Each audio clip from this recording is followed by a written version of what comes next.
has passed in the agricultural calendar of Israel. That type of wheat is called chadash, meaning new wheat. It's right about this time of year when it becomes very significant. So the Talmud says, chadash asur min Torah. The new wheat is forbidden by the Torah. You're not allowed to eat it until after a certain date. Then you're allowed to eat this wheat, which is called chadash. And the word chadash literally means new. So by Schreiber, the Khatam Sofer, famously said with regards the Hasidic and more importantly the Maskilic innovations, he said, Chadash Asur min HaTorah. And what he meant by that was not to translate it as the new wheat is forbidden by the Torah, but anything new is ipso facto forbidden by the Torah. Meaning we may only rely on things which we have already done in the past. So that's like a really strong statement of this rebellion of tradition, saying we are going to stick so hard to the past, even more than the past stuck to the past. That's the sense of Chadash Asur min Torah. So that's two rebellions there. The rebellion of discovery, the Hasidim, the rebellion of tradition, which is their opponents, the Misnagdim, and then finally we have the rebellions of expansion. And this is associated more with the Maskilim, the so-called Enlightenment thinkers who were following Rabbi Moses Mendelssohn. They argued that the Ashkenazic culture in particular was excessively rigid and small, that for hundreds of years, perhaps since the Crusades in the late 11th century, Ashkenazic Jews had regarded the outside world as something very dangerous and to be avoided, and as a result they had developed a very unhealthy insularity, that Judaism and Jewish culture kind of folded within itself and became self-absorbed and ignored the scientific and the cultural and the literary advancements that you saw happening all across Europe. And so the Maskilim said, it is time for us to expand our horizons and to look at the achievements of non-Jewish culture, to evaluate those achievements, and to participate in their continuing expansion. In order to justify this behavior, Maskilim in particular tended to look to certain golden ages, like the golden age of Spain in particular, shown here in this famous representation of a Jew on the left and a Muslim playing chess, which was kind of like the oft-repeated motif of what they call the la convivencia, the living togetherness, the coexistence phase of the golden age of Spanish Jewry. It was not necessarily quite so golden, but nevertheless it did represent a high point. And they see any kind of innovation as a type of correction, as if to say, hey, what's going on here in East Central Europe in the 1700s is all wrong.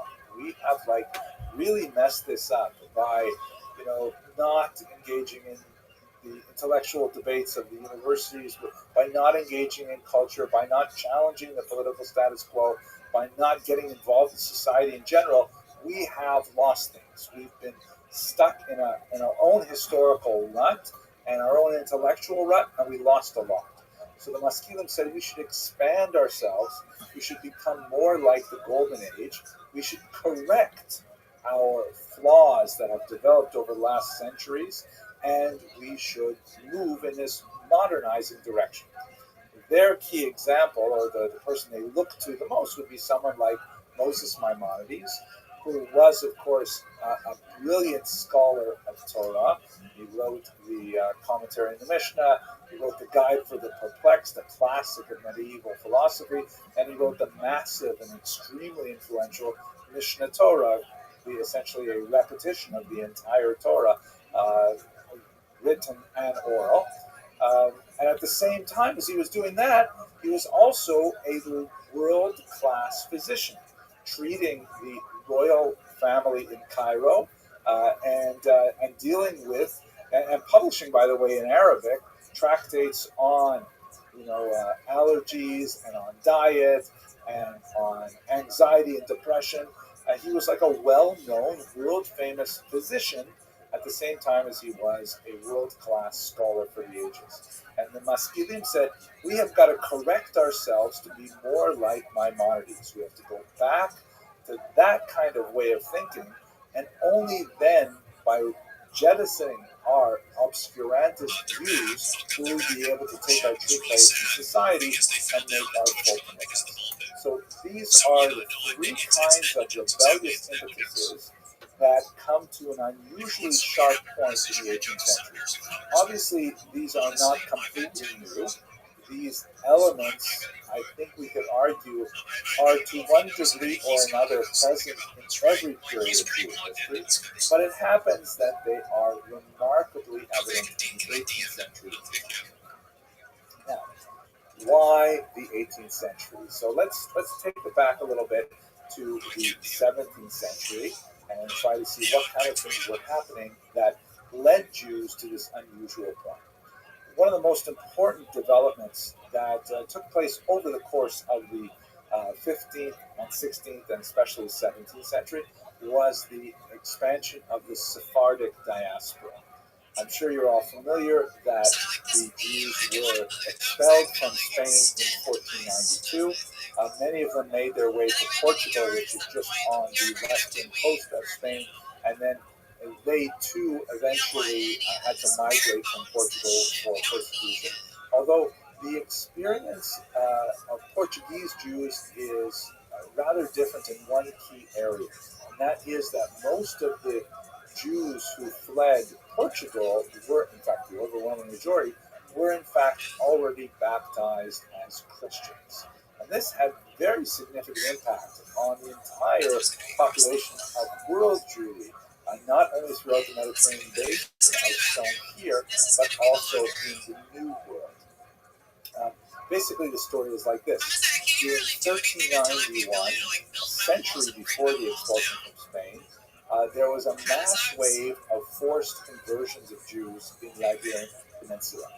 And forced conversions is kind of like a difficult topic for the church to deal with. On the one hand, officially, the church has always condemned, at least since the 5th century, they've always condemned forced baptism because baptism and adherence to Christianity should be something that a person undertakes willingly, and it loses value if it is forced upon a person.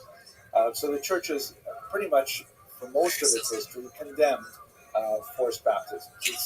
They happen from time to time, but they typically did not receive official sanction.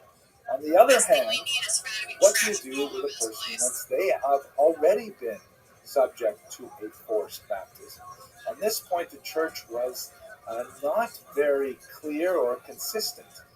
In many cases, the church said, well, we didn't like the fact that someone went ahead and forcibly baptized a person, like, for example, the son of the Rabbi of Carpentras, France, was seized while he was walking in the forest and dragged to a ditch. This is in the 14th century, and forcibly baptized by some hooligans.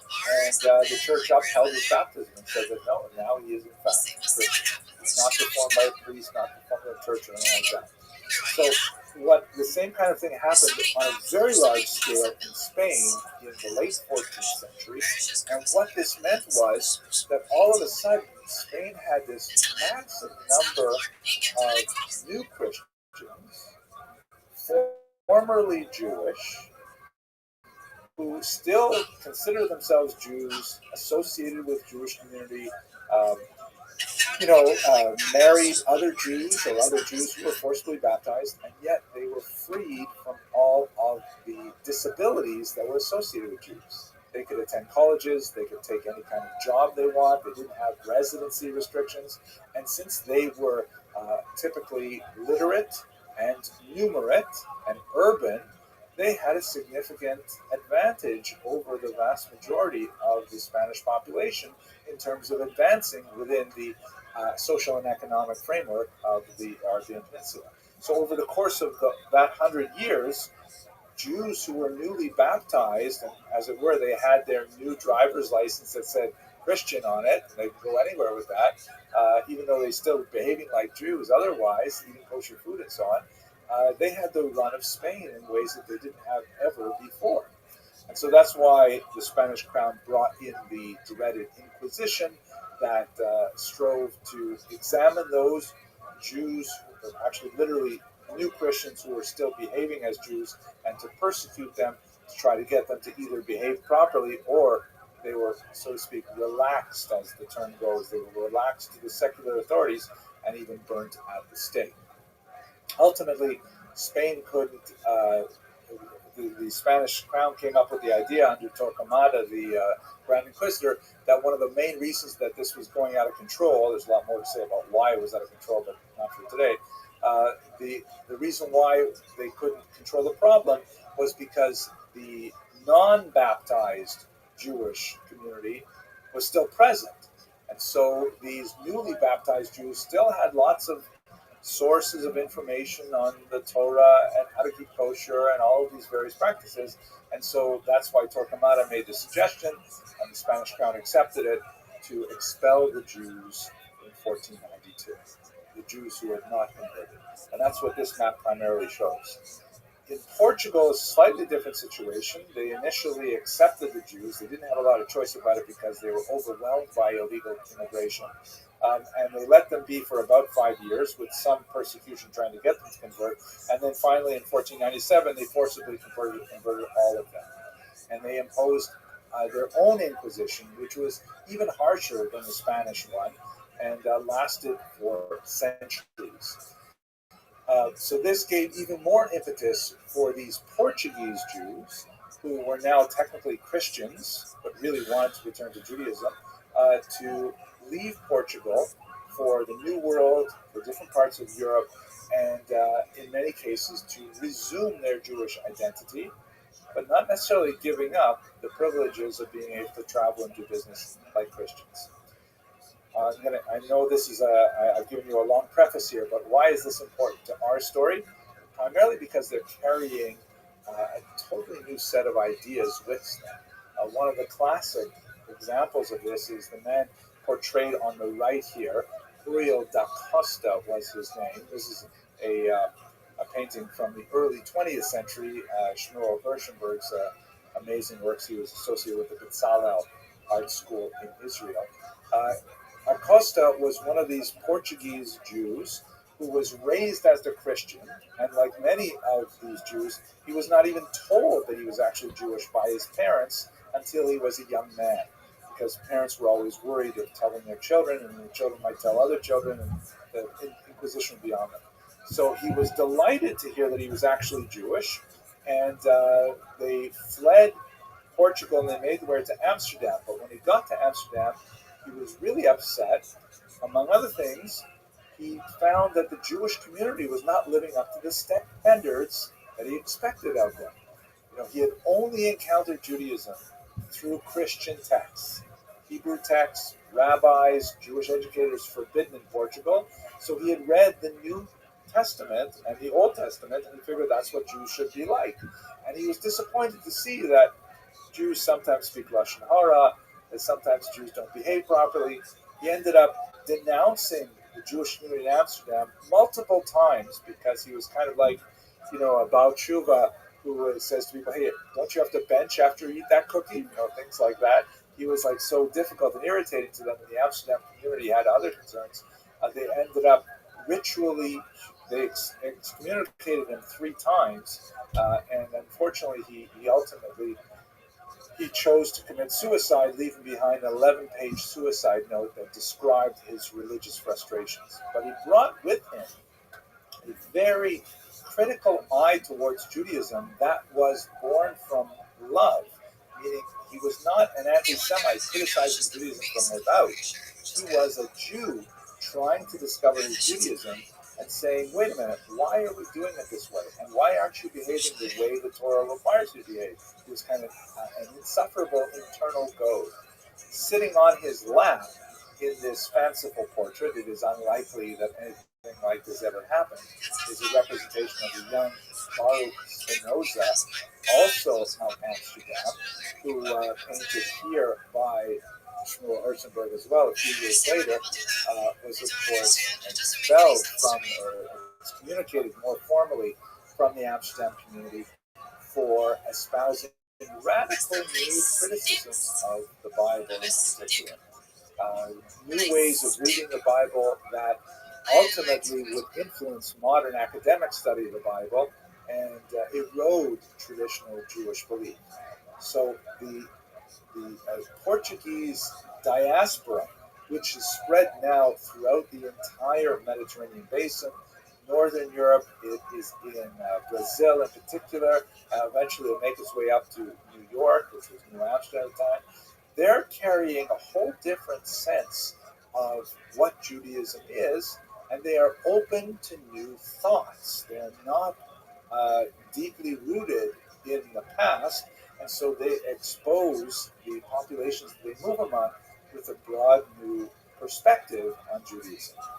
You add to that the tremendous demographic upheaval that's happening in the eastern part of Europe, specifically in Ukraine, where you have a massive peasant uprising led by Bogdan Khmelnytsky of the Ukrainian Zaporizhian Cossacks. This is a famous painting of the Cossacks. They were kind of like outcasts of society. They were unhappy with the feudal status that they were stuck within in Ukraine. They were dissatisfied with the Polish overlords, and they were deeply angry with the Jewish leaseholders called arrendators. And so they rose up against the Poles and against their Jewish employees, and there were horrific massacres throughout Ukraine, Poland, and even reaching north toward Lithuania. It's hard to get a really good number on how many Jews were killed. Reasonable estimates put it at about 50,000, which is a massive number for this period of time. And this also caused a significant demographic shift of a lot of Jewish refugees who moved to the West. So you have incredible change going on in Europe in the 17th century. The intellectual challenge posed by the Sephardic diaspora, especially the Portuguese diaspora, and the uprising of the Khmelnytsky rebellion in the middle of the 17th century. And one last detail that's so important: the hunt for heresy is really engaged in the 17th century, primarily as a result of this man, Shabbatai Tzvi, who was well regarded as a youth. He was somewhat of a dreamy individual. He used to like to go off into the forest, meditate on his own.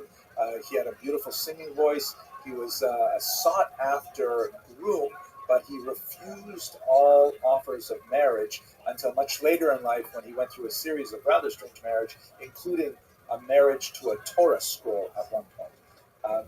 It's the older historiography tended to portray Shabbatai Tzvi as some kind of a villain, some kind of charlatan, but newer historiography in the later 20th century suggests that perhaps he was suffering from a type of bipolar disorder or manic depressive kind of state.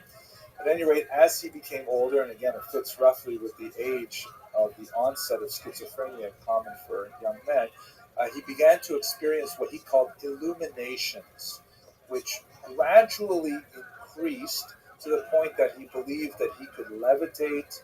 He believed that he had grandiose powers invested in him. And specifically, when he connected with one individual named Nathan of Gaza, he believed that he was, in fact, Mashiach, the Messiah. Nathan of Gaza was a supreme propagandist and was able to parlay a lot of the popularity of Shabbatai Tzvi into a Europe-wide movement in which all over the continent, in particular, incidentally, in Amsterdam, where we were just a few minutes ago, Jews sold all of their belongings, sold their property at pennies on the dollar in order to follow Shabbatai Tzvi to Jerusalem. Shabbatai Tzvi went to arrange a meeting with the Ottoman Sultan, who controlled Jerusalem, and said, okay, here I am, I'm the Messiah. It's now time for you to give me Jerusalem. And the Ottoman Sultan responded, very nice to meet you, Mr. Messiah. I have a better idea. How about I keep Jerusalem and you convert to Islam. And on the pain of death, Shabtai Tzvi converted to Islam along with his wife and many of his followers who assumed that, well, wait a second, if Shabtai Tzvi is Mashiach and the Messiah is converting to Islam, must mean that Jews must also go through Islam in order to bring about the final era of redemption. These Jews, by the way, were well known right up into the 20th century. They constituted a distinct group in Syrian and Turkish politics. They're called the GUINNESS. But most Jews realized that they had made a mistake by following Shabtai Tzvi. They returned devastated and penniless back to their homes in Europe, and there was a very sour taste in the collective mouth of European Jewry over any kind of this Kabbalistic Messiah business.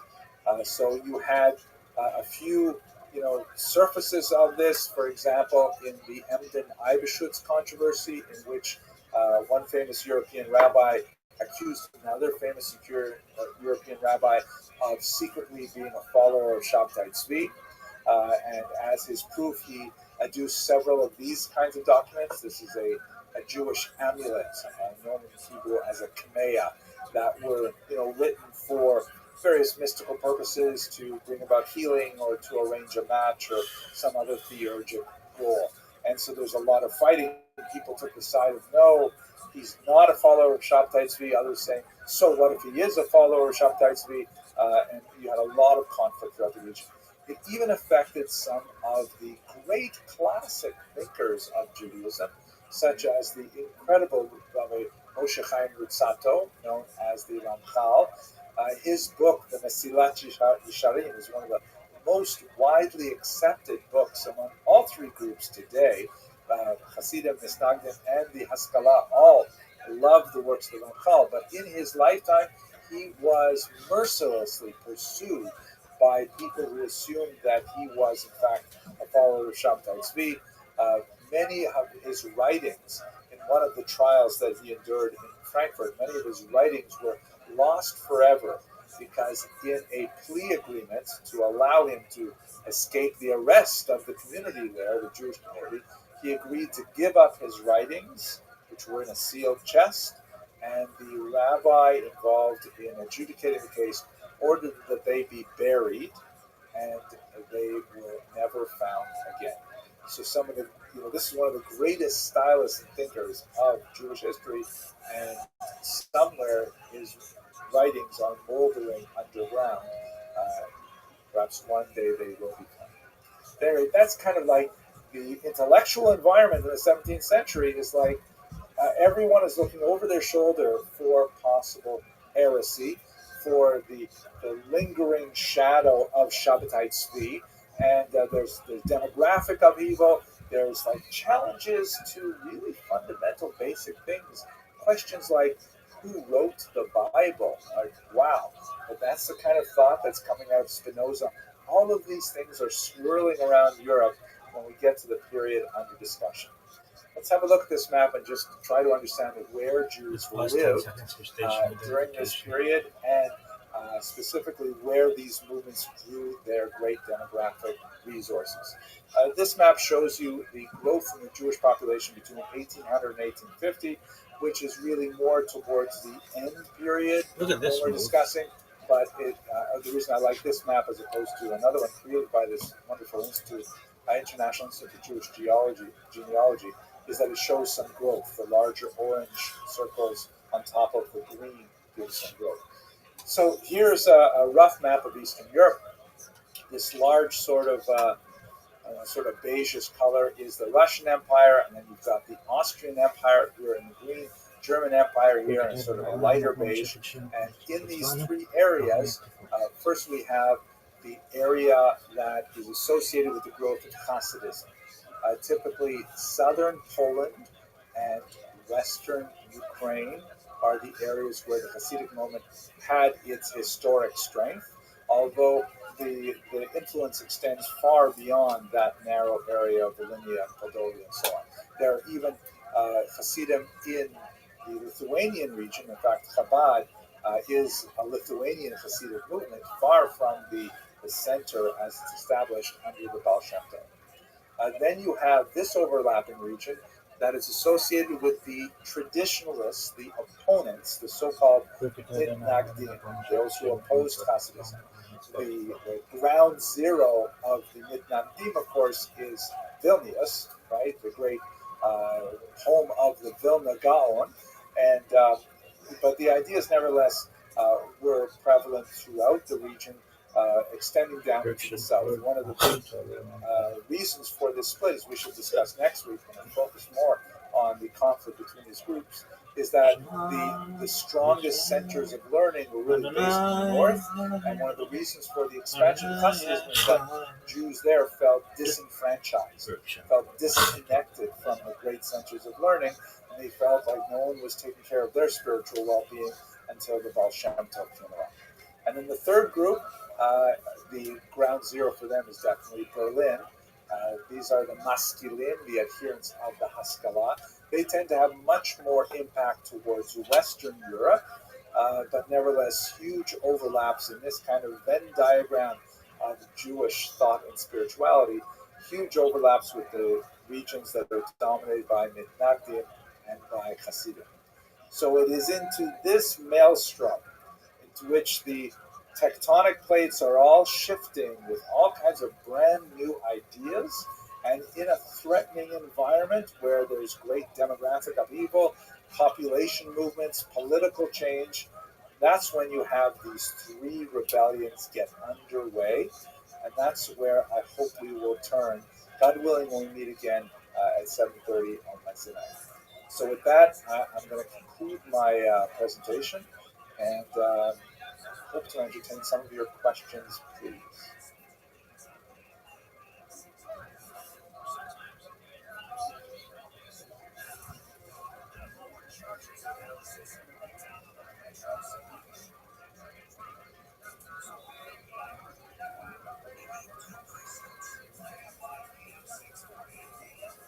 Where we left off last week, we looked at the 18th century as the locus of three contemporary revolutions, three movements, intellectual, spiritual movements that had dramatic impact on the way Jews thought in the 18th century. And I would like to tender for your consideration that we are still thinking in those ways right now, even in the 21st century. So my goal last week was to give you some of the precursors to that tumultuous century in terms of Jewish intellectual and spiritual history. Today, I'd like to go a little bit more deeply into the details of how the Hasidic movement was born and how the Misnagdim movement was also born in reaction to the creation of the Hasidic movement. Ironically, even though the Misnagdim, the traditionalists, if you will, known literally as the opponents to Hasidim, that's literally what the word Misnaged means, one who opposes. Even though they are, kind of defending the status quo, their vision of the status quo had to change because of their encounter with Hasidism. So even the traditionalism that they claimed to be defending was now becoming reformed or revolutionized as a result of their contact with the Hasidim. So that's my goal for today, is to look at the rather nasty clash between these two movements in the late 18th century. Next week, when we conclude our series, we're going to add to the mix the maskilim, the West in Berlin, and bringing a radical challenge to both the Hasidim and the Misnagdim that will really Folks, look at this Eclatus. It's really impressive in their 10 seconds of Jewish stationary street. Okay, so let us start by beginning with the fairly basic question. What exactly is Hasidism? What does it stand for? What is so revolutionary about it? So if we try to distinguish Hasidism from the religio-cultural milieu from which it emerged, what is precisely Misnagdism, the traditionalist background that Jews came from? Just to give you a couple of examples, if we make a little chart here that has on the left practice or belief, and then we put in the next column what the Misnagdim believed, and then finally what the Hasidim believed, the left. One of the most basic elements that divides Jewish movements is their relationship to the number 613, which of course is well known to Orthodox Jews in particular. It refers to the traditional count of the commandments, referred to in a Talmudic passage without necessarily enumerating these 613. It later becomes a major point of discussion in the medieval period as the commentators strive to actually figure out what are the exact 613 commandments. Related to this number 613 is this notion that all of the commandments, both those that are explicit in the text of the Torah and those that are explained in the oral Torah, like in the Mishnah, for example, come from God. That is Torah from Sinai, or Torah from God at Sinai. The concept of Torah Sinai, Torah coming from a divine source, the text of the Torah being perfect and accurate and so on, that's pretty much a standard core belief for Orthodox Jews. How do the Misnagdim and their Hasidim feel about it? Well, identical, right? The Misnagdim certainly believe in this idea of 613 commandments coming from God to Moses in the form of the written and the oral Torah. The Hasidim believe it identically. Maybe we could argue about which customs were added on, but even the Hasidim who practice those customs do not recognize them as being a distinct commandment. So they're definitely right on par with this core theological belief. And if we break out of those 613, the three basic groups of commandments, which are really considered sort of the sine qua non of traditional Judaism, then we'll get maybe a better sense of how they differ. So, for example, the observance of Shabbat is really crucial. Both the Misnagdim and the Hasidim adhere to the notion that Shabbat begins at sundown and ends at nightfall, and that there are 13 categories of prohibited activities and so on. They may disagree on a few details, like, for example, the Hasidim would like to add a little bit more to Shabbat in general, taking it out later than maybe the Misnagdim do, but it's a detail. They certainly agree that Shabbat is sacred. Kashrut, same kind of thing. Both of them agree that kashrut is mandatory, keeping kosher.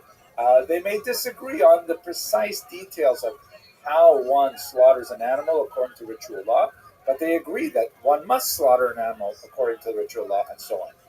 And finally, the laws of intimacy, or taharat mishpacha, the laws of family purity, which is a euphemism for private family life. Both the Misnagdim and the Hasidim are completely on board with this group of halachos as well, as they are with all 610 other mitzvot. So what exactly separates them? There's so much that they have in common, yet when we see them, we tend to be able to distinguish, well, that's a chassid and that is a mitnaged, much like one can recognize art and lahavdil obscenity. So I would like to tender that in many ways it's really a matter of style, that the Hasidim have a distinct vector that they follow with their style that expresses itself in so many different areas where there is room for interpretation in how one actualizes Jewish practice, but it is not a theological game-ending kind of controversy. Let us recall that the Hasidim are engaged in what I termed a rebellion of discovery, meaning that they are looking back in the tradition, particularly to the Kabbalistic tradition of Rabbi Isaac Luria, the Ari of blessed memory, and they're trying to find details and nuggets of practice and of thought that are embedded in that mystical tradition, and to bring it to the fore. They're not inventing things out of whole cloth. They are discovering things that are already present in the tradition. And it is new in that they are adopting behaviors that have not been seen before, but nevertheless, it is not ab initio creation. The rebellions of tradition is what the Misnagdim will be exemplifying in that they're going to try and hold fast to the tradition as they understand it, although, as I mentioned earlier, by the very attempt of forcing tradition to be reified in a model that they understand to be a historical reality, that in itself represents some change and rebellious in itself. So I would like to argue that the style vector that the Hasidim follow is that they are Jewish, but even more so. That what they do is like Jewish plus. We see this actually in the name that they use to describe themselves. The term Hasid is hard to translate technically into English. It's associated with the word chesed, which means like kindness, sometimes translated as loving kindness. But the root idea behind it is just like a kindness is different from something which is righteous, right? The word for tzedakah, for charity, is righteousness because it's the right thing to do, right? If someone has a lot of money and someone else has very little money, then it is incumbent upon the person with a lot of money to help out the person with a little money with regards, the basic necessities of life. That's just called tzedek, or righteous. Chesed, however, is going beyond that, saying, okay, I have helped you out according to what the dictates of the law require. Let's say I gave my 10% in my maaser, my tithe, to the rabbi to distribute to the poor. I get it. I'm exempt.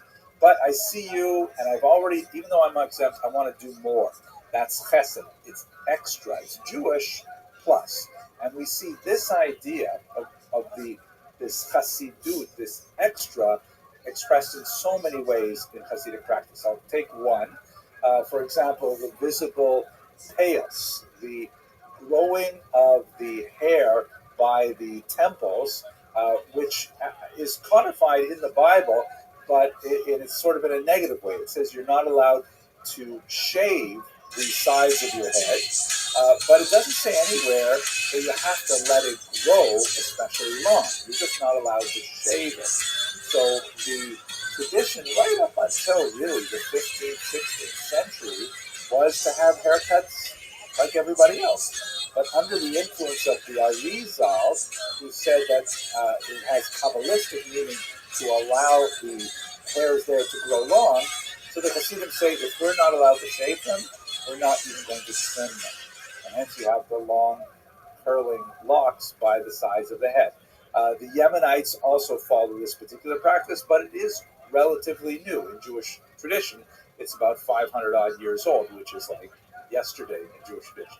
It's kind of ironic, I know, to show you this picture of Rabbi Shtisel, because they're wearing glued on falsy payos. They're not even the real thing.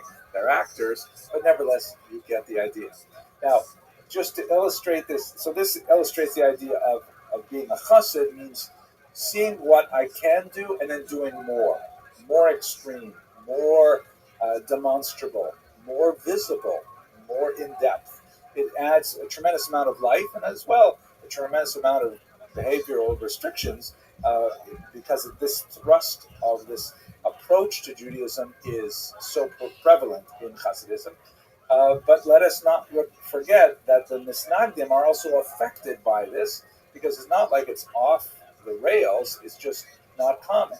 So even the Litvische payas, that is the payot worn by Lithuanian Mitnagdim, also is affected by the fact that the Hasidim are growing these. So if you know many yeshiva boys who go to places like Beis Medrash Gavoa in Lakewood or the Mir, it's very, very common for these traditional Misnagdim establishments to have lots of young men wearing payot, but like, for example, tucked behind their ears. It is a Lithuanian adaptation to a Hasidic adaptation, which is an illustration of how it's a rebellion of tradition, but it also represents change as a result of this content.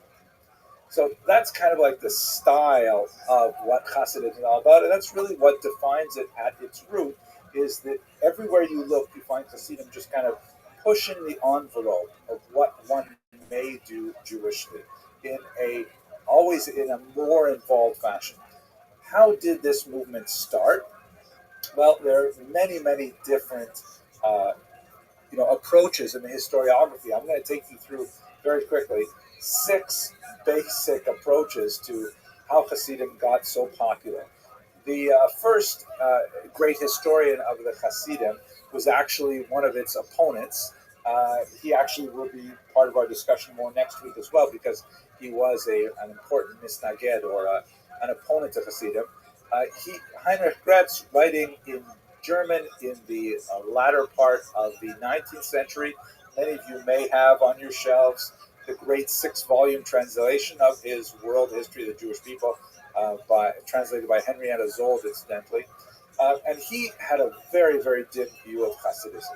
He felt that it was obscurantist and backward and illiterate, and it represented all of the worst things about Judaism, going in the opposite direction of what he wanted to encourage, which was more engagement with European culture and society and language and so on. He felt that the Hasidim were like hopelessly superstitious and backward, and he was embarrassed by them. They were the Ostjuden, the Eastern Jews that was so different from the kind of Western modern Jew that he was trying to approach. On the other hand, Shimon Dubnov, who came from Eastern Europe and remained there, the great historian martyred by the Nazis, one of his last words to his students as he lay dying in a street in Lithuania from a gunshot wound was "Schreib und verschreib," write and record, the words that resonate in the minds of all historians of the period since then. Dubno felt that even though you could level some of those accusations of superstition and of illiteracy at the Hasidim, he felt that it was actually a genuine expression of a Jewish joie de vivre, a joy of life, simchas hachayim, that was an honest and valuable expression of the Jewish life in Eastern Europe, and it was in many ways a rebellion against the oppressive conditions of the Tsarist Empire. Martin Buber, not strictly speaking a historian, a philosopher rather, nevertheless was... How you living, Pam? Yo, you're muted and deafened. I can't hear you. You're deafened. You're deafened. Nobody can hear you. What are you doing? You're deafened. Retro Raid, you're deafened. Retro Raid, you're deafened. You're deafened. You're deafened. You're deafened. Hey, can you hear me now? What the fuck, man? Yeah. Oh, I was putting a song on. What'd you think? Well, dude, I was yelling you're deafened the whole time, so I didn't really get a chance to listen to it. Play it again, son.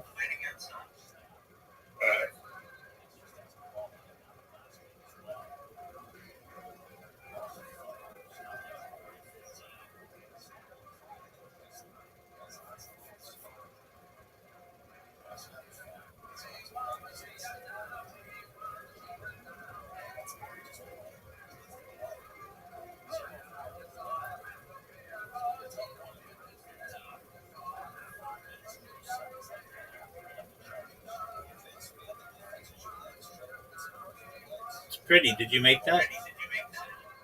Yeah. Very good. Did you see that Reddit? So far. Did you see that Reddit thread I sent you? Yeah. Did you see what I DM'd you back? No. Let's see. Or you're on a different account? Yeah. Why wouldn't you just send it to the account from which I sent it to you? I did. Yeah, it's on that account, Captain of the Milk Ship account. I actually came up and actually withdrew it this time instead of going all in on fucking Limbo. Oh, yeah, you did send it back to me. I can't believe I didn't see this. Apologies, my man. Okay, so what did you do? Did you see the withdrawal? Wow. Did you pull out all your money? The green. Yeah, it was like 1,100. How did you So you're done with it? Yeah, and it's gonna be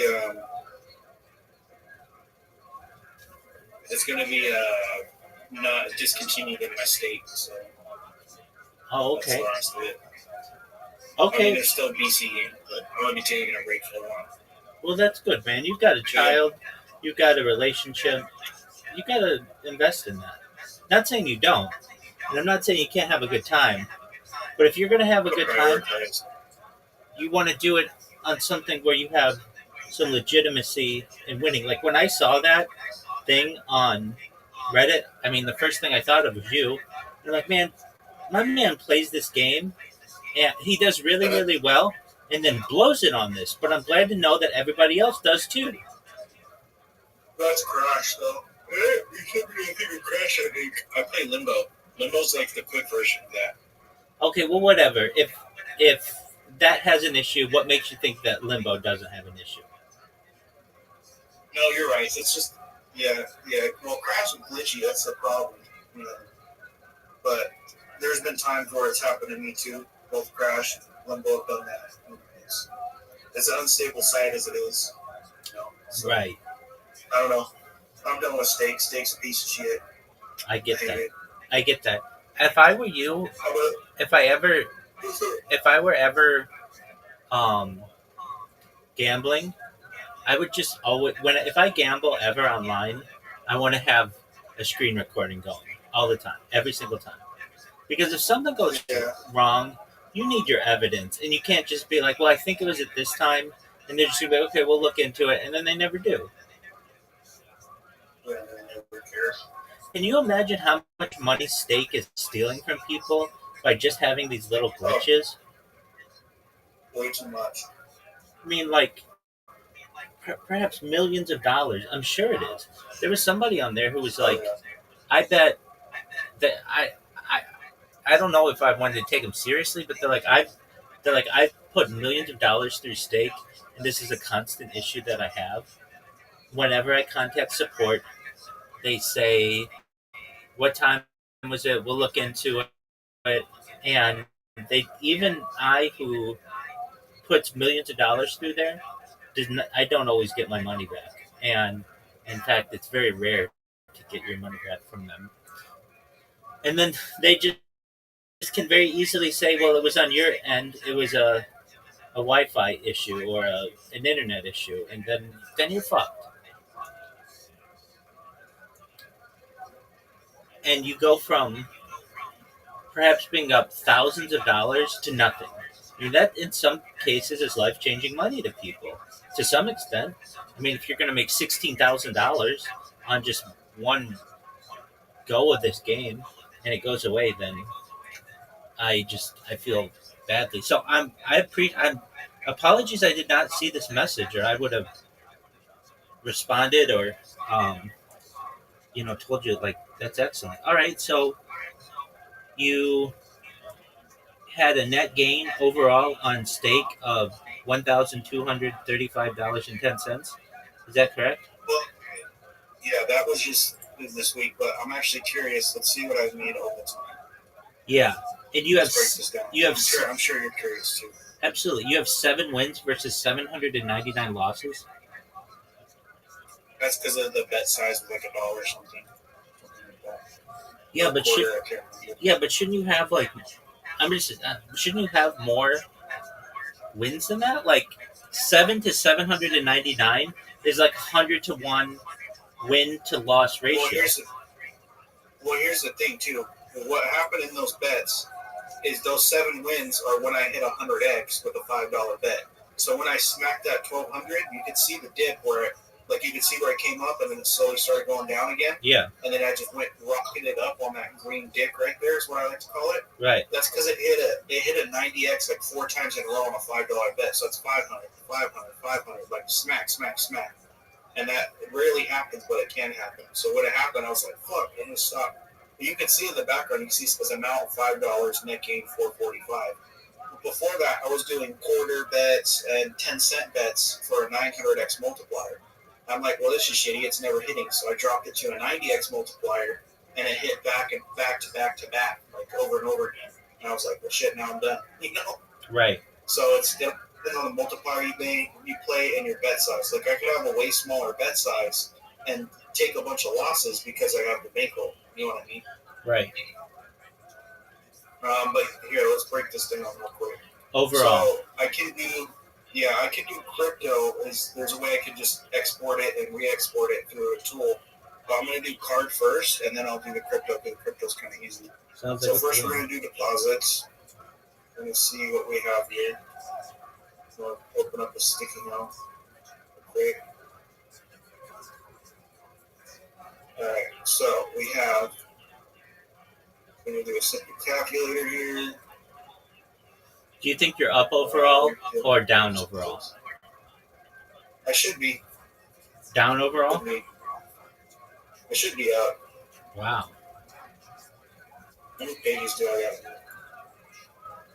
8 pages, 9 pages. It's just better to download the whole page. Yeah, exactly. Put it into a spreadsheet and then just total it. I don't know how to do that. All right. Well, I'll show you how to do it. Okay. So take that data, Control A, put it into Excel or Google Sheets. Well, here's the other problem. Some of these say gold coin, and then they'll say 100, 100.5. Like, You'll be able to remove oh, it. okay, I get it. This part right here is the actual deposit amount, this first part. The other two, I don't want anything before. Okay, so just select that. Or we just need this middle over. That's fine. Put it in Google Sheets. Okay.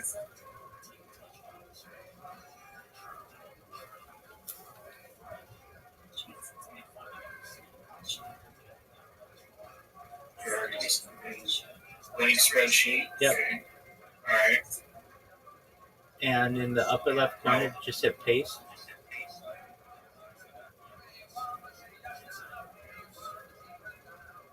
Where's the paste? You can just hit Control V. Yeah, that's what. Or just in edit. Oh, there you go. Okay. Now, are they in different cells? No. They're all in the same cell? Yeah. Okay. Click open, file, open, and open the CSV. Yeah.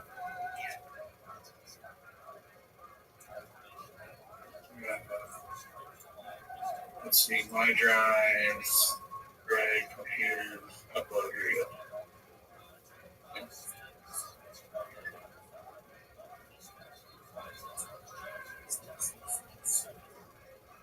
Okay, there we go. Excellent. Look at that. Yeah, there you go. Okay.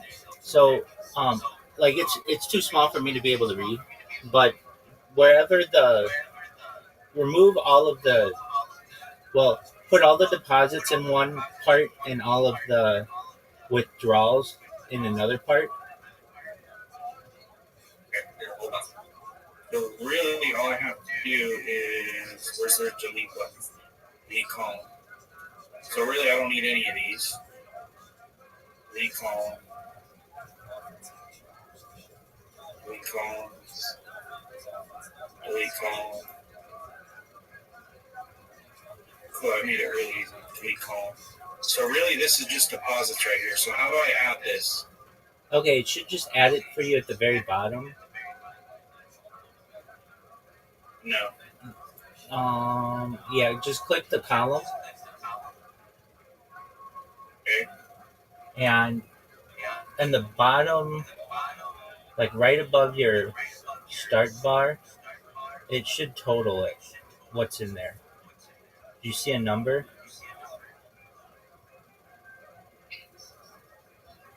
That's okay if you don't. Okay, so what you do is just in a blank, just in like in row B or column B, yeah. Press the equal sign and then the letters SUM, so like sum.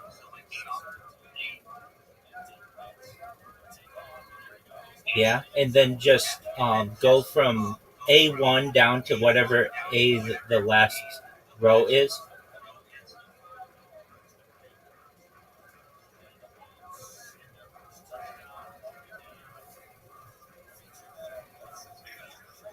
And then hit enter. 8224. If 224 is the last one.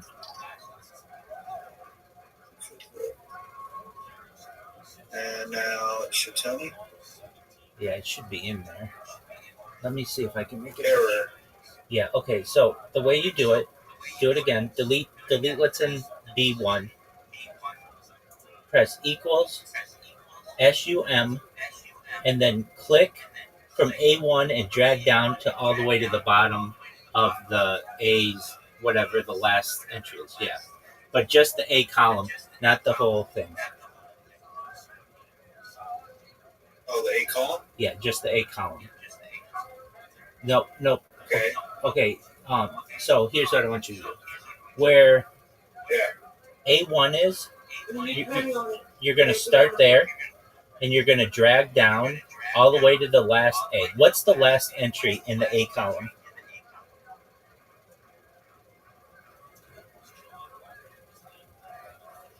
What's the last entry in the A column? Like, is it A10, A20, A30, A40, A50? What is it?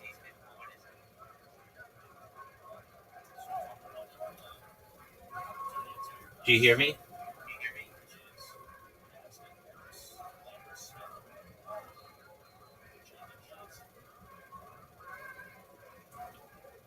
All right. What was that?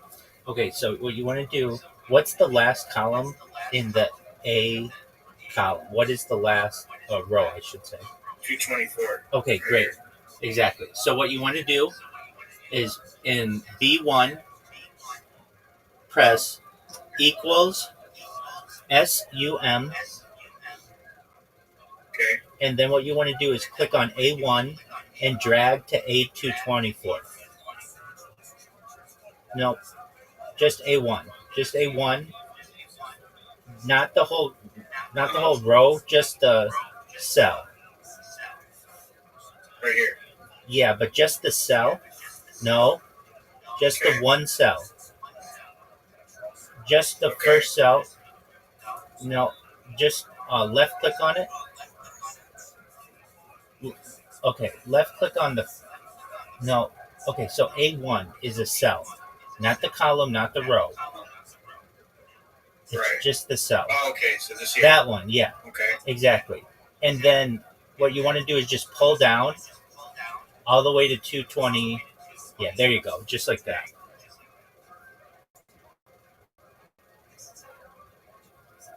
You got it. Okay.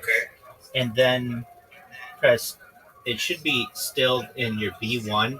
Press enter when you're all the way at the bottom. So click this and press enter?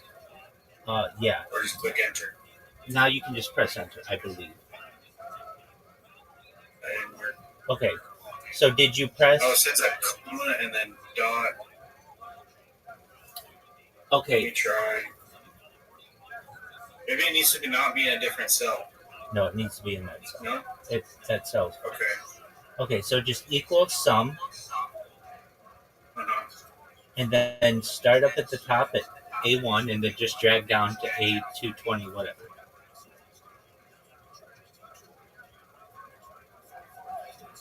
Okay, I could select it. Yeah, and then just pull down. Oh, there we go. Cool. I had to select it first. Okay. Okay, and then click enter.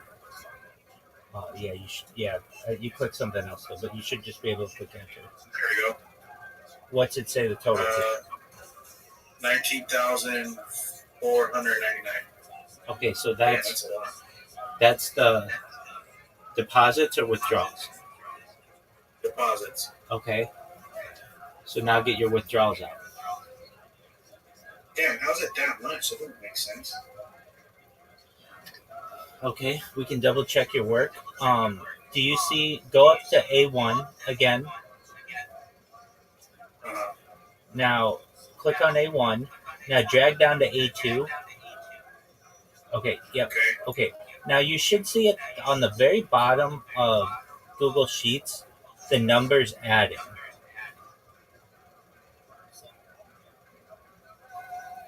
When you drag? Yeah, you should see a number changing, and that should be all of them adding. Another thing you can do in the bottom, I believe in the bottom right corner, depending, do you see a plus?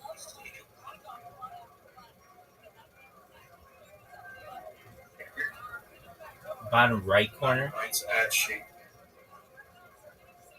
Side panel. Oh, right here. Get add-ons. That's okay. Just take column 1, copy it, Okay. the whole column, and then just put it in ChatGPT and ask it to add it for you. Yeah, that's probably easier.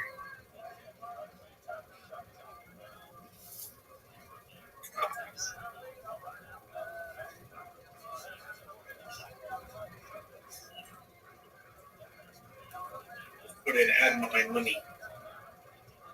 See here. Add with.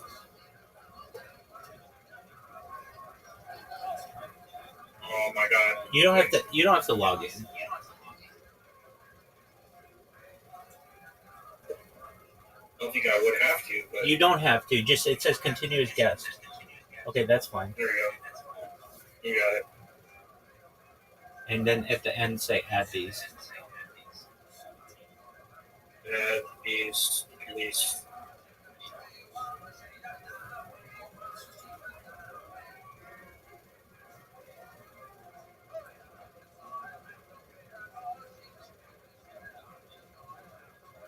Yeah, that shouldn't equal 19. Ow. They need to equal 19,000. So it equals. How is that possible? So let's make sure you have your numbers correct.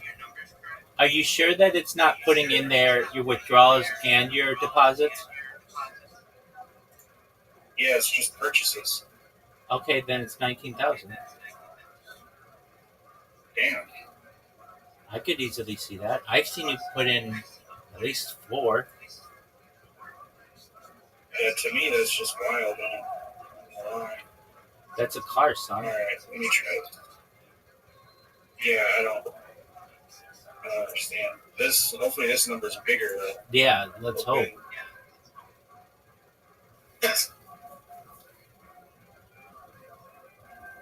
Oh, there isn't a lot there, Chief.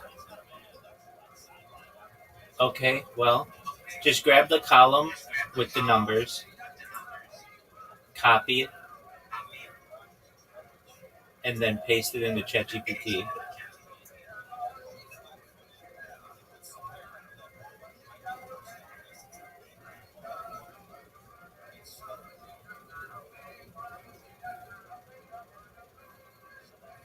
So I wonder if this is just one page. Because there's a whole other page. Is there a 987 on there? Yeah, there is. Okay. Add this.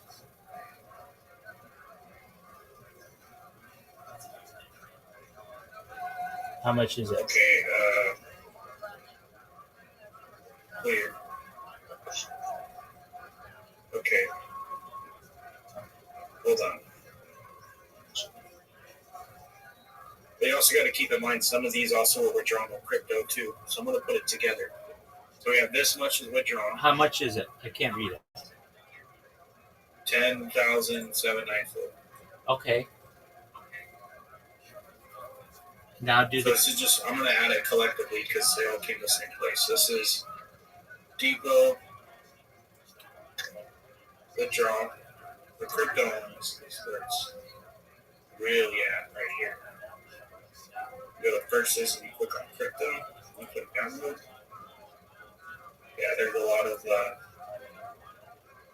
stuff that open, upload,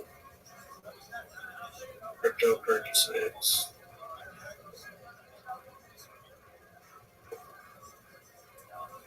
That's where it's really interesting. So,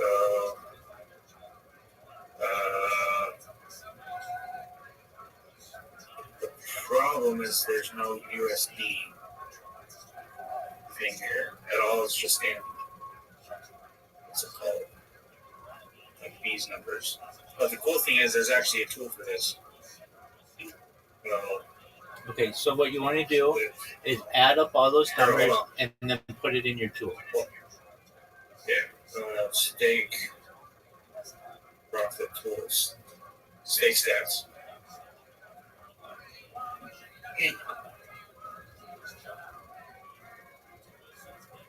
Okay, they got a bet analyzer, profit loss calculator. Then go download, purchases, load your redemption.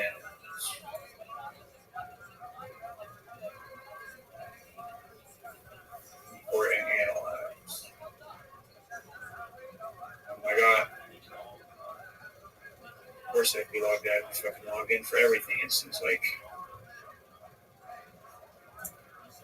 Go.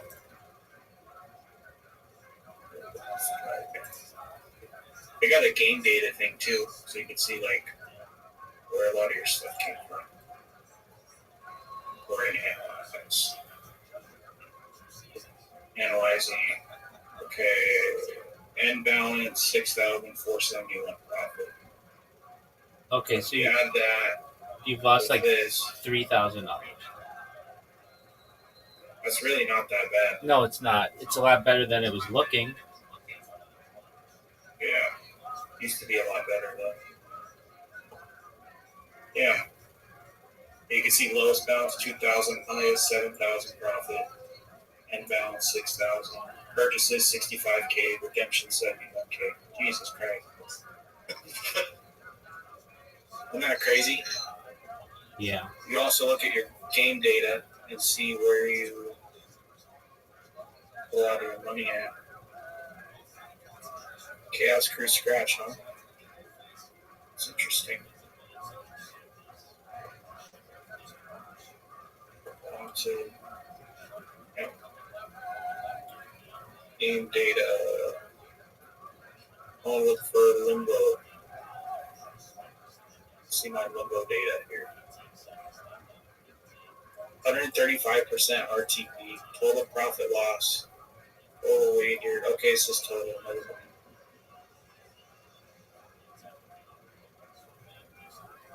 That's crazy. Imagine getting 20 grand on limbo. You can see all kinds of shit here, like Gates of Olympus. Gates of Olympus 1,000, 98% RTP. Highest win is 330K. Highest loss is 8K. That's got to be ass. Imagine spending $8,000 or $10,000 on a bonus just to get a 0.19x. That's wild. That is wild. All right. So all in all, you were down $3,000 lifetime on stake. That's not bad, actually. It is not. Don't touch it again. They said don't. I can't anymore. It's going to be gone. Yeah, Not that long. You can always use a VPN. No, it's because you have to have a verified account. I guess with KYC. Oh, okay. So, I mean that is what it is. My BC account, though. Check that one. The thing about BC, what's that? Do the same thing with that one. The thing with BC is this is like my eighth account. They keep deleting all my main accounts, so I really can't get a definitive answer on BC game. That's true. But I can get an answer on this one account and see what this one counts on. This is my main. Why did they keep deleting your account? Something about like I wasn't registered, and then one time I put a shit ton of money in and lost it, so they just denied everything. So I had to make a new account, KYC it, and now this is my main account. So it shouldn't get deleted anymore because of that. I used to make a lot of multis too. I still do, but I'm more smart about it.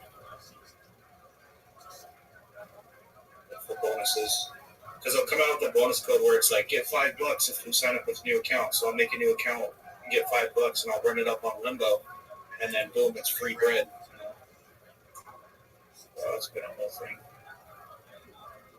Oh, I got some bonus bucks. Look at that. Actually, no, fuck this.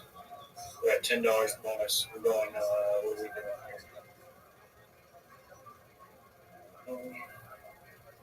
Maybe hand a blackjack if we get $10.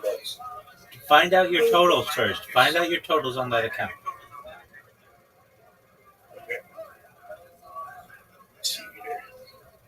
We got a picture of Sasuke. Global setting. Not here. Transactions. Okay, if I go to deposit, I've never deposited with fiat. Transaction. Deposit.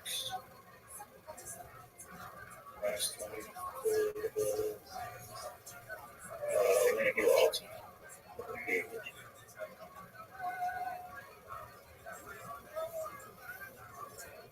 How far can it go back?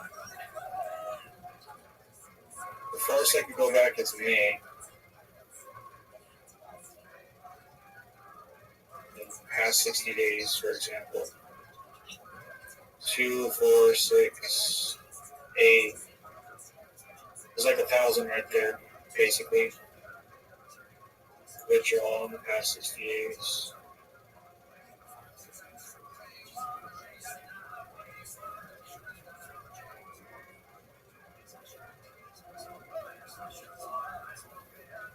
Yeah, that doesn't make any sense. Because I definitely withdrew from here.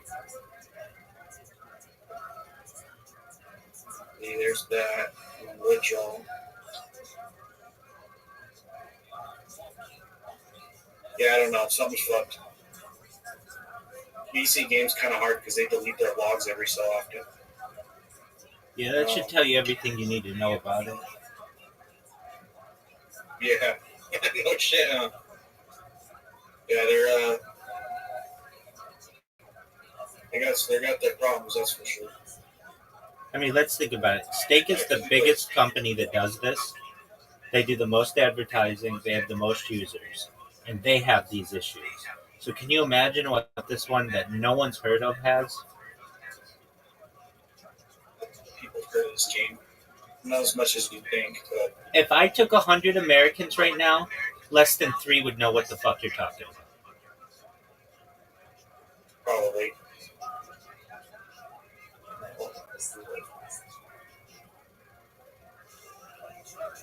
What are we gonna do though with this bonus box? You think? Board Ape Yacht Club? Wild Ape? That's I would take it in roulette. very ridiculous. Put it I on. can't play roulette. It won't let me. Why not? It's bonus bucks, so I can only play slots, and I think I could play originals, but it's not live. It's a little scammy, but Super scammy. I mean, Can you I play have it. blackjack Original blackjack with no dealer? on here. Yeah, it's just computer. Scam. Yeah, Take it. I mean, there's some slots, but Yeah, but dude, those move so quickly. You can't keep track of what's going on with those. sometimes. I mean, do whatever you want to do. Do what makes you happy. Need some help. Hold on a sec.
fascinated with Dubno's approach, and he followed it up by translating many of the Hasidic stories that he encountered, with a slightly tendentious editing, trying to locate the beauty of Hasidism and its appeal in the narrative power of its stories that were such an important part of Hasidic teachings. But nevertheless, like Dubno, arguing for a kind of natural wellspring of Jewish wisdom expressed in Eastern Europe. Gershom Scholem, the great expert of the Kabbalah, a pioneering researcher, he said essentially, in more of a negative way, that Hasidism was the kind of hangover of the followers of Shabbatai Tzvi, we discussed last week, the disgraced false messiah of the 17th century.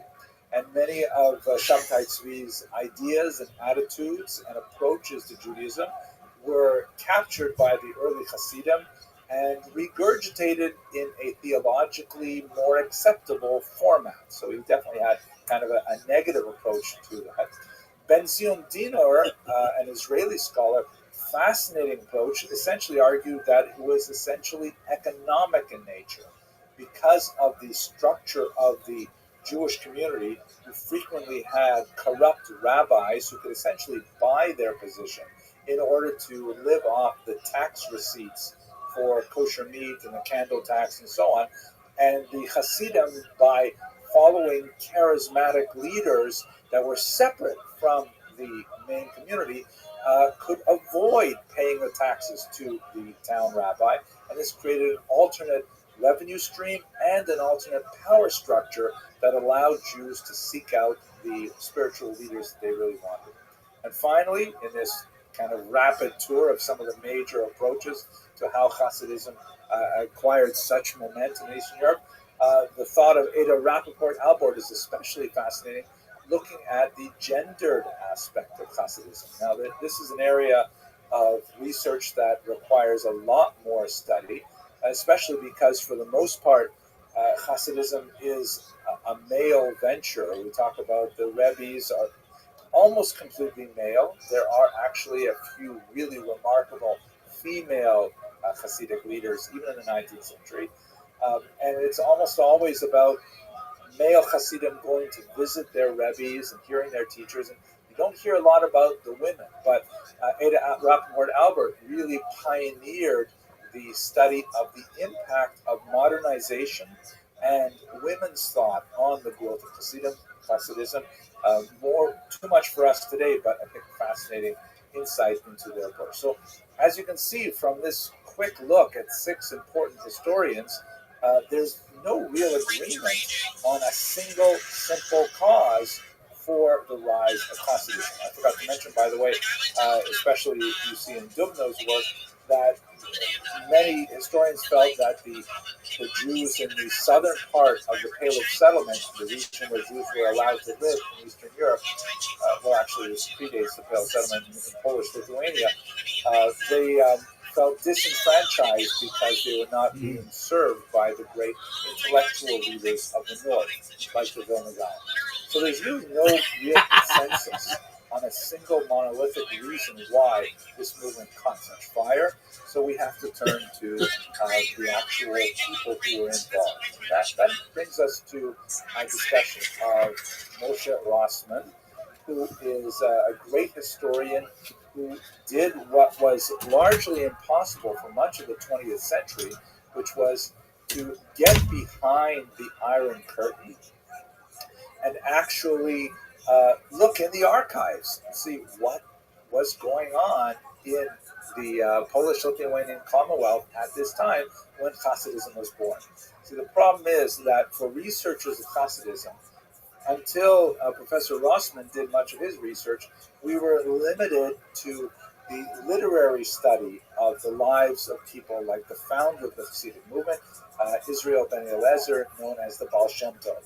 We had very hagiographic books like this one, Shivchei HaBesht, which means in praise of the Baal Shem Tov, which was kind of like a melange of good historical data buried within miracle stories and legends and some obvious falsifications or fabrications, especially because this went through several editions and you can usually see layers of editing and material that was added.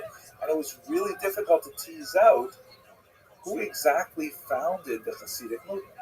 And there were even some scholars who doubted whether this Israel ben Eliezer was a real person. But when Professor Rossman made it to Poland and got into the archives there, which had been largely closed to Western scholars during the bulk of the 20th century, he not only discovered that there was a real Baal Shem Tov, but he even found his tax returns. I mean, this is amazing. What we're looking at right now is just one of many fascinating documents that he found, in which there is a kind of like a property evaluation and tax remittal document that was prepared in Polish for the Polish crown. And you can see that in house number 93, it's kind of like enlarged here. In house number 93, there was a man living called Baal Shem, and in other documents it's spelled out more clearly. Baal Shem Tov was his name, and he was exempt from paying taxes.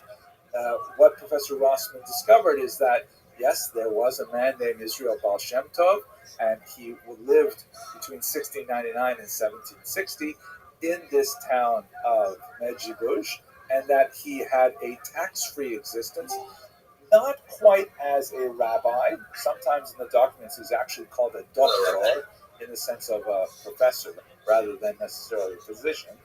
And his main job appears to be the provision of amulets and spiritual guidance to the people of Medjugorje. Services rendered in return were he was provided with a salary for himself and his dependents, and a free house in which to live, like a parsonage, as it were. So he was a real figure, and he served in a quasi-rabbinic fashion, not precisely a rabbi in the sense that we've seen in other contexts, but really as a proto-Hasidic leader. So let's try and understand the Baal Shem Tov within the context of his precursors, to try to understand why this middle-sized village would hire a person like the Baal Shem Tov in the face of the possibility of having traditional rabbinic leadership. This is a photograph of my good friend and colleague, Dr. Yochanan Petrovsky Stern, in his youth. This picture was taken in Kiev in 1992. He was one of the first people to gain access, just like Rabbi Professor Moshe Rossman. He was one of the first people to gain access to Soviet archives working in Kiev, and he especially worked in the Vernadsky Library, where he discovered the writings of one person called Hillel Baal Shem. The term Hillel Baal Shem turns out to be extremely important here. The person that we associate with the foundation of Hasidism is called the Baal Shem Tov. I mean, his proper name was Israel ben Eliezer, but Baal Shem Tov literally means master of the good name. That's a literal translation, but it's not actually an accurate translation. A Baal Shem means a master of God's name, in the sense of someone who is able to write a good amulet. Amulets were incredibly widespread in 18th century Ukraine. These were kind of like written petitions for theurgic purposes, meaning asking that God affect some change in one's life, ensure a person a livelihood, ensure health, safe delivery, conception, marriage, all kinds of things. You would go to a person who was called a Baal Shem, a master of names, the name of God, and that person would write out a document for you, sometimes illustrated with mystical symbols and things like that, and then that would be sort of like your Jewish prophylactic to protect you against danger. This sounds, very foreign, perhaps, to a 21st century mindset, but if you go next time to your local Judaica store, you may find like this little rack there with these laminated cards that you can put in the crib of a newborn baby, or a little birkas habayis, a blessing on the house that you might take home and put on your wall, or a special prayer for one's practice, one's business, one's medical profession. These are all essentially in the category of amulets. The Hebrew term or Aramaic term is kmeot, that were professionally produced. And as you might expect, many of these balei shem were essentially snake oil salesmen. They were, charlatans who were producing these things for money, and they had no special training, and they were just, it was just a business in people's hopes, fears, desires, and so on. The Baal Shem Tov.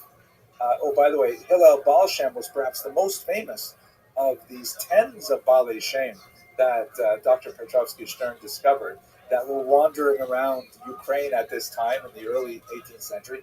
Hillel Baal Shem was one of the more interesting ones in that he left behind a large manuscript called Sefer HaCheshek, in which he wrote down all kinds of samples of legitimate amulets with instructions on how to create them, how to manipulate the divine names with various spellings and so on, when it should be used, when it should not be used, and so on. And he specifically directed that his book should not be published. He did not want to make that big trip from manuscript to book because he felt that the printed book would be too widely circulated, and these were secrets of the Torah that should be preserved only for the legitimate few. So that's the cultural milieu from which the Baal Shem Tov emerges. Now he is known, however, as the Baal Shem Tov, the master of the good name, and there's a question about what is the Tov referring to? Is it referring to the name of God, meaning the Shem Tov, or is it referring to the good Baal Shem, meaning when you look at all those other charlatans and snake oil salesmen and late night TV salesmen, this is not like this. The Baal Shem Tov is really distinct from them. But ultimately, he is performing the same kind of function in 18th century Medjugorje and is highly valued for this. It is important to note that a lot of this comes to light only in the late 18th century as book culture really begins to take hold in Eastern Europe. Much of the wars that I'm going to describe now between the Misnagdim and the Hasidim circulate and are amplified by the statements that appear in print, as opposed to the much more humble and much more localized manuscript culture that occurred. And Hillel Baal Shem is an excellent example of someone who recognized the implications of book culture, which, if you want to put it in modern context, the controversies over books in the 18th century and turn of the 19th century are like the controversies we have today over Twitter, right? Someone writes something on Twitter and there's a huge explosion as a result of it, and it's like lots of heat but very little light in a short period of time, and then it dies down. So book culture was like that then. That was the social media of the day, the Havdil out of dollars. So let's look at we looked a little bit about what Hasidism is and how we believe it started and the fact that there was really an originator. Let's try to understand how this new burgeoning movement interacted with the traditionalist Lithuanians and how they opposed it initially. So much of the research that has been appearing in the last 20 years has been arguing that the Hasidim did not see themselves as a movement in the lifetime of the Baal Shem Tov. Meaning when he died in 1760, he was just viewed as being part of a continuity from the past in terms of those amulet makers who were popular leaders and very charismatic and wonder workers and so on. And in fact, even through the next generation, the Baal Shem Tov himself had two highly distinguished pupils, one of whom went on to have five more really highly distinguished pupils. They also didn't regard themselves as being part of a distinct tradition. It is only when they met the opposition from the Misnagdim that they began to coalesce around the idea that Hasidism was a thing unto itself. Now, I mentioned that the Baal Shem Tov had two distinct, very important Talmidim or students, one Yaakov Yosef of Polnoye and Dov Ber, the Maggid of Mezrich. Dov Ber is, for our purposes, much more significant because, unlike Yaakov Yosef, Dov Ber assembled 5 really important students. And it's also clear from the research into his work that it's not like he was trying to establish a school. The 5 of them really only met with him very infrequently, and some of his most important students, like Shneir Zerman of Liadi, actually only met with him in a very limited fashion.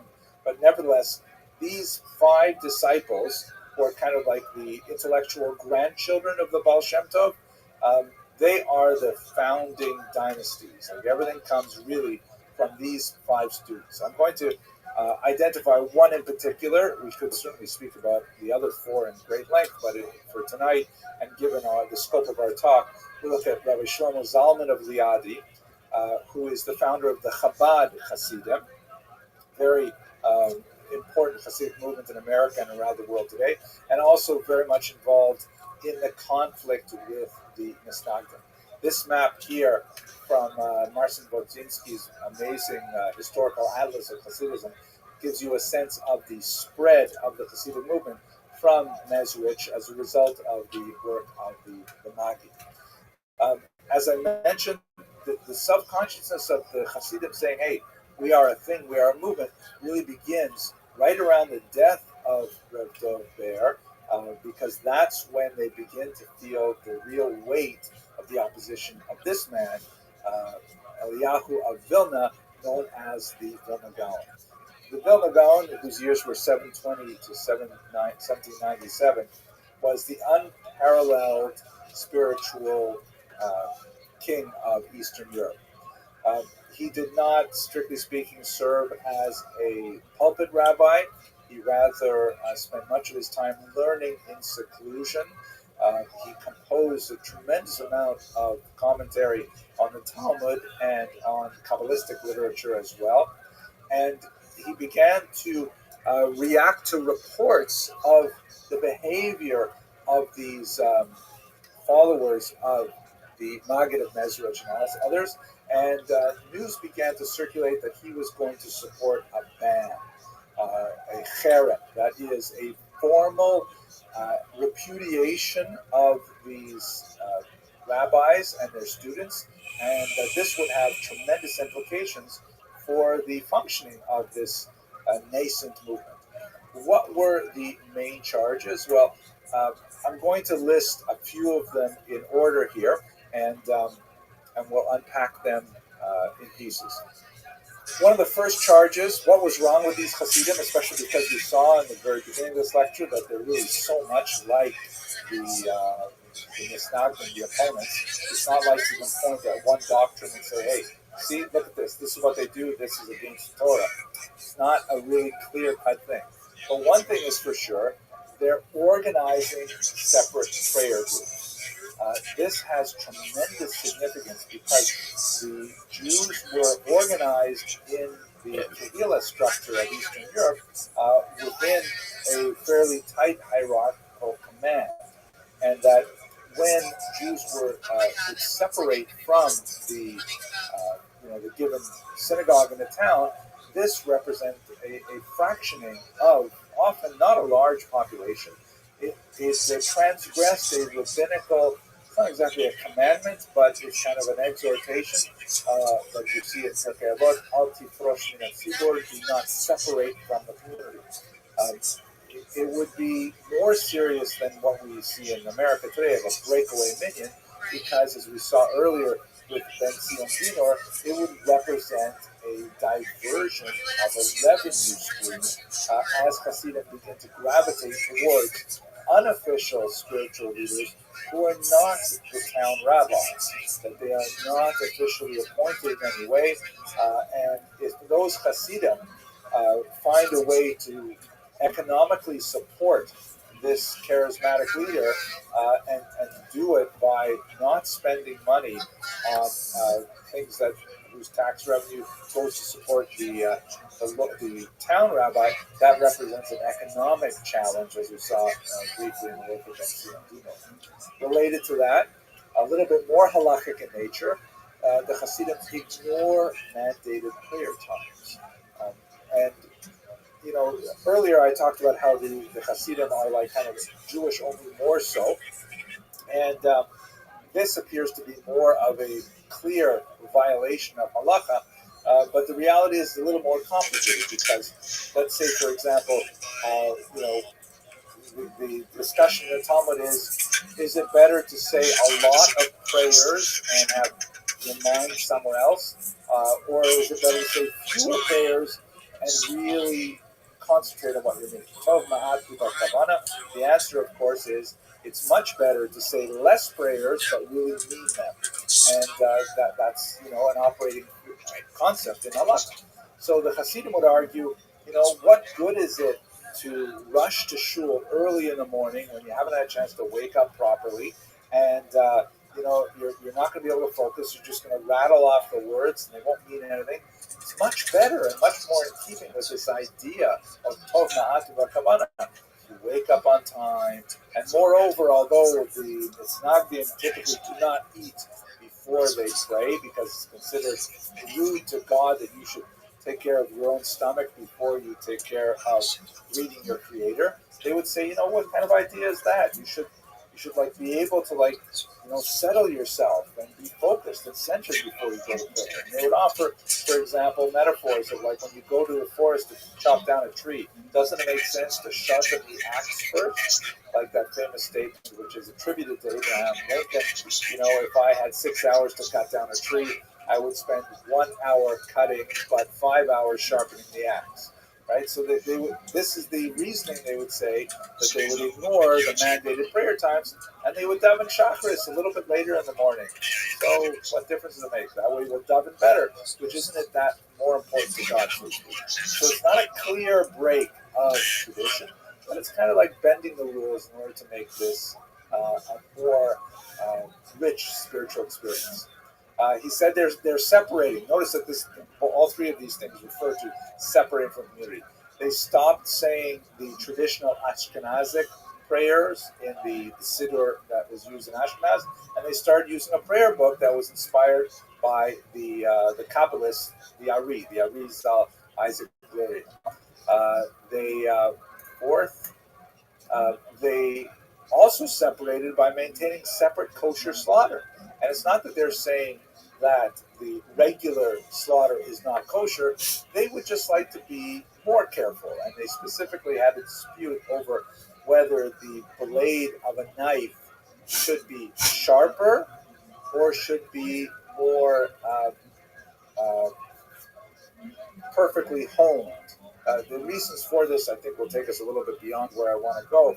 But basically, they argued that the knife should be handled a little bit differently than it used to be handled. But they all agreed on the laws of slaughter. But this also meant, of course, the revenue stream from the kosher meat would no longer go to the traditional town rabbi. Now it would go to the Hasidic slaughterer. The Vilna Gaon, of course, is the master of the Talmud. He says the Hasidim are just not studying enough. Not surprising, given that where they come from, there are no great yeshivot like there are in northern Europe and in Lithuania. But nevertheless, he argues that they're valorizing prayer in particular over study of the Talmud, which is a slight difference in emphasis to the Litvaks. And instead of studying the Talmud, they're studying the Kabbalah, which is like something which is so outrageous because the Kabbalah should only be studied after you've already mastered the Talmud. The Talmud is considered the revealed Torah. The Kabbalah is considered the hidden Torah. So what are you studying the hidden things before you get the revealed things? And then there's a whole bunch of discussions about their raucous, unruly, drunken behavior, their emphasis on camaraderie and singing. And yes, alcohol was an important part of the Hasidic Fabrengen then and now. And they argued that this is really not appropriate for a much more austere sober Lithuanian approach. The Hasidim have an expression called the Alitva, right?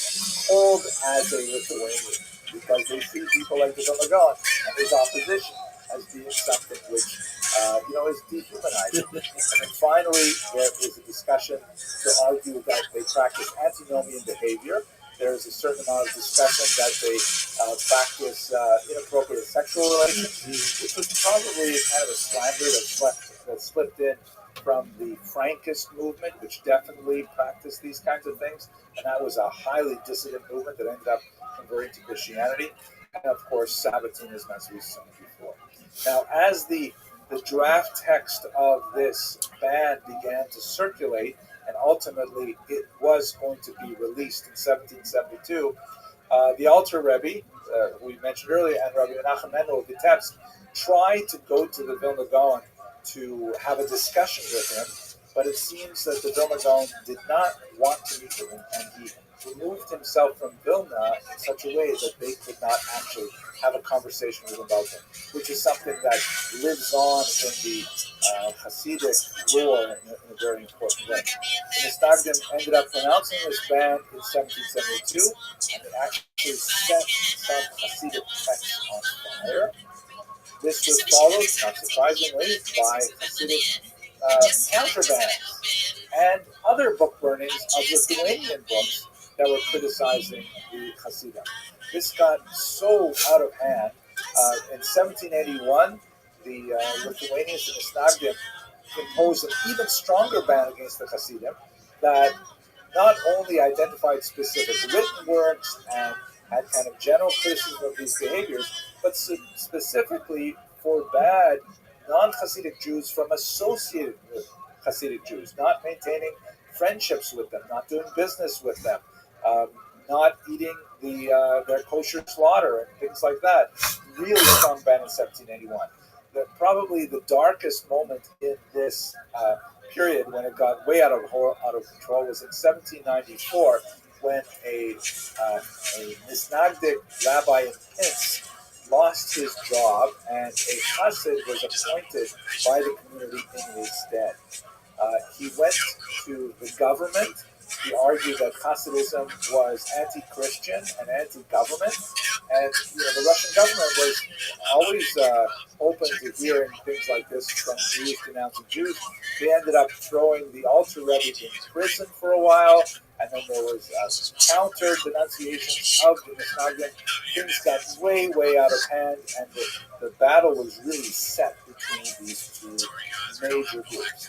Now, where we are in terms of our story is that while these two groups are fighting bitterly with each other, the news factor of the Maskilim, the Enlightenment thinkers are going to enter the picture, and that's what we're going to talk about next week. But before we leave the fight between the early Hasidim and the Misnagdim, I'd like to talk a little bit about that impact on the Misnagdim, which was in many ways unconscious, but is viewed obviously by historians who study Muda. This is a picture of the famous yeshiva of Volozhin. It is the most important institution of communal learning established in Lithuania by the Vilna Gaon's own student, Rabbi Chaim of Volozhin. And this represents in many ways kind of the reaction to Hasidim that was expressed in terms of a revolution of tradition. First of all, the Hasidim were criticized for their loose attachment to Jewish textual study. So the Lithuanians redoubled their attachment to textual study in order to distinguish just how far they were from these Hasidim, who instead of engaging in Talmudic study, which, by the way, there is definitely some grounds for that criticism in the 18th century, but as we move into the 19th century, it disappears pretty quickly, and the Hasidim are also deeply involved in Talmudic study. But the Lithuanians, they redefined themselves by saying that we are really the people of the Talmud. Whereas before they had people like the Vilna Gaon, who was the pinnacle of it and the representation of it, the Lithuanians, the Misnagdim, began to internalize it far more so than ever before, studying the text with a ferocity and intensity that was unrivaled in prior generations.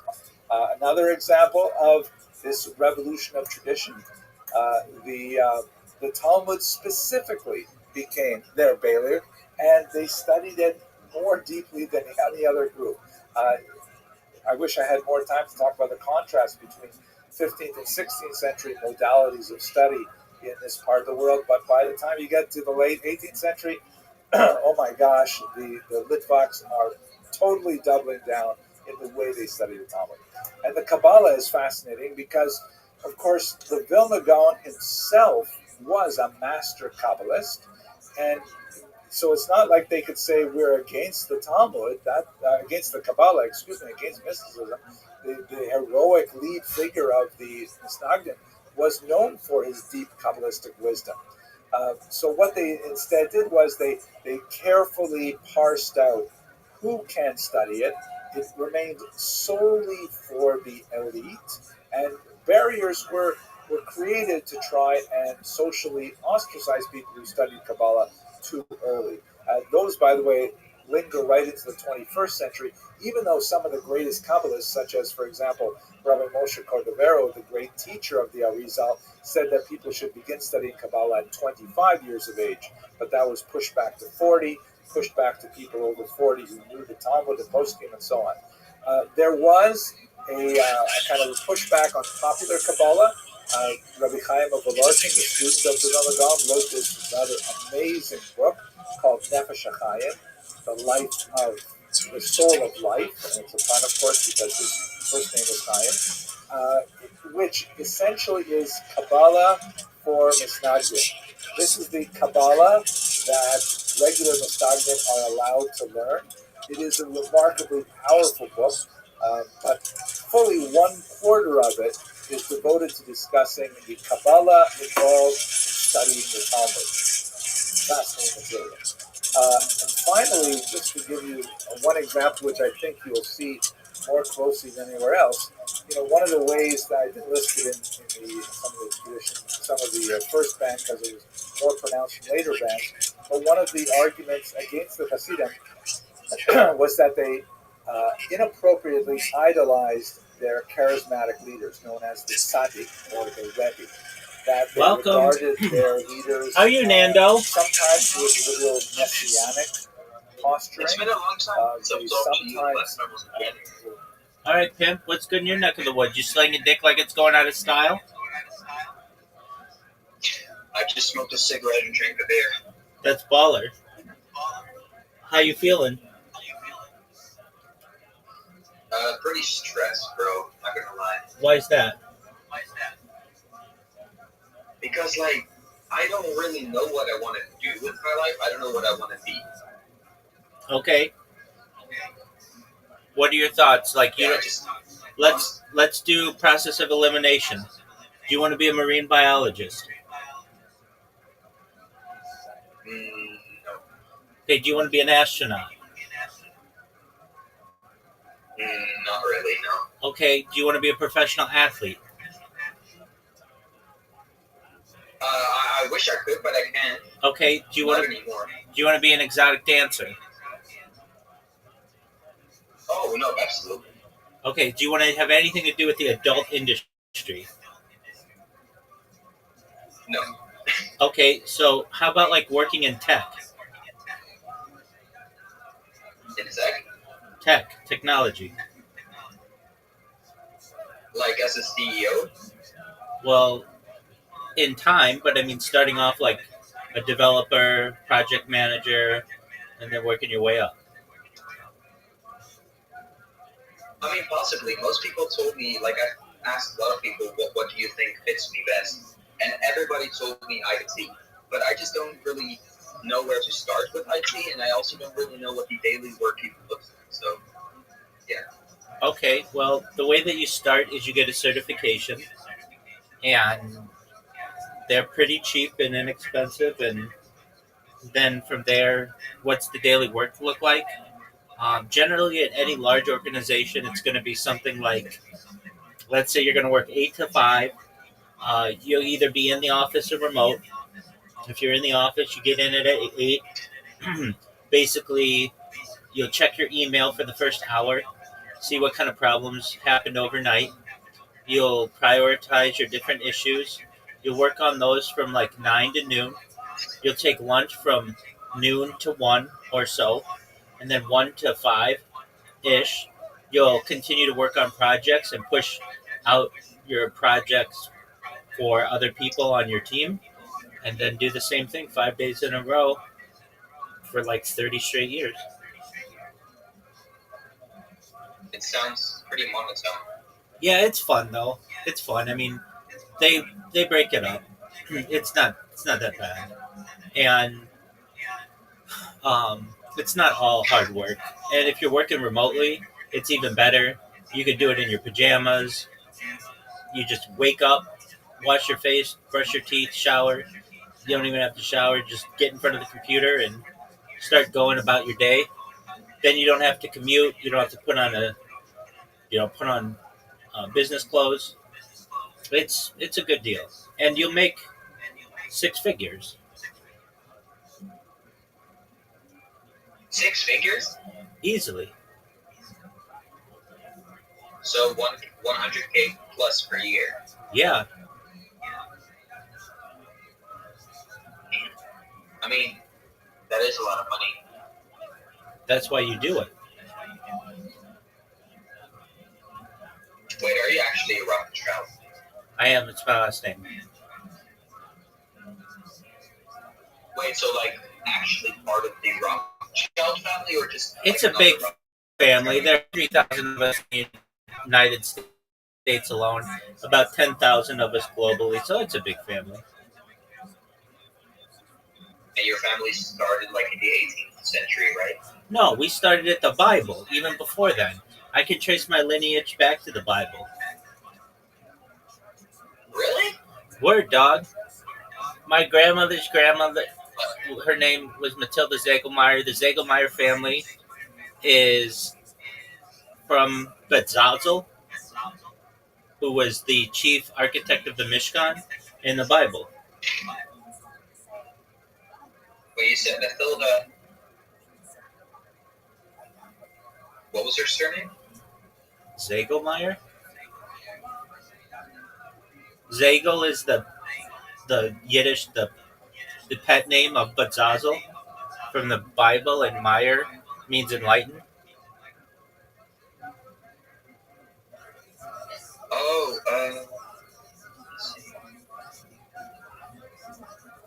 so how do you write that first part?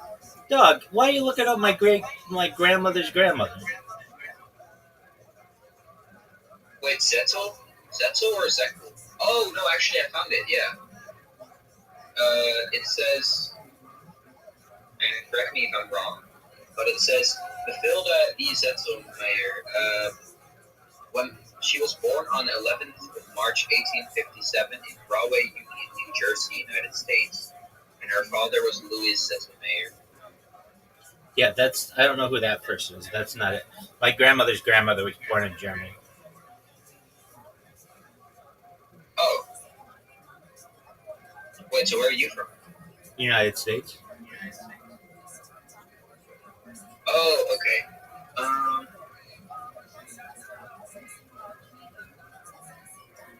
Yo, dog, how did we get into my lineage? We're helping you with finding a job.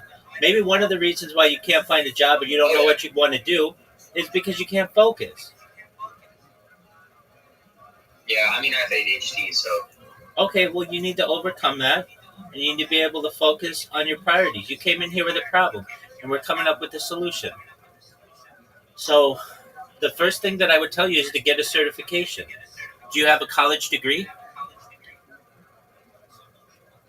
Yeah, I actually have a university. But what's your job? Dog, what are these questions about me? I'm a rabbi, and I'm also a certified project management professional. Now, back to you. What is your degree in? What my degree is in? Yeah, Security. like IT security or like standing around making sure people don't get into a bank security? The second, yeah. They give degrees in security? Yeah. Well, I mean, my security isn't just. I mean, we have firearms on us, so yeah. Yeah, but that's not a 4 year. I mean, I'm not saying that you don't have a 4 year degree. I believe you. It's just like, what do you learn for 4 years aside from firearm safety, how to walk around a warehouse, how to lock a door? Well, it's important for us to be prepared, so to be sure that we don't, it's a lot of like. Let me see the translations really quick, because I'm not from the USA. Um, like like using our fight, like our kind of like using our not violence, but like like using our force, I guess, in a way that we don't overdo it. So proportionate violence. Okay, I get that. So why don't you work in security? I mean, I just don't. It's not like really stimulating for me anymore. Yeah, it's boring as I want fuck. to be bigger than that. All right, well then work in IT, dog. I just want to be remembered. Okay, well that's a different story. You can be remembered for a lot of things. Do you want to make money or do you want to be remembered? I want legacy. Okay, that's what you want more than anything. Yeah, I think so. I'm looking for status Do you and have power. do you have the ability to be a live streamer? I guess, yeah. Okay, well why don't you live stream? Because I'm not sure when it's going to start to create income. Well, then you don't have the ability to live stream. I mean, you do, but not. You want to make money doing it. It takes a long time to make money to do it. Right. So you need I a, mean, yeah, so that makes sense. so you need a job. Okay, so I can tell you that a Salesforce entry level position pays $120,000 a year.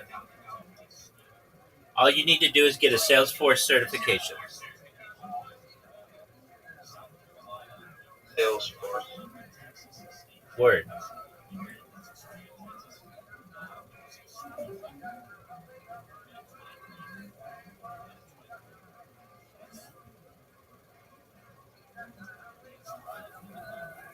To practice something which the Misnagdim decried. That is this concept of Mesirat HaMachshava, the transference of thought, where a typical chassid would say, "Who am I to pray to God? I'm not holy at all. Let me pray that my prayers will be remembered by the Rebbe, and when the Rebbe prays to God, that his prayers will be accepted." And so the Misnagdim said, that smacks of idolatry. Every Jew has the right to pray directly before the King of Kings over kings, and this idea of like praying that your prayer should be included in someone else's prayers is really not Jewish.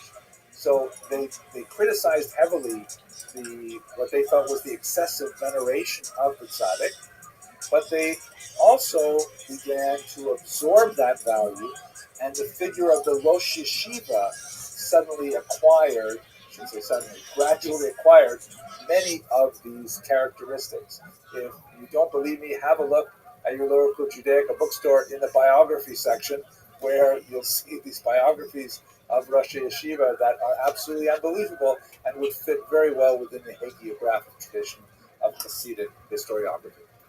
So that's basically what happened in the late 18th century with the birth of the Hasidic movement and the reaction of the Misnagdim.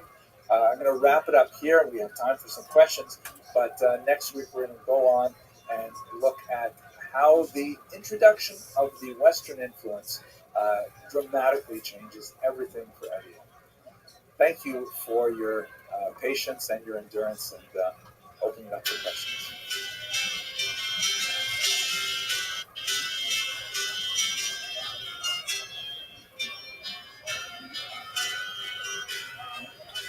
This is talent.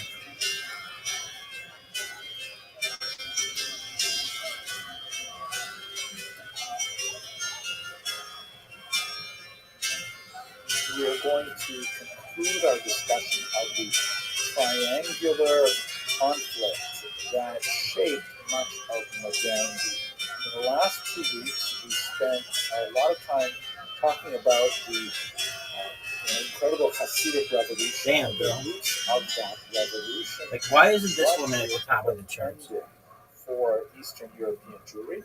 We spoke about the She's wearing a rather bikini. harsh reaction from the Misnagdim, from the so-called opponents of the Hasidim, and even the name itself, Mitnaged or Misnagid in Yiddish pronunciation, refers to how the traditionalists, led by the Vilna Gaon, defined themselves by their opposition to the Hasidic movement.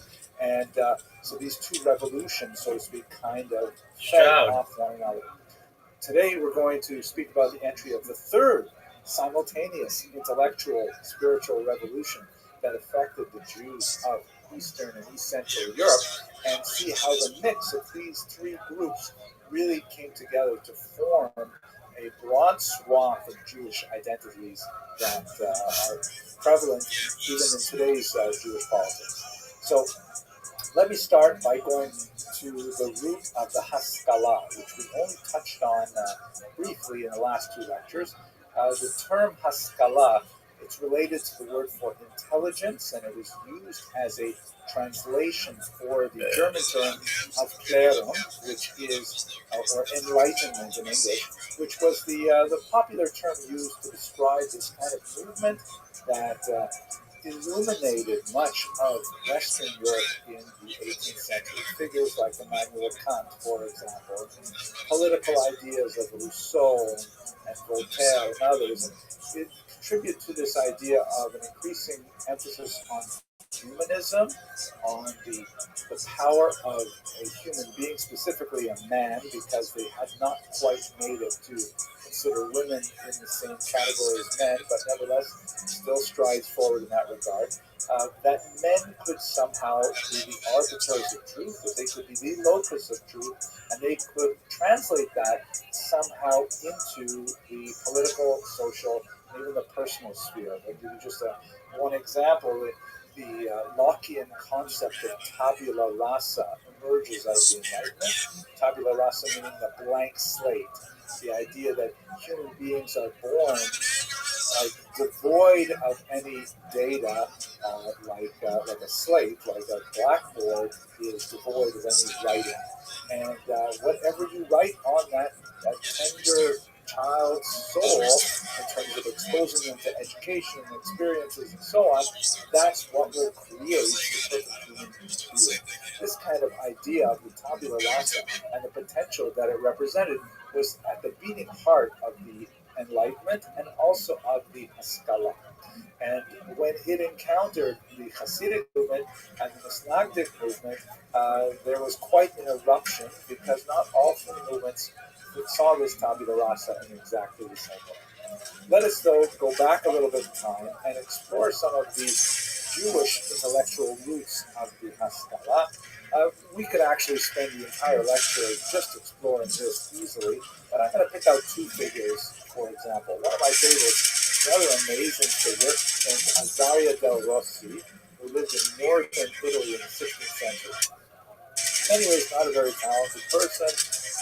He was essentially a proofreader for the emerging publishing industry. He was a copyist. But it happened that in 1570 there was a dramatic earthquake in Ferrara, and he fled with much of the Jewish community that lived actually in a lowland very close to the river, and they were worried about their buildings collapsing, so they actually spent a couple of weeks living outdoors, a little bit like my shul during the COVID condition. They spent a couple of weeks living outdoors with the non-Jewish citizens of Ferrara in an unusual kind of environment where all of a sudden, they're all in the same boat. They're worried about what will happen to their city during this literally tectonic change. And Del Rossi struck up a friendship with some of the Christian monks who were out there at the time. And they were exchanging all kinds of ideas. And this led to kind of an epiphany, to borrow a Christian term, for Del Rossi. He ended up writing a very important work called Me'ir Einayim, the Enlightener of Eyes, and it really took a different approach to the entire way that Jews appreciated the world. It was a tremendously dramatic work because of two things. First of all, Del Rossi really had a very wide open idea when it came to what science could tell us about Torah. He did not have that kind of, you know, instinctive rejection that we see in the church about challenges to the Ptolemaic view of the universe with the Earth at the center and the sun revolving around it. He simply said, "Wow, look at this! I bet there are a lot of things that we could get from science that would help us learn about the Torah." The specific connotation, by the way, was he wrote a study of earthquakes in Jewish history, starting from Tanakh and moving forward, which is really quite a fascinating thing. The second thing that was really important about Del Rossi, perhaps even more important for our purposes, is that he was completely willing to engage in frank and open dialogue with Christians. And this was something that was not as common as one would think, even in the 16th century, even after the Renaissance and so on. In many ways, we can see this trend going back much further. We see it, for example, in Maimonides' famous comment that occurs in his introduction to Pirkei Avot, called the Eight Chapters.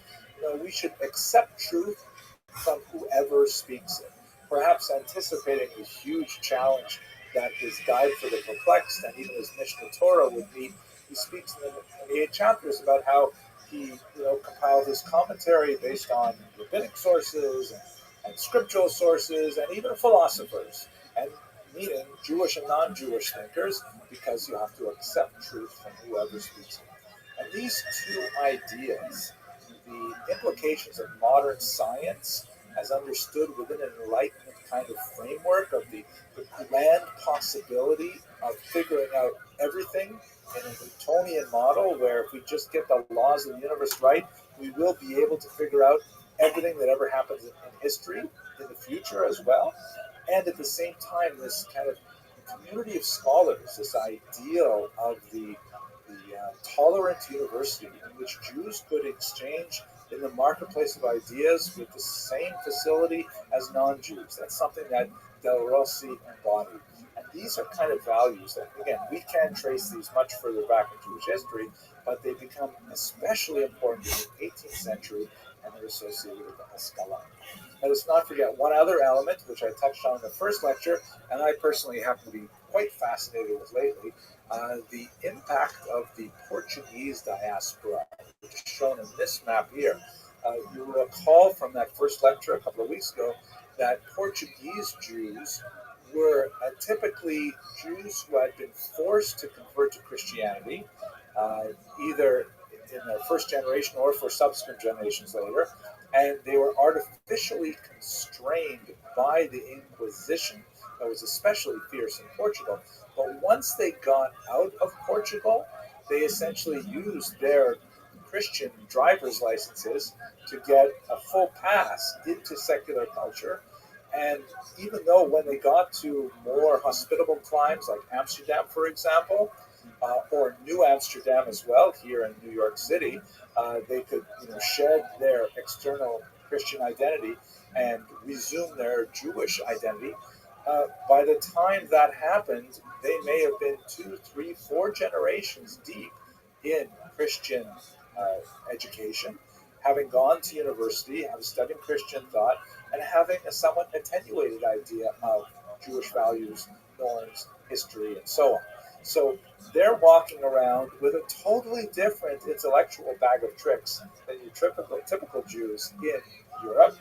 And they're spreading a lot of fascinating ideas, many of them deeply challenging to the Jewish status quo, people like Spinoza, who we spoke about in the first lecture.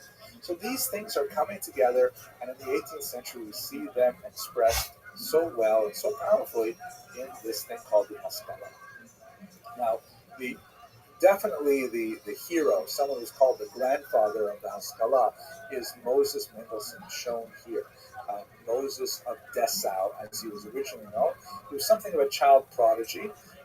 He came to Berlin, where he made much of his fame, and he distinguished himself in so many areas of intellectual inquiry. First and foremost, because he was able to shed the Yiddish,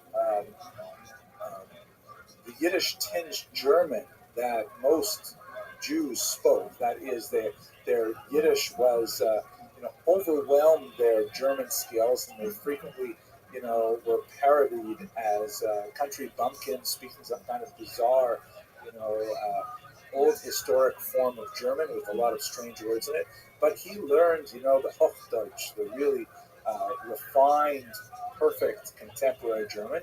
And not only that, he was quite an able philosopher. He was able to actually enter the salons of the day and impress everyone for the sobriety of his thought, the expansiveness of his comprehension, and his fluency with the written materials.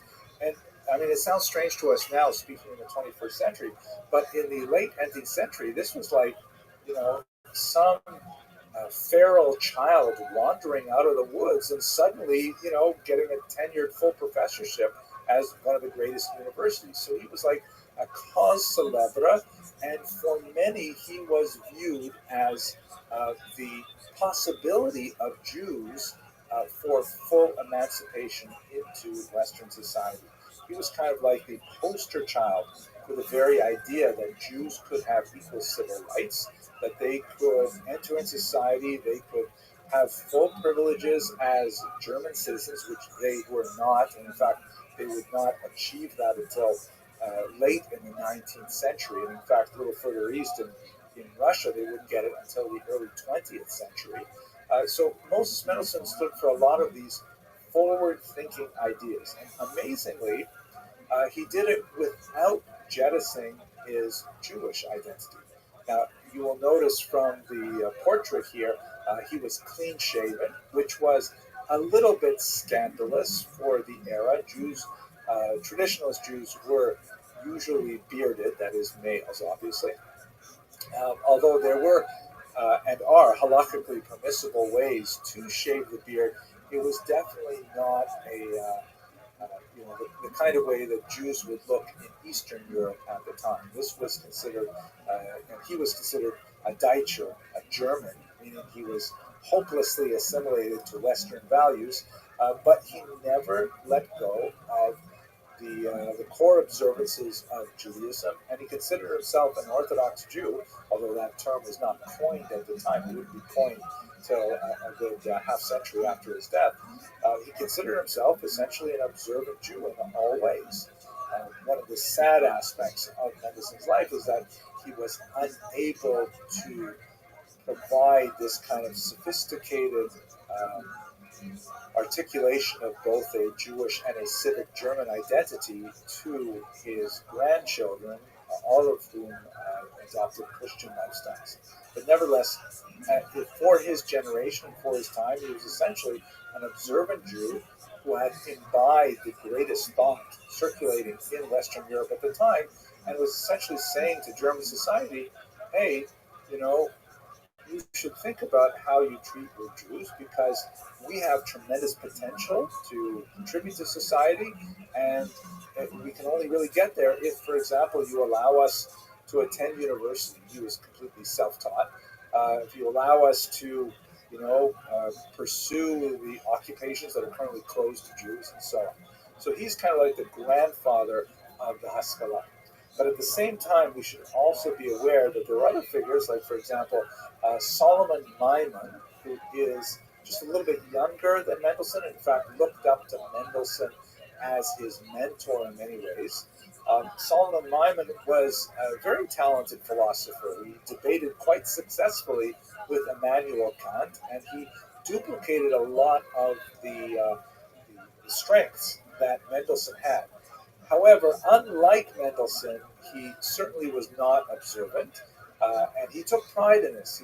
Maimon did write quite a few philosophical treatises that had some popularity and notoriety in his day, but his longest lasting contribution to Western thought is his rather salacious autobiography, which is, um, you know, it is not the first in this genre, but it is certainly one of the most important.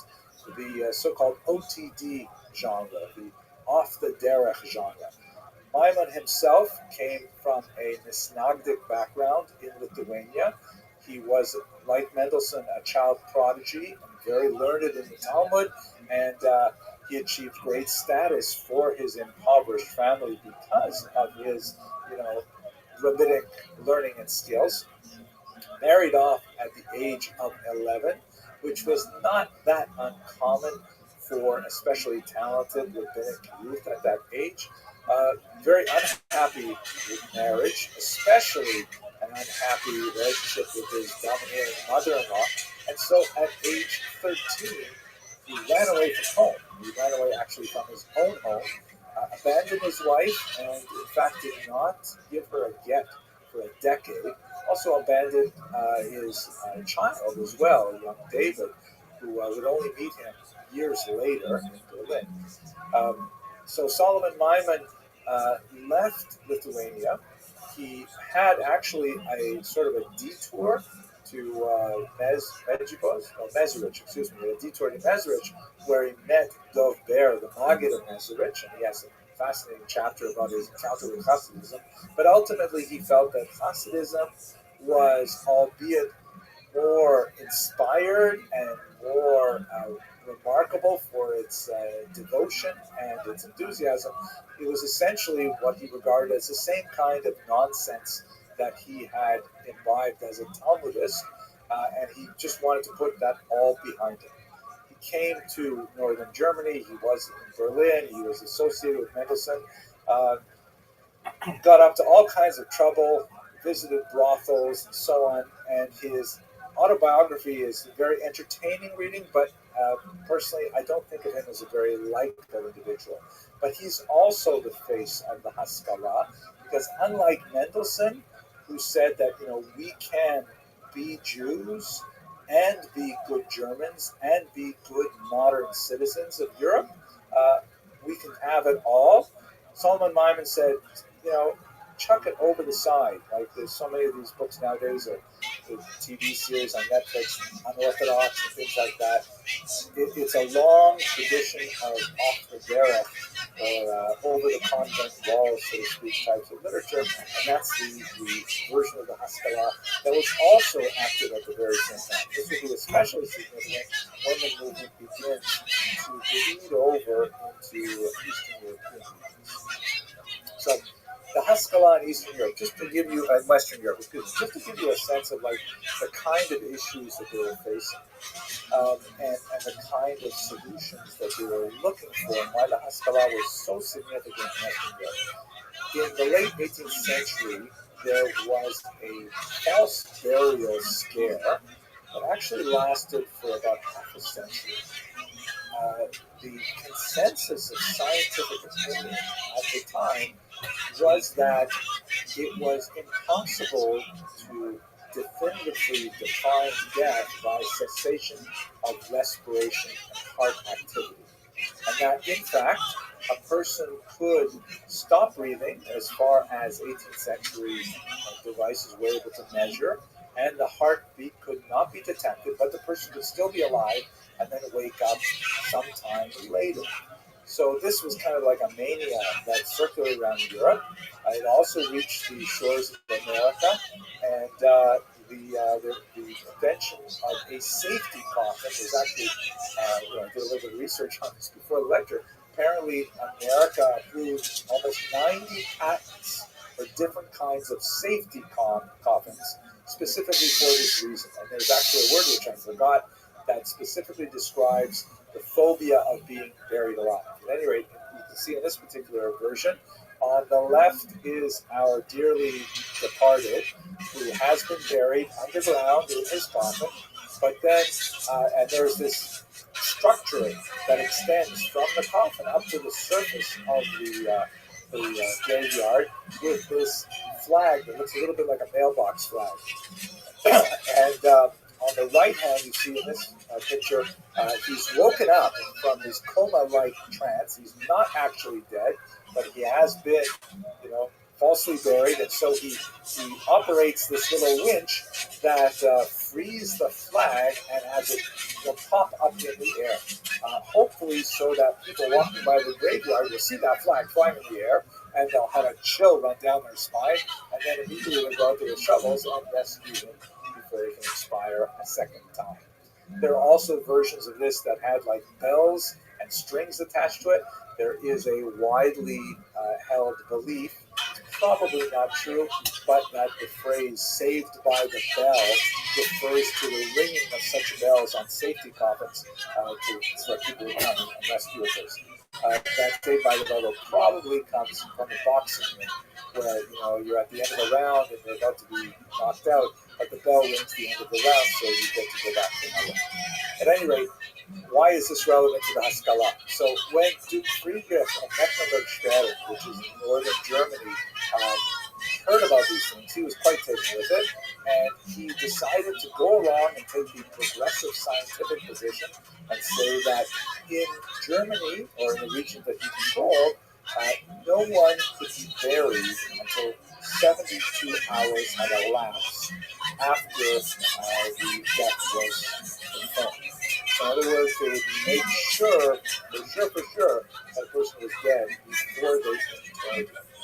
And this was a tremendous affront to Jewish burial practices, which, of course, inspired by their Middle Eastern origins, argued for almost immediate burial. Ideally, within the first 24 hours of death.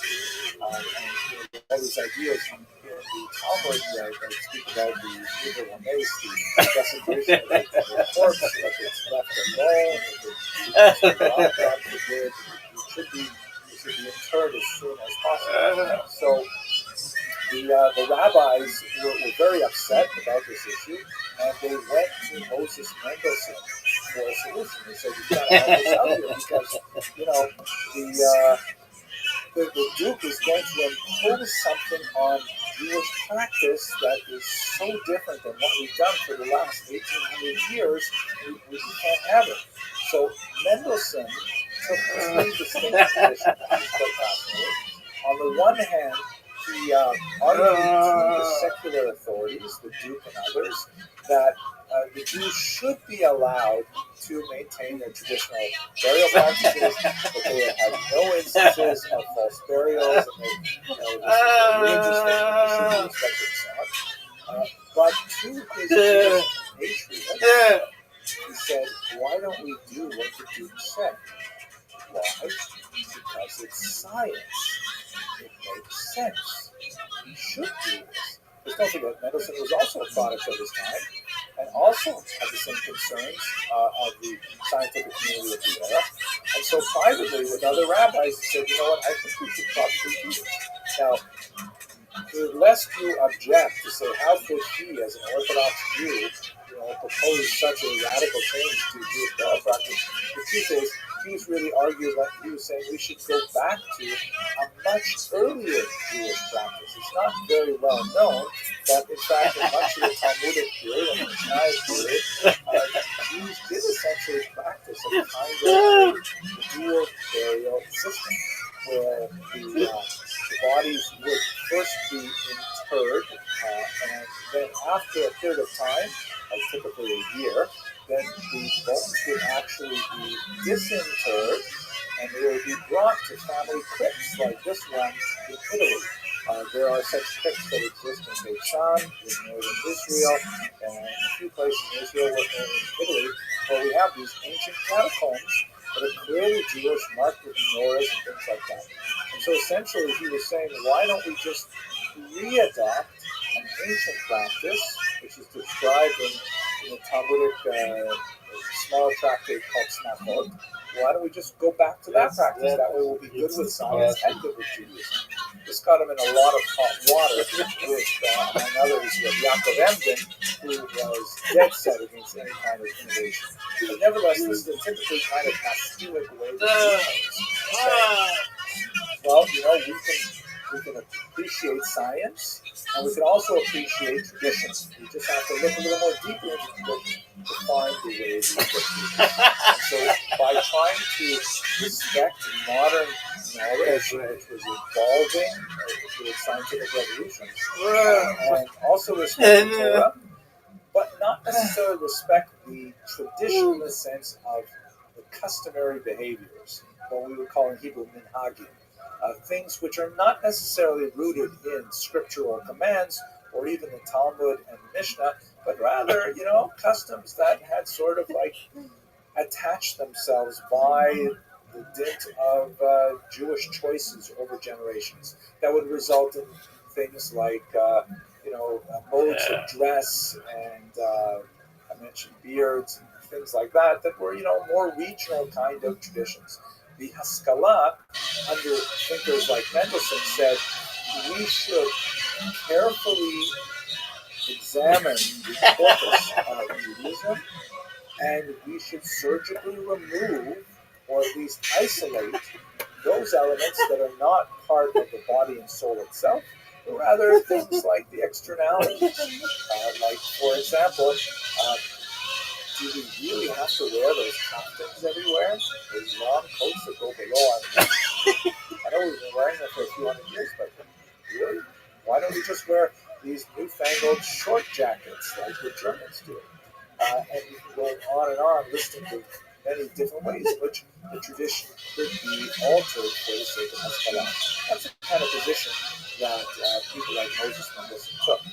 And the second element, which is very important, besides the role of science with Torah and tradition, is that Mendelssohn trusted and wanted to engage with civic leaders like the Duke of Mecklenburg-Schwerin. He felt that, for too long, Jews had regarded the non-Jewish world as toxic, as antithetical to Jewish values, and as hostile to Jewish values. And he felt, no, we should, while recognizing that there are a minority of non-Jews who unfortunately don't like Jews because they are not sufficiently educated as to who Jews are and what we stand for, we should nevertheless embrace our non-Jewish neighbors with open arms and, be happy to join with them in the exalted experiment of constructing a multi-ethnic society. And so the idea of openness to the German population in particular was a distinguishing feature of the Western Haskalah. But remember, we've got a whole range. We had the Mendelssohn, who was kind of like the middle of the road person in many ways. We have the off the derech Maimon, who was also in this camp, who was also saying, what are you even trying to keep the Torah here? Just get rid of it. And then we have people like Mendelssohn's, one of his prime students. Here he is, David Friedlander, from his years are 1750 to 1834. And we should realize that Mendelssohn's plan simply was not working. His idea of demonstrating the value of Jews to German society would naturally result in the conference of emancipation and equal rights to them. In reality, as much as the Jews tried desperately to show that they deserved emancipation, it eluded them at every turn. And this drove the Jews to an almost ape-like, slavish imitation of German norms. For example, the reorganization of the synagogue layout to make it more church-like. And in fact, one movement in Germany argued that, hey, maybe one of the reasons why we're not meshing with the Germans is because we observe the Sabbath on different days. So fine, let's move the Sabbath from Saturday to Sunday, which is like an absurd argument, but nevertheless, it was debated and discussed very seriously. In fact, even adopted, but the laity would not accept it. The introduction of organs into the synagogue, all kinds of things which are definitely contradictory to Jewish law, but nevertheless, these bending over backwards attempts to try and prove that Jews were willing to and appropriate partners in Best German backhand of all time. national enterprise. That's David Friedlander, for example, went rather far, and he argued for a so-called dry baptism. This was a proposal he put forth in 1799, realizing that one of the only ways that Germany seemed to be willing to accept Jews as full members of society is if they would convert. We see this over and over again with great figures like Gustav Mahler, the composer, or Karl Marx's parents, who were all baptized. Heinrich Heine, the great poet, that the only way they could really get university positions, get reasonable jobs, get published in certain places, and so on, is if they formally adopted Christianity, specifically Lutheranism. So Friedlander said, you know what? Okay, how about this? And he actually wrote an open letter saying, how about all of us Jews convert to Lutheranism? We just want to do it on our own terms. I mean, we don't really want to believe that Jesus is our Savior. But we will, pro forma say, yeah, sure, we're Lutherans. Yeah. This was why it was a so-called dry baptism. There was no water involved. Of course, it didn't work out. But you see the extent of the desire for the Haskalah to get that elusive German citizenship, that they would do anything for it. And Haskalah was like stretched out way beyond anything that Mendelssohn himself would have approved of. And just to put this in context, since this is the audience we're speaking to, there were genuinely Orthodox figures who found a way to kind of thread this needle. One of the most famous is Samson Raphael Hirsch, who in the middle of the 19th century articulated a very controversial strategy, which indicated that one of the things that was necessary was a cleavage of the Jewish population in Frankfurt am Main, the so-called Austritt, where the Orthodox community formally separated from the general Jewish community. In the context of Jewish communal structure, this was really quite a radical move. And at the same time, he argued for a full engagement with German society to the furthest extent that halacha would allow.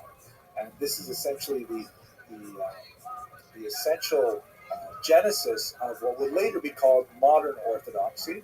A lot of things happened between Hirsch and the 21st century, but the idea of trying to find a safe middle ground between outright assimilation and an obscurantist, insular kind of Judaism that doesn't recognize the value of modern science, modern thought, or non-Jewish civilization. That's sort of where Samson Raphael Hirsch was trying to focus his efforts. And in case you think he wasn't sufficiently religious, this photo was often circulated with a little bit more rich beard, so he looked a little bit more flint, so to speak, in these pictures. That's a little bit of a check. Let's go on. That's what's going on in Western Europe, right? You have these maskilim, the adherents of the Haskalah, who are trying very hard to achieve certain political goals, and they are willing, along a spectrum, they're willing to go so far as even have a kind of a mock conversion if that will get them what they want. They were unsuccessful. Eastern Europe, on the other hand, was rather different.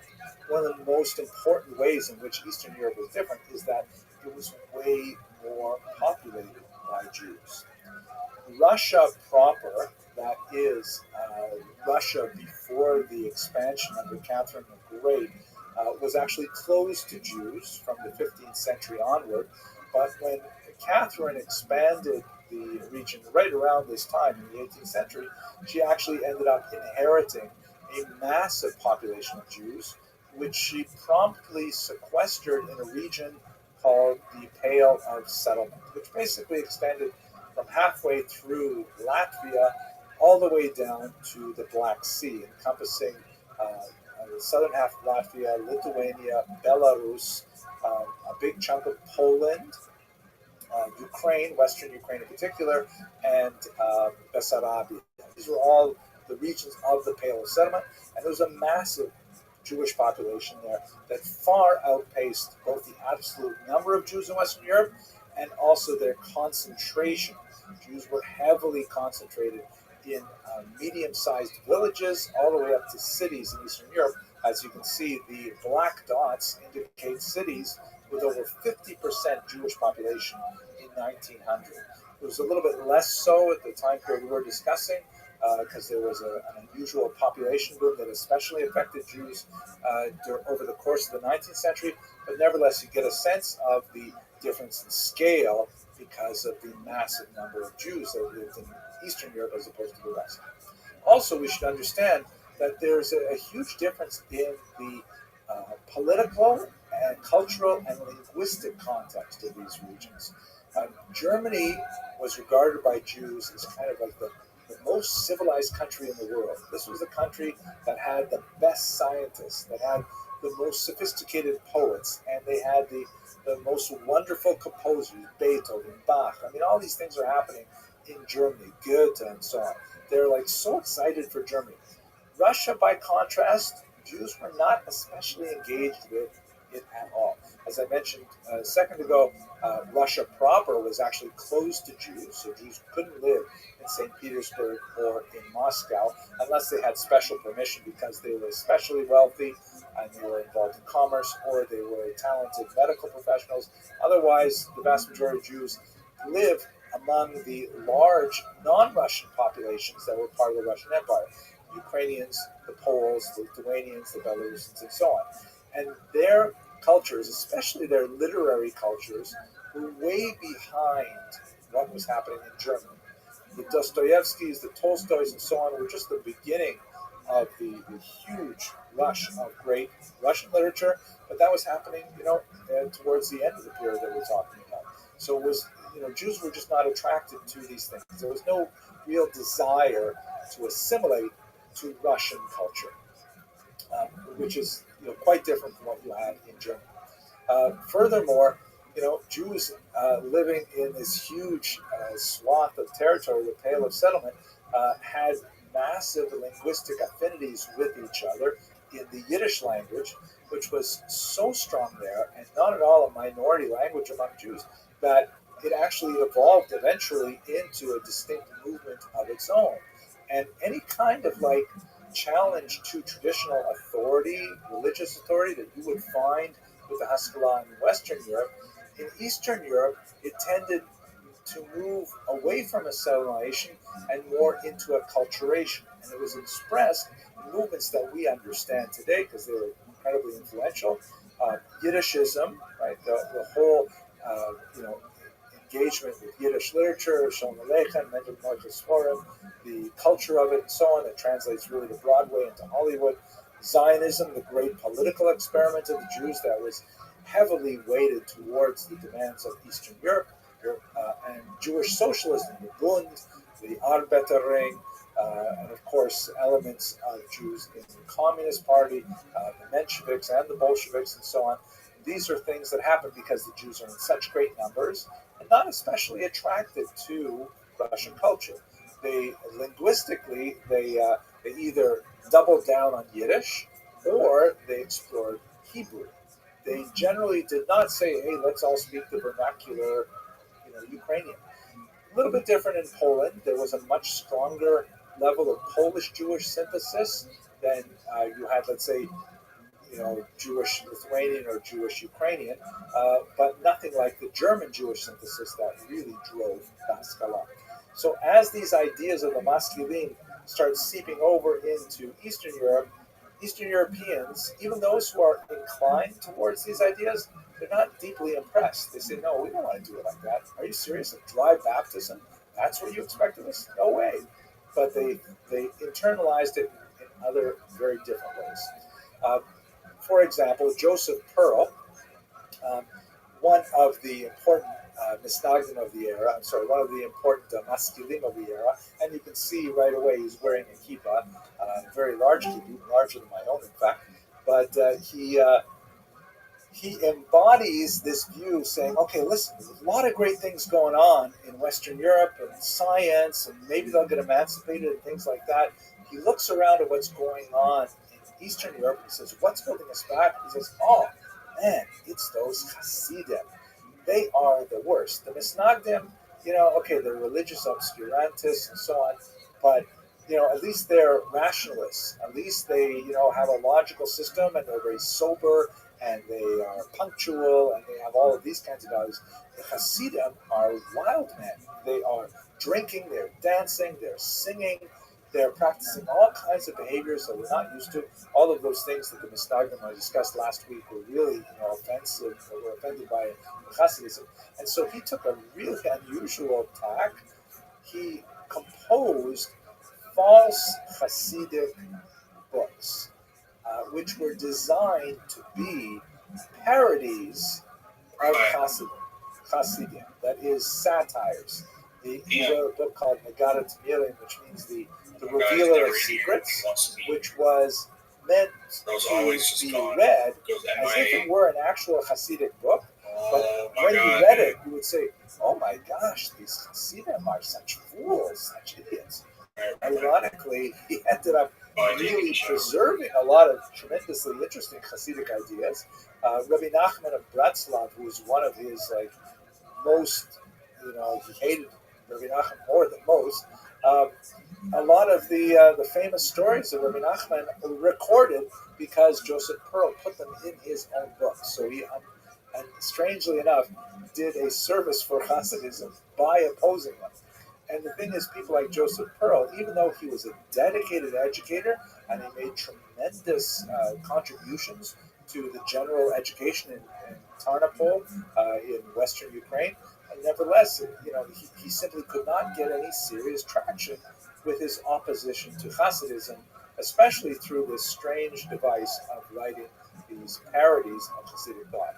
But you see how the Haskalah here, especially in the figure of Joseph Pearl, tries to corrode support for Hasidism, but it is a genuinely popular folk movement that people enjoy. People want to be associated with the Hasidim. We should note that Pearl was not the only maskil who dealt with the Hasidim, and there were some, I'll show you one in about 10 minutes, that viewed the Hasidic movement with quite a bit more charity, but nevertheless, the basic attack of Haskalah on Eastern European Jews was primarily focused at the Hasidim, because they saw them as the most obscurantist, the most anti-rational, the most diametrically opposed to the values of Haskalah that they were trying to slowly bring into Eastern Europe. The fights over Hasidic literature really died down around the year 1815 for various reasons. For example, the Vilna Gaon had now been dead for almost 20 years, and there are also changes in the generations of Hasidic leaders and so on, and the placing of Hasidic rabbis in official positions in many cities calmed down a lot of that intense literary debate. But the Hasidim and the Misnagdim together faced a much more significant threat from the Russian government. And so another element of the Haskalah's attack on the traditionalist lifestyle in Eastern Europe was specifically through the government. And this, in many ways, poisoned relations between, on the one hand, the Misnagdim and the Hasidim, and on the other hand, the Maskilim coming in from Germany. But ironically, this meant that the Hasidim and the Misnagdim had common cause against the Haskalah. And so to a large degree, this helped form what we might call today a Haredi bloc of Litvaks and Hasidim, because they both saw the Haskalah as an existential threat, which they were. Tsar Nicholas I here, who was one of the most influential tsars to rule Russia, had a lot of ideas about how to deal with the Jewish people. He was deeply disturbed that they should not conform to his threefold theory as of good government in Russia that emphasized, worship of the Tsar, that emphasized Russian orthodoxy, which that Jews could not conform to. Obviously, Russian Orthodox Christianity, not Russian Orthodox Judaism. And finally, the idea of narodnost, which means peoplehood or peopleness. He wanted Russians Russian citizens of the Russian Empire to kind of coalesce around the All right, Russian so all in all, nationality. you were down And the Jews $3,000 were in steak. How about the other one? So he tried a twofold solution to try and divest the Jews of No, we have to Like talk. about time? We have to talk about it. Like in the past 10 years? Yeah. Negative 60,000. Holy fucking shit, dog. Yeah. But that's also from one point in time. Like, you had a problem? No, I got a gift. Somebody gave you a bunch of money and you just blew it? Yeah. Was it an inheritance? His mom died. He was on drugs. Who's he? Some Norwegian guy. Some random Norwegian guy's mom died and he gave you a bunch of money? Yeah. I met him off high school. Why'd he give you so much money? I told him I was a good member. Oh, so you gambled on his behalf? Yeah. Okay. What makes you think you're a good gambler? Well, when I had the bankroll, I was pretty good. I was making anywhere from 5 to 10 grand a day. Yeah, I had but such a high bankroll. yeah, but you don't keep track of You know? you don't keep track of your losses that way. Back then I was. Okay. Have you just Not considered so much anymore. quitting? Oh yeah. No, 100%. Well, you're already done on one site, and the other site is more corrupt than that site. Yeah. So why don't you No, just I quit? intend on that. Sure. If you like gambling so much, why don't you do sports gambling? You know, I probably should. I've heard that it's good. Well, here's why I say that. You blow thousands of dollars in like 10 minutes. And you're not going to do that on sports gambling. Sports gambling, you put $100 on a game. The game takes 3 hours. You're really into it, and you could win. It's basically like 50-50. True. Yeah, I like sports bets. And it's harder to rig those. Like these websites that you're on, you know how they can code them and just be like, okay, we're going to win 55% of the time, and you're going to lose 45% of the time. Or you're going to lose 55% of the time. You're only going to win 45% of the time. And basically, every time you put money into it, there's no regulation. There's no gaming board. So they can just, at one point, say, you know what? Let's just make it, he's going to lose 90% of the time. And Which is what happened with that movie. One day I got pissed off. I was upset at him, so I went in and I did $9,000 bets, and I lost like 10 bets in a row. and don't feel bad. Don't feel badly. Like, dude, when I used to gamble with this friend of mine, and do you remember what Bodog? Do you know what Bodog was? Okay, so Bodog was like the OG online gambling site. It was really big for online poker and sports betting. And my friend and I would get on there. We'd get on these. We would use it for sports betting originally, but then we'd get an online poker because we had some friends of ours who did online poker and made a lot of money. And so it was like, okay, well, we'll do it. And every single time we got like an unbeatable hand, like a full house, like a really good hand, we'd lose to 4 in a row, 4 of a kind. And it'd be like every single time. Well, what we didn't know is we were playing against bots. So they always would make you think that you had a good hand, and then right at the end they'd steal all your money. And then guess what happened to that website? It was some Cayman Islands website that went under, and we never saw anything from it. We lost thousands of dollars doing that. registered like it says right here, operated by 2 Cent Technology Limited, a limited liability company registered in Belize, with the registration number with an address C. Urchin Street, number 2 at San Pedro, Cayenne, Belize. Licensed in the government of autonomous island of Yorian, Union of Comoros, and operates under the license. Yeah, so that's not legit at all. Like, what is the island of Yorian? They mean a real thing? Is it near Belize? It's a volcanic island in the Comoro Islands, All right, it's like when situated in the northwest of Madagascar and east of Mozambique. So you're talking about like in the Indian Ocean. Like there's no getting these people. It's basically a scam. Yeah, what's the population? That's how you really know right here. Okay, they have a decent population. That's not how you. Still, it's like, That's not how you really know.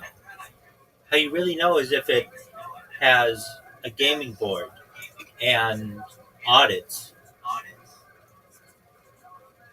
If you can't, we couldn't even pick out where that island is on a map.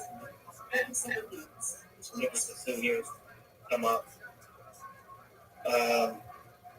The thing is, where it says 2 Cent Technology Limited, they actually sold the site. This used to be owned by someone in Curacao. And it got switched out. Curacao. So, Yeah.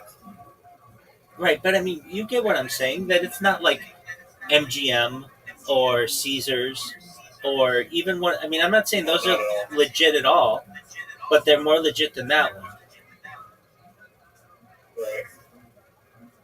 Why don't you bet We with, have little tools so you can validate stuff. why don't you bet, yeah, but here's the thing. Let's say you got, I don't know, $100,000 in the bank there. No one knows that you can necessarily cash that out. Right. They could just be like, okay, whatever, I mean, let's close down at this point, and you're done. You're not going to the Indian Ocean to get your money, and no lawyer's going to pony up to just be like, all right, let's sue these guys. You're done. You just yes, this is true. you just like the rush, Yeah. and you can get that rush in other ways. You can get that rush in other ways. I agree. And you have a child, and this money could be going to improving their life. Yeah. No, I agree with that 100%. That's why it's, I just had to talk with it with my lady. It's something that, I can't be doing like I'm doing anymore, You have access to a bot system that people would dream about. Now I know it's not yours, but you're like the middleman for it. And you could basically take the money that you're using to gamble and invest it in your streams. You got to be doing something interesting, but it's like 290 days until Grand Theft Auto 6 comes out. Yeah. You plan on getting it. Okay. So you create a community that knows that you're good at Grand Theft Auto 5. And then when Grand Theft Auto 6 comes out, you increase the amount of bots that you have viewing your streams. And then all of a sudden you've got some subscribers. Then perhaps you might have a merch store, and you grow from there.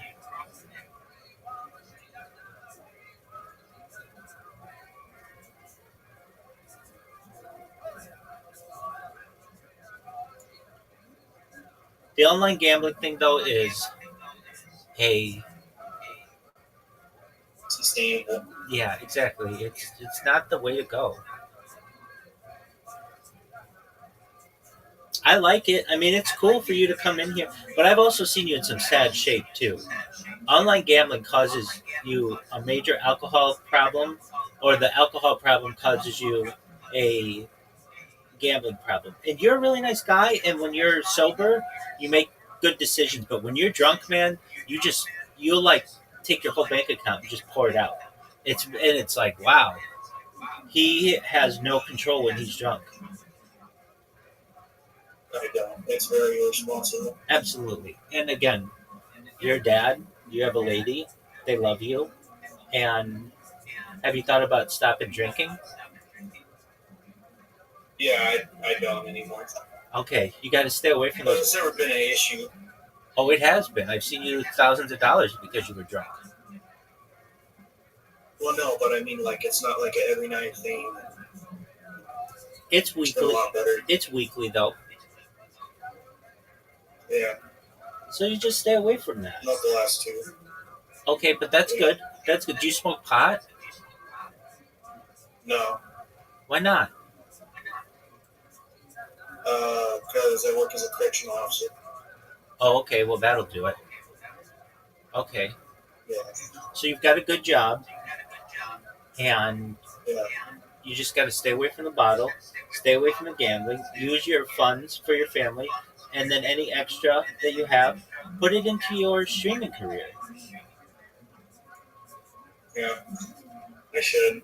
I Right. eventually will. Retro rate. But, I mean, I'm just asking, why don't you just live stream whenever you're at home? Why don't you just have the stream going? It doesn't cost you anything. It doesn't it cost. doesn't. I have bad internet. I have bad internet, and it's cost time that I don't have at the moment. Doug, you don't have bad A lot internet. of time I give to my family. You don't have bad internet, and you don't have to have the stream on you necessarily. You can show other stuff when you're not there. Yeah, But basically, what I'm saying is, I know. it becomes an advertisement for you, and people will just randomly join your stream. And then whenever you go live, you'll have a ton of people who just check you out to see when you are on camera, to check out what you're doing. Well, the problem is I'm also not on the computer. I'm only on the computer 5-6 hours a week because all the other rest of the time I'm either at work or spending time with my family. You know, so that puts a big dent in just streaming like I would like to, but it takes away from time from other things. You know, for my girl and for my kid. So, Absolutely, and they don't want to be on stream. you know, no, Okay, well then you just got to respect that. but I intend on it soon at some point. You know, like dedicating like a weekend night every night where I have at least one stream and start there. Right, You and know, or something like that, and then start slow. If I ever get KCIP, which I know people I probably could, then maybe transition to that and have it as like a side thing, you know, absolutely, or something. and that's the way to go. They changed the name of KCIP. If you weren't aware, it's now just Kick Partner. But you're exactly right. Yeah. Two- Two things though. Kick's definitely an option. Two things though. You Okay. stay away from the gambling. I understand. You stay away from the gambling.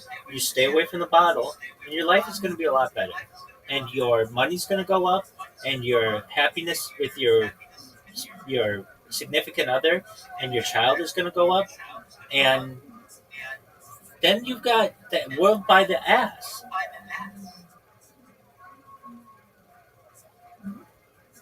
If you can just stay away from two things, and they're pretty easy. One, gambling is a pain. It's a pain in the ass to do. And secondly is the bottle. It tastes like garbage. So you've done it for 2 weeks. Now make it 20 weeks. When you can go half a year and you haven't had a drink, then I'm going to say, okay, now this guy's got an opportunity at some real success. I'm not telling you anything you don't know. You know all these things, and you say them to yourself constantly. So you just got to do it.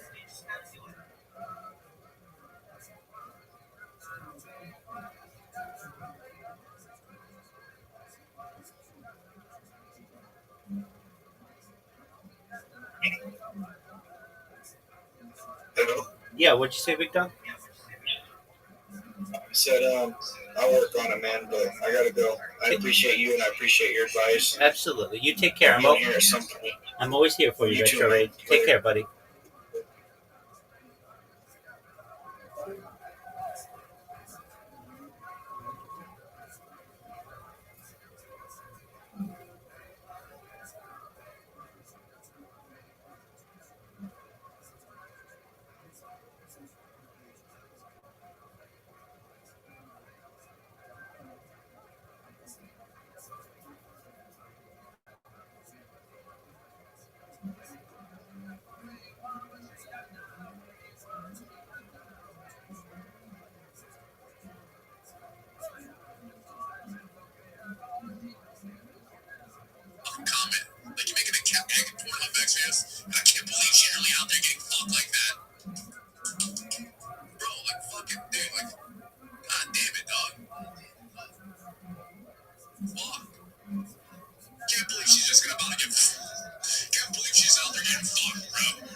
And at the same time their alien Judaism, and hoping that that would bring them into the Russian fold per se through a form of assimilation.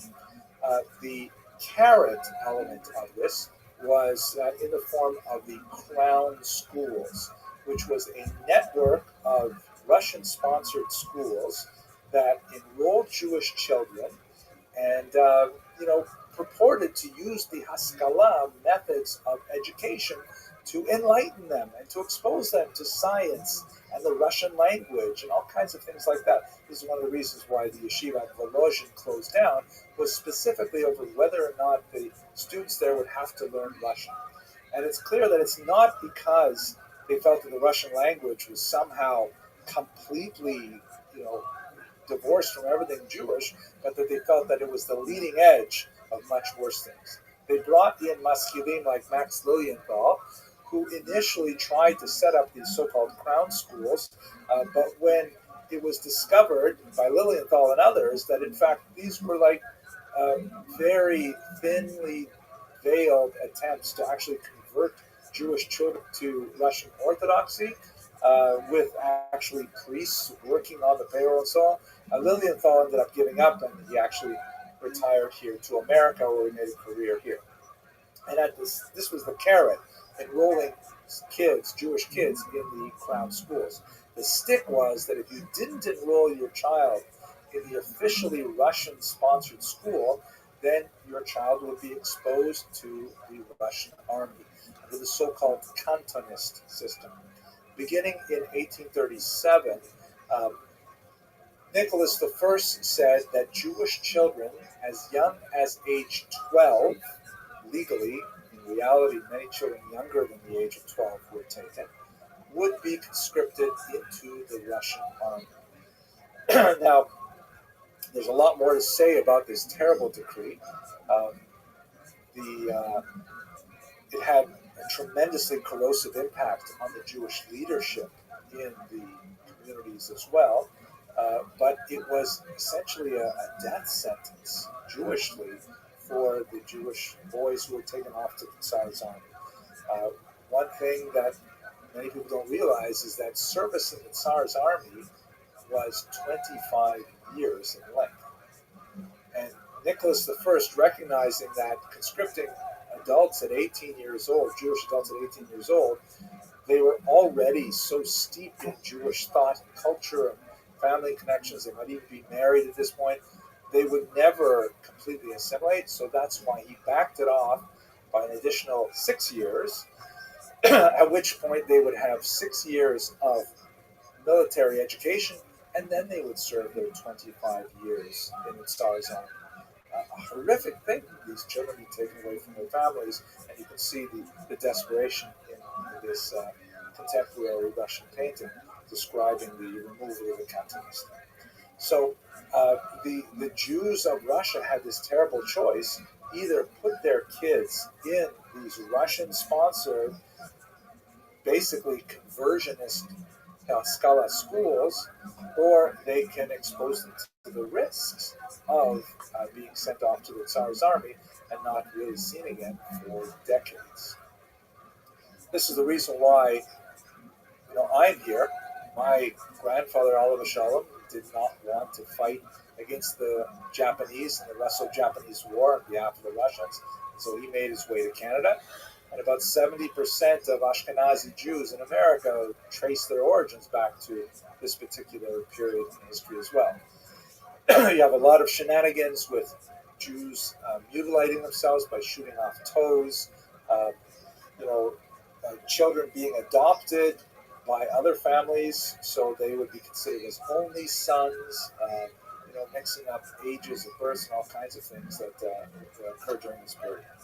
But under these circumstances, the Misnagdim and the Hasidim realized that they had much greater enemies in the Russian government itself and in the Maskilim, who were penetrating into the Russian government and using their position to try to, in their own way, their own misguided way, to enlighten the Jews and using state power to do so.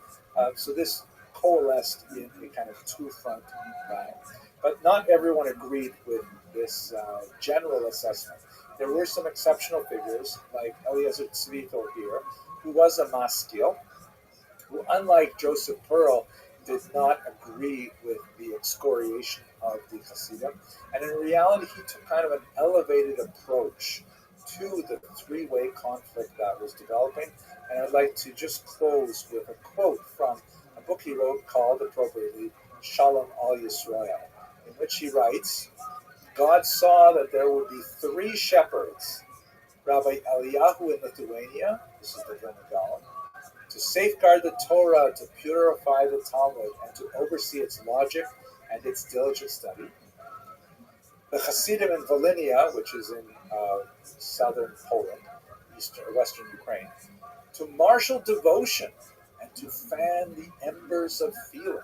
Right? Because the Misnagdim in Lithuania, like they say in Yiddish, kalt via Litvak, cold as a Lithuanian, they have a phenomenal sense of logical power and reason and so on, but they're cold. They're like very tachlis oriented. What is the detail? And very focused on the argument. The Hasidim, on the other hand, is so warm and maybe maybe they're not quite as demanding about what's happening around the edges, and they're much more inclusive, and they're much more into, for example, prayer. The founder of the Chabad Hasidim said he went to the Magid in order to learn how to pray. He learned to learn Hasidic thought. He went to learn how to pray because they prayed with great devotion. And they prayed with enthusiasm. And Hasidic Verbringen is a wonderful thing. And finally, the great sage of our people, Moses ben Menachem, that's Mendelssohn, in Germany, and called him to place the cradle of enlightenment in the lamp of religion, and argued in this regard that a lot of the ideas that we began with today with Azaria Del Rossi really conform into that Maimonidean thought of listening to the truth and accepting it from whoever speaks it can be valuable for the Jews. In fact, allows the Jews in the 19th century to really excel in so many areas of human endeavor. But I have to conclude with Shalom Al Yisrael because I identify very much with this idea of different magnetic polarities that affect the Jewish people, alternating between that austere religious text-based thought and the divine enthusiasm of religious ecstasy and the uh, open-minded rationalism of modernism. These three ideas really inform quite a bit of the Jewish community today. And I think it is the diversity of thought and the multiplicity of perspectives that really helps the Jews exist as a community and as a people in America and the world. Thank you very much for your attention and your endurance over these 3 weeks. It was really a great honor to speak with you. And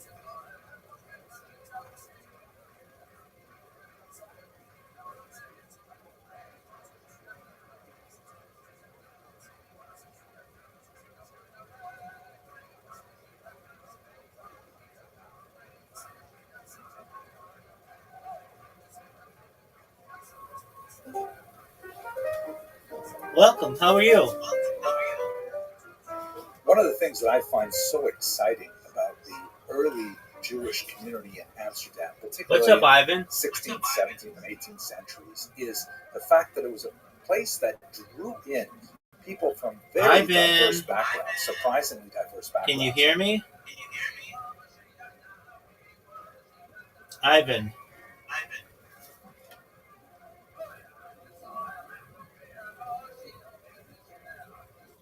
Yo, dog, can you hear me?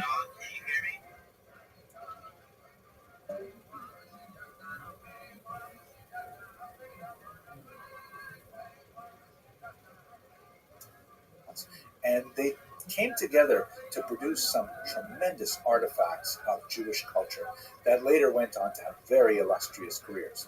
One of those documents is the Amsterdam Haggadah of 1695, and in particular, the copper engravings that really set the signal for many, many more Haggadahs for centuries, right up to and including the Maxwell House Haggadah that was very popular here in America. Now, we all love reading Haggadahs with great illustrations. And the person that we have to thank for the Amsterdam Haggadah is an unusual individual named Abraham Bar Yaakov, whose years were 1669 to 1730. He was born in Germany, probably in the Rhineland, and what little we know about his background is that he was actually a convert to Judaism. He was originally a Christian pastor, a Protestant pastor, and he moved to Amsterdam at the age of 26, and that's where he converted and began to, use his talents as an engraver and presumably as a pastor because he had great familiarity with the illustrated Bibles in circulation at the time, and he brought those talents together in the Amsterdam Haggadah. We know just a handful of facts about him. He was apparently married twice. We don't know about his first wife. Perhaps that was when he was still Christian. His second wife, however, was Deborah Proops, a very famous family of printers. Her husband was actually employed by her brother, Solomon ben Joseph Proops, who published the 1712 reprint of the 1695 Haggadah that Abraham Bar Jacob is associated with.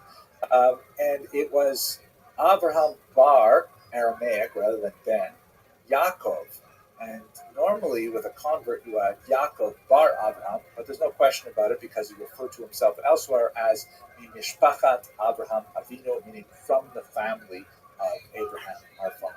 But anyway, let's have a look at this amazing Haggadah just for a few minutes. So here's the title page of it, absolutely gorgeous. And see there's representation of Moses on the right, the lawgiver, and Aaron, the high priest, on the left. Extremely influential design that was repeated again over and over again.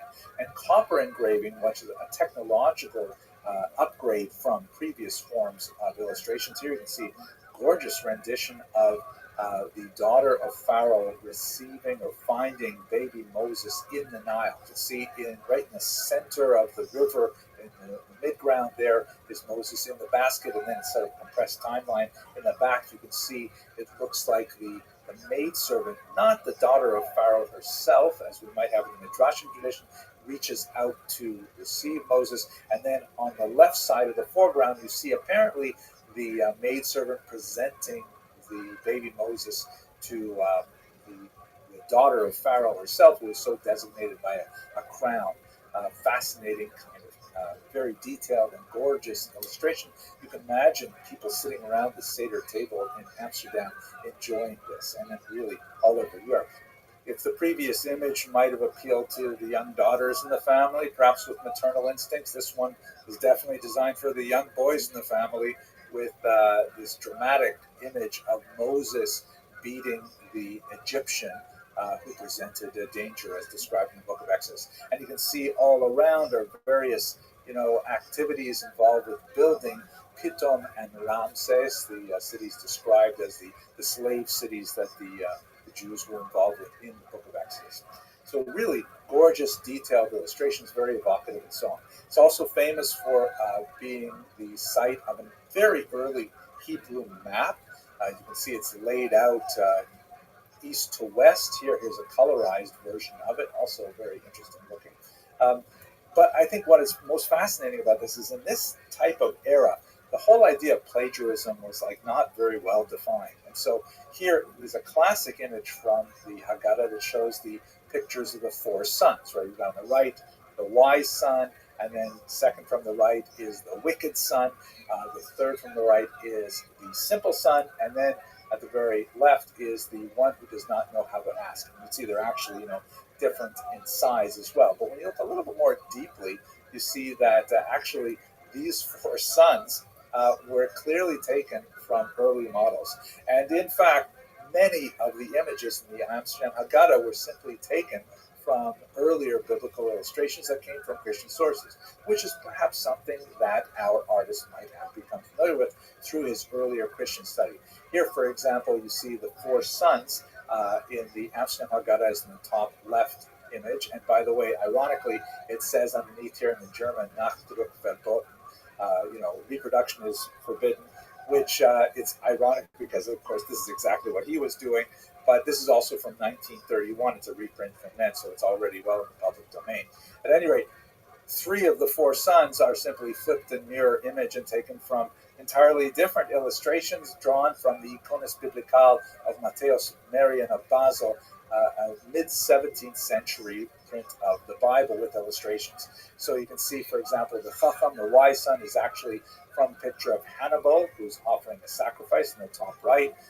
The Rasha, the wicked son, is actually a Roman soldier in the bottom right fleeing a battle. And then on the left, the simple son is ironically based on a model of the prophet Samuel in the lower left, and then he's just flipped as well, and a hat is added to kind of reinforce the image.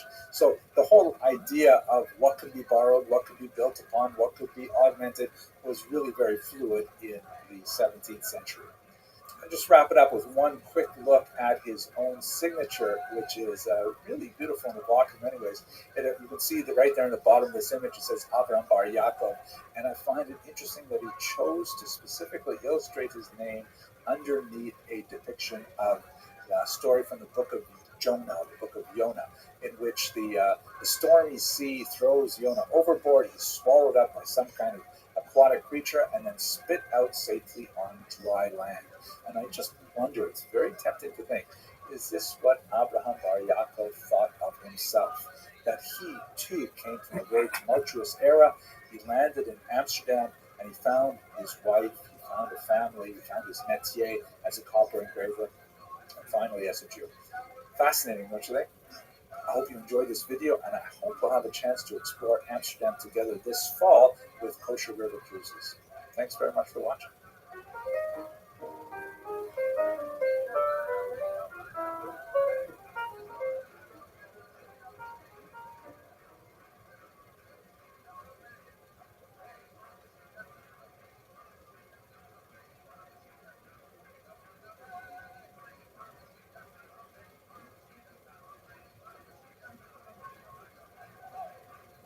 One of the most fascinating and fun aspects of my career as a Jewish historian is the opportunity to explore some of the exciting historical sites of Europe, in particular with kosher riverboat cruises.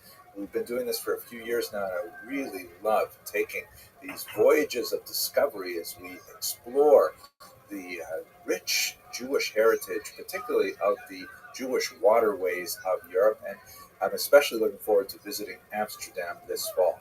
Here's a little Vorspeise video, a little appetizer to give you a sense of the exciting nature and unique nature of the Amsterdam Jewish community. And I think one of the most fascinating elements of this unusual Jewish community is the deep involvement of Portuguese Jews. And so let's look at one in particular, a rather tragic example, but nevertheless illustrative of the kind of spiritual, creative, intellectual energy that was brought to Amsterdam by the Jews from Portugal. I'm speaking specifically about Uriel Acosta, also referred to as Da Costa, who was born in 1583 and passed away in 1640. His tragic story has been dramatized and produced in theater in many different cultures. Here, for example, you see a poster from a fairly recent Polish production of his sad life. He was born in Portugal in 1583 to a new Christian family. What exactly does that mean? Many people speak about the Spanish Inquisition, but in reality, the Portuguese Inquisition, which followed shortly after the expulsion of Jews from Spain in 1492, was an absolutely horrific experience and had in many ways just as powerful, if not more powerful, an impact on Jewish history, because the Portuguese Jews were forcibly converted in 1497. There was kind of like a status quo agreement that the crown in Portugal would simply turn a blind eye to whatever they did behind closed doors. And so there was this tolerance for about 3 decades of Jews being outwardly Christian, and yet, nevertheless, as an open secret, they were still practicing Jewish practices. In 1530, the Inquisition came down hard in Portugal and created tremendous havoc for many Jews living there. And so many Jews went deep underground, but they had had several decades of experience living as crypto Jews, and so they tried literally for centuries to make their way out of Portugal afterwards. These families, who were technically Christian because they had received baptism, willingly or not, were called new Christians, which made a distinction between the so-called old Christians, who had never had any experience with Judaism, and the new Christians who were of Jewish background. There's a lot more to say about that, but I don't want to take up too much time in this video. At any rate, like many Jews of his generation, Acosta was not informed of his Jewish background until he was really a teenager. And he had understood that he was a good Christian like everyone else. He studied theology. It's quite possible he may even have received a clerical degree himself. And then when he found out that he was Jewish, he was fascinated with it, and he was obsessed with it, and he wanted to really explore his Jewish background. This was only possible, however, once the family did make their way out of Portugal to Amsterdam, which was a much more liberal and tolerant environment, at least in some senses, where these Portuguese Jews could once again re-engage with their Jewish identity. Unfortunately, for people like Acosta, his Jewish identity was an imagined identity, because for, this is 1583. The Inquisition has been in place for 50 years. The Jews have been forcibly converted for almost a century. His real contact with Jewish teachings is highly limited. Almost everything he's learning about Judaism is from Christian sources reflecting upon Judaism and him trying to decode them to understand what Judaism must really be like after you take away the Christian filter. He came to Amsterdam in 1614. He spent a little bit of time after that in Hamburg. He was circumcised and he formally converted, but he found himself in conflict with the Hamburg community in 1618. And the crux of the problem was that he did not believe that Jews were living up to the ideal that he had set for them, right? Imagine the kind of environment he must have been active in. He was an intellectual, brilliant individual, very well read, and he's coming to adopt this new Jewish identity after almost a century of persecution, and he finds that Jews are people too, and Jews are not necessarily behaving at the standards which he expected of them after reading, the Hebrew Bible, hoping to find models of human behavior in the patriarchs and the matriarchs, King David and King Solomon. And he sees around them there are regular people who are going about as Jews, occasionally perhaps not speaking well of each other, perhaps not necessarily treating each other appropriately in business and so on. And he is angry about this. He ends up getting into conflict with the local community that, in an attempt to try and quell his anger and his public expectations, he is actually excommunicated. Now, there's a lot more to say about what exactly is excommunication in a Jewish context. It essentially means a form of ostracism, and there are different levels of it, as we shall see. So he was first excommunicated in the year 1618.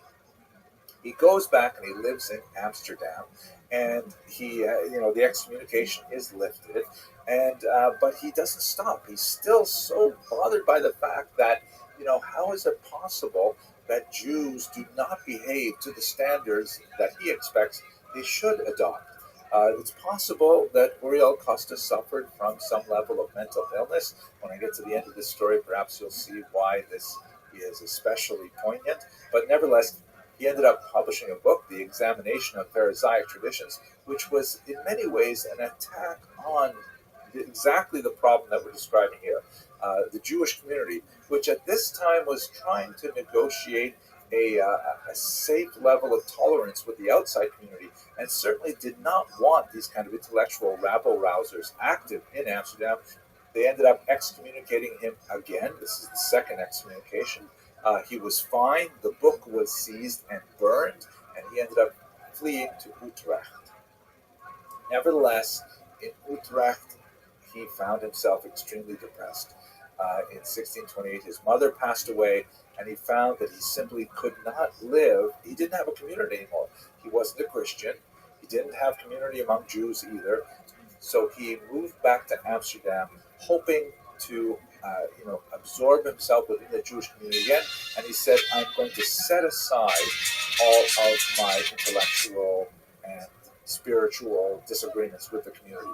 He said later on, a very sad phrase, he said, I shall become an ape among apes. Very derogatory statement in the sense that he wanted to fit in with the Jews, even though he felt that it really wasn't for him. He thought a lot about some of the philosophical areas of Judaism, and he just could not help himself. He ended up getting involved in controversial behavior again. He ended up preventing two Christians who were considering conversion to Judaism at this time, and this brought him to the attention of the Jewish community once again. And so in 1640, he formally says to the community, okay, look, I'm really, really sorry. I know I'm having trouble controlling myself, but I will completely subject myself to the Jewish community. I will not, engage in any of these activities anymore. And the Beit Din of Amsterdam, the Jewish court, imposed an extremely harsh sanction upon him. They accepted him back, but they ordered him to go through a ritual humiliation, which was surprisingly not as uncommon as one might think in the 17th century, where he was taken into the synagogue, He was tied to a post and symbolically lashed with a thin little lash, but the idea was to symbolically accept his repentance through these lashes. And then, amazingly, he was required to lie down at the entrance to the synagogue and have the entire synagogue membership walk over him, which is a sign of abject humiliation. He was incredibly depressed by this. He went home. He wrote a 12-page suicide note called, in Latin, he wrote in Latin, Exemplar Humanae Vitae, an example of a human life. A terrifying document to read, and then he killed himself with a revolver. Terrifying story, incredibly sad. Obviously, an individual who is deeply invested in Judaism, and yet because of the vagaries of history, the persecution of the Inquisition, he was distanced from Judaism in a normal way. I mean, he had no Jewish community, and then he developed this special idea of what Judaism must be like, and he was never able to really, make sense of the difference between Judaism and regular Jews, and he ended up taking his own life. Nevertheless, his experience and the problematic way in which the Amsterdam community tried to deal with this unusual figure is extremely telling, not only for the difficulties of navigating modernity when it becomes more and more possible to adopt various postures towards religious identity. In other words, the Amsterdam Beit Din was really trying to enforce a medieval concept of Judaism, where everyone had to behave according to the set rules as understood by the Shulchan Aruch, whereas the possibility of new Jewish identities are rapidly becoming evident in society. One of the most profound links, you may have already anticipated it, is with Baruch Spinoza, who not that much later, after Acosta's experience, went through a similar experience with the Amsterdam Beit Din, but many have drawn the direct connection between Acosta's experience and Spinoza himself. This painting by Samuel Hirschenberg, who painted remarkable representations of Spinoza's life and Jewish life in general in the 19th century. He shows the young Spinoza as an innocent-looking child with colorful clothing, blonde hair, holding on to flowers, sitting on the lap of the much more brooding and unhappy Acosta, as if he is Acosta's student, as if he is the bearer of his legacy. It is a tragic story, to be sure, but it also gives us some insight into the complexities of the Amsterdam community, and in particular the Portuguese element that was so important in bringing both economic vitality to Amsterdam Jews, but also an intellectual ferment that would produce intellectual scholars like Spinoza. Okay, I hope you found this sad video nevertheless meaningful, and I really hope to see you on this tour because it is going to be fantastic. Thank you very much for watching.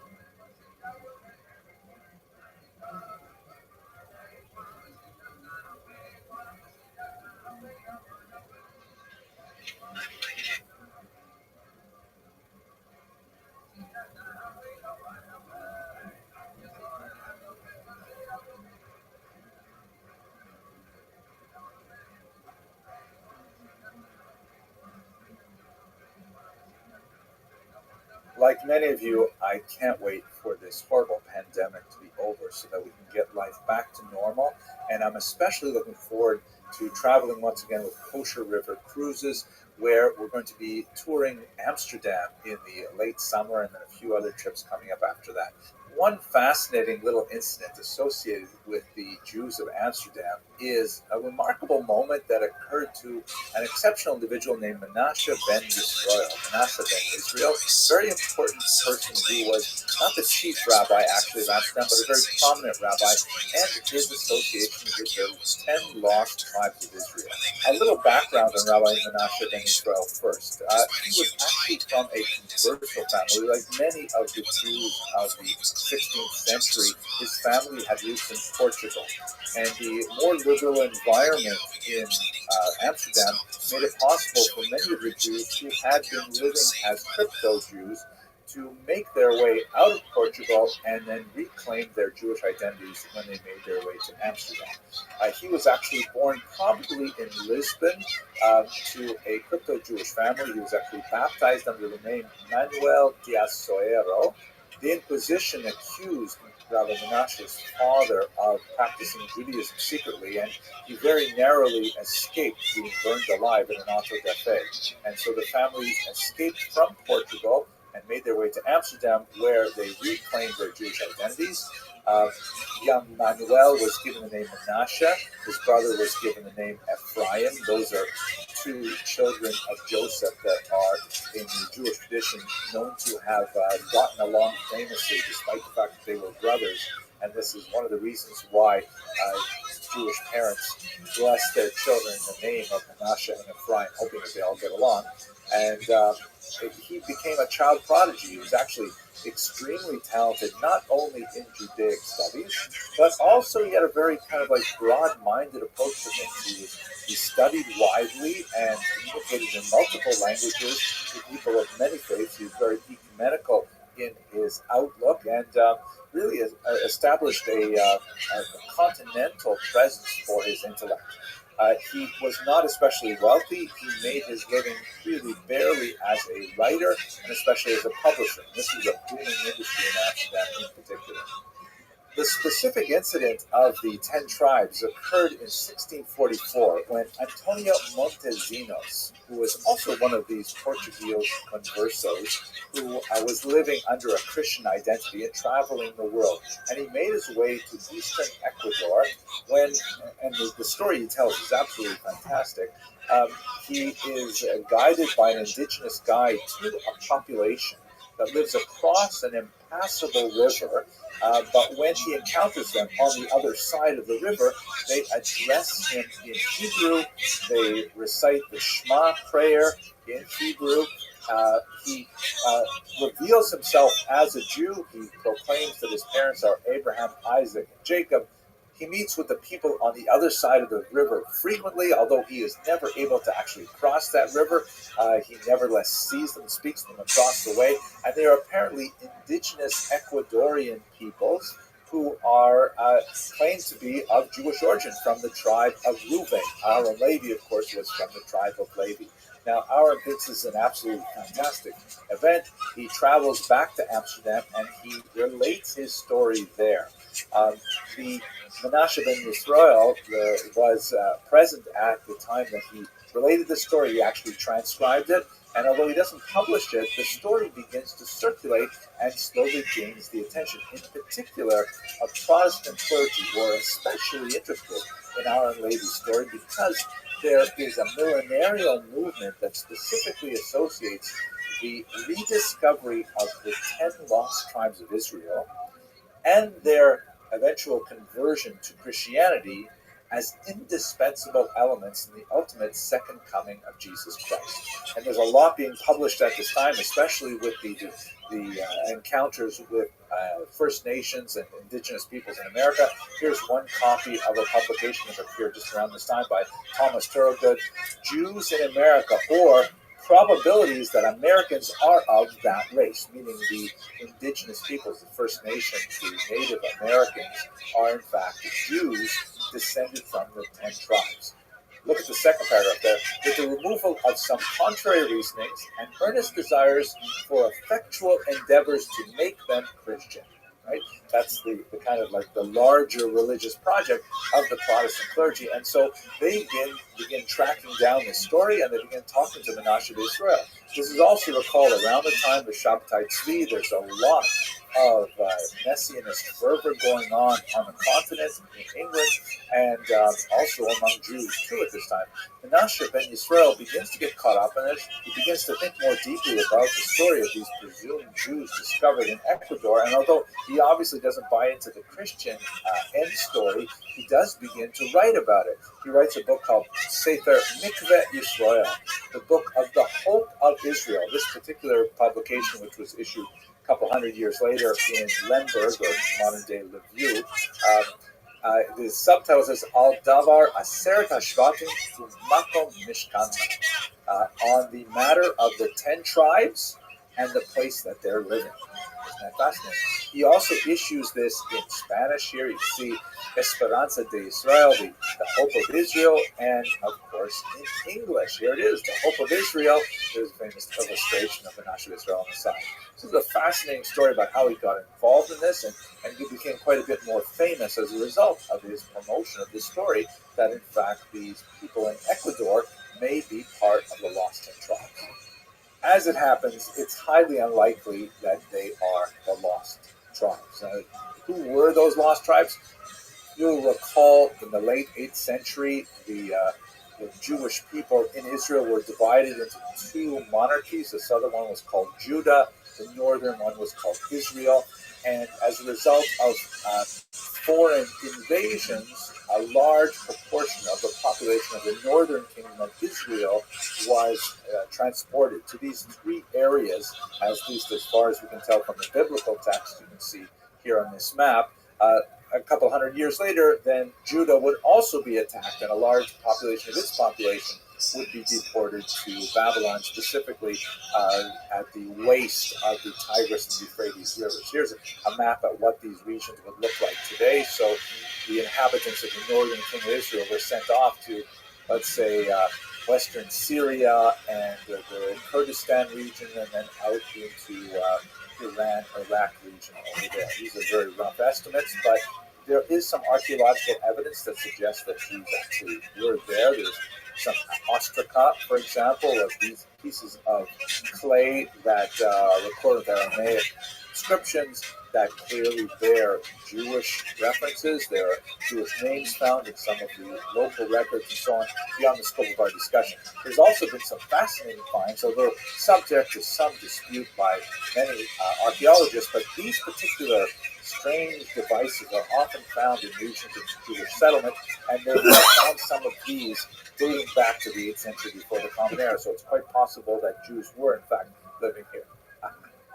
Well, so that's kind of like the end of the story with Menashe ben Yisrael with regards to the 10 tribes. But it is fascinating because he definitely developed his messianic thinking and association with the idea of the Jews spreading out to all the corners of the earth, the Kitsei Haaretz. And one space where he actually had quite an impact is in England, because at this time Jews were formally not allowed to live in England, and Menashe ben Yisrael had a dramatic impact on Oliver Cromwell in particular with regards to the possibility of readmitting Jews to England. They had been expelled in 1290, and this was, part of the unfolding of the Messianic era as Menashe ben Yisrael saw it. And that's just a very quick glimpse at some of the intellectual and spiritual and political ferment that were going on in Amsterdam. If you are able to travel, hopefully we'll all be able to travel after this pandemic is over. Please join me with Kosher River Cruises as we have a look at a lot of the amazing sights of Jewish Amsterdam and the Netherlands late this summer. I hope I'll be able to see you on the cruise. Thanks very much for watching.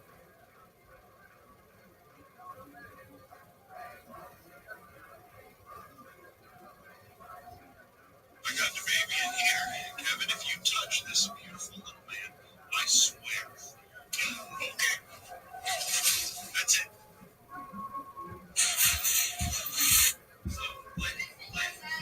Here's hoping that the conditions will improve significantly over the next few months so that we will be able to get back to traveling. I'm especially looking forward to visiting Amsterdam in the late summer with Kosher River Cruises. Amsterdam is such a fascinating city in Jewish history. And let's just take a few minutes right now to talk about one of the figures who appeared in Amsterdam in the 18th century, the incredible Rabbi Moshe Chaim Luzzatto. And I think one of the most amazing things about the connection between Amsterdam and the Ramchal, as he is known, the acronym of his name, is that Amsterdam was a city of refuge for many who were persecuted. Not only, as we saw in previous videos, some of the Portuguese conversos who were forced to accept Christianity and then wanted to return to their own Jewish identities and could not do so in the Iberian Peninsula. They had to find a safer location. Amsterdam was one of those locations, and we see it in particular with Rabbi Moshe Chaim Luzzatto. So first of all, who was Rabbi Luzzatto? He was a child prodigy, a genius who wrote quite a few really stellar works of Jewish literature that made a phenomenal impression on many different segments of Jewish intellectual life in the 18th century.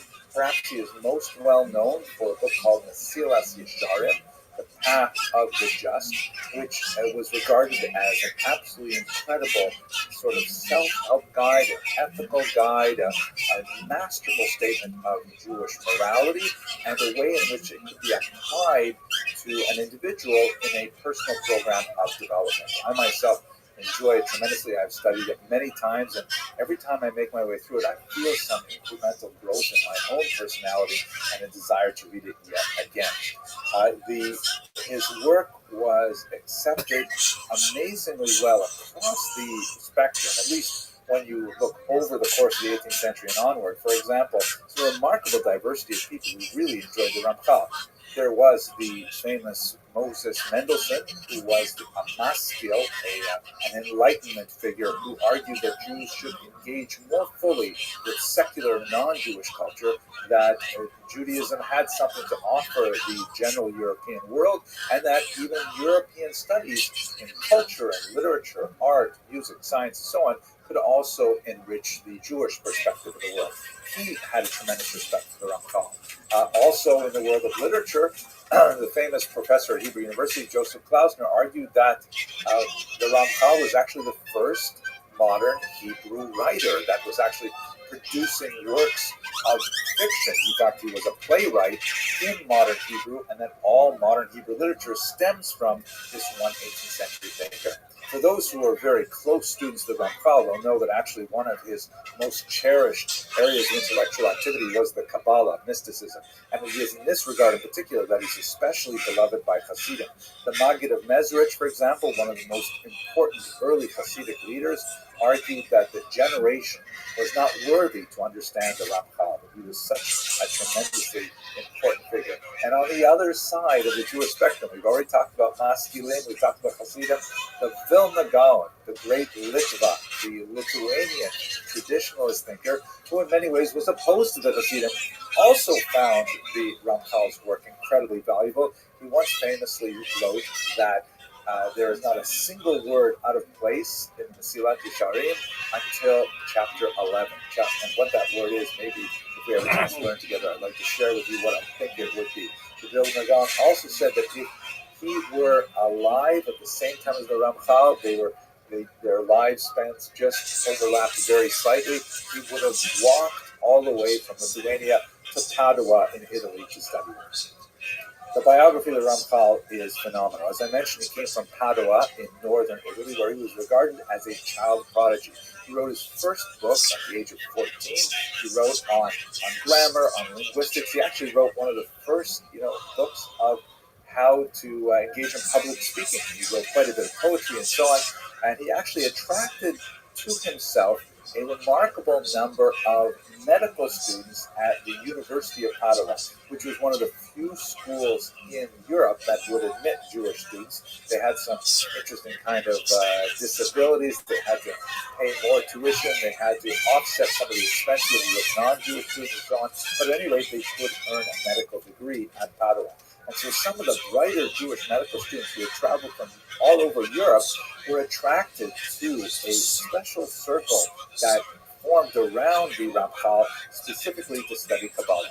However, this attracted a lot of undue attention, particularly when the Ramchal started expressing some more radical ideas about Kabbalah, which are beyond the scope of this very short video. But he was attacked in particular by a figure named Rabbi Moshe Chagiz, who thought that this young individual, who was in his early 20s at the time, was actually a secret follower of the disgraced Shabbatai Tzvi, shown here, who led a disastrous Messianic movement in the 17th century that resulted in the disappointment of hundreds of thousands of Jews all around the world who had thought that this might actually be the moment when Jews would return to Jerusalem. It was so amazing how widespread Shabtai Tzvi's movement was. As you can see in some of these woodcuts, that even non-Jews were talking about it because they saw so many Jews, selling their properties, including in Amsterdam, where he had a very large following, and preparing to pick up and move to Israel. However, Shabtai Tzvi, when he confronted the Ottoman Sultan, was given the alternative of continuing in his quest and losing his head, or converting to Islam. Shabtai Tzvi decided to convert to Islam, disappointing so many of his followers, although a small number of them actually continued, believing that if their purported Messiah had converted to Islam, then perhaps that meant they should do so as well. They became a sect known as the Güinnesses, who were active right up until the 20th century in politics in Turkey, for example. But back to the Ramchal. Rabbi Moshe Chazkiz felt that the Ramchal was actually a secret follower of Shabtai Tzvi, and he raised the issue with the Jewish court in Venice that actually looked at the Ramchal, and they were somewhat troubled by what they saw because he was remarkably young. Kabbalah is usually only studied by people at least at the age of 40. He was still unmarried, and in fact, he did not grow a beard, which is one of those things that bothered them. And so they insisted on interviewing him, and they made him promise that he would restrict his Kabbalistic teachings. And when he got married, that actually assuaged some of their concerns, so they let it be.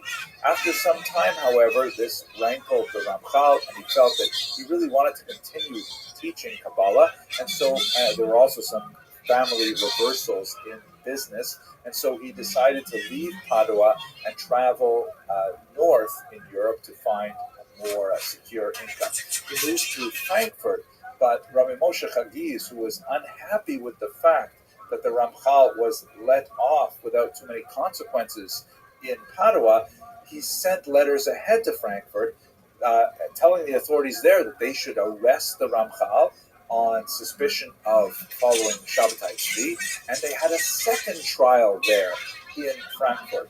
He was once again forced to submit to a humiliating oath indicating he would not teach Kabbalah and so on, and perhaps most tragically, the Frankfurt Beit Din seized all of his unpublished manuscripts in order to examine them for possible heresy, and finding none but still uncertain of their content, they decided to bury them as if to hide them away, and then they lost the site of their burial. And so many of the Ramchal's phenomenal works are lost to history until perhaps one day they will be unearthed. The teacher of the Ramchal, Rabbi Isaiah Bassan, marshaled a tremendously heroic defense of his student, arguing that there was no reason for him to be persecuted on these suspicions. He was an incredibly upright and especially talented young man. And so in the end, after he took the second oath, they allowed him to travel on. And it was finally in Amsterdam where he found some rest. As we've spoken about in a couple previous videos, the Portuguese Jews in Amsterdam in particular had a predominant influence on admitting the Ramchal and giving him the respect he needed and a place to teach. He had an honored position and so on, and he enjoyed some of the best years of his life, of his short life, were in Amsterdam because they saw, among other things, not only his brilliance, but also they recalled some of the negative repercussions of the situation with Uriel Acosta that we spoke about previously, and also not too far in the distance was the excommunication of Spinoza, which engendered some controversy as well. So the Ramchal was allowed to teach and study and write in Amsterdam, and it is there that he wrote his remarkable work, the Mesilat Yesharim. One thing that I'm especially excited about, if you haven't studied the Ramchal in a while, perhaps it was when you were in yeshiva, you had an opportunity to study the Ramchal. In the 1990s, a new version, an autographed version, meaning written in the Ramchal's own hand, was discovered in archives in the former Soviet Union. And this version is not like the one that has been studied for the last 200-300 years. It was a dialogue version in which the entire, theme and plot of Mesilas Yesharim is expressed in terms of the two old friends who reunite after many years apart. One of them has kind of gone on, it's not an exact comparison, but has kind of become like a modern Orthodox Jew, still very observant, but at the same time quite engaged in secular culture. And on the other hand, his old high school friend has become like a super chassid. Says Tehillim all day, recites Psalms all day, very, very pious, very, very particular about their observance of the halacha. And the two of them get together and they start talking about their comparative experiences, and it is brilliant. It's so insightful. In many ways, I prefer the dialogue version, which the Ramchal decided not to publish, to the version that has been available. So much fascinating stuff. At any rate, I hope that you'll be able to join me on this cruise. We're definitely going to look at the Mesilas Yesharim because of its connection to Amsterdam, and I try to understand a little bit more of his thought and what he had to offer the world. Thank you very much for watching, and hope to see you on a cruise one day.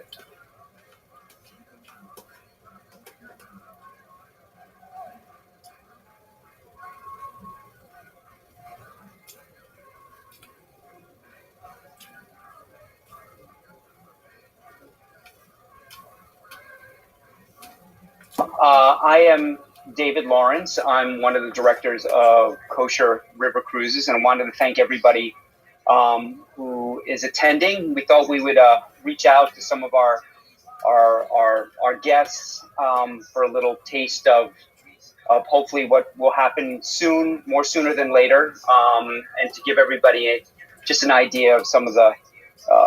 I know we're all missing out on our opportunity to travel and all that other good stuff, and just keep connected with you. I know the biggest question that everybody has right now is what's going on with the cruises. At this time, as Henry liked to say, we are in a state of ambiguity, meaning that everything depends on what the cruise lines do, what the governments will allow us. On rivers, it's very interesting because you're going across multiple territories and multiple countries and multiple borders. With the Amsterdam cruise, obviously, we're in the Netherlands the entire time, but some of the issues are the ships coming up the Rhine from Germany. So there's a lot that goes into who's deciding where, when, what, and how, and we're keeping our communication is constantly open. We just don't have an idea right yet. The minute we do, we'll let everybody know what's happening.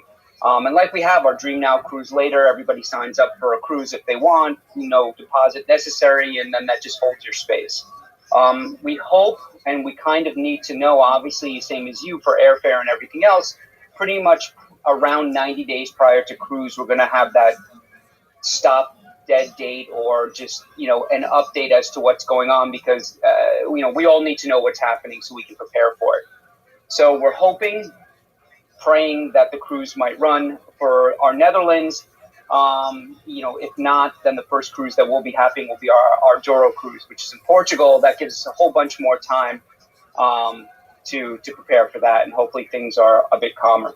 So I am now going to turn it over to David Krause, one of our directors, scholar in residence, all-around good guy, and he's going to take it from here. Thanks, everyone. Thank you, David. And thank you, everybody who have joined us today. It's so nice to see some of the familiar faces, although only behind the names on the screen. And so just very quickly, Henry had the great idea of doing this sort of a little tasting of the cruise in the form of a particularly interesting lecture on the Jews of Amsterdam and the Netherlands. And this is, for me personally, and I think you will agree, this is one of the most intriguing, one of the most interesting stories of any Jewish community on the European continent, and there's so many layers of history in Yiddishkeit in it. Amsterdam is known not just for the Jews with the nickname Mokum, which obviously comes from Yiddish, and it's sort of a version of Makom, the place to be. And Amsterdam really is a place to be. It has incredibly rich history, and so does the Dutch Jewry in general.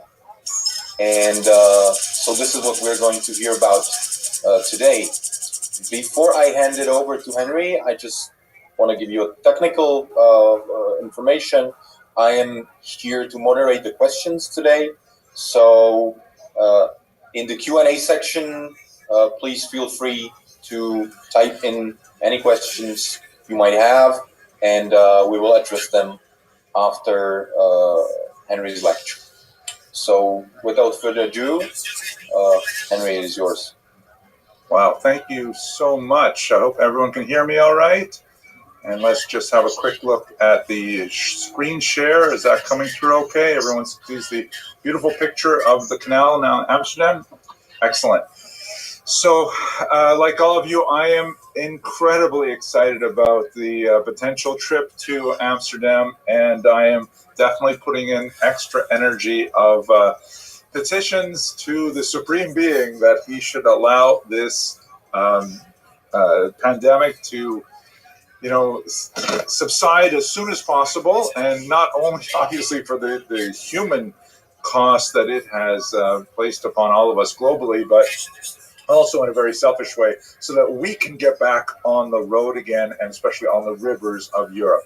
And like David said, the truth is Amsterdam is just so incredibly fascinating. It is an unusual paradigm of the entire story of the Jewish experience of modernity, specifically how we cross the chasm from the pre-modern or medieval environment into the Judaism and the Jewish practice that we see around us today. Jewish sociology, Jewish society, Jewish achievements in the secular world, all of these really can be seen in a very tiny form as being birthed from Amsterdam, specifically in the first half of the 17th century. So in this brief lecture, that's really what I'd like to do, is just to give us a sense of why was Amsterdam so incredibly important? Why was it such a mix of phenomenal influences? And why did Jews coming from Amsterdam really impact the entire European Jewish experience and beyond because of the strange confluence of factors that came together in the early 1600s? That's the overall plan for this lecture. It's really a short lecture. I'm hoping to keep my remarks somewhere around 30 minutes max, and then we'll have plenty of time for discussion of the ideas that come out of this introductory talk, and hopefully we will be able to continue much deeper discussion as we are enjoying Malcolm's fine cuisine and the beautiful sights that surround the windows of the cruise ship that we'll be together on shortly. Okay, so let me start with the origins of the community. Let me just explain a little bit about where Amsterdam is. Now, I know that many of you on this call are quite educated and quite well-traveled and are aware of these things, so forgive me, but I'll just take a couple of minutes for those of us, especially those of us in America, to know a little bit of the actual geography of the Netherlands and Amsterdam, and then we'll get to the Jewish part of it specifically. So this is a little detail map that shows you where Amsterdam is in the country known as the Netherlands. It's sometimes colloquially known as Holland, although strictly speaking, Holland is only two of the multiple provinces that are located within the Netherlands. The Netherlands means the Low Countries, and in fact, sometimes in English we'll refer to the Netherlands as the Low Countries because they are quite literally low. The vast majority of the country is only about 1 meter or 3 feet above sea level. Think of it as kind of like New Orleans for the entire region. And in fact, New Orleans is an interesting comparison because there's a lot of similarities in culture. Maybe when you get that close to sea level, weird things happen. You want to have a lot of parties, Mardi Gras, Carnival, things like that. But at any rate, that's why it's called the Low Countries. The predominant language is Dutch, although there are 4 official languages of the Netherlands, one of which is, believe it or not, Yiddish. It is actually one of the official languages of the Netherlands. It's not associated with a particular province because Jews are settled in many of the regions, but nevertheless, it's a small tidbit. As you can see here, it is very close to England. Just on the outside of this, towards the left of this map is England. There's a British Channel that separates them. So Amsterdam is especially significant as a maritime center and as a mercantile center. That's in fact one of the reasons why Jews were so attracted to it, was because it had phenomenal potential for international commerce, especially when the New World was discovered. New York, of course, where I'm speaking to you from right now, was originally known, at least under European influence, as New Amsterdam, because it was settled originally by the Dutch. The local Dutch person in charge, a man named Stuyvesant, actually did not want to admit the first Jews into New York. It's hard to imagine New York without Jews, but in fact he wanted to block them. There were a handful of families that were arriving from Recife in South America, but his Dutch masters actually overruled them and said, no, let those Jews in, and boy, there goes the neighborhood. Anyways, this is a map of where the Netherlands and Amsterdam is. Looking at Jewish origins in the region, they go back quite far, although it's rather spotty before about the 11th century.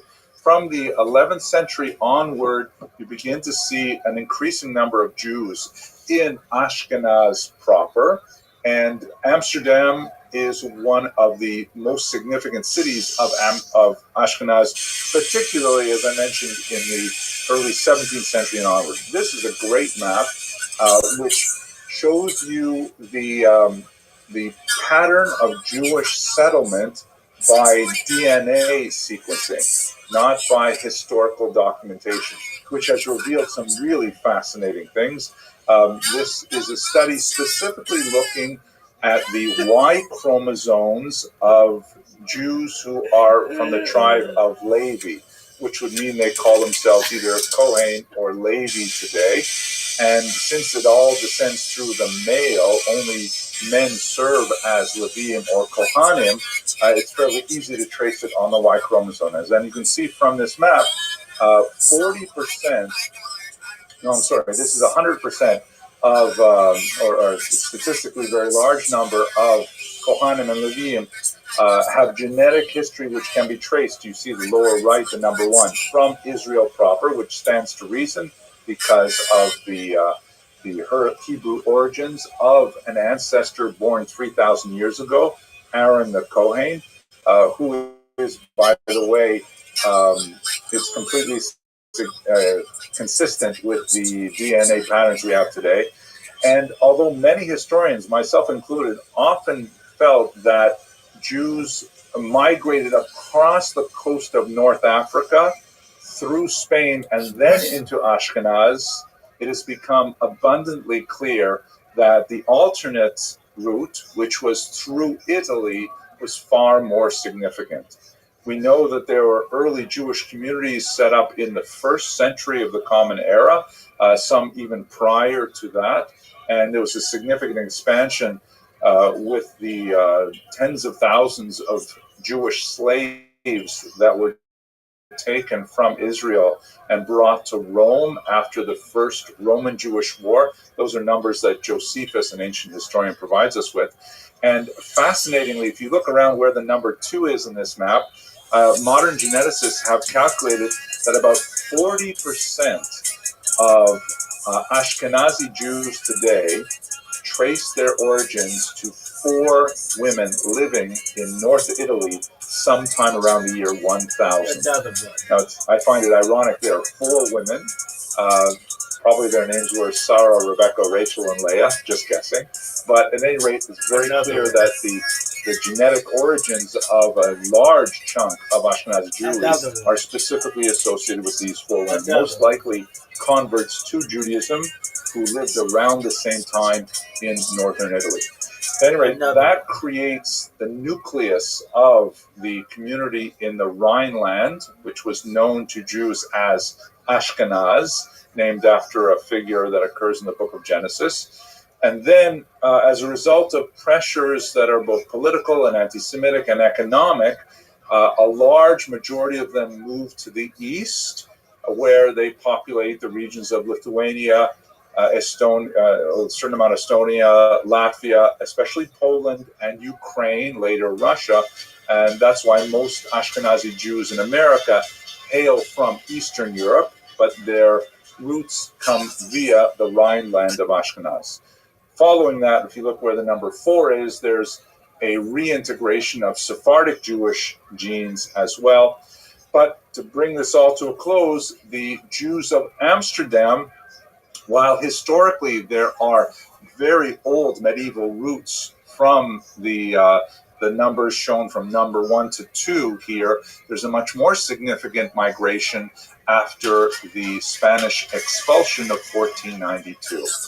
That's what I'd like to take you to next. And this is extremely important for the background of Amsterdam Jewry in particular, and also very helpful for us because the cruise that, God willing, will be going on after we enjoy Amsterdam will be on the Douro River in Portugal, which is a fascinating opportunity to see some of the legacy of Sephardic Jewry. So this map here shows you the migration of Spanish and especially Portuguese Jewry in the 16th century and beyond. To understand this migration, let me just take you back about a century to the year 1391, when a wave of pogroms swept through the Iberian Peninsula. And one of the unusual aspects of these pogroms was that they were accompanied by forced conversions to Christianity, forced baptisms. This was, technically speaking, in contravention of canon law. The church did not authorize these forced baptisms, but as a result of Catholic dogma that was essentially not changed until the 1960s, once these Jews were forcibly baptized against their will, they were nevertheless Christians. And so you had this large, rather indigestible mass of people who continued to regard themselves as Jews, continued to live as Jews in Jewish communities, observing Judaism, and yet they had the status of being fully endowed Christians with all of the rights and privileges that go along with that, and with none of the disabilities that had been laid on the Jewish population. They could attend universities, they could advance in virtually any field that they chose, and even in the church hierarchy. And they had a distinct advantage over the large mass of the Spanish population because they were literate, they were numerate, and they were urbanized. And those 3 things meant that all of these Jews / Christians against their will had, all the doors suddenly thrown open to them to advance in Sephardic society. So over the course of that 15th century, the 1400s, you had this situation developing where, there was a mockery of Christian theology because these obvious Jews were nevertheless allowed to ignore all of these barriers, and they advanced very far into society. By the time you get to the last quarter of that century, there is a serious backlash against the situation, which motivates the Spanish crown to invoke the Inquisition. The Spanish Inquisition was specifically directed at the so-called new Christians, that is, these people who were practicing Judaism but were baptized, and that includes their descendants, who were taking advantage of their legal status and still practicing Jewish rites. The Inquisition was, technically speaking, not directed at Jews who were never baptized. They were, restricted into certain living areas and all kinds of disabilities placed on their economic advancement and trade activity and so on. But they were, strictly speaking, not part of the problem because they were not pushing up against the Spanish establishment.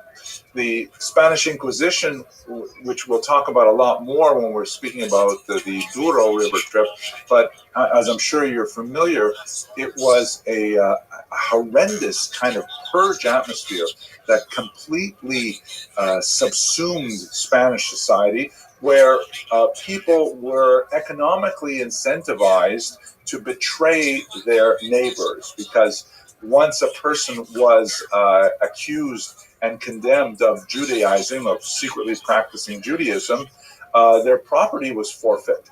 And that property was now shared by the church, the crown, and the people who betrayed them. So there was like an incentive to rat on your neighbors.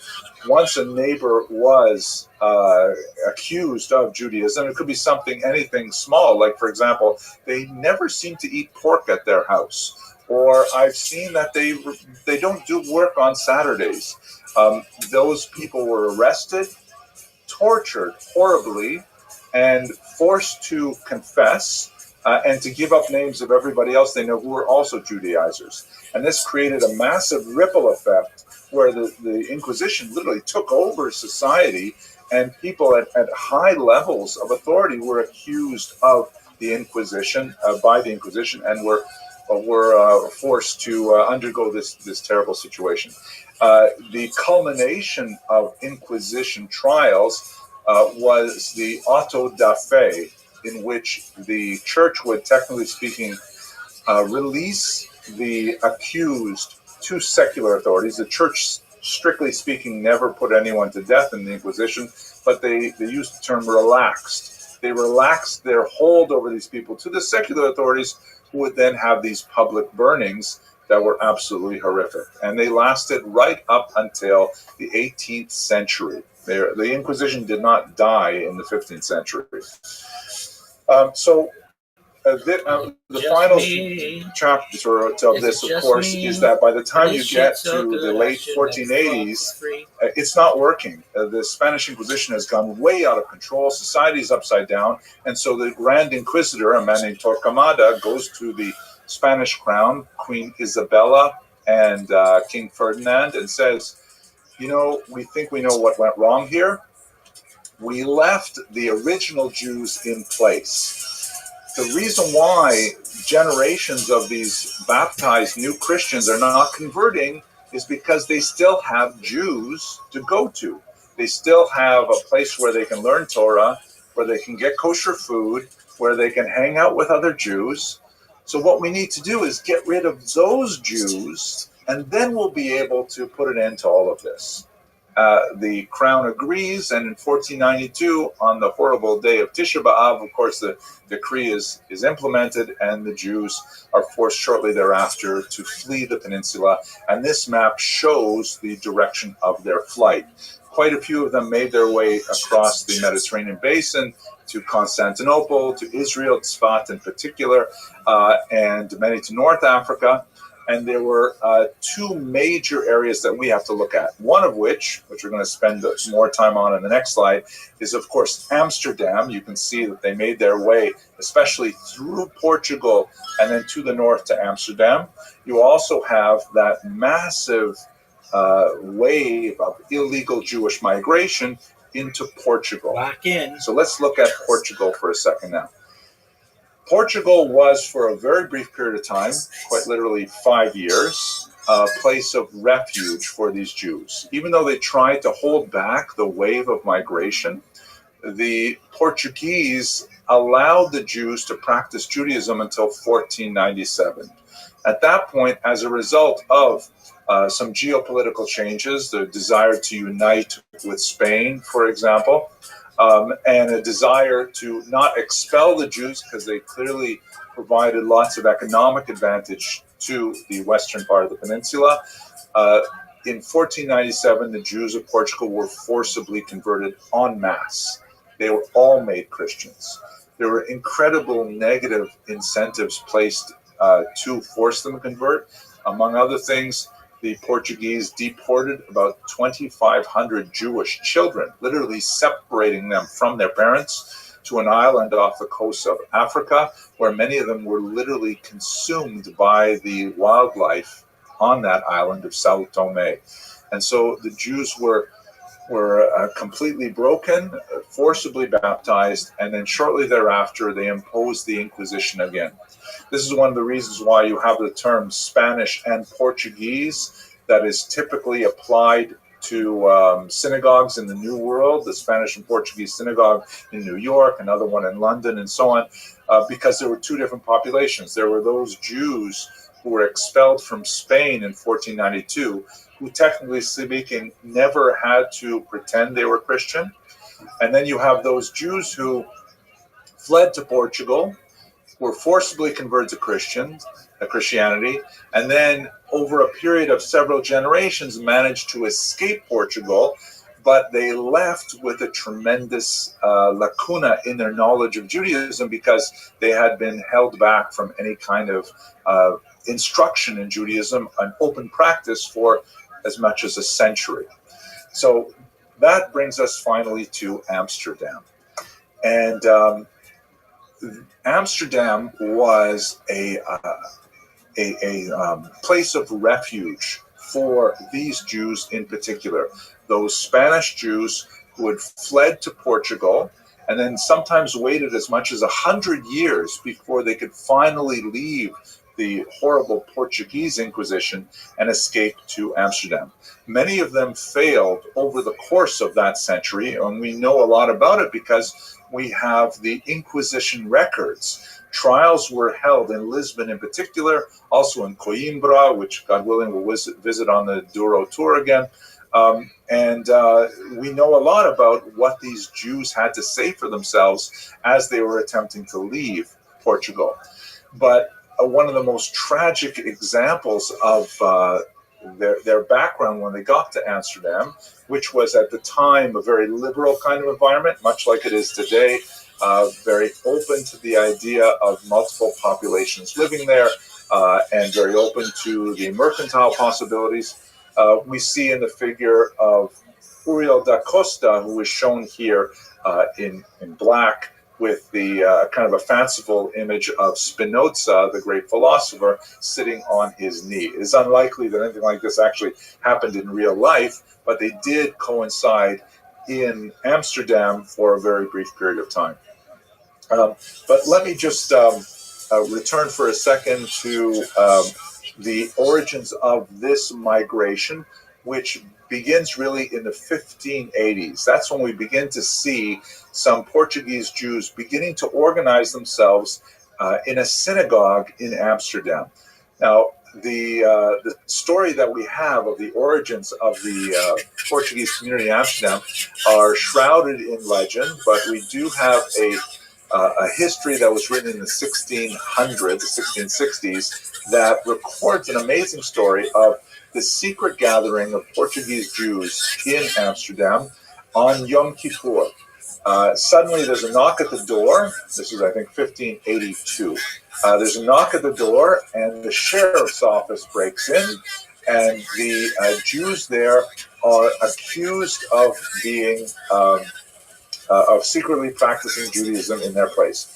Amsterdam at this point did not officially allow Jews to reside there, but they were residing as Portuguese individuals, right? Because they were technically Christian.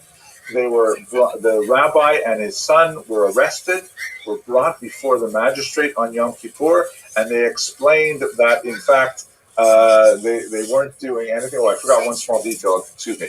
They were accused, actually, they had no idea, according to the original story, they had no idea that they were Jews. They accused them of being Catholics, which was, for the Dutch at this time, quite a bit worse because they were warring with Catholics. And so they were brought before the king.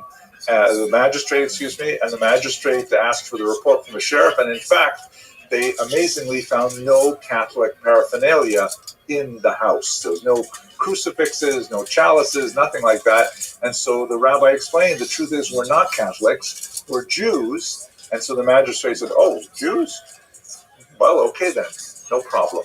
And he let them go. And this is the fanciful version of the story of the beginnings of the official community. About a dozen years later, they were granted official permission to exist, but at that time, the Dutch simply turned a blind eye to them. Now, fascinatingly, the story is basically true, but there are some key details that are different. The reason we know there are key details that are different is because we also have the police report.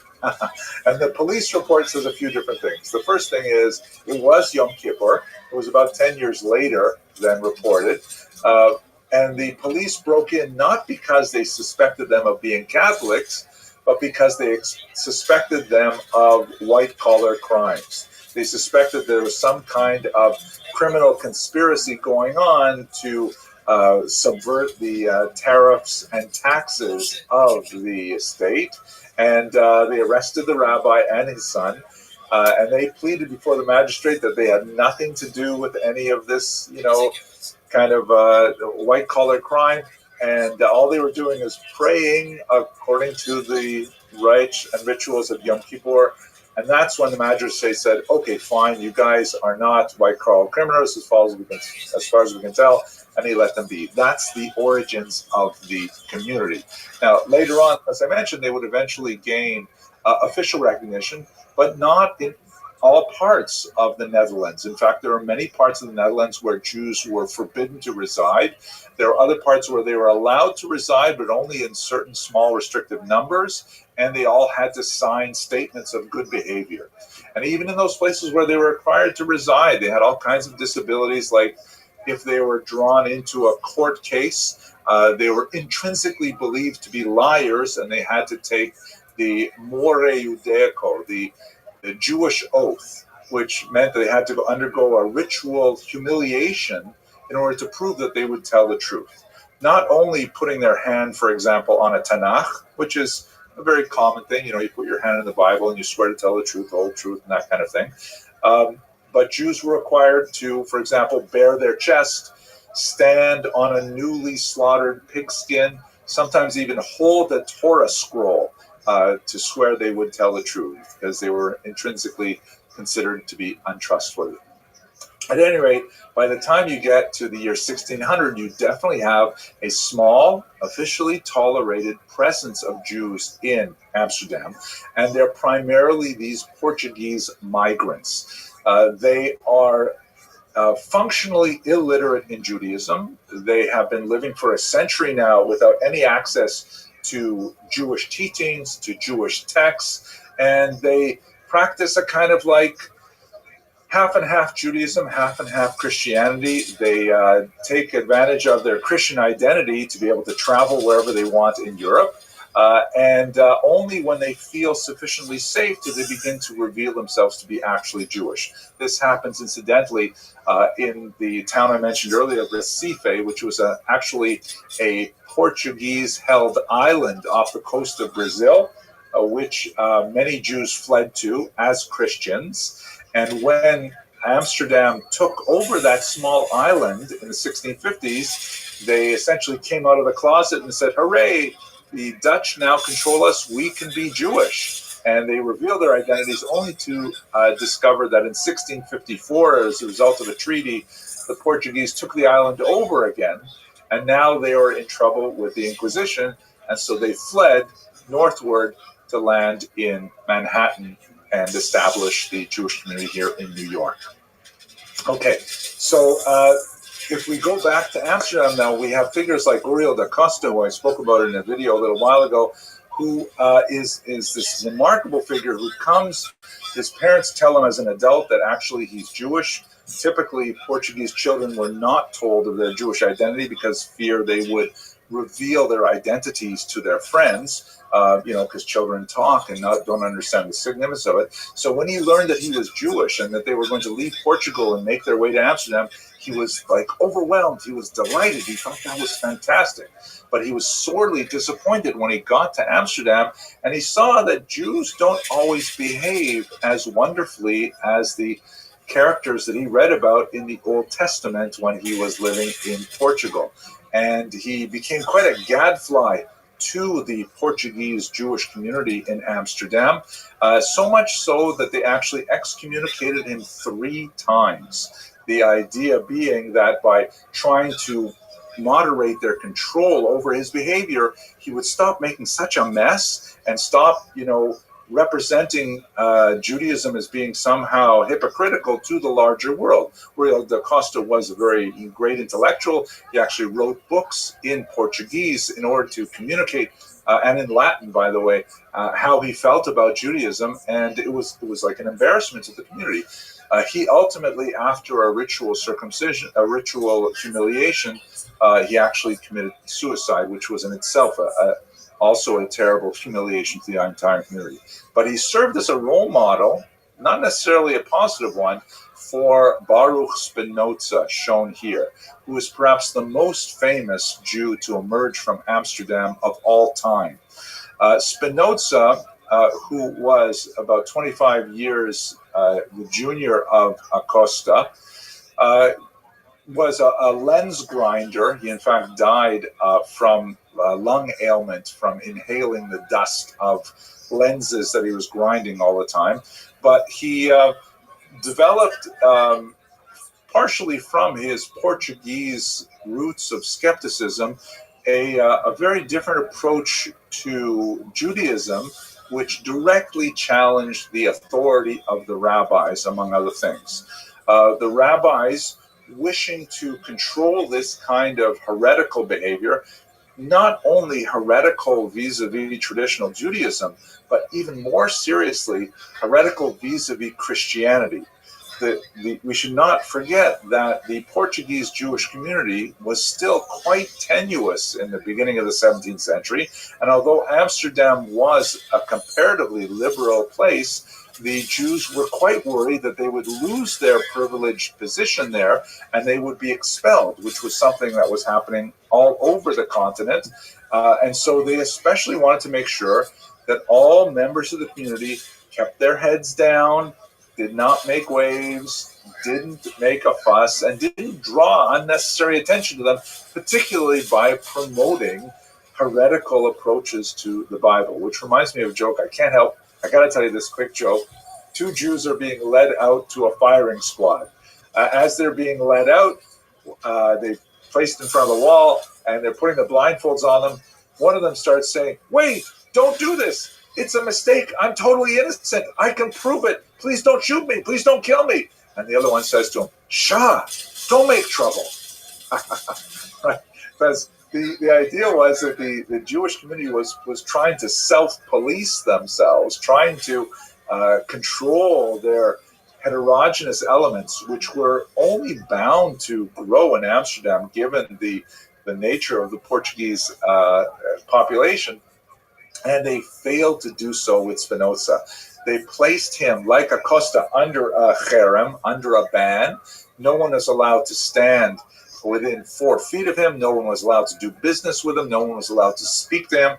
And you get this picture of Spinoza here from this brilliant picture by Shmuel Herschenberg from 1907, one of the early artists of Israel, originally from Poland, who composed this image. You can see that he's like lost in a book. He's dressed in Portuguese Dutch fashion, and he has no idea of the impact he's making on these traditionalist Jews in the background, who are alternately afraid of him. One of them is literally blocking the door to the synagogue. Another looks like he's bending down to pick up a rock to throw at him. Obviously, it's a very pro-Spinoza kind of image, but it carries some of the theme of this. Now, there's a lot more to say about the second half of the 17th century, especially the influence of Shabbatai Tzvi, the false messiah, who actually found an increasingly large and important following in Amsterdam, one of his major centers in Western Europe as a whole. But I'm not going to take us too far in that direction. Just suffice to say that there is there are amazing things to say about the Jewish community of Amsterdam. I want to conclude, however, with this one idea of Amsterdam as a refuge, because although the Jewish community struggled to contain its antinomian and exceptional individuals like Acosta and like Spinoza, there's no question that they valued highly the idea of Amsterdam being a point of refuge, being a place where Jews could flee to in the short term as they're awaiting the messianic redemption in Israel. And we see this in particular in one place, graphically at any rate. What you're looking at right here is one of the most important literary products of the Spanish, the Sephardic diaspora. This is the so-called Ferrara Bible, which was published in Italy in the middle of the 16th century. And it was a translation from the Hebrew into Spanish, very valued by Bible scholars of the day. And it was largely translated by Spanish and Portuguese refugees who had made their way to Italy.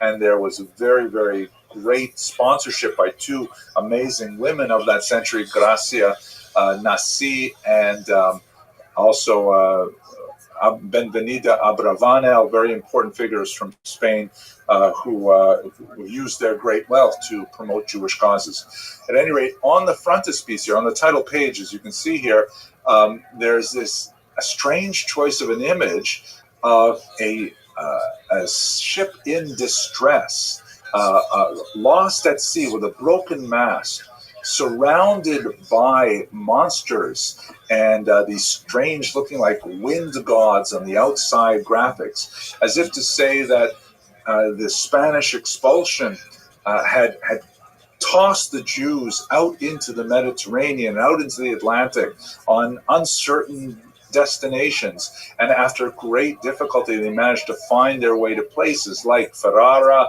and places like Amsterdam. To show you the Amsterdam equivalent, this is a very small detail from a book you may actually have in your home, the Maxwell House Haggadah, which was based originally on the 1695 Amsterdam printing of the Haggadah, which featured some amazing illustrations by a man named Avraham Bar Yaakov. Avraham Bar Yaakov was actually a Christian. He served as a Protestant minister before leaving Germany and migrating to Amsterdam so he could study Judaism. He ended up converting to Judaism and displayed great talent as an engraver, and he created the illustrations for one of the most popular Haggadahs in all history, which has graced tens of thousands of Jewish tables in America alone. It is largely a result of this one unusual individual's conversion to Judaism and his interpretation of the stories in the Haggadah. And this little detail is on the title page. It's his signature. You can see at the bottom there, Avraham Bar Yaakov, but he's portraying something which has no occurrence in the Haggadah whatsoever, but is his own personal view of his life connected inextricably with Amsterdam. As you can see in the top left, there is again that motif, like in the Ferrara Bible, of the ship at sea in distress, people falling overboard, the terrible sea monsters about to swallow them, but he transvalues that by putting in the lower right corner the figure of Jonah, disgorged by the great whale or great fish onto dry land to safety. And as he looks over his shoulder at the horrible danger that he has survived, that's when he reflects on the tremendous kindness that Amsterdam showed him by being that place of refuge intellectually and spiritually. And this is part of the Amsterdam Jewish story in a very small image. So I'm hoping that, God willing, we will have the opportunity to speak at much more length about the entire history of the Jews of Amsterdam from their earliest origins up until the 21st century. But for now, I will conclude, and I'm going to hand this back to David, and I look forward to hearing your questions in the Q&A box. Thank you for your attention. Wow, thank you, Henry. This was, I have to tell you, such a interesting and thoroughly executed lecture that, believe it or not, there are no questions because you said it all. So, thank you very much. And you can ask questions, David, if no one else is ready to ask. No, everyone is afraid to ask the first question. So if someone wants to start with the second question, we'll be good with that. maybe I will again act as the thumb during the Haggadah, asking simple questions, because I know you don't like hard questions. I will leave that for the vote. I will think of something very, very difficult, and then I will pop it. Maybe just very briefly, if you can talk a bit on the role of the Hebrew print in Amsterdam, because Amsterdam obviously was very important printing center in the Jewish world. Yeah, sure. That is a fascinating question. Thank you for asking it. We got to place this in context of the time, right? The printing press comes out in the middle of the 15th century. Jews are early adopters. They're loving it. This is a great way because, the Jews are al-kitab, as the Arabs call us, the people of the book. And they really meant the people of the manuscript. But manuscripts are like hugely expensive, prone to error, very easily damaged, fragile, hard to replace. With the printing press, and especially movable type, all of a sudden, you have the opportunity for a tremendous new industry. And Jews are big consumers of written material. So there are a few big centers that develop. The Spaniards try to get into it early on, but of course they're expelled very early. But our first Talmuds, for example, come from Spain in the 1480s. And then the Venetians in particular, in the beginning of the 16th century, they start printing in big time. Amsterdam is kind of like the third wave of publishing for Jews. And you have a few major printing houses that are established there, largely because of very favorable tax policies and the absence of church oversight. In Catholic countries, the church begins to say, wait a second, what exactly are you Jews writing here? Because it's all in Hebrew, we don't know what you're saying, and they have to impose lots of censors and things like that. In Amsterdam, you don't have that church oversight, and you have the mercantile connection where they're shipping books out everywhere across the ocean as well. So there is this effervescence of Jewish printing. Also, bear in mind that these Portuguese Jews, they're essentially Baalei Tshuva. They're essentially coming to Judaism with a Christian background, the secular background, if you will, for that time or place, and they're willing to entertain new ideas. It doesn't have to be orthodox, small o orthodox. You can give us new thoughts. One of the most important Amsterdam Jews of the time was Manasseh ben Israel, who published the theory that some of the 10 tribes that were lost in the 8th century before the Common Era were actually alive and well and living in Colombia, in South America. And that was a hugely popular book, very influential across the ocean. He translated it into English as well. It's available under the title The Hope of Israel. So there's some fascinating, beautiful things with printing in Amsterdam. Thank you very much. We have another question, which is from an anonymous attendee.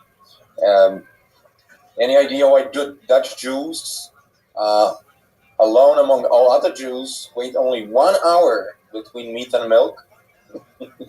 Yeah, I think the one answer to that is probably the proximity of Swiss chocolate, Toblerone, right? Like once you've got such a great chocolate like that, you really want to eat it as soon as possible. Okay, that's a joke. I hope you laughed at that. But it's an excellent question. I've never actually thought about how that particular minhag or custom developed. From a halachic perspective, I'm not a rabbi, but from a halachic perspective, when you look at the passage in the Talmud that talks about meat and milk, it doesn't specify a specific amount of time. And when you get to the expositors of halacha, especially at the time of the Shulchan Aruch, 15th, 16th century and onward, that's when it begins to find its expression in text in a very reified fashion. So most of the Talmudic commentators of the early medieval period tied it to the process of digestion. How long does it actually take to digest meat so that you're not really consuming meat and milk together? And especially the sense of taste, so you won't taste meat and milk together. That's why you have the development of a more strict opinion, perhaps in Eastern Europe, of 6 hours. In Germany, per se, the 3-hour time limit. And in Amsterdam, in Holland, only 1 hour. I'll have to look further into it to see if there is a justification on a historic basis. But excellent question anyways. I'm going to be thinking about that once I have lunch today. Thank you. I think there are no more questions, so I would like to conclude the lecture part. Thank you so much, Henry. This is as always just pure pleasure to listen to you and learn from you. And I really hope Bezrat Hashem that we will continue on the boat, and we will. We all know that, and I'm looking forward to that. So thank you, and now I will hand over to David Lawrence, who has a few concluding remarks. Thank you so much, Henry. What we do on our cruises, Henry is an integral part of the team, and makes it, a really special experience. When we do our cruises, we're going all over the world, but we always try to have that Jewish aspect of it. We are a community of Jews traveling together, learning together, and that's all part of our process. When we our cruises are meant to be education in both secular, exactly what we're seeing, but to understand and the Jewish part of it, and to understand the secular part and the Jewish part. You got to understand both sides of the coin, and that's what makes this really special. What we do is, and when we create this community, people, Henry is always around, whether they're impromptu talks over dinner or whenever people can ask questions, people can have extra time. There's so much going on, as you know, and people who've been on our cruises before, they start at 8 in the morning and finish at 11 at night. So there is always something scheduled, and there's always something happening. Do as much as you want, or do as little as you want. And again, this is something that we've tried for the last, I guess, cruising has been doing this for about 25 years. Malcolm is one of the experts in cruising from large ships. We've moved over to the small ships because we enjoy being just a community of Jews traveling together, and we think that's what makes this a really special experience. People who came in a little bit later, we are waiting to hear what's happening in Europe, what's happening with the governments, how they're allowing the rivers to flow, who's allowed on the river, when, what are the protocols. Once we know what's happening, we'll let you know exactly what's happening. We have, like I said, our Dream Now cruise later, which is just sign up, no deposit necessary when the cruise is confirmed, and at that point you can make a decision if you want to come or not. And if Amsterdam doesn't go, if the Netherlands doesn't go, again, our next cruises will start in October in Portugal. And then for next year, we have everything from, as you see on our website, which we keep updated all the time. I'd like to thank everybody once again for coming. Please contact us if you have any questions whatsoever. Be happy to answer them, and spread the word. We're here, and we're looking to travel all together soon. And once again, thank you, everybody. Just to make yourself you're playing more. You go to the tips because you want to be honest, but you're actually better than that. So it's really not honest. But also, I think handicaps are just really interesting because there's the vanity aspect where you don't want to tell people that your handicap is higher, but that helps you with money. It's like an honest lie. Yeah. I wouldn't think Hello, fellow students of Jewish history. I'm really excited to share with you today the results of a study that I recently read that is absolutely fascinating, talking about the genetic history of early Ashkenazi Jews. I'm just beginning my research now to prepare for the cruising season with Kosher Riverboat Cruises. Looking forward to visiting the Netherlands and Belgium, and then a little later going to the Rhone River again to the south of France. So let's start with this new study, which is absolutely fascinating. Talks about the genetic history of early Ashkenazi Jews. So first of all, let's understand what are the regions we're speaking about. If you look at this map here, you see basically the settlement of Ashkenazi Jews begins in this northern central part of Europe, primarily Germany, the Rhineland, and these locations were where we begin to see Jews showing up from the 6th through the 11th century, especially around the 9th century, start getting much more concrete historical data. Then, of course, they'll spread towards the east in particular, eventually into the great heartland where they'll expand in Poland and Ukraine and eventually making their way over to the Americas. But one of the enduring questions in Jewish history has been like, how exactly did the Ashkenazi Jews get there? And there are a few different models of migration. Here, have a look at this map, which takes advantage of new research available through DNA studies.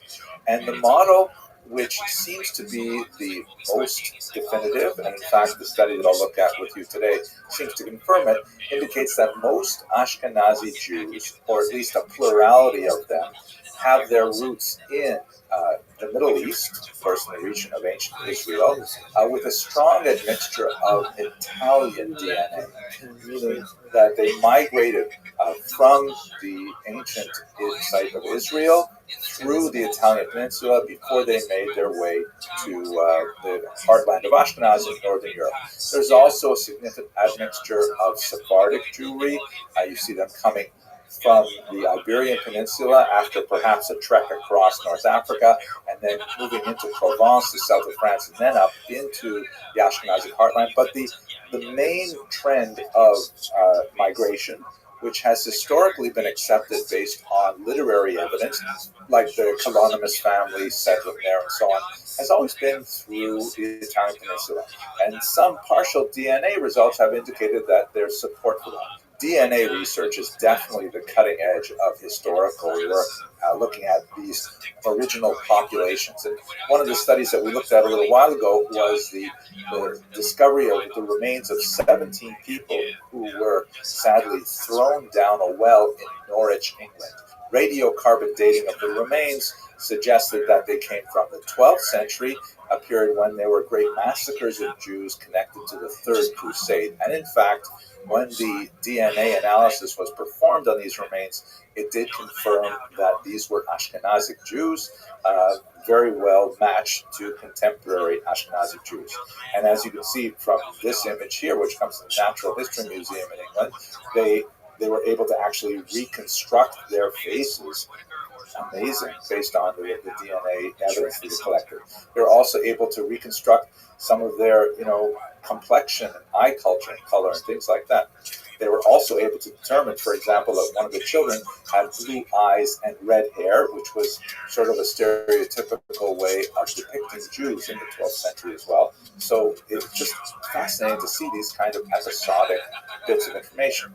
The problem, however, is that, in Jewish law, Jews are prohibited from simply digging up graves and then taking DNA samples. That's totally unacceptable. And in fact, in Israel, whenever there's some kind of construction going on and they find the remains of some ancient cemetery, they have to take all kinds of precautions. They can't immediately dive in and start, dissecting the remains of these ancient people who lived there.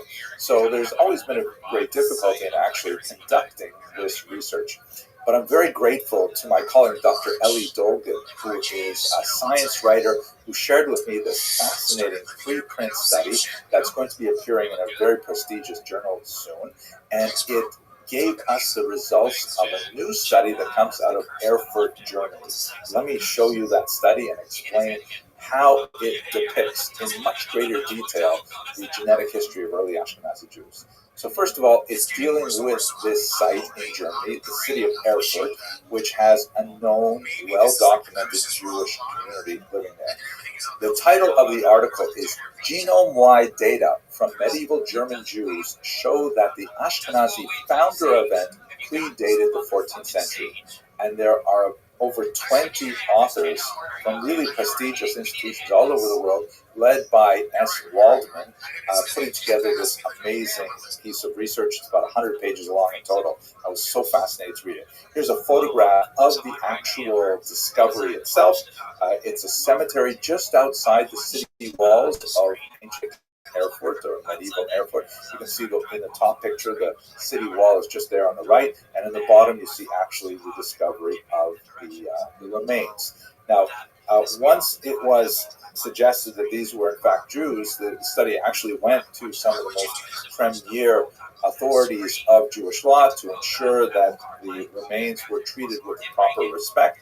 In fact, the research was conducted entirely on teeth that were detached from the skulls of the deceased, which constitutes a different category of remains, and it was much more lenient with regards to assessing the DNA in those teeth. Also fascinating, they looked at differences in the enamel and were able to identify, in fact, that some of the remains came from a slightly different location earlier. Absolutely fascinating research. But what I really want to focus on is this idea of the founder event and something called a genetic bottleneck, which together gives us a much clearer picture of how Jews came to Ashkenaz in the first place. Please have a look at this diagram, which I have painstakingly created for you, that illustrates how I see the idea of a genetic bottleneck.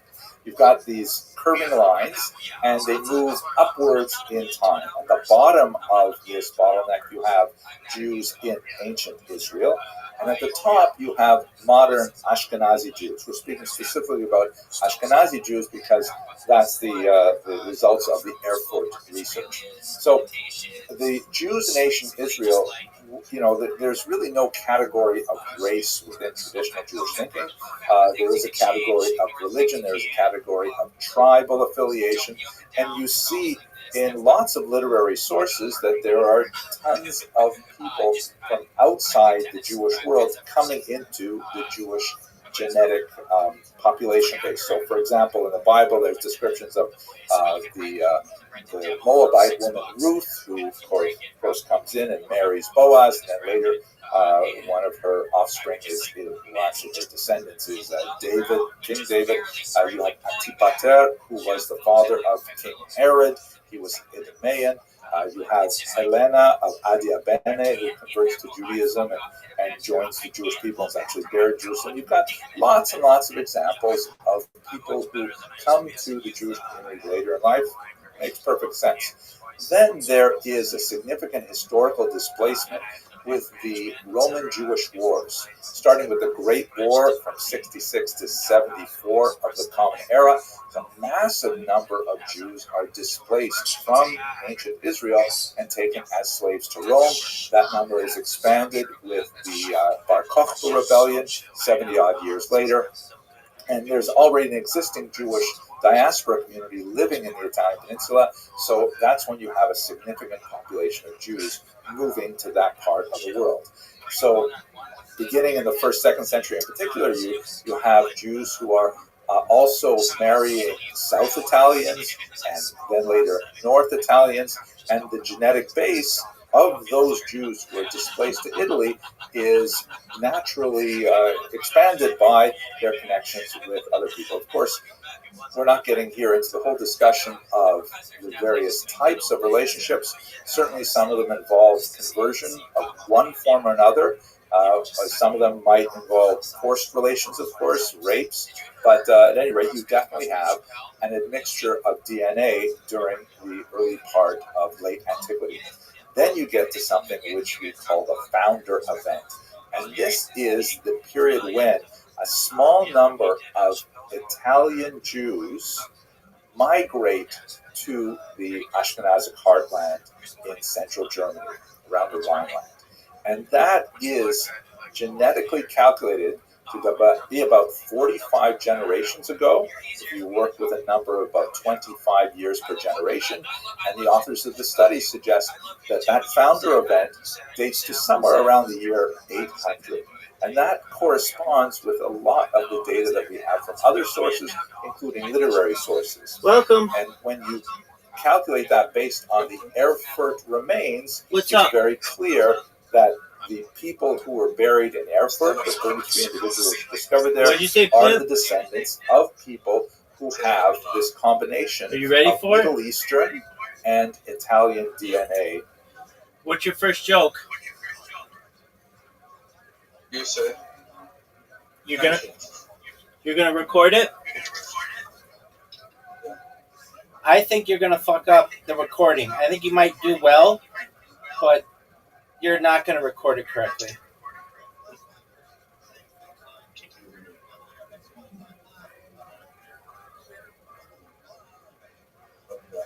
No.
I'm particularly proud of. I'm schooling, and I'm learning a lot.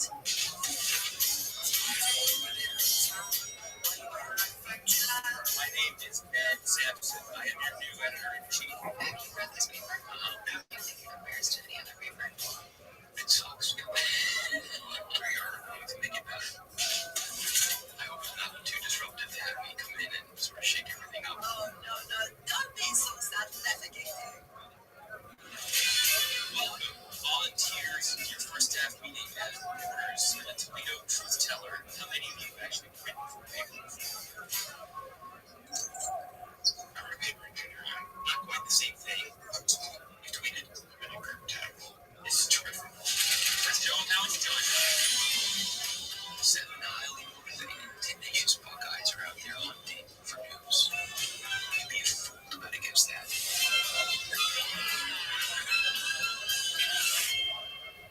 Not again. I'm not going to yield to any of this. I will make this unusable. Who's that?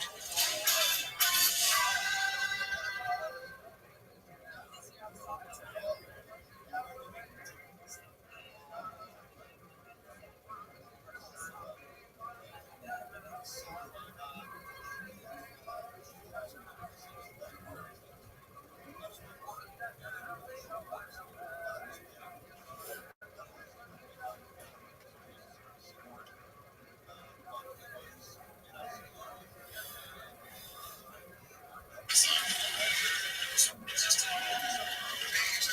says no left turn, but then the GPS is telling me to turn left. So it is not breaking the law.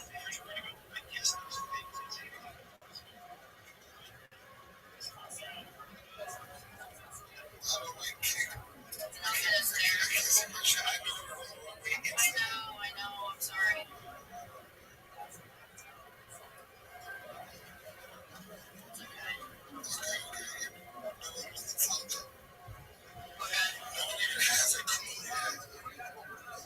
I just pulled up to Mid-South Mall. That's crazy.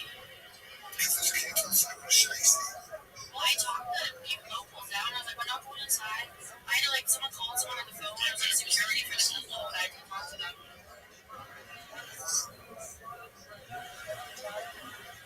I'm stressed. I don't like that gas and then pause.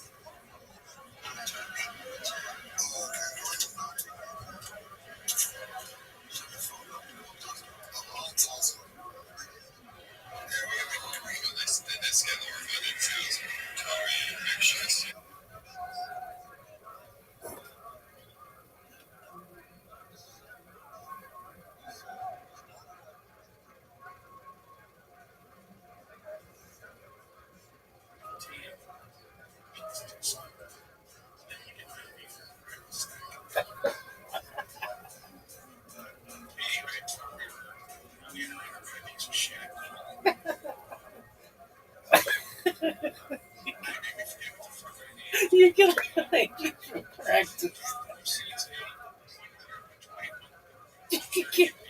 You can make me from practice.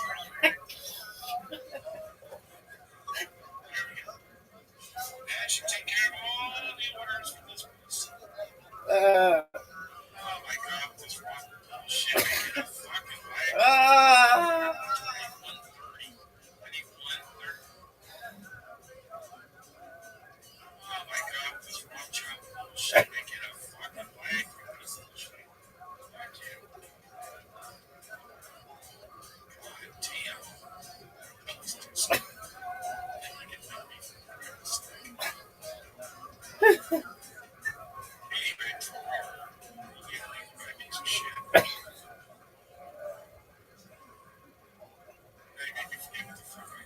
from the west side.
That's a lie. It's the character.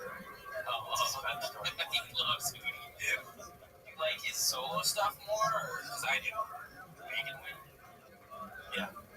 Rock Green, Mama, or All Right, or what? All Right. This. All Right.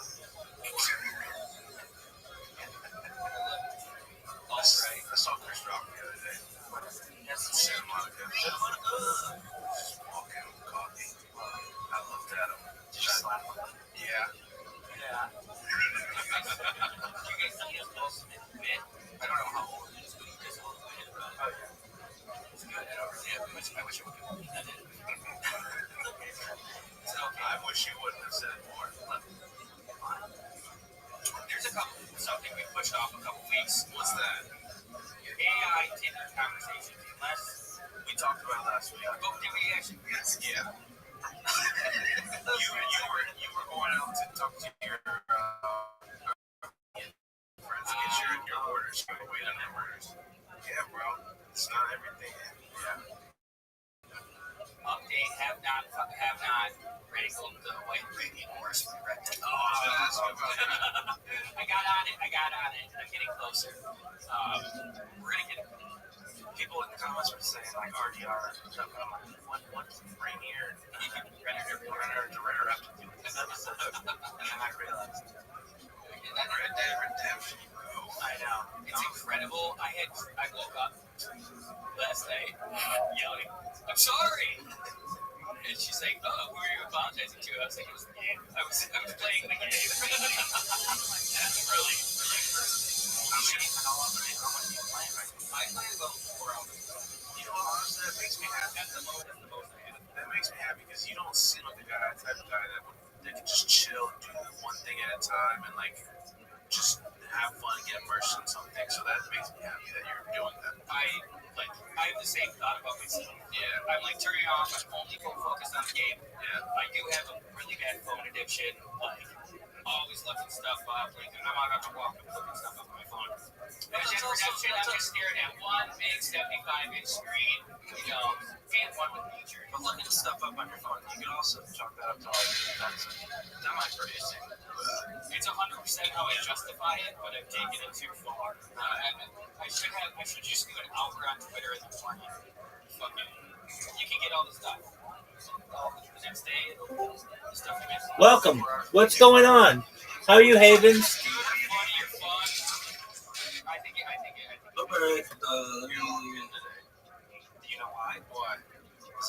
I have one question and one question only for you. Are you ready? Yeah. Are you slanging dick like it's going out of style? I just asked you the question. You don't even know what it is.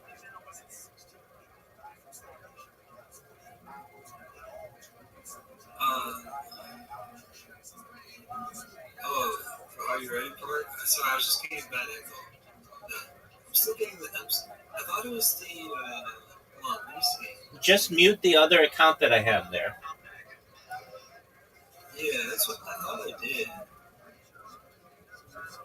No,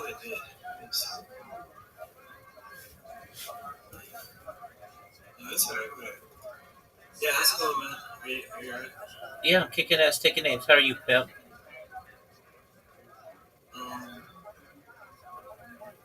I'm good. Are you slanging dick like it's going out of style?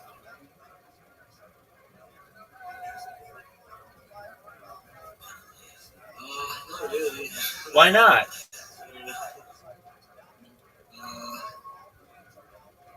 I mean, I have to I got other priorities.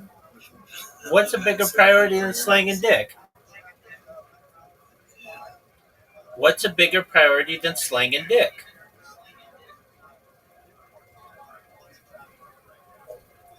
Yeah, man, that goes wild. Yo, dog, just mute the other one.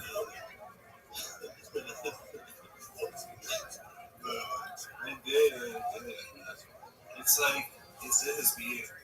The mute button is mute soundboard. Yeah, I turned off the. Well, I'm gonna mute the one with like you in it, and I'm gonna. That's not gonna work.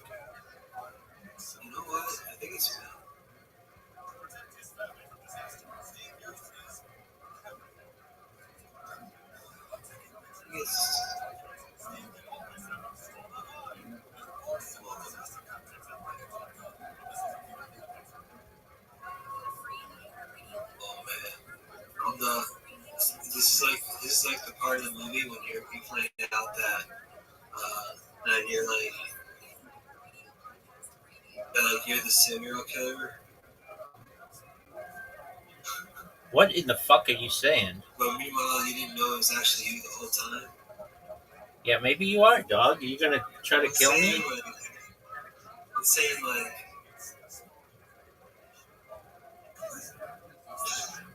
no, I'm saying I thought the echo was you, but I think it's actually coming from me. That's right, baby.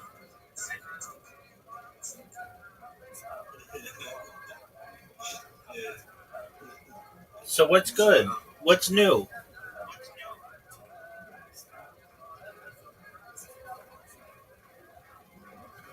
Oh, so one of my viewers had a question for you. What's your viewer's question?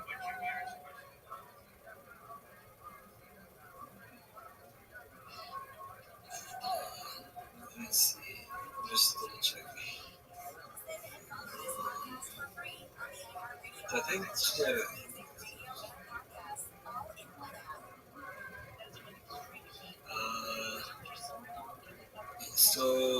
so it's Chris from Vermont. She wants to know. Wait, so I'm just trying to see. Ask the rabbi to send me photos. Wait, oh yeah. She needs to have 5 people a day. Well, she needs people to join her political party. Tight, what's the name of her political party? So she wants to know if you have any advice. I forgot the name of her political party. How are we supposed to promote it if you don't know the name?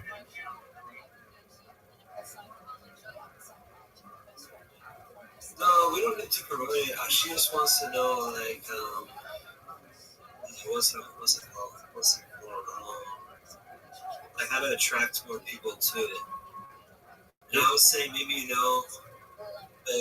you're good with attracting people to your channel and stuff. Yeah, she could use bots to be able to promote it. What was that? Yeah. Shout out to Chris in Vermont. So then she asked, Chris from Vermont.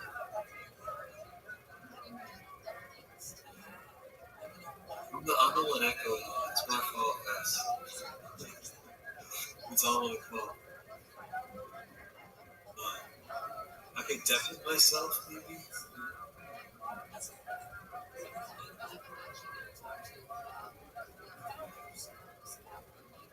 Noise suppression. Are you sure you have that other account muted? Yeah. Yo, I just asked you a question. Are you sure you have that other account muted?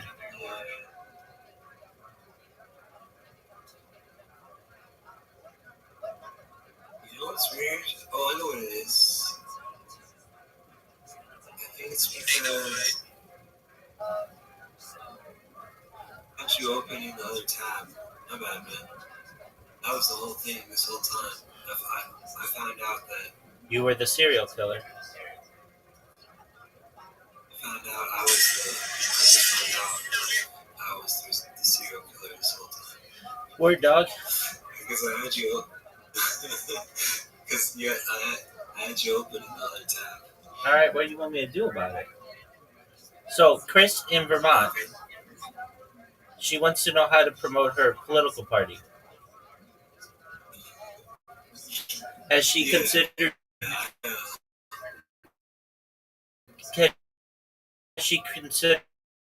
creating a bot to do it? Yeah, what do you use to create a bot? Is there a service? Known as JitBit Macro Recorder. What was that first one? JitBit. JitBit. JITBIT. No, JITBIT. Bit. JIT. Bit. Oh, bit. Oh, I see.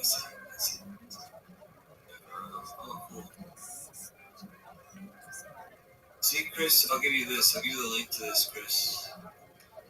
Best macro recorder for Windows. So then you can just do some macro recording. So this is how you record your keyboard strokes. And then, so you can just like record yourself going to kick, and then go into like a channel, and then or Twitch too, maybe, I don't know. And say, hey, are you from Vermont? Vote for me. Yeah, I wouldn't recommend that because like nobody's from Vermont. But what I would recommend is using Snapchat because Snapchat has location services, and then she can get everybody around her. Oh, so you can, you mean like Snapchat advertising, or just like, is there a way to just send a message to everyone around you? There's a way to send messages to everyone around you. Oh, cool. Yeah, I haven't used that much. So yeah, so you can do that too, Chris. You can send out some messages on Snapchat to everyone around you. And you can just, like, what's the range? Is it like 5 miles, 100 miles? It's variable. Another one she could use is Whisper. Whisper is definitely location based, and that can go, I think, 50 miles. Oh, cool. Whisper and Snapchat. Chris wants me to share her website. Yeah, what is it?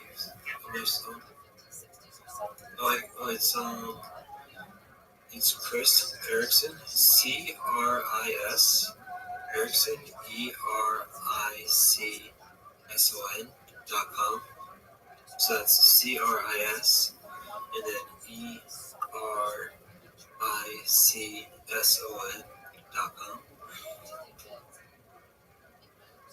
Oh, she's a marijuana legalization advocate. Chris Erickson, you're amazing, girl.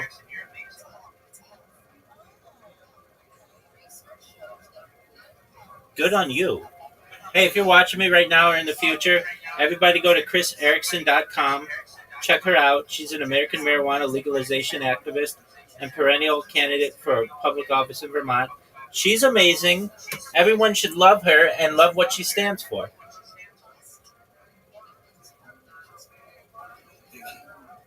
Oh, she said thank you. Absolutely. Thank you, Rabbi. You're welcome, madam. There's no name of the party yet. Oh yeah, she said there's no name of the party. It's just being formed. That's okay.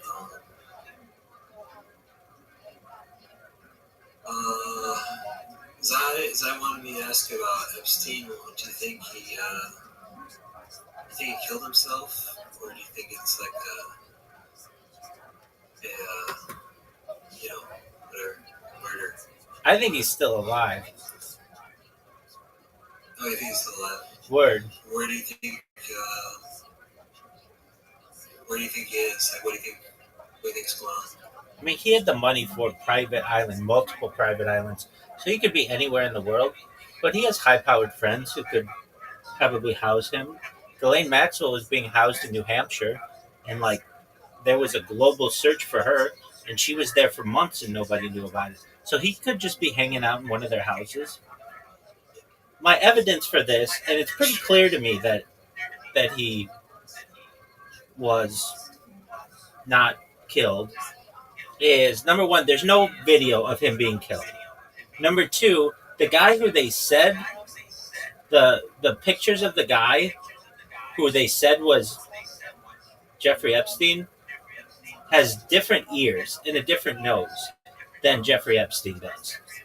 So it's like they used a body double, basically someone who was like on ice, so to speak, ready to just be put on a stretcher, have some pictures taken of them, and Jeffrey Epstein left. And then I can tell you as well, days after he quote-unquote died, there were pictures taken of Little St. James Island, and it showed some gray-haired man who looked just like Jeffrey Epstein pointing the workers there He was like on an ATV, and somebody, um, there was a YouTuber who took a drone and was flying a drone over it, and so there's a lot of evidence to me that he's still alive. You'll never hear that in the mainstream, but unless I see a video of him literally killing himself, I'm gonna have doubts.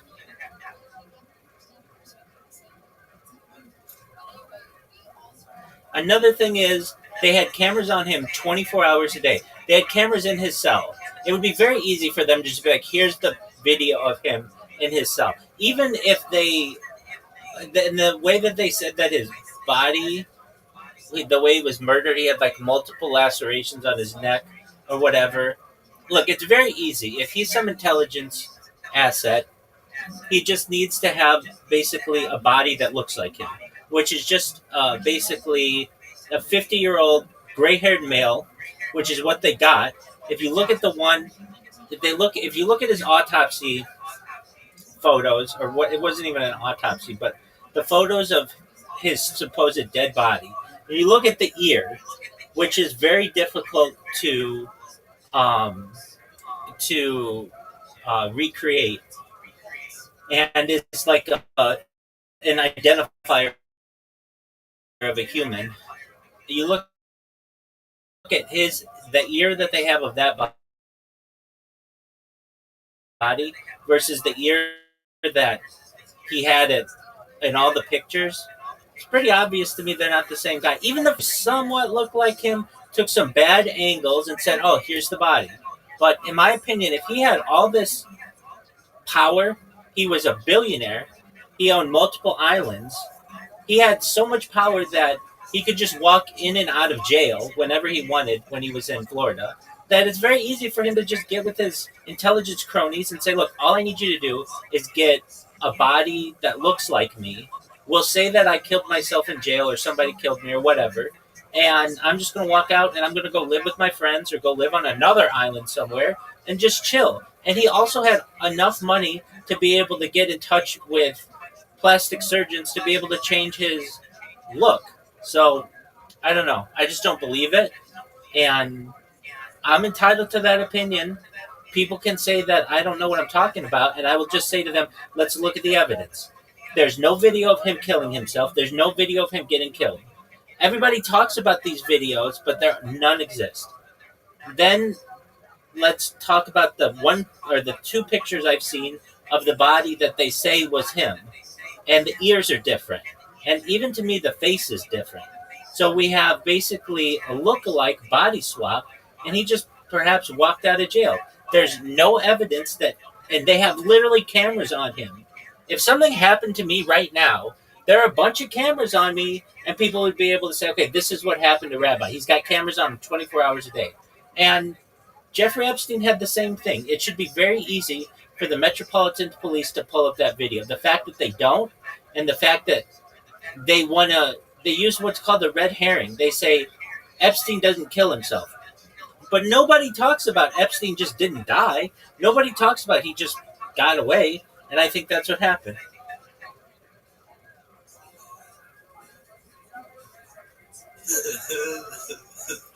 Glauberg doesn't want to click on Chris. He's like, there's nothing wrong with Chris's link, Glauberg. That's funny. But yeah, man, I don't know. I think your points make sense, man. This guy was really rich. He was really connected. It makes sense that he was able to just like escape or whatever. If anyone was able to. Plus, he was Trump's best friend for like 15 years. And I think Trump was the guy in charge at the time he was in jail or whatever. So all valid points as well. I mean, if you want to see for yourself, I think I'll probably be able to look. Okay, so if I go to Epstein, dead body, and if I just look that up, so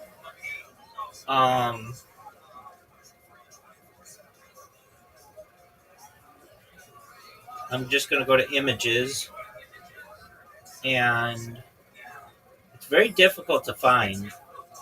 It should show up right away, but it's very difficult to find, and they want it to be difficult to find. They don't want people digging into this. And Okay, Epstein dead body. Well, oh wait, I think I saw it.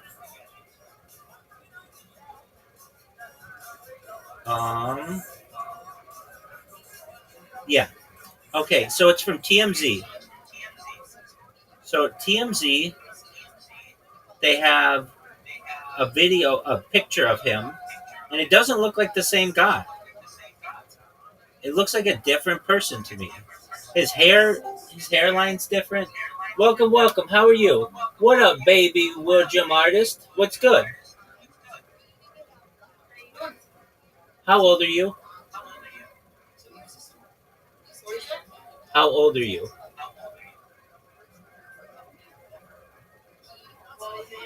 Okay, it takes too long for you to answer that question. You need to go. You have to be at least 18 to be here. Take care. Bye bye. Yeah, you do. Can I read you can I read you what Glockwork was saying to Chris and back and forth? Absolutely. So Chris said Glockwork, cricket. Chris Erickson got. By the way, William, if you live in Vermont, Chris needs Vermont borders. So Chris says Glockwork. Chris said ChrisErickson.com, and then Glockwork says, yeah, not gonna click some random link. And then Chris says, Glover, I am Chris Erickson, ChrisErickson.com. And then Glover says, and who is that? Chris says, Chris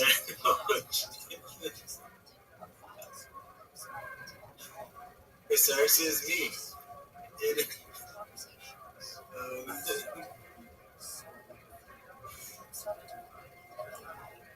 an old woman in Vermont. I'm a poor senior citizen trying to start a new party. Glover says, I'm fine with weed. It's already legal here. Something tells me we're not politically aligned. Maybe you guys are politically aligned. Let's see. You don't have to click a link, Glover. Just Google me, Chris Erickson.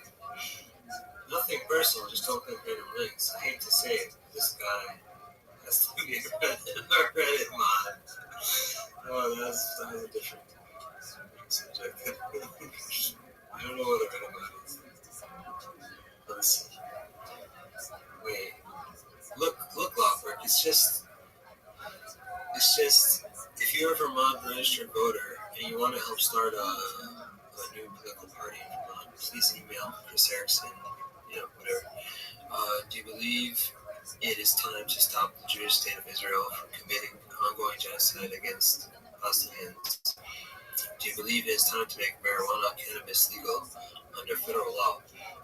Do you believe it is time to stop giving corporations hard-earned taxpayer dollars as subsidies? Do you believe that when our hard-earned taxpayer dollars are used for medical research, that we the people should have ownership rights in the resulting prescription drugs and medical devices? Yeah, not only medical research, like anything, because if we give the public universities money to do all this research, then we should have the patents. We should own the patents. But do you believe that when our hard-earned taxpayer dollars are used for military research, then we should have ownership? Yeah. And we can stop the rich from getting richer using our hard-earned tax dollars and giving us no shares of the profit. People like Bernie Sanders will simplify our problem by telling you that we need to tax the rich. Then he goes and takes political campaign donations from PACs, political action committees, to take donations from nonprofits created by corporations, so the money trail is not clear and transparent. The corporations are giving money to the nonprofits, who give it to the PACs, who give it to Bernie Sanders, who then claim he doesn't take money from corporations. And he says the rich corporations should not be taxed more. But he does not think about it. Nothing has changed in the years Bernie Sanders has been in political office. Property taxes in Vermont are higher than ever, and there are homeless people in Vermont. People call two cars, most political power. They're President Republicans, the Union Party. You can find politicians on both sides are taking money from the same corporations to different tax. I think that's basically.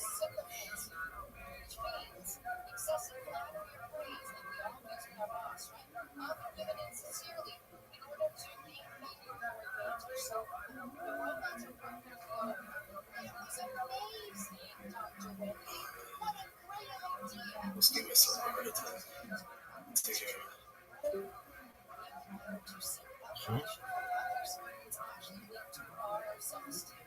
But anyway, that motherfucker, the TMZ pictures don't look like that motherfucker.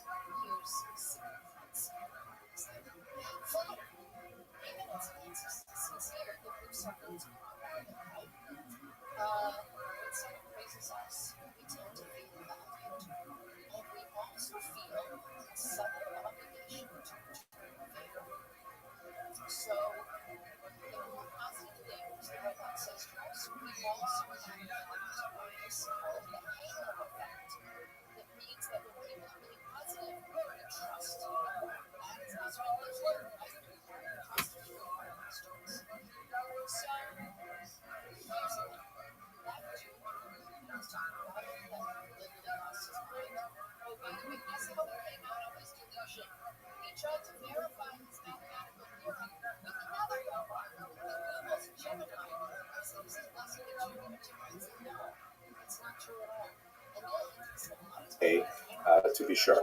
Another fascinating thing is that the narrowing of this genetic bottleneck, because the people who were born from 800 in Ashkenaz till about 1350 are basically drawn from this very small sample of people. And in fact, the authors observe that modern Ashkenazi Jews, even after another 700 years, are also really closely linked to the genetic profile that they see among the Erfurt remains. So even though there's been a tremendous amount of change in the Jewish world over the last 100 Zoot, years are you or ready so, to lose? Ashkenazi Zoot, are you ready to lose? All right, pimp. Why'd you abandon me the other day?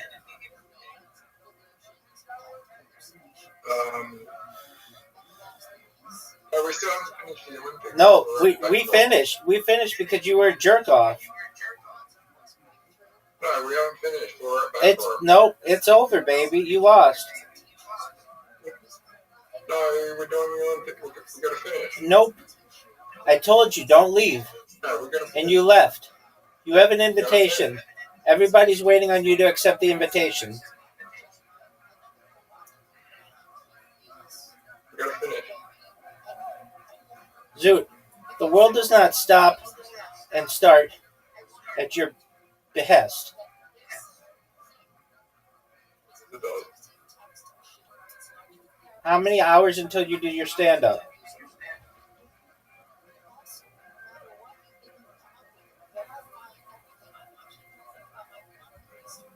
Seven. All right, you remember you said that you're a prodigy at stand-up?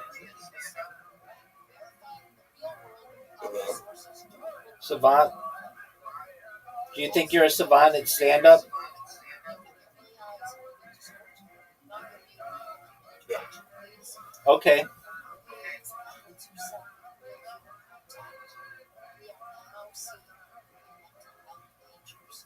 And you're going to record yourself, right? Yeah. What is this savant thing? It's like someone who's a genius at something. I like how you call yourself a savant, and you didn't even know what it was. The genius at something, but an idiot at everything else. Not necessarily.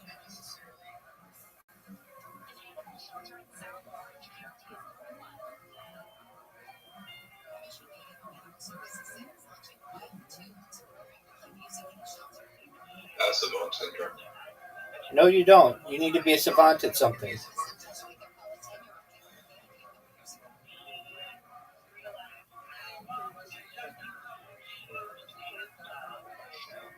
You know, I've realized something. What's that, pimp? Intelligence really comes from interest. And to be a savant, you need to be interested in the thing you're doing more than anyone else, and you'll be the best at it. Not necessarily, but generally. Yeah, I've been watching. Yeah, I went to school with this kid, and he was in the special unit, right? Special, unit for people with, intellectual disabilities. Right? Right. So there were two parts of the school. There was mainstream school and then there was the intellectual disability part. I was in the mainstream school. You were in the what? I was in the mainstream school. In the normal part? Yeah. And they showed us, like, this kid could not, he was like, if he was sort of non-verbal, like, he could say stuff, but when he talked, it was like absolute mutter. Like, it was just mumbling mess that words didn't even make any sense when he talked. He could draw like I've never seen anyone draw. Like, he drew like this eagle art, like this artwork, this eagle on a tree, and like it was honestly like fucking Da Vinci in like Picasso level. Like, it was fucking one of the most insane artworks I've ever seen. Okay, well, that guy could have been a savant. You, on the other hand, you have yet to show that you can, do your eagle. Why were you in the normal class when you think you have all these disabilities? Because that was for like people with intellectual disabilities. I don't know what intellectual disability. Doug, you say you've got 4 of them. Neurodivergency is not an intellectual disability. How is it not? How is neurodivergency not an intellectual disability? Right. Doesn't affect intelligence.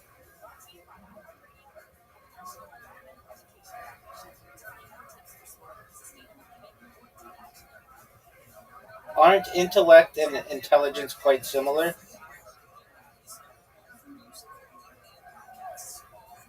Intellectual disability means you're not intelligent. Means you're not intellectually functioning. So then, how do you have an intellectual disability? So I don't. Didn't you say you have 4 of them? What? Neurodivergency? Yeah.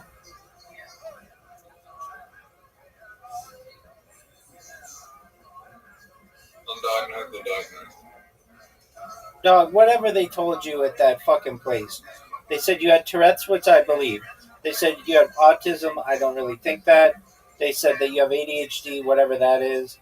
And they said that you have something else too. And then you were upset, and I am in agreement with you that you were like, they just need to make money, so they'll tell you whatever you want to be told that you have. Yep.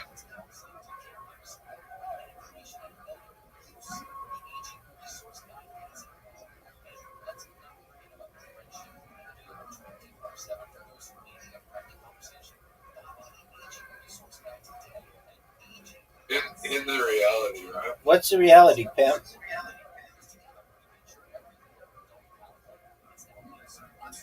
You're not autistic until either you're diagnosed autistic or you want to be autistic.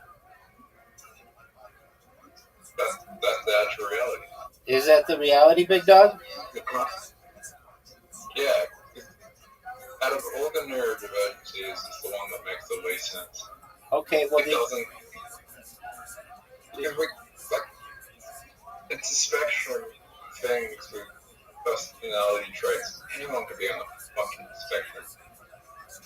Like, you have one thing, oh, you're on the spectrum. Like, it just doesn't make any sense. So broad. The fact that we call it a spectrum means everybody's on it. Yeah, that's what it means. Okay. So broad. And it's like, well, you're at.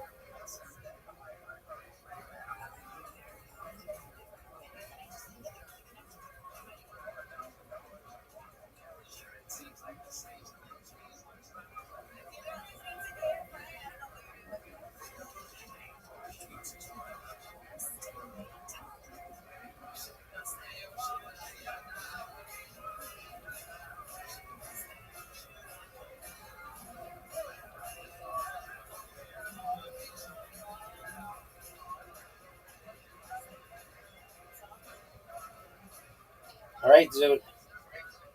Get it, big dog. Maybe you're a savant at archery. Definitely not.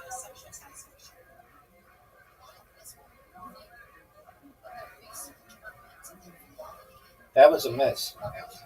Savant syndrome can go away though. Okay. It often does. Okay. So maybe your savant syndrome for being a stand-up comedian is going away. Dog, why don't you just work? Like, we could seriously come up with a minute of comedy for you that's really funny, and then you have something to say tonight. But we have something like that. But it's not funny. It's fun. All right, big dog, then what are you going to say? Good say.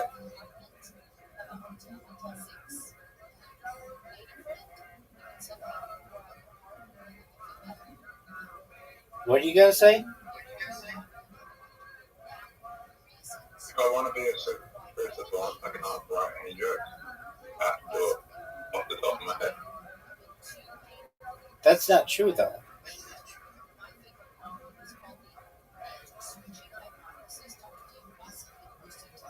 Takes more skill. Yeah, it takes more skill.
You have 0 wins.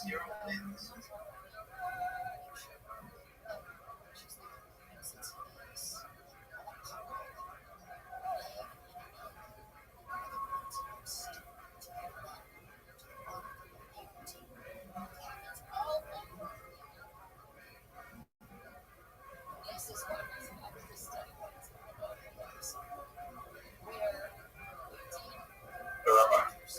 Yo, pimp.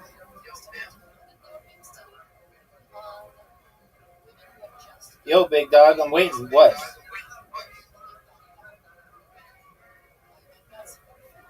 What does a lack of eye contact actually mean? It could show disinterest. It could show creation of a barrier. It could show fear. It could show lack of awareness. It could show lack of attention. It could be a disability. That's symptoms of ADHD, right? Not necessarily.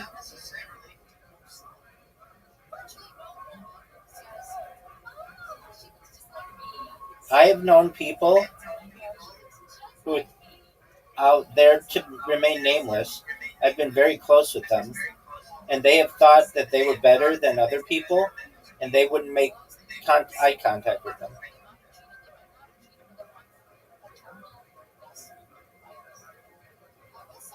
If you're ever on a Hollywood movie set, a lot of times they'll tell you don't make eye contact with the big star because they don't want to make eye contact with you. What's that? They just feel that they're better than you are. They don't have to look you in the eye. It creates a barrier. I mean, do those Hollywood stars look people in the eye when they're acting? Yeah, because then they feel the people are on the same level as they are. But if it's just like some intern, they'll tell the intern, don't look so and so in the eye. They don't like to be Are looked you in the working eye. for Hollywood? I've been on a red carpet.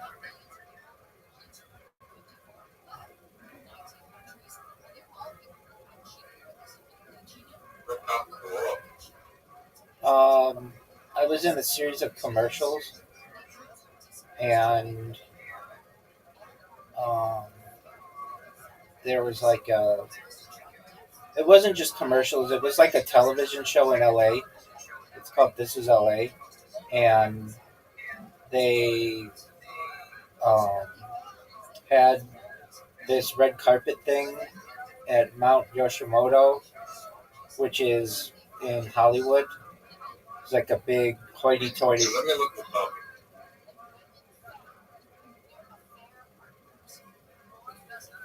Oh, this is LA. Yeah.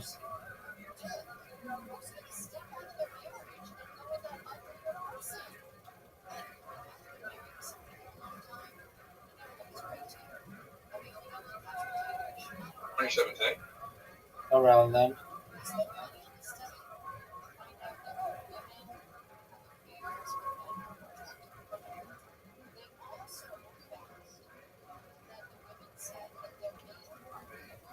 How many episodes you in? I was just one. Sorry? I was just in one.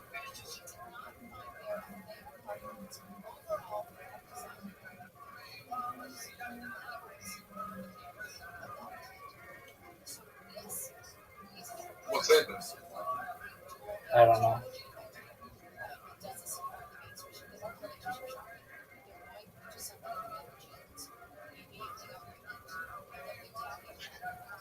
Lifestyle chart. What did you do in it? They interviewed me for a technology project I started. What project? A technology project, an app I started.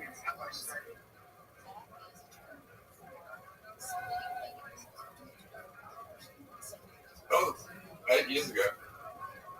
Okay.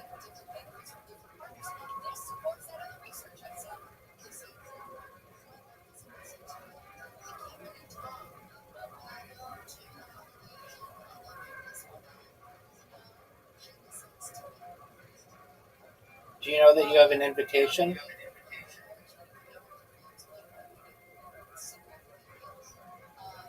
Did you know that I'm going to go look for kangaroos today? And you're going to do stand-up comedy?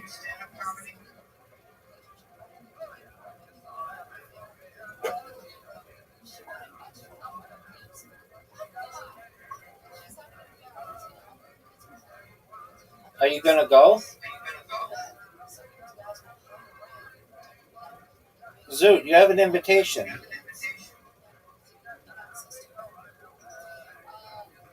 Zoot.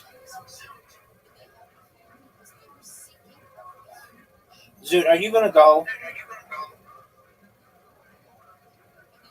Yeah. Hey, Rabbi. Then go. What up, pimp? Repeat these numbers. I'm focused on the game. 4581. 4581. What is that backwards?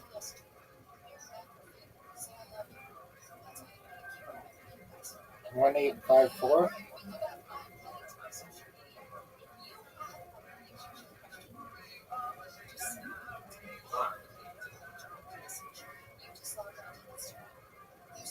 Testing your short-term memory.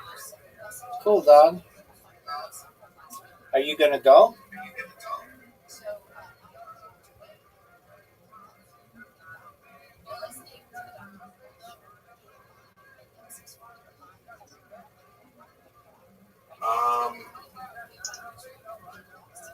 Here we go. I don't know if that was a good move or not.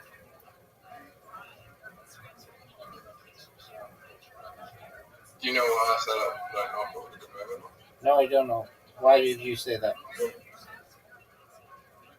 Tough. But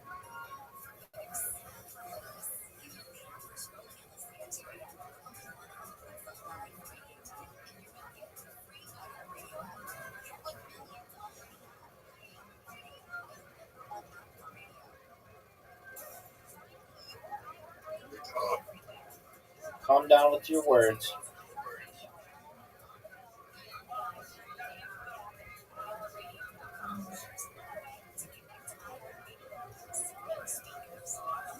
Zoo, WTF, dog.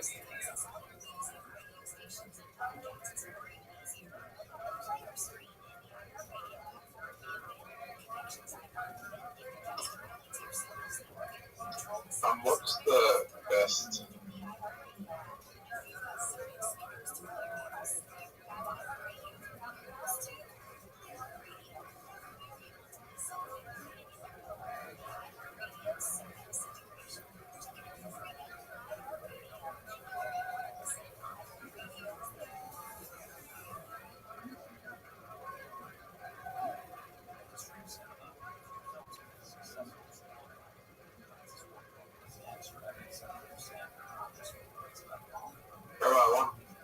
I don't think so.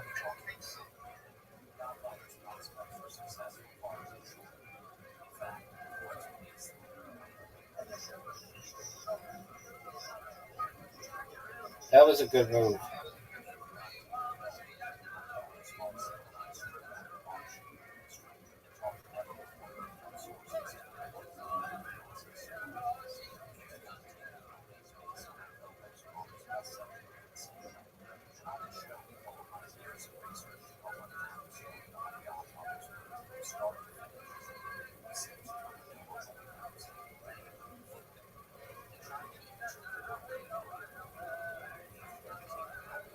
We're tied, Zoo.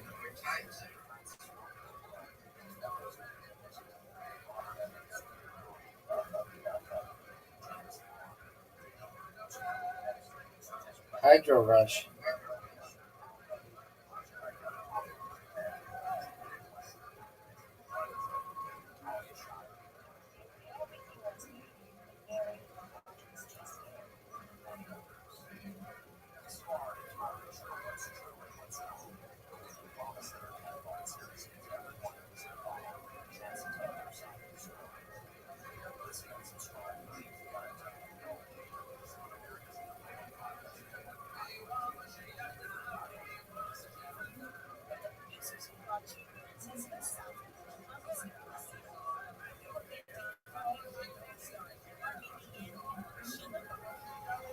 You're up, pimp.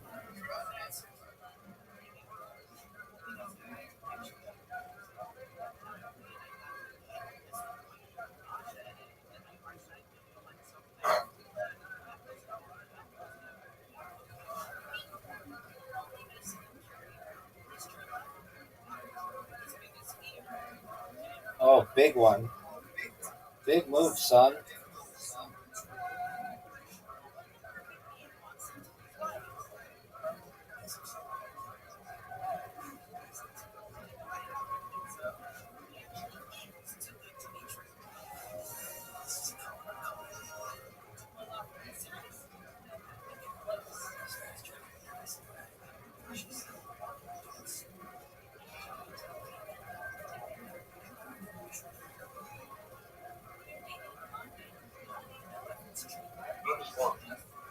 Are you sure?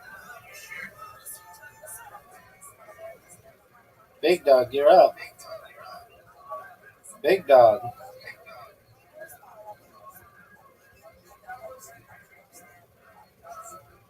You're doing pretty well, you know that?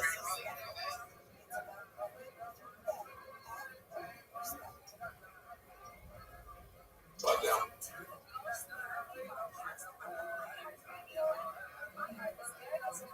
You just help me.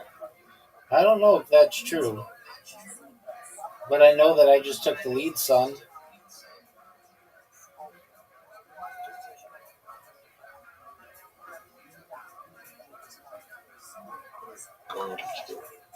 Calm down, dude. You don't need to say you're going to kill anybody.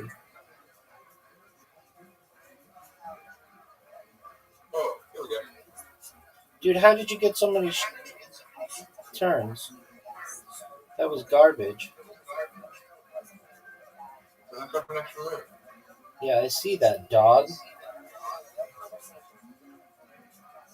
No, don't do that. Fuck.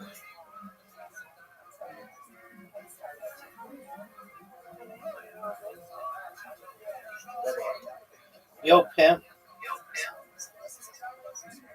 You're moving the very smoothly away. What do you want me to do, big dog? Ah, I got to evolve. Oh, I got to evolve. you didn't evolve, son.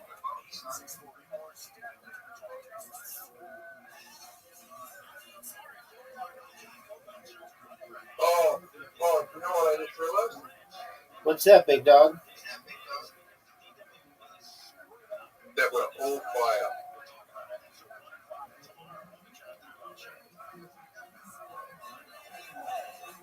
That we can both win from just going for fire. Word, dog.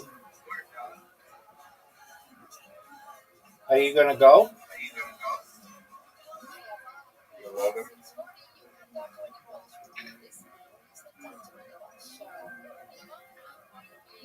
I'm one of you guys, yeah.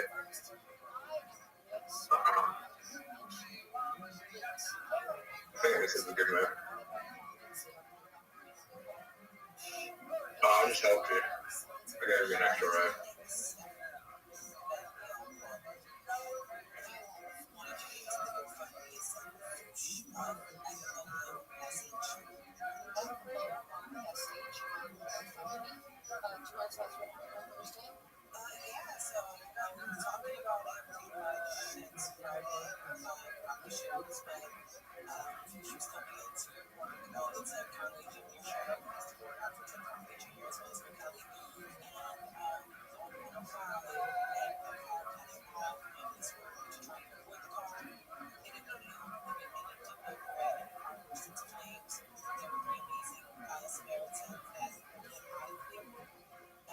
Big dog. What are your thoughts on this move?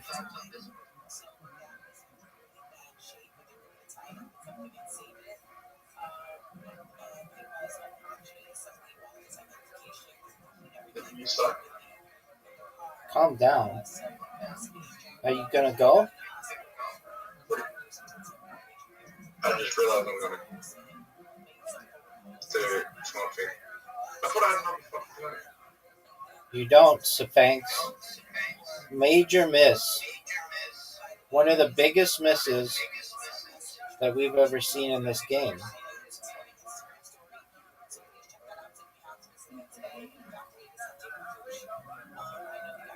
Not bad. That's bad for me. That is really bad for me.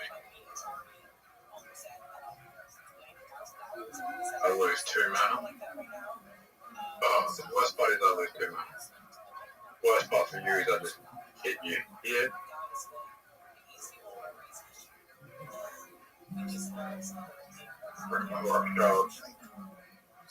What up, pimp? Actually, you're a gangster. I am. I'm the East Side pimp You're a gangster. and the West Side gangster. I'm the West Side gangster and the East Side pimp, baby. Oh, what a big miss.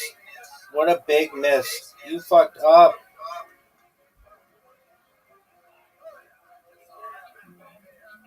Why aren't you going for an extra move?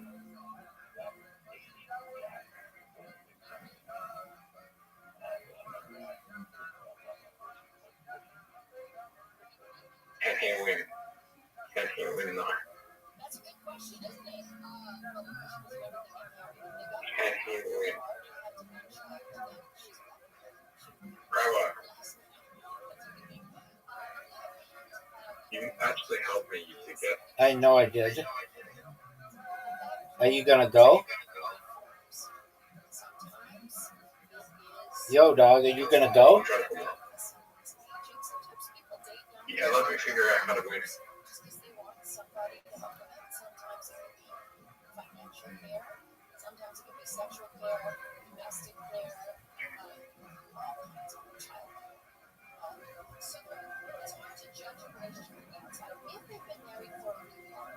You on? You're on.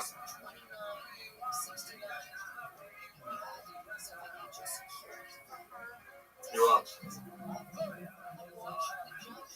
It's over, baby. It's over. Big dog. Let's go again. Are you sure you want to go again? Yeah, I'm gonna win it again. Are you sure? Yeah.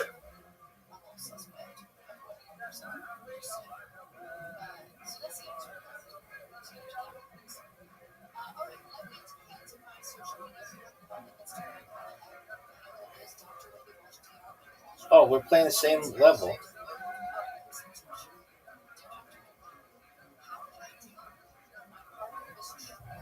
Crashing. Break.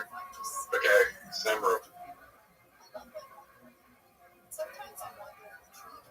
Are you gonna go? Are you gonna go? Yeah. I'm thinking. Okay, we'll think.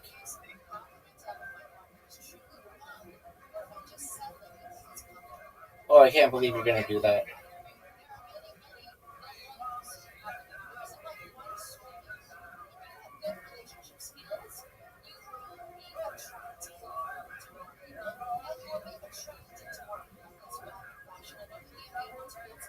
How did this help you? Why did you go for the pub? Because I could go for the berries, baby. Extra move.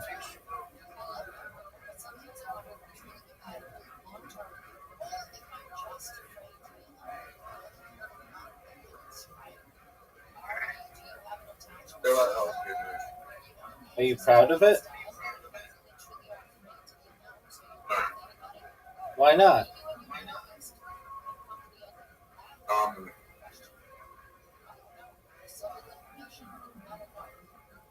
No matter what you do, you're gonna help me.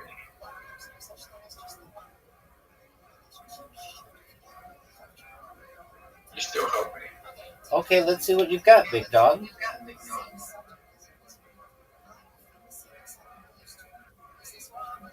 I fucked up. Yeah, you did. I pressed the wrong way. I mean, what do you want me to do about it? Anyway. Gotta do a little bit of damage.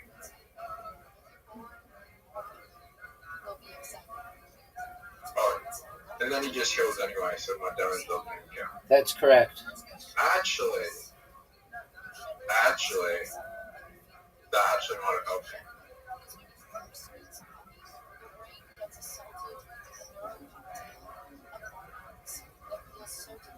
You just got psycho bitten.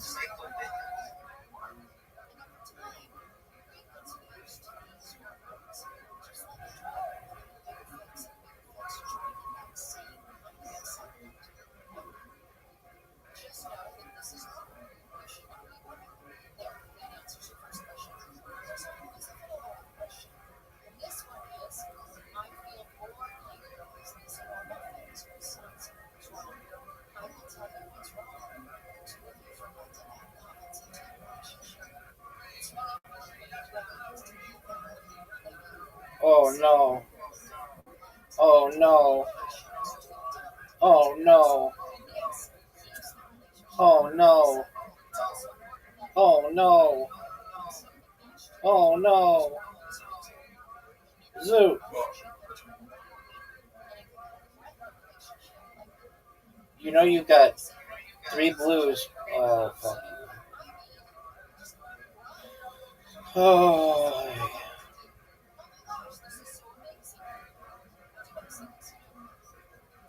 Big dog, are you gonna go? Are you gonna go? No way, and you're gonna hurt me? Oh, that was fortunate.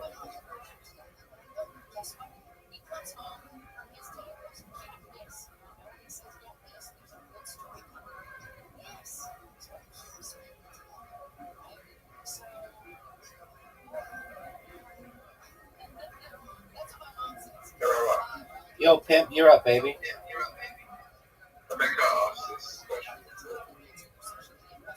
What's that? Does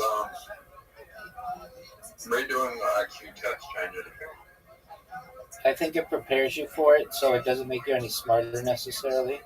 You might do better, but the results are the results.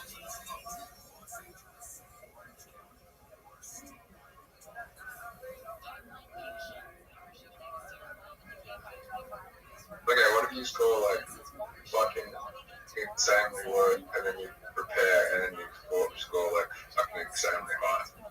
Well, I mean, you just kind of prepared for the test. I mean, isn't that like every test in school though? Yeah, but those tests in school test how well you know the material. So that's basically what you would be doing is how well you know the material, not how intelligent you are. Well, there's things in an IQ test that you can't really prepare, that you can't help. Like doing digit span, for example, if you do digit span, that digit span is your short-term memory. You can't improve short-term memory.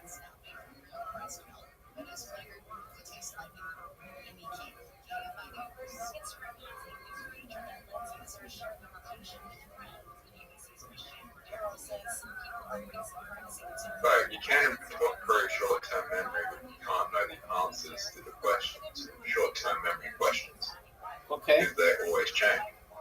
Okay. So you can train to increase your short-term memory, which means that your short-term memory can improve.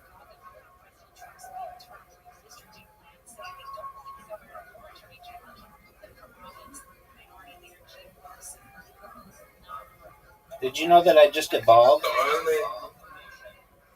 only areas you would be cheating on to improve from U tests would be general knowledge.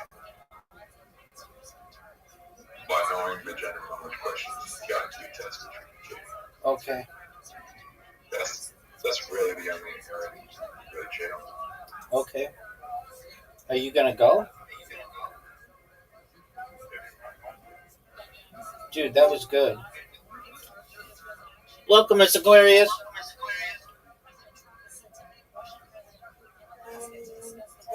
In the game right now. So are we. So we'll be patient with you. Oh, yeah, but we'll be done in a second. We'll be done in a second.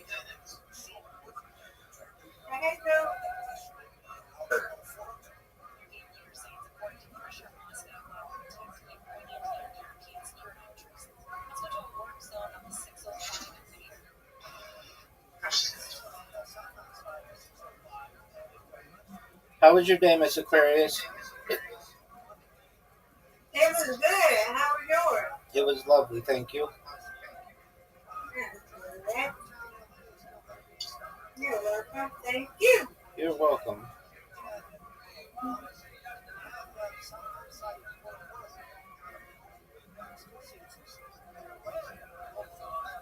Zoot, what are your thoughts on this move?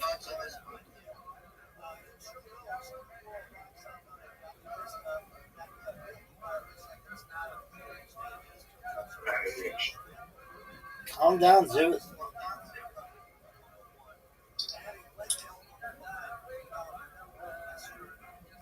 That was good. That was a good move.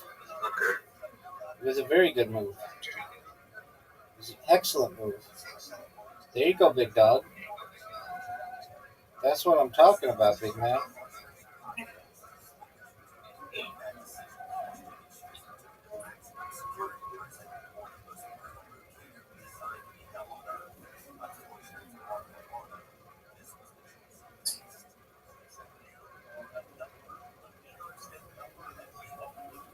Oh, no, Zoot. No, Zoot. Zoot, no. Zoot.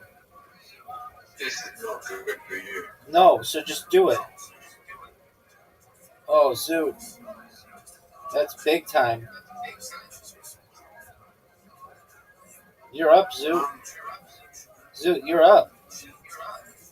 Zoot, what are you going to do? What's my best move here? No one knows. best move is to block you from your next move. Are you sure? Yeah.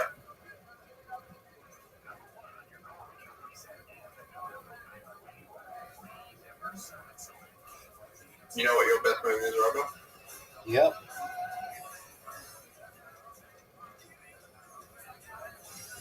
Yours is the best move. Are you sure?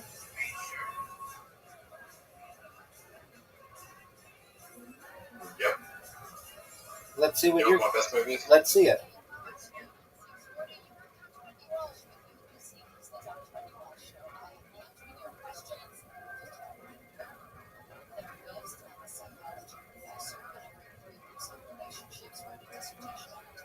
That was good.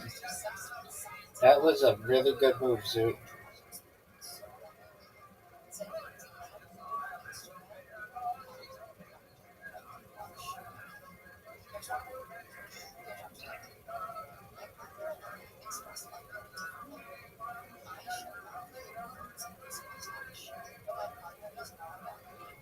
Zoot, what are your thoughts on this move?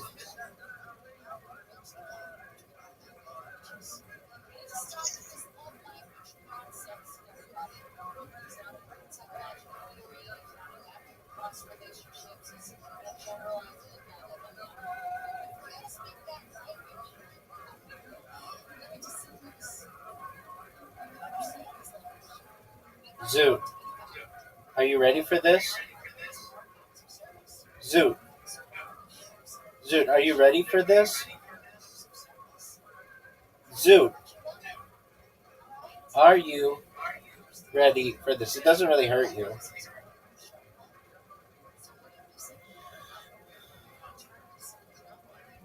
Oh, Zoot. What are you going to do?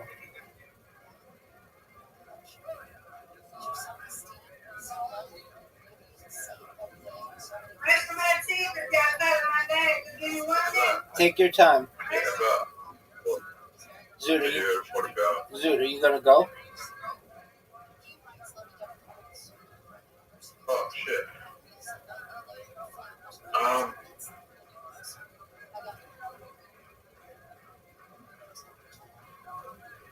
Yeah, I would have gone with the other one. However, it just makes more sense to do this because I can do this. I ran out of time. No. You evolved. Wait, does evolving take a move? Yeah. Oh, really? Yeah, dog. I didn't know that. Oh, baby. Zoot, you're on the rope, son. I didn't know that evolving takes a move. Well, what do you want me to do about it?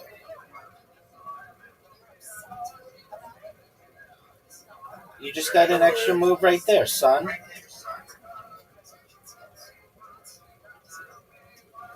Oh, shit. What are you gonna do, Zoot? I don't think you can win in the next move. You just But you can get a very, very big advantage. You just hydro rush me. I know. You can get a very, very big advantage.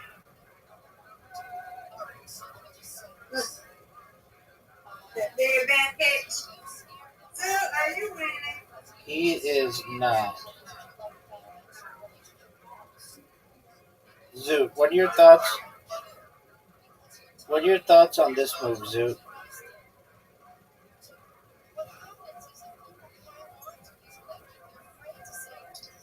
Terrible. Zoot. Zoot, you could win.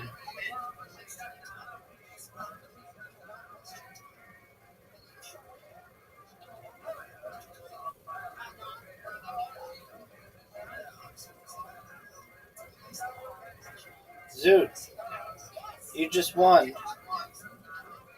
Oh, no, you didn't. Because you're no, he didn't. Oh, Zoot. Zoot. Zoot. Dog. Oh, you just won. You just won. You just won.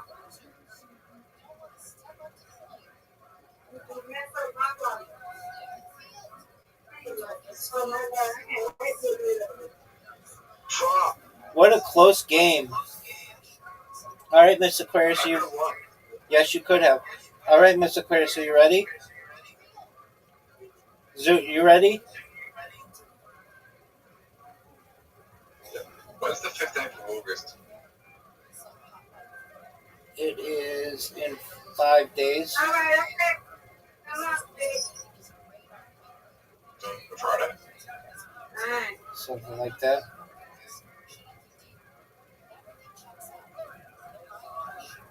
Come on, Zoot, come on, we're waiting on you, dude. Zoot, you have 10 seconds, 9 seconds, 8 seconds, 7 seconds, 6 seconds, 5 seconds, 4 seconds, 3 seconds, 2 seconds. Come on, Zoot. I don't think he wants to play. Zoot, do you not want to play? He does. Zoot, you have an invitation. Zoot. Zoot, accept the invitation. Come on and play. Zoot, come on. Whoever wins, Zoot. wins. Zoot. Zoot. Zoot, what are you doing, dude?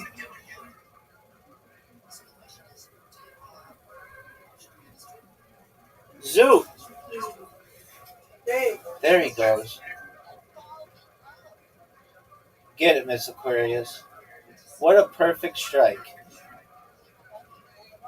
Thank You're welcome. Zoot, you're up.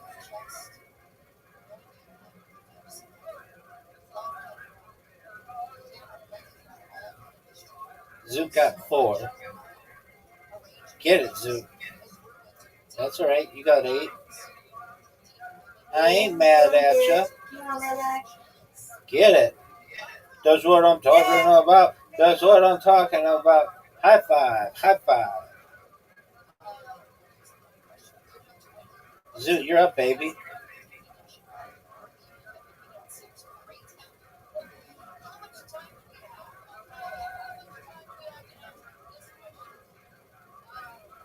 Hey, that was a good spin. That was an excellent spare. Thank you. You're welcome. Come on.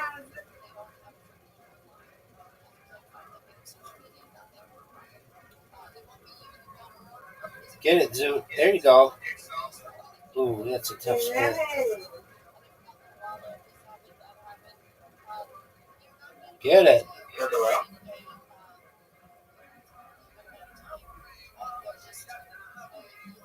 Get it.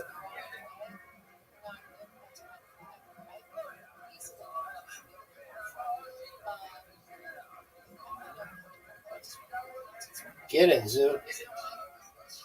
No, Get it, Miss Aquarius. Get it, Miss Aquarius. I know. Get it, Miss Aquarius. Get it, Miss Aquarius. Get it, Miss Aquarius. There you go. That was you. You're up, Zoot.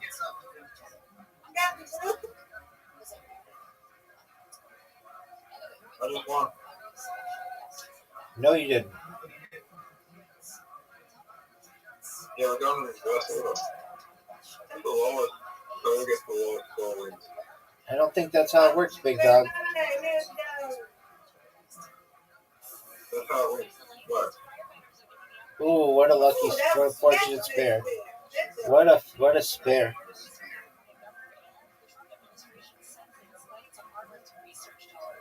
Oh, Miss Aquarius. This is an important shot. And she got it. Beautifully. Thank you. Zoot. Nice strike. There you go. Yeah. Good job, Zoot. High five. Oh, what a terrible shot. Rabbi's favorite movie is Yoda. Let's go. No, it's not.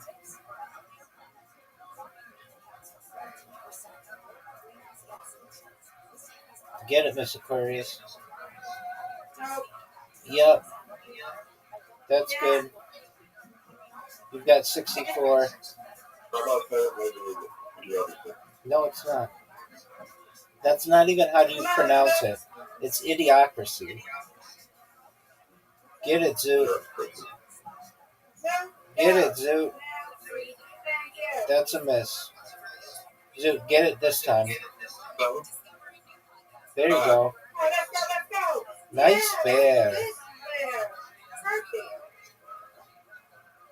Zoot might get second place. Get it, get it, get it. Oh, good job, Zoot. Let's go. Let's go. If you do, I will be so happy. Come on, Rabbi. I beat Rabbi. Hello. How did the children lose today? Zoot, I didn't lose to anybody. We all win. That's right. Now let's see you win the whole thing. Beat Miss Aquarius. Beat me. Yeah, pick me. Yeah, Now's your chance, Zoot. Zoot, you have an invitation. That's the lowest score you've ever gotten. No, it's not. No, it's not. No, it's not a loser though. We all win.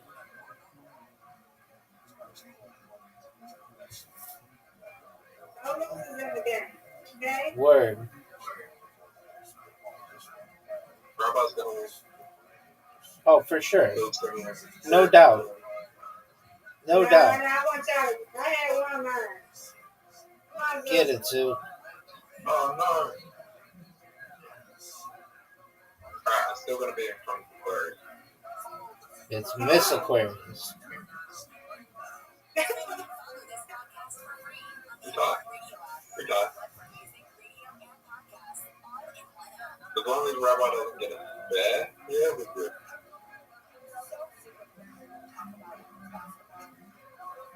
I'm happy with that.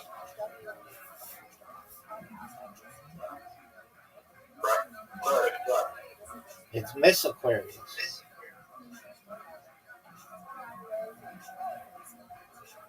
It's mid-Aquarius. It's Miss Now, Aquarius. you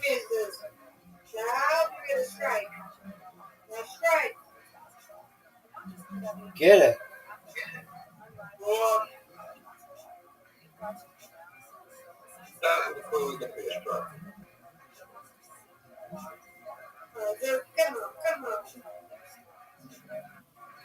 Rabbi's going to do a better job than me. He's going to get a strike. Yay! Word, dog. Miss Aquarius is going to get a strike here. Maybe.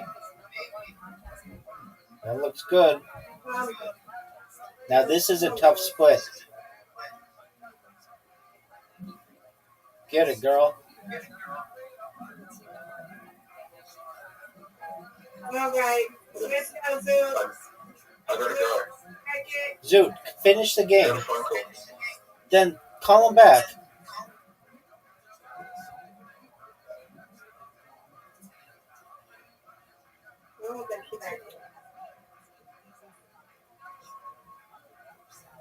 We gotta sit here and wait for this.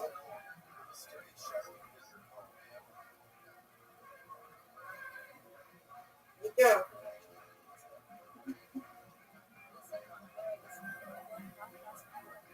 This will close up the game.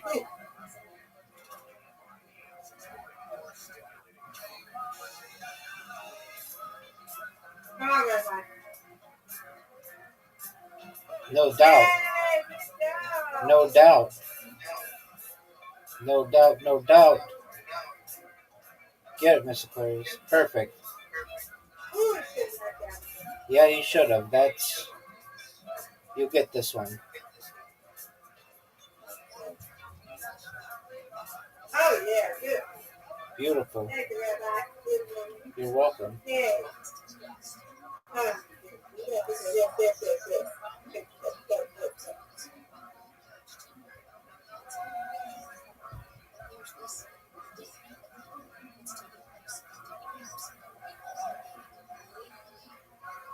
He don't like losing, Rabbi.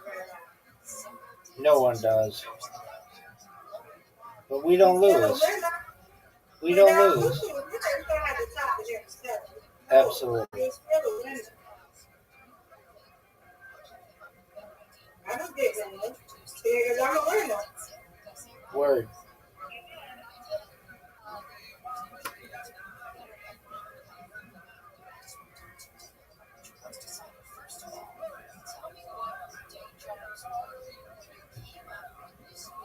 Ooh. Nice job. Thank you.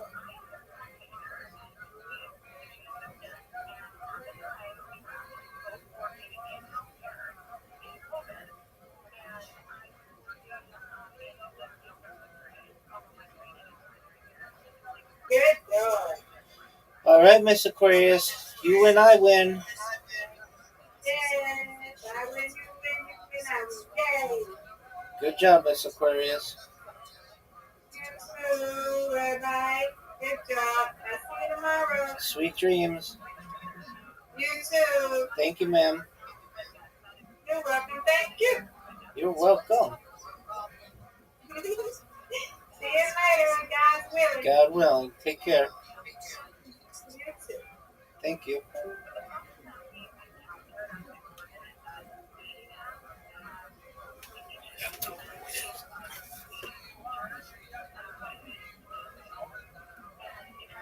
Look at this athleticism, though. Are you all seeing this? You seeing this athleticism?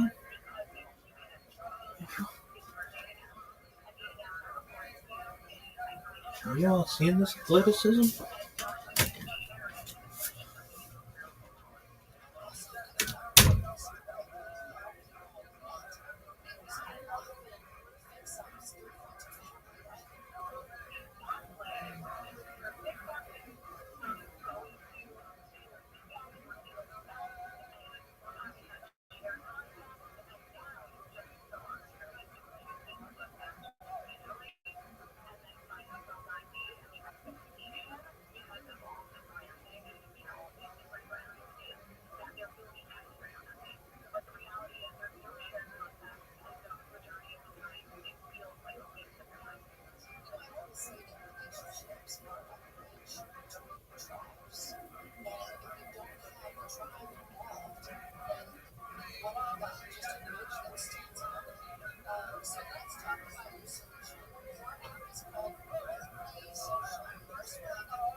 The Jews still seem to have a very similar profile to the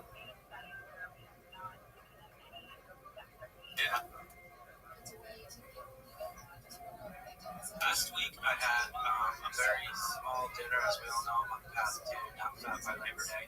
Kev said I look slimmer today. I suggested Kev said I look slimmer today. She said, let's go. The last week I had a very small dinner before the day being here, and I just had protein shakes, so I was a little bit irritable. I was a little bit short. And maybe the temper was starting to flare up a little bit here and there. A little pepper of temper here and there. But today, I learned from my mistake, and I said, Casey, you're just a hungry boy.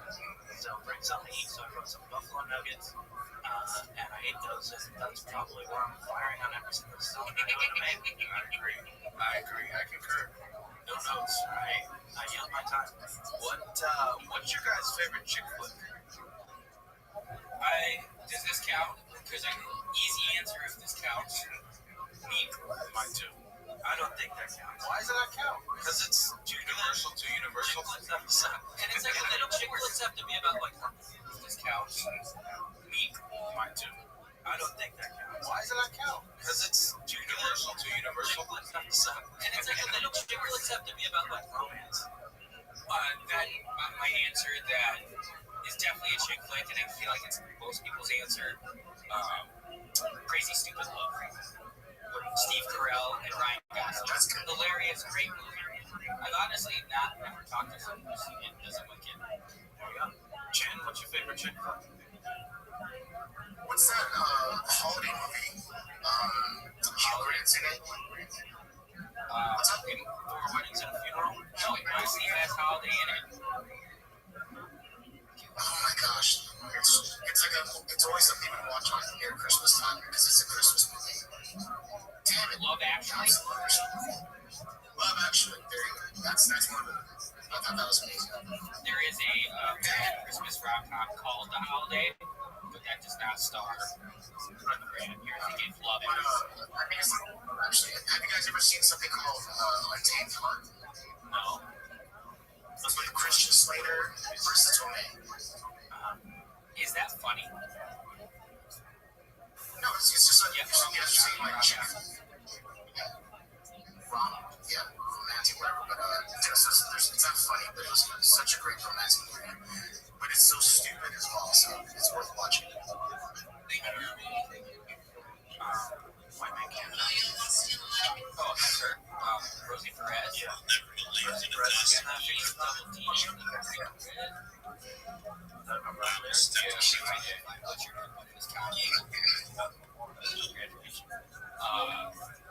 Guys, Mark's trying to figure some stuff out.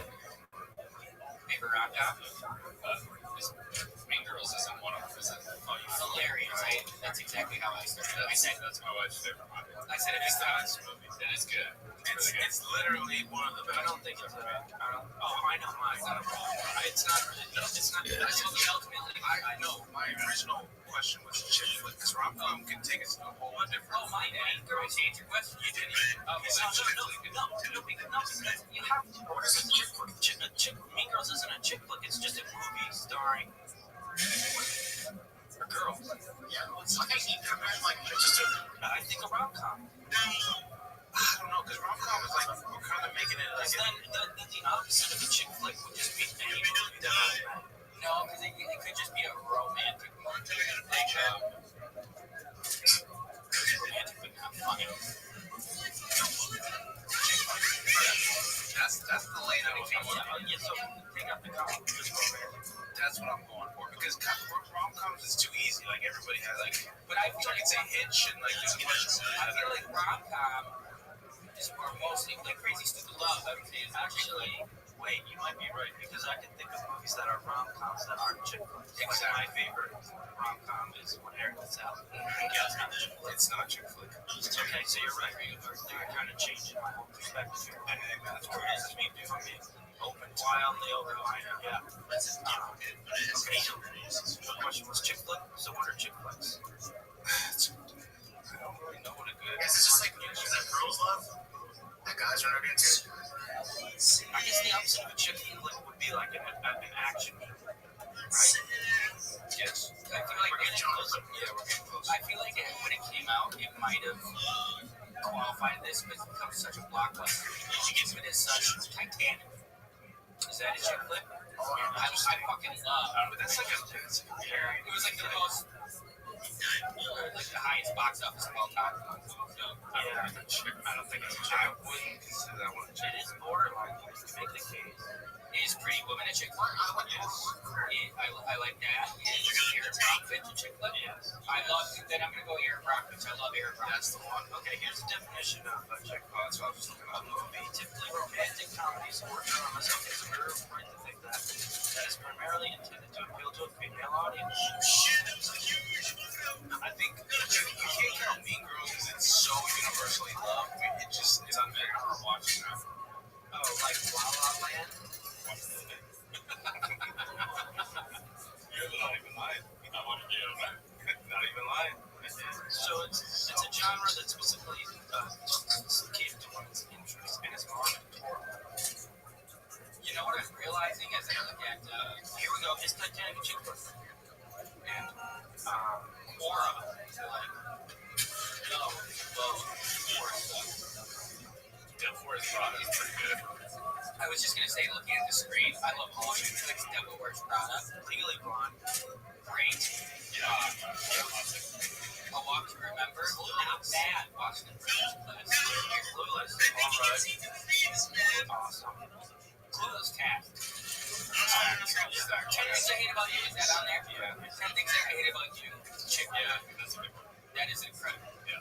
That's the one with Heath Ledger, right? Yeah, and the girl who played the girl who played Alice Mack from the Secret World of Alice Mack on Nickelodeon. She was in it, and one time I called it the Big Help Let's Drive, and you call in, you could like hours, and you could talk. Every once in a while, you have live phone so I pledged like thousands of dollars just talking to a lady. Eventually, I talked to Alex Mack. Oh, really? Yeah, I owe them a bunch.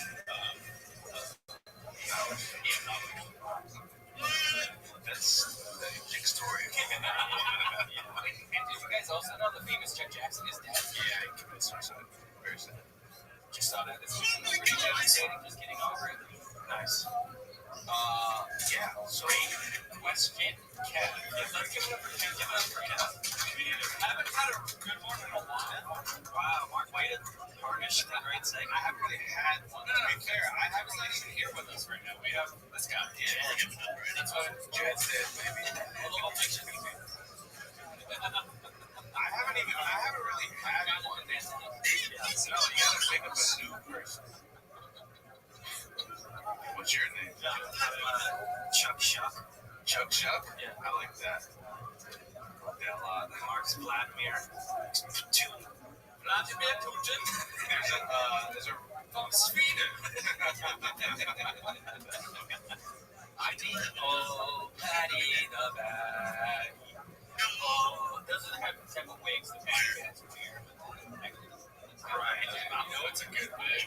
The ones that the UFC fighters wear, like the Russian guys. Oh, it's a hat. The hat, whatever the fuck it is. Yeah. There's just that was a wig. I don't know what it is. Mark. Well done, Mark. You thought that was a wig? His hair looks like that. My hair is coming out. Oh no. Look up a fat haircut. Look, it does kind of look like a fat haircut. I think I just meant something that they wear on it. Okay. I didn't think it was a wig. Okay.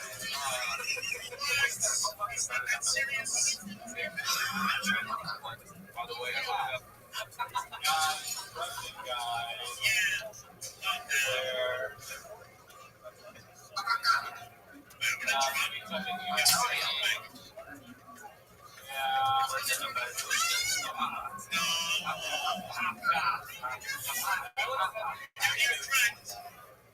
okay, I take it back. Also, what does yeah, but no, there's a different one. What does Shavkat, Shavkat, what that does? See, it's after that. Maybe that's what I think. That's a fur, maybe. That's fur. That's like a beaver. There it is. On my hair. I love this guy. This it's Shavkat Rachmanov. Incredible. Incredible. And he's a great character. Like, so someone put out the interviews fighters and my favorite movie, favorite this, favorite this. For a lot of them, he had none. Then it was like favorite animal, horse, anything to do, ride a horse, favorite food, horse. Favorite food, horse. Black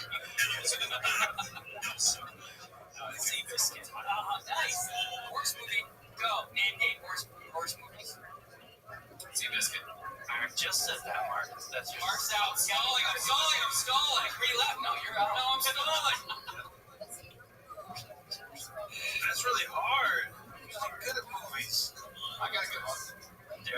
The Secretary. I didn't Did they go with I don't know. I'm done. Jen, I know you know horses. There's a horse and his dog. Wait, does it have to be like the name of a horse or something? Or it just has to be about horses? Not horses. 8 seconds. Nice.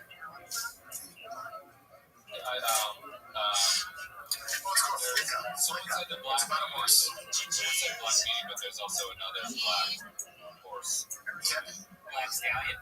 Yeah. Guessed it. Who's in it? I don't know. Let me look. Jason Momoa. Oh, this is a fun game. Look at this guy. I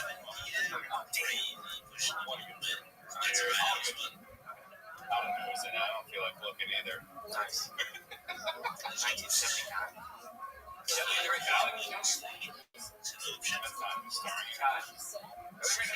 Alec Ramsey. Alright, so we got the horse whisperer. Could have just made that up. Yeah, he should have made that up. I was going for spirit also. The horse Hidalgo. I don't know if that's really about a horse or not, but beagle horse. There you go. War horse. Take drumline. Horse racing. Or what's the other? It's the one where they swim. There's always like the civil rights sports movies. There's varsity or Remember the Titans. Drumline. There was one. You guys know what I'm talking There was about? one with Sandra Bullock Yeah. and the football player. Just watch that movie. Blindside.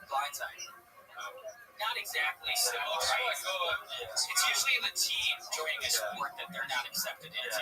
Now, how do I go ahead and Google this one? You know what to do. Just take it off the speaker. Black Swiss. Yeah, probably knew. Movie. There's a lot there. The title Black Swiss.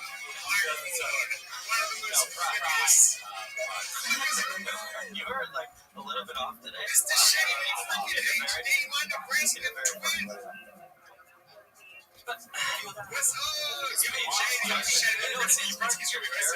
A fucking idiot.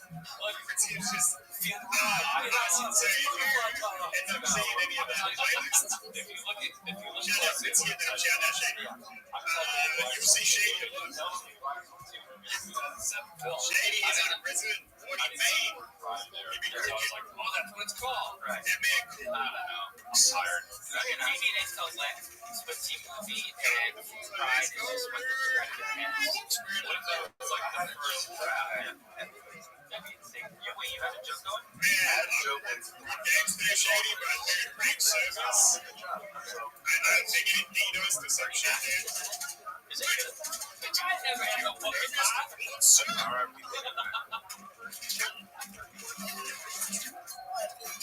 good for him, man. It's still good. Wow. Brandon Walker always will just break out a Bernie Mac. So now you want to be, You know, I got this. This one comes up to me, she's like, that's Rick's not as bad as you want to advertise, you know?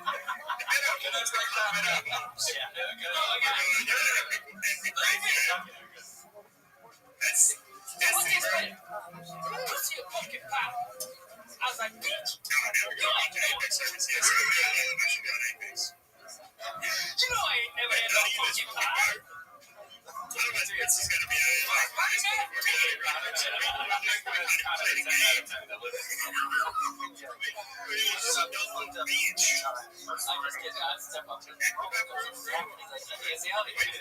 You just had a pause there where you're just like, too, and it was like felt just like 1 second too long. I'm like, I'm ready to explode. I also like how you control your hair right now. It feels like it's a part of your head. You're kind of just like so sexual with it. Anyway, I established that's the classic. The Razor USB shit. The Razor's so much fucking everything, right? So audio was like TD and like.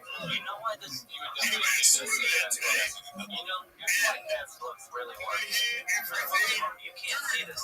He's My wearing first jeans. ring game, which we won, I legitimately Like under the camo. three separate times. But I heard what the fuck is. It's like I swear you can watch it. so. I heard three separate times where everyone died. What do you look? So I'm using the sound. I'll show you how to fix it, dude, because it's very unintrusive. Camo hat, So jeans this is how I hat, fixed it. jean I shorts. went into, so I disabled some extra security in the Razor software, right? And then I exited Synapse, and I'm still having the issues. So I went to, I went to sound settings. I can't believe Okay, I I went remember into this. Audio enhancements, device default, and it still had THX spatial audio. So I turned that off.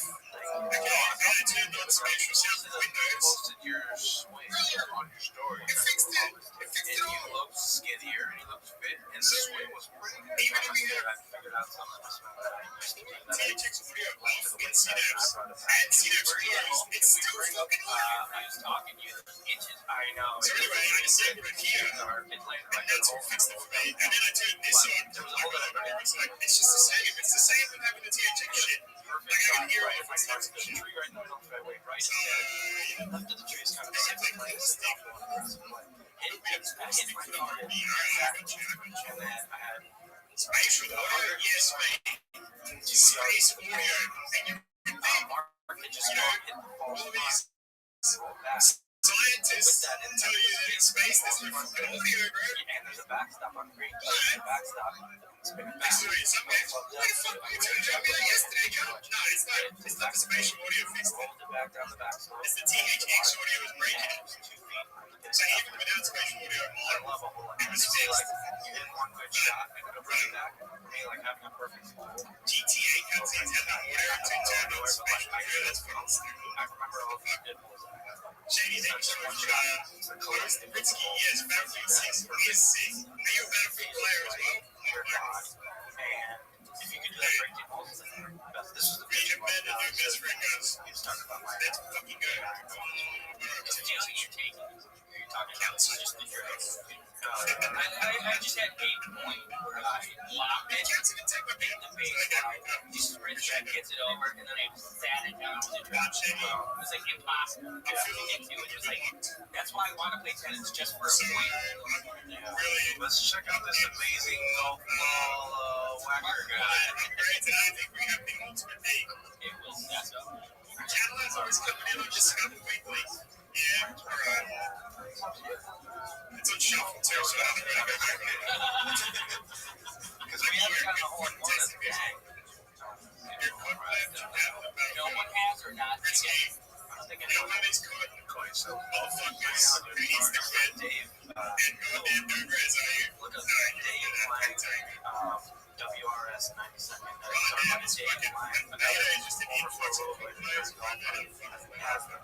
bad. He's sending us like pictures of him at the range at like 5 a.m. like playing 9 holes all around me. And just playing like playing all the time. He already broke on. Been playing for a month. Never played. Just started playing. And yeah, this is Dave when it's so skating. He only has a hole on the other end. So I was like, if he gets a hole one, I have to play him. I was a little bit like thinking, playing that out in my head, like, I think I would be jealous. But like, out of all the people, he would be like, we were saying we were going to play, but then we're like, this guy's going to play. Southeast one. Dude, I was like, Sorry, yeah, that's why. No, I was on the fucking CBI. mega ramp stuff. I love the Souls mega. I love it. This stuff is fucking crazy. We went to this place. It's at Woodward West. I was scared. His hands on the edge of the floor. Yeah. The shit he does. Look at this. That was that's the big air. That's fucking. I was standing at the top of that quarterback. I was standing at the top of that quarterback. Scared. You wouldn't know. So I did the mega ramp, and there's like a mini mega off to the side. So I did that. I was fucking with that.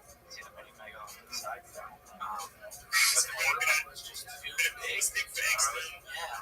Also, it's just not my world at all. Not for a skate park. Look at that. That's so just fucking glass at 900. So my favorite is to duct tape his skates. Because he's going so fast. If you get speed wobbles at that speed, and then you're that's you guys. It's like the trick. I want to watch how many so fucking. It's disaster. 30 feet from a fucking huge rail in the 70s. Tell me what he's doing. Disaster.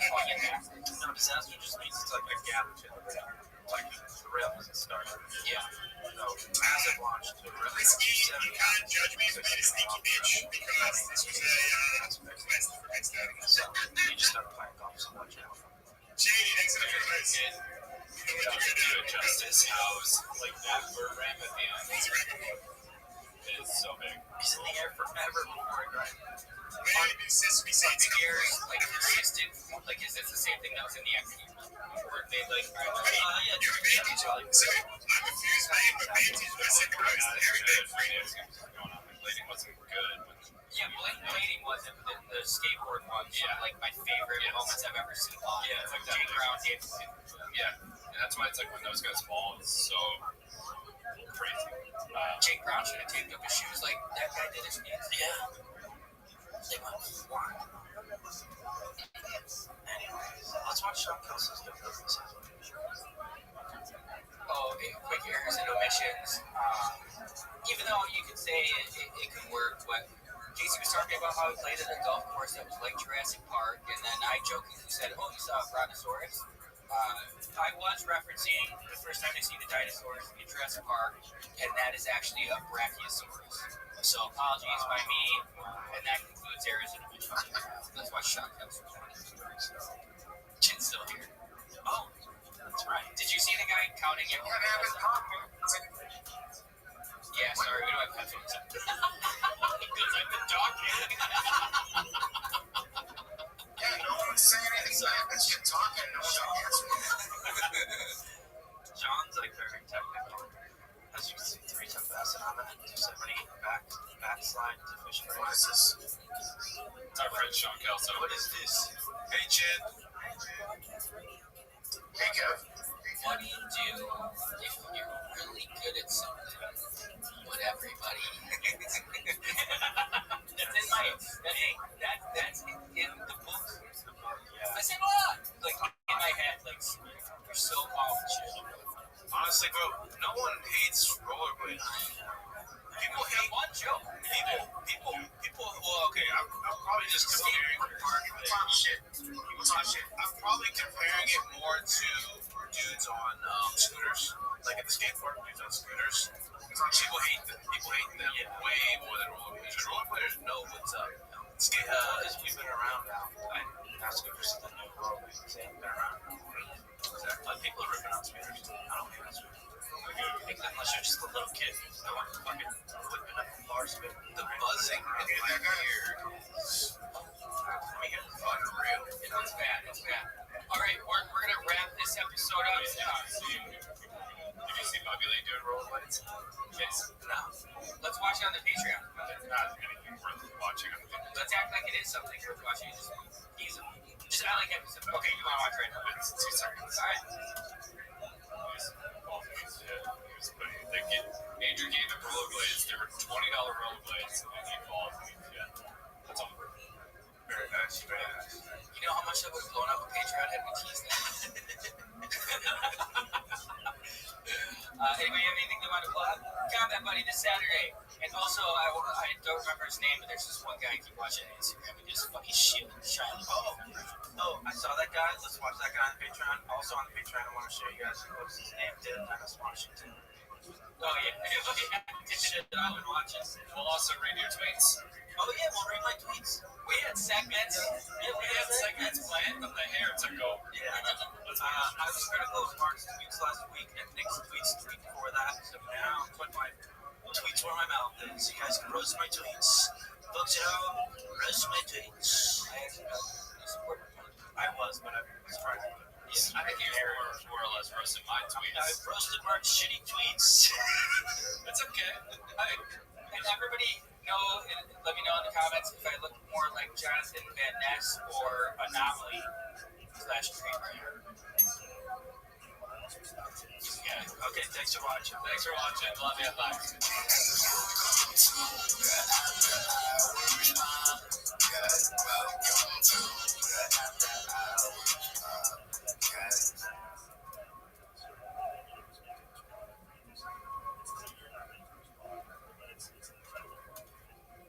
I never had no pumpkin pie. I still have another podcast on the film. Yeah, Brandon. Wow. You're a hack. Brandon Walker always will just break out a Bernie Mac man. He's like, no, I'm sitting at the bar. So now you want to be You know, I got this. This woman come up to me. She's like, hey, you like pumpkin pie? Damn it.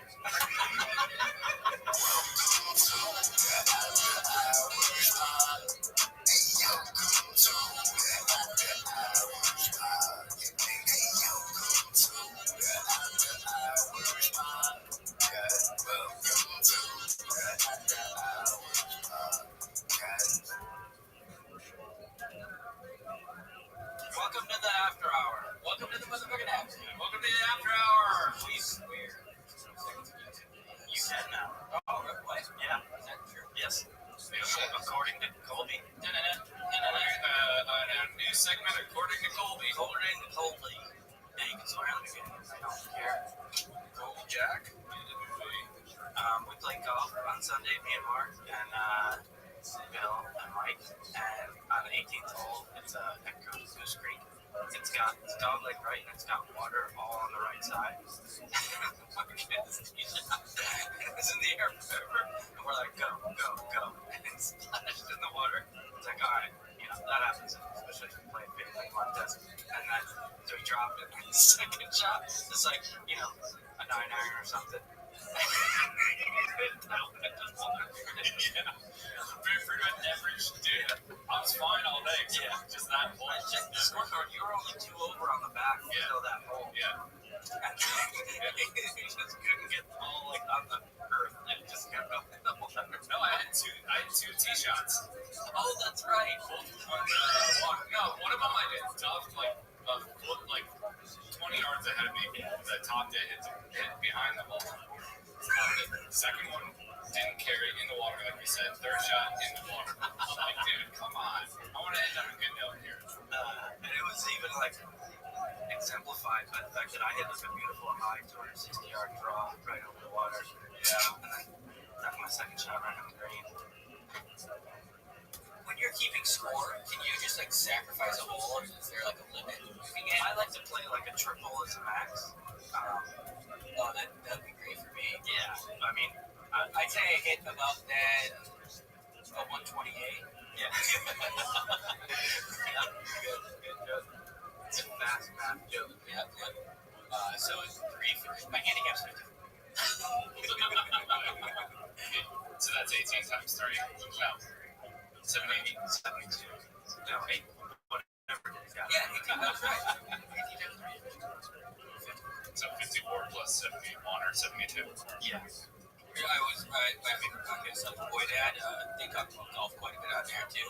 Francis is going to be at the Internet Invitational, which is page sporadic. Anybody in the golf world is in it. Andrew Santini is actually in it. But right before he played, he shot the best round of his life twice in a row, 69 and 71.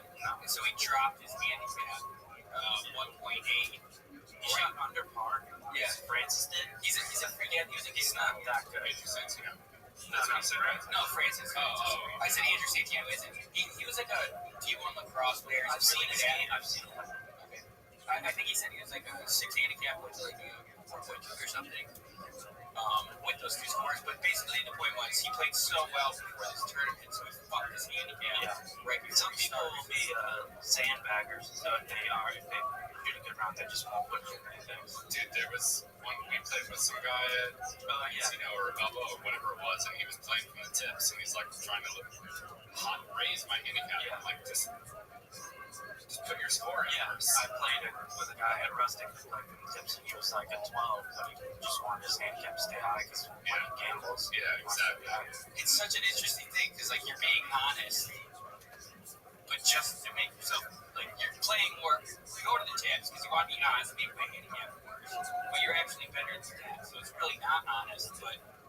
I think handicaps are just really interesting because there's like the vanity aspect where you don't want to tell people that your handicap is higher, but that helps you win money. It's like an honest lie. Yeah. I would think that you would like the handicap system because basically it's just for parents. Yeah. And then, I wish they could have that in like all things. I just played my buddy Tom's girlfriend, and she's been playing for a year, less than once a week, and they play once or twice. And I haven't played for years, but I played in high school, and I wish we could have played together. Although it was pretty easy. 25, 21. We played a game where you really just beat it to someone. And you serve it, it's like makes it easier for people who are just serving it on the road too, and they hit that. You just hit it like off the bounce, like just to get that person could be like, oh, I don't want that again. Oh, really? Yeah.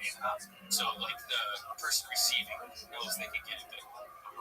But it was really fun. I was like dry heaving after an hour in the heat on Sunday, but I think we're back in it. What rematch? What city you play at? The Beverly Hills Tennis Center. Okay. It's extremely cheap. It's like $900 an hour. no, I swear to God, it's like $60 for the year, and then you can pay $14 per time or something. I only ask because like when I'm driving around LA, all the tennis courts are just very busy, and I have friends that play tennis too, and I'm like, how do you do it? Most of if you're not going there, you're going to a regular tennis court, the LA parks, you have to reserve a court. So it's kind of like a tee time. You book at the time, and then you show up. And it's over. That's why I haven't played for so long. Because like we'll be spontaneous, like let's go play tennis, but then you can't. There's no close court. You have to be a little bit more. I'm getting back into it though. Send you guys a picture of me just looking like a unit out there. No one said anything. The picture when you were too far away in the picture. I yelled at Ashley. It was a bad. All right, we're gonna clip that for her. Tell us about this shirt. The one fun shirt. Oh, I actually won this in the tennis match. Congratulations. This is my Tom works at Paramount. This is Nickelodeon VidCon staff t-shirts. Shout out to Tom. Guess who will be going to Nickelodeon VidCon this year? This guy. I met you. You're going. Yeah, look at this picture. Terrible. It's good. Look at that. I wouldn't. You couldn't just. Yeah, I gotta zoom in on a 50-inch.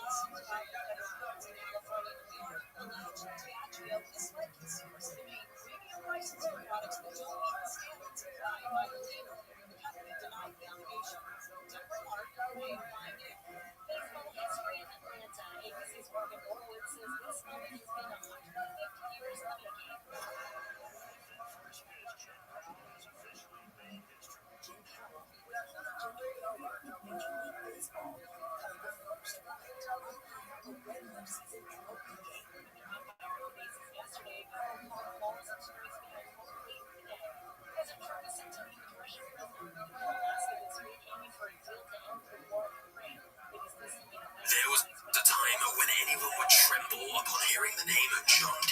Rockefeller. Not only was he the world's first billionaire, he's one of the richest people in history. His empire standard.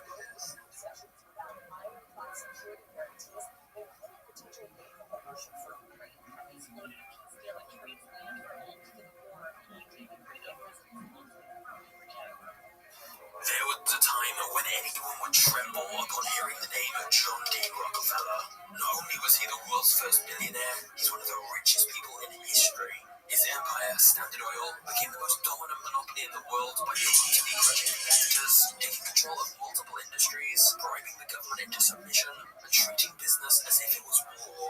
Because of his ruthless business practices and secretive deals, Rockefeller made many enemies. His career is filled with bitter rivalries like with Andrew Carnegie, and even ferocious battles against U.S. presidents. But before he was the titan of the oil industry, Rockefeller was the bottom of society. His story is one of only a handful of cases where someone manages to rise over their death and poverty. With wealth and power, Rockefeller's story is a dramatic inspiring many of the times. Showing an example of what happens when creation goes completely unchecked. So, let me take you back to 1859, where a young Johnny Rockefeller is born into poverty.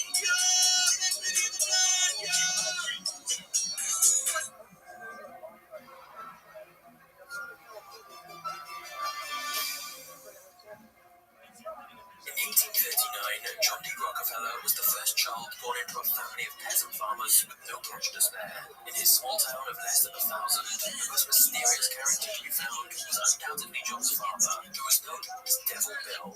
Instead of helping on the family farm, Bill did just about anything else. He was an athlete, ventriloquist, hunter, hypnotist, and even an animal trainer. Once he won a bear in a competition, kept it as a pet and taught it to do tricks. Bill did a little of this, a little of that, but not much of anything. Bill would also spontaneously skip out of the night. John and his siblings would fend for themselves for weeks or even months, only to reappear in a luxurious carriage and shower John and his siblings with toys and gifts. And this confused John, because his family lived in a crumbling old house, wore tattered clothes, and they were hungry and cold every night. They lived a pitiful life, with these occasional bouts of luxury when his father returned. And the reason for that was because Bill lived a secret double life as a con artist. Whenever he disappeared, Bill changed his name from William Rockefeller to Dr. William Levingston and traveled from town to town selling useless herbal remedies and potions to the sick and desperate. Because Bill was usually far away running scams, John's mother enlisted John's help working on the farm, where she instilled a strong religious faith and sense of duty in him while thinking out the fields. For a boy younger than 10, balancing school and farming was backbreaking.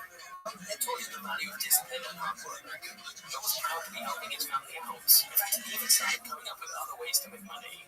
For example, John once followed a wild turkey into the woods, stole its eggs, and raised the hatchlings. When they matured into turkeys, John sold some of them for a tidy profit and kept the rest so he could get more eggs and repeat the process. Despite his young age, John was not getting in a few dollars every week and was making a serious impact on the family's finances. It looked like the Rockefellers would finally have a decent and stable life. However, what John was told, his father Bill was accused of sexually assaulting a young woman.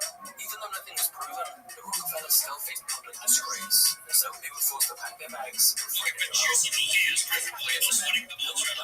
schemes, his infidelity, and focus on keeping his relationships to his family. But instead, he did the complete opposite. Using his fake identity to Levingston, Bill married another woman in a different state where no one recognized him. Of course, he kept this a secret, and neither John's mother nor the other woman ever knew he had two wives. But the effect was evident. Bill was almost never around. So the Rockefellers moved from town to town, and John took on more responsibility as the unofficial head of the household. All whilst going to school, he kept finding ways to make money, manage the family's finances, and he even started giving out very small loans. Finally, the Rockefellers found a good home in Cleveland, Ohio. But now that John was 16 and nearly done with school, he wondered what the next phase of his life would be. John wanted to go to college, but by this point he had 4 siblings and a 5th on the way. And since John's father was absent even more than normal now that he had his secret of a wife, John's mother relied on John to help pay for their food, housing, and education. This meant college was out of the question. John had to get to work immediately. And so, just 2 months before his graduation, John dropped out of school and began looking for a job in Cleveland. He was after something big, so he made a list of all the biggest railroads, banks, and wholesale merchants in the city. However, every time John showed up to an interview, people laughed in his face when they found out he was only 16 years old. John faced rejection after rejection. But no amount of humiliation was going to stop him, and after 6 long weeks, he got an interview at a small firm that needed help with bookkeeping. When they saw John's excellent penmanship, they decided to give him a chance and told him to get to work immediately, not even mentioning how much he'd get paid.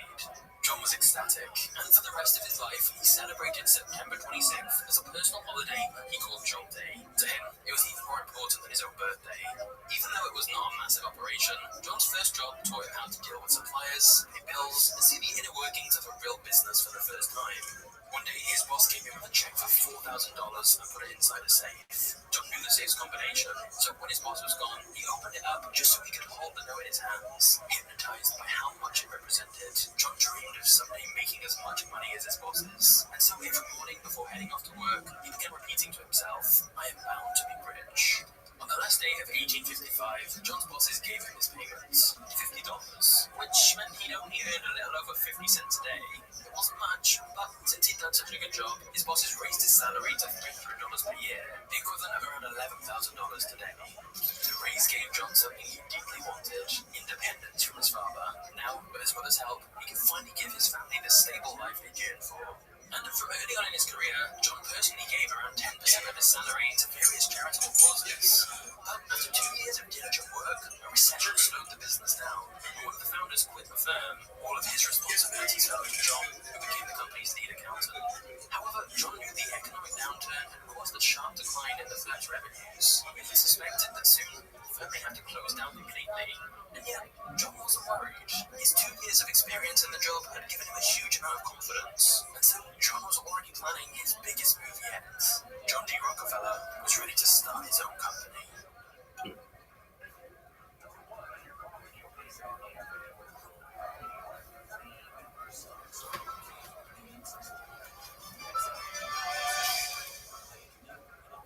During his first job, John had become friends with Maurice Clark, a 28-year-old chemist who worked down the street from him. Even though John was just 18 years old at this point, he developed a good reputation as a bookkeeper in Cleveland. And one day Maurice told him he was planning on starting a produce business and suggested that they partner up together.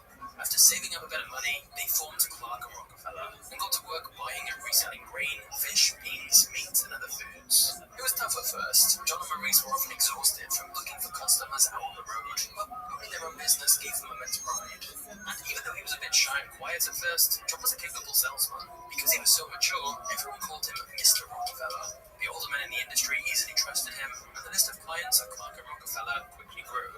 In fact, their biggest problem was that they didn't have the capital needed to scale the business and handle even more clients. But John and Maurice found a smart way to solve this problem. If they wanted to seek a $5,000 loan, they would go around Cleveland saying their firm was looking to invest $10,000, very publicly giving the impression that they had plenty of cash. This simple trick meant the banks were more willing to give them money. And the extra loans they got put them in a great position when the American Civil War broke out, as business picked up even more. As a devout Baptist, John was very strongly opposed to slavery, so he wanted the Union to win the war. However, John was still responsible for feeding his family of 6, and if he stopped working, they wouldn't have any income. So when the guy started himself, John paid $300 for a substitute, even paid to equip several more Union soldiers. All contributed to the economy of the northern states, and Cleveland became an important strategic location for the Union. Local food prices were massively inflated, so John's produce business quadrupled almost overnight. In 1862, John and Maurice cleared a profit of $70,000, over $500,000 in today's money. Not bad for a 23-year-old, but the opportunities to make his wealth even more soon came across John's desk. You see, before electricity, people used to light their homes at night by burning oil inside of a lamp. Usually, this oil came from whale fat, but finding and hunting down whales was costly and difficult. Sadly, some whales have been hunted down to the point of extinction. However, in 1859, someone in Pennsylvania discovered that by using a tall wooden structure known as an oil derrick, you could extract massive amounts of crude oil and drip straight into the whale. Mining crude oil this way was cheap and it was really easy. Profits came quickly, and even so many people were made rich by the oil boom, crude oil was given a name in gold. And that's when John was introduced to Samuel Andrews, a young man who was looking for investors to build a crude oil refinery in Cleveland, which was only a day's right away from the Pennsylvania oil regions. Andrews had a huge advantage over most of the competition. He discovered that if you applied sulfuric acid into crude oil, it would essentially purify it and turn it into kerosene. When burned, kerosene lasted longer and shined brighter than crude oil. It was a simple process, but the secret was closely guarded by the few who had discovered it. Now that John and Maurice had plenty of money to spare because of how successful their produce business was, they thought it would be wise to diversify their business, and thus they loaned Andrews $4,000 to set up his oil refinery. But to begin, they considered this as a side venture. John and Maurice kept managing their produce business and let Andrews handle the refinery by himself. Setting it up was remarkably simple, and because kerosene was a superior product to crude oil, began selling like crazy. John couldn't ignore the numbers anymore. Within only a year, the oil refinery had become the most profitable side of the business. Together, John and Maurice decided to make a bold move. They abandoned their previous business and went all in on the oil industry. However, their initial enthusiasm was met by a massive challenge. The supply of oil was always in an unpredictable state. At this point, oil had only been found in one small region of Pennsylvania, so many people thought that it would eventually run out. Whenever someone struck a massive oil field, an entire town of oil miners would suddenly form around the site, with every last drop, and the town would disappear. Because of this, there were areas where oil was overabundant and prices would dip as low as 10 cents. But on the flip side, if it seemed like the oil was running out, the prices would suddenly rise all the way up to $14. So to say that the oil market was turbulent would be an understatement. John decided to stay out of oil and concentrate only on refined oil. For John and Maurice, the situation was still extremely stressful. When oil was easy to find, they weren't as profitable as prices were low. When wells were running dry, they feared that the last drop would finally go down, and so had nothing to sell. The uncertainty was too much to handle for Maurice. In 1865, he agreed to sell his share of the business to John. His career, scared to his bones, but with a calm exterior, John agreed to buy Maurice's share of the company for $72,500, or $1.5 million in today's money. Maurice was cashing out, while John was doubling down and going all in on the seemingly risky oil business. However, it seemed like John's daily affirmation that he was bound to be rich was quickly becoming a reality, because just as the hill was going down, a gigantic new oil field was found in the Pennsylvania oil regions, finally undoing any doubts he had about oil running out. Of course, the market was still very competitive, so if John truly wanted to become as wealthy as he desired, he would have to brutally crush his competition.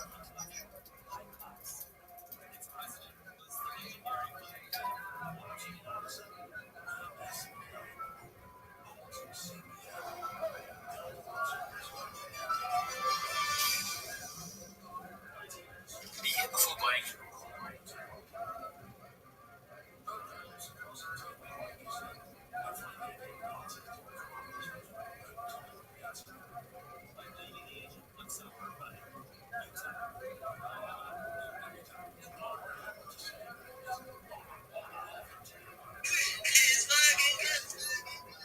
Pokemon would be my thing, dude. Come on. Are you a fan of the Marvel Bros? Marvel Bros? No. That's what I'm saying. My shoes, I go. But they're not shit. Awesome versions. There's 3 different things. These are awesome. It's got like most those sneaker game stuff. Let me see those. I said, let me see those.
They're fucking everywhere.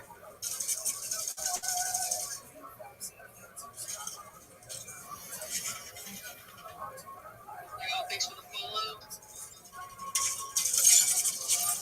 I can't look at the moment. It's getting quite hairy. Let's Google Rabbit again. This motherfucker. Look at this motherfucker. See every fucking sign, dude.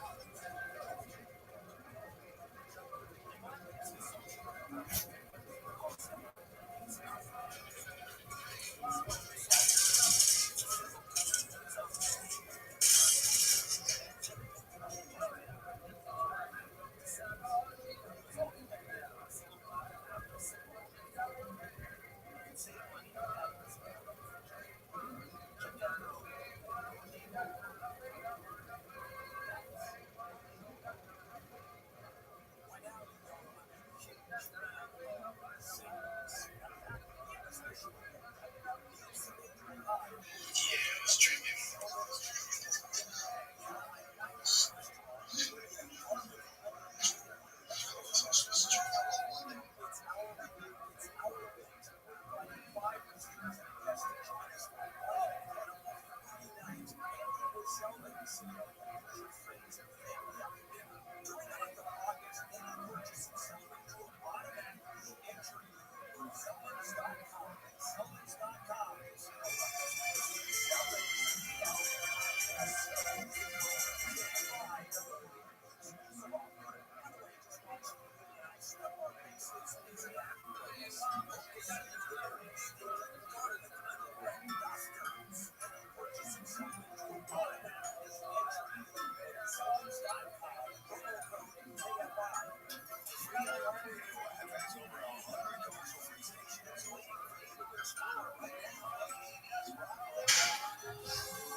I just fucking.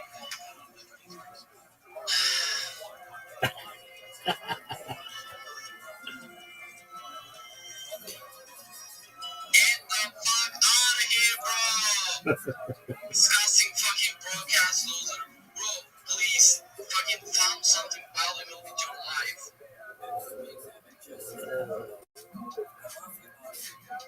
Yeah. İnsan bir başka bir yere çevirilir ama hesap açıp gelmişsin ya. Allah'ım işsiz Michael ya.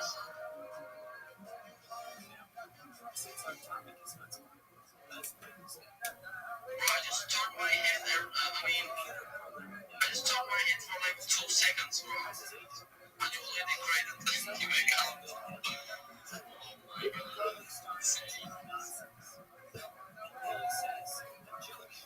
Do these people actually scam?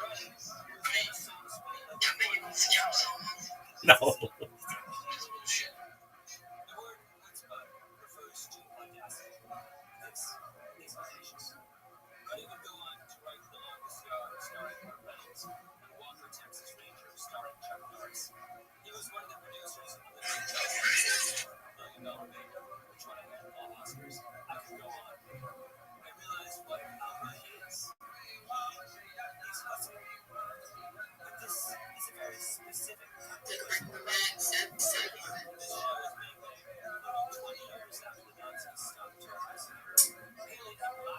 I'm seeing majority people say 3 and 4. Depending on how the next one goes, it's going to determine if I'm. Yo, welcome. What's going on, TJ Boomin? What's good in the hood, son? How you living, pimp? Yo, can you hear me? Yo, TJ Boomin. How you living, son? Can you hear me, baby? Do you talk? Yeah, I didn't want to fucking talk with you anyway. She was asking me where he was because he turned his phone on silent to avoid calls, but didn't turn the location off, which was very stupid, and wouldn't answer her calls or texts. Mind you, he was cheating. He was in a car with another girl, which is not his second girl. So tell me why his first woman ended up pulling up to the alley that's in the back of my house, and him and the girl in the car in the seat. She pulled around to the back. Their clothes was halfway off. And she said, so what's up? This what we doing now? Trying to fight the second baby. But she wouldn't get out the car. My brother trying to hold her back from fighting her. Mind you, the girl didn't even get out the car. Tell me why this girl would holler out the window, I'm pregnant, I can't fight, just bragging. I was like, that's dirty. Mind you, it was 8, 9 in the morning, and I said, get up. And here's my message. I told my brother, so you out here being a hoe. Why you ain't break up with us? Then do what you did. He said, because I didn't want to break up with her. Pissed me off. Oh, get on, man! Get on now! G-A-T-T-T-O.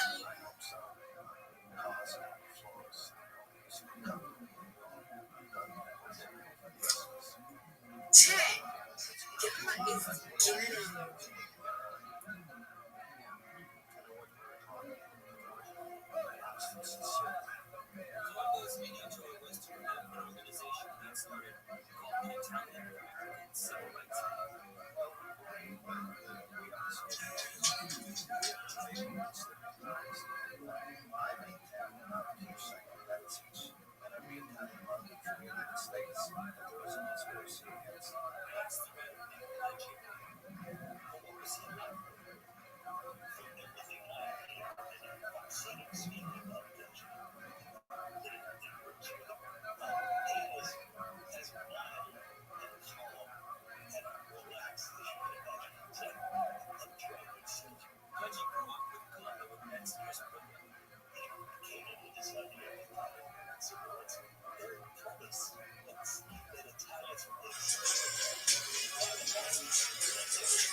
He dropped that. Bro.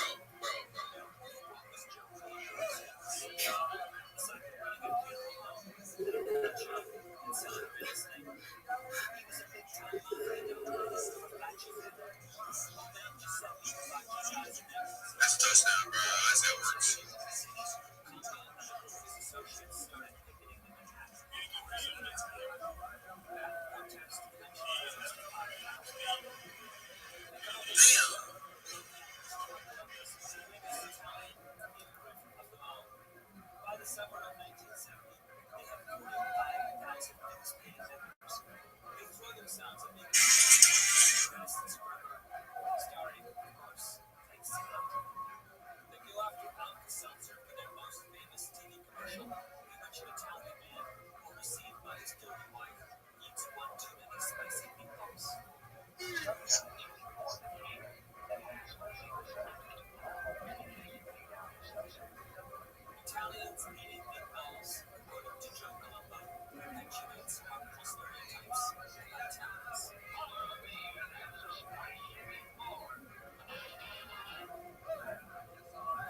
I'm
just having a very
Mm.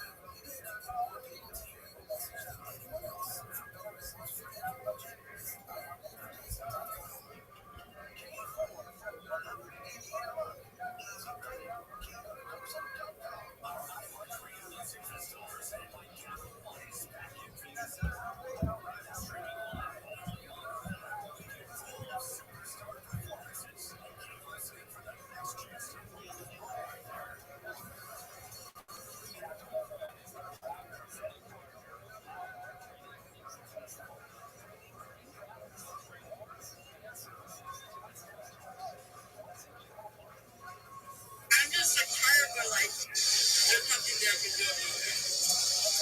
Is it 8?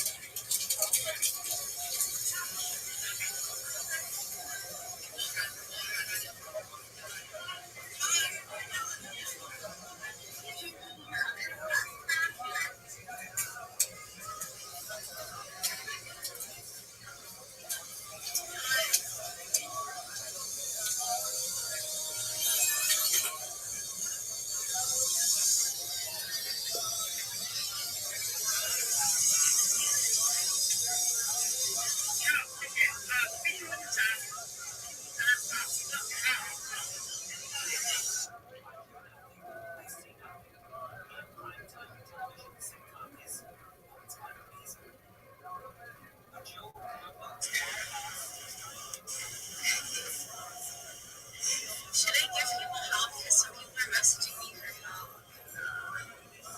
It would be the same for you. I don't know. Well, that's like,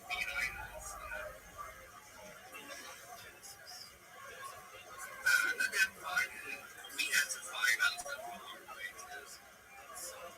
Well, not a real fight is not possible. But that's what they are.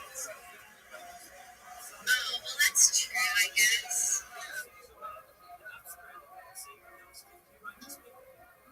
So the Lord says, okay, if you can find that you can just spend, I will spare the sins. Abraham then says, what if they're looking 45 righteous men? You wouldn't want to kill 45 perfectly innocent men for the sake of 5 margin. God says, you're right, let's make it 45. To which Abraham responds, why not 30? I mean, same logic. God says, okay, and keep going. In the end, Abraham gets it down to Abraham is being very training. Israel is what is called a low power distance culture, meaning that it's a place where there is very little respect for hierarchy or formality in social interaction. France is the opposite kind of place, a high power distance culture. Nobody just calls up God directly in France. In France, Abraham, you had to file an application with the Department of Divine Communication, wait 3 months for an appointment, then present some kind of formal legal writ on behalf of the righteous of God.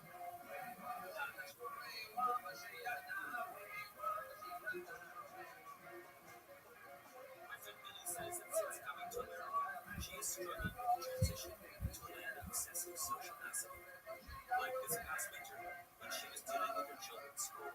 Well, if I say, for example, we don't need to have less space, like there's this facility like me, just like this school open.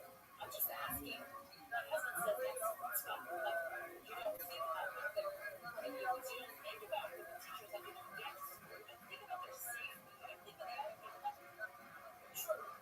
But I just want to know that, like, why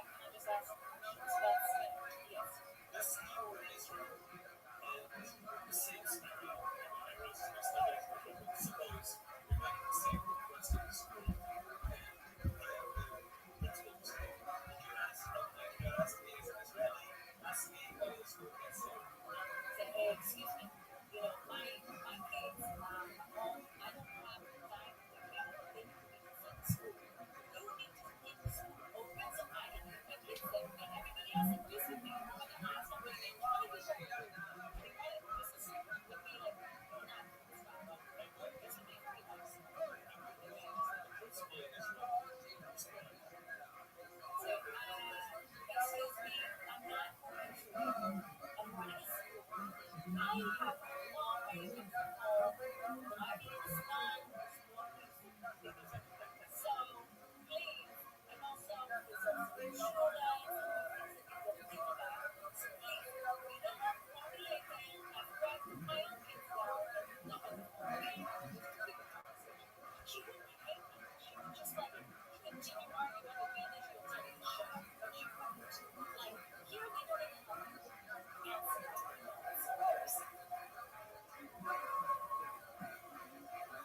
long after I spoke with Billy Abitol, there was a hearing in front of 3 federal judges at courthouse in San Francisco. It was about the treatment of migrant children detained at the border.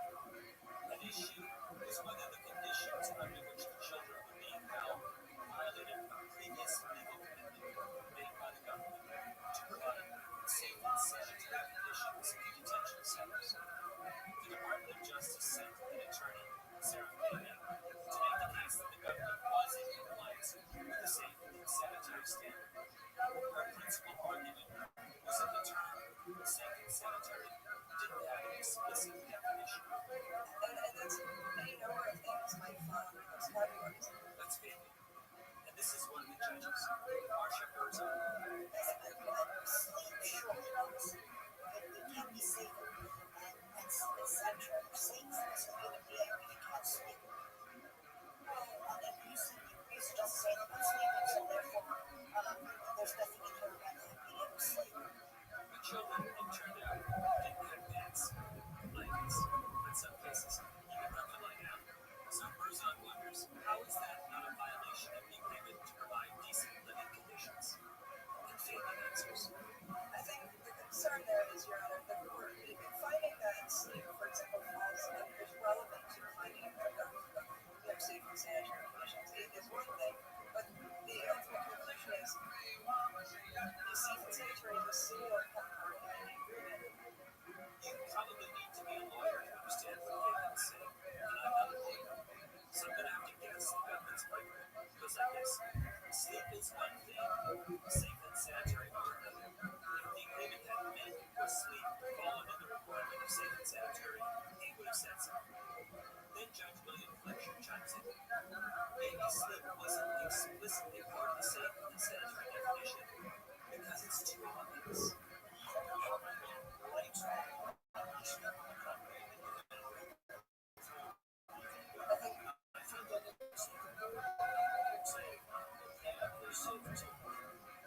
From sleeping blankets, the discussion moved on to toothpaste, toothbrushes, and soap.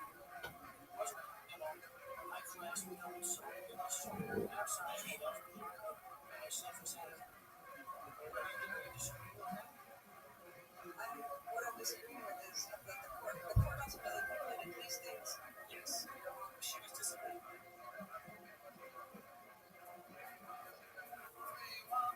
All of this went on for some time. I would encourage you to listen to the full hearing for yourself since Matthew or Erica, that was your paid for by your tax dollars. That was to the argument. And ask yourself, how do you come to this? There are 1,000 answers, obviously. And maybe one of them is that over the years, our moral vocabulary has become impoverished, which is a problem, because you cannot make sense of things that you cannot describe. Lumping together audacity and shamelessness creates a loophole large enough to drop a tan through. You're listening to Religious History, podcast brought to you by Christian Ministries, KFI AM 640. You can listen to new and full-length episodes on the iHeartRadio app or wherever you get your podcasts. And don't forget to check out my new one, Evangelism right now. We'll be right back with more from this episode of Religious History after we get the latest in the AFI 24-hour newsroom.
They tell him they don't want the movie. It's bad for the Italians. But he responds, you know what? I'll let you inspect. Come to the Paramount office and pay. Columbo shows up with 3 henchmen. Buddy hands him a script. It's 155 pages long.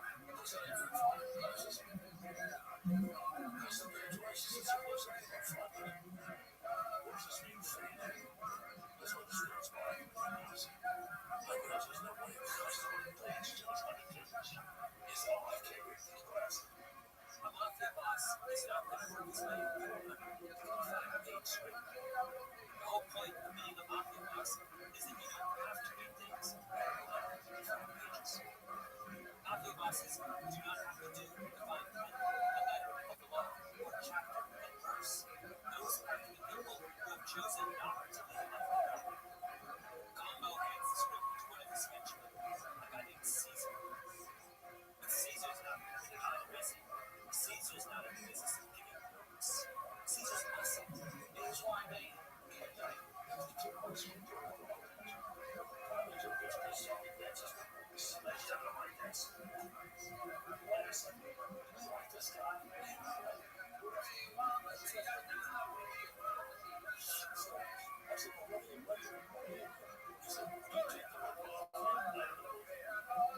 Columbo doesn't realize, because he hasn't read the script, is that the word mafia is barely in the script. It only appears once.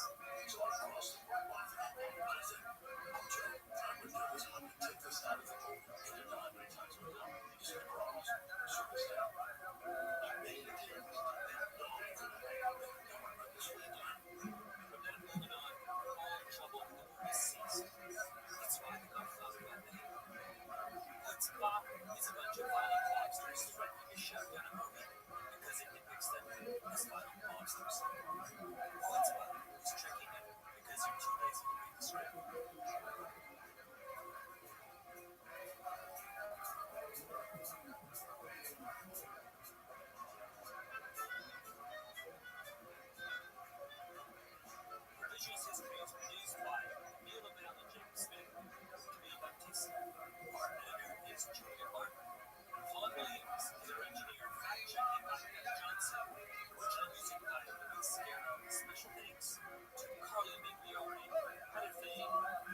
his business partner's share of the company, John married a woman who shared his religious devotion. Even though he was now making good money, John bought a modest house in Cleveland where they began to raise a family. So with his home life in order and the northern economy booming after the Union Army won the Civil War, everything was ready for John to begin building his empire. Now that his partner was gone, John rebranded the company under a new name, Standard Oil, and he got to work building a second refinery and began exporting kerosene to Europe. John was confident that the oil industry would make him extremely rich, but it quickly became apparent that he needed some help. So John took on a new partner to help him run the company, a man named Henry Flagler, and the two men were remarkably similar. Like John, Henry wasn't interested in making a little money. He wanted to build an empire. That's why when John told him about his ambitious plans, I don't know what this would look like if we were to examine it again in 200 years from now or something, but this essentially describes a picture of how modern Ashkenazi Jews came to be. Have a look at this map here, and basically the picture we have is where the number one is. You have the Jews exiled from Israel in the context of the Roman-Jewish wars. They settle in Italy, and there they mix with the local Italian population and eventually make their way up to the Ashkenazic heartland. And the actual percentages, now it's hard to calculate precisely because there's some time where you have a lot of southern Italian influence and later the northern Italian influence, but the authors of this study suggest that the Middle Eastern DNA of the Erfurt remains is somewhere between 15 and 45%, depending on the individual and how you measure the difference between southern and northern Italian influence. And that Italian influence is somewhere between 45 and up to 70% of their DNA. So that's basically confirming the literary picture we have of Ashkenazi Jews being essentially the descendants of Middle Eastern Jews making their way through the Italian peninsula. I find that fascinating just on its own because it helps solidify our picture of how the Ashkenazi Jews came to be.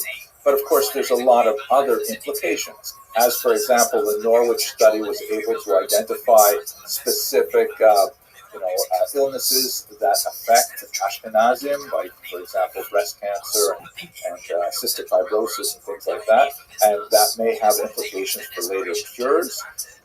It also, puts to rest some of the more bizarre theories, for example, of a Khazarian influence on Ashkenazi Jewry, which is not supported by any of this research.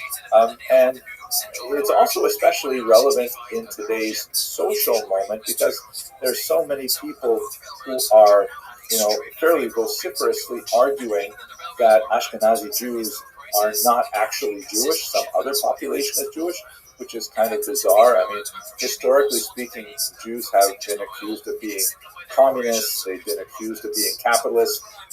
We're at a moment now where Jews are accused of being not actually Jews. That's something new. At any rate, I'm fascinated by this study, and I'm really hoping that if you want to learn more of this, please join me on our Kosher Riverboat cruise to the Netherlands, where we'll be really focusing on the history of Ashkenazi Jewry in particular. Thank you very much for watching this video, and I'm looking forward to speaking with you again. Because John knew for a fact that his costs were now lower than all his competitors, he was able to trigger a price war.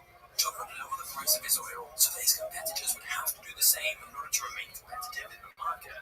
But since John knew his competitors were paying more than him to transport the oil, thus at higher costs, even if they charged the same price for their Hello, fellow students of Jewish history. I am really excited about the upcoming cruising season because together with the amazing group of people at Kosher Riverboat Cruises, I'm planning to visit the Rhone River Valley, which is in the south of France, and it's actually a fascinating place for the development of Jewish history. It's the region of Provence, which is just a tremendous melting pot of ideas, connecting, as it were, the Iberian Peninsula with central France and connecting to Italy across the Mediterranean. Lots of ideas are flowing into Provence. A lot of translators like the Ibn Tibbins are living there, and ideas are just percolating, which is so amazing.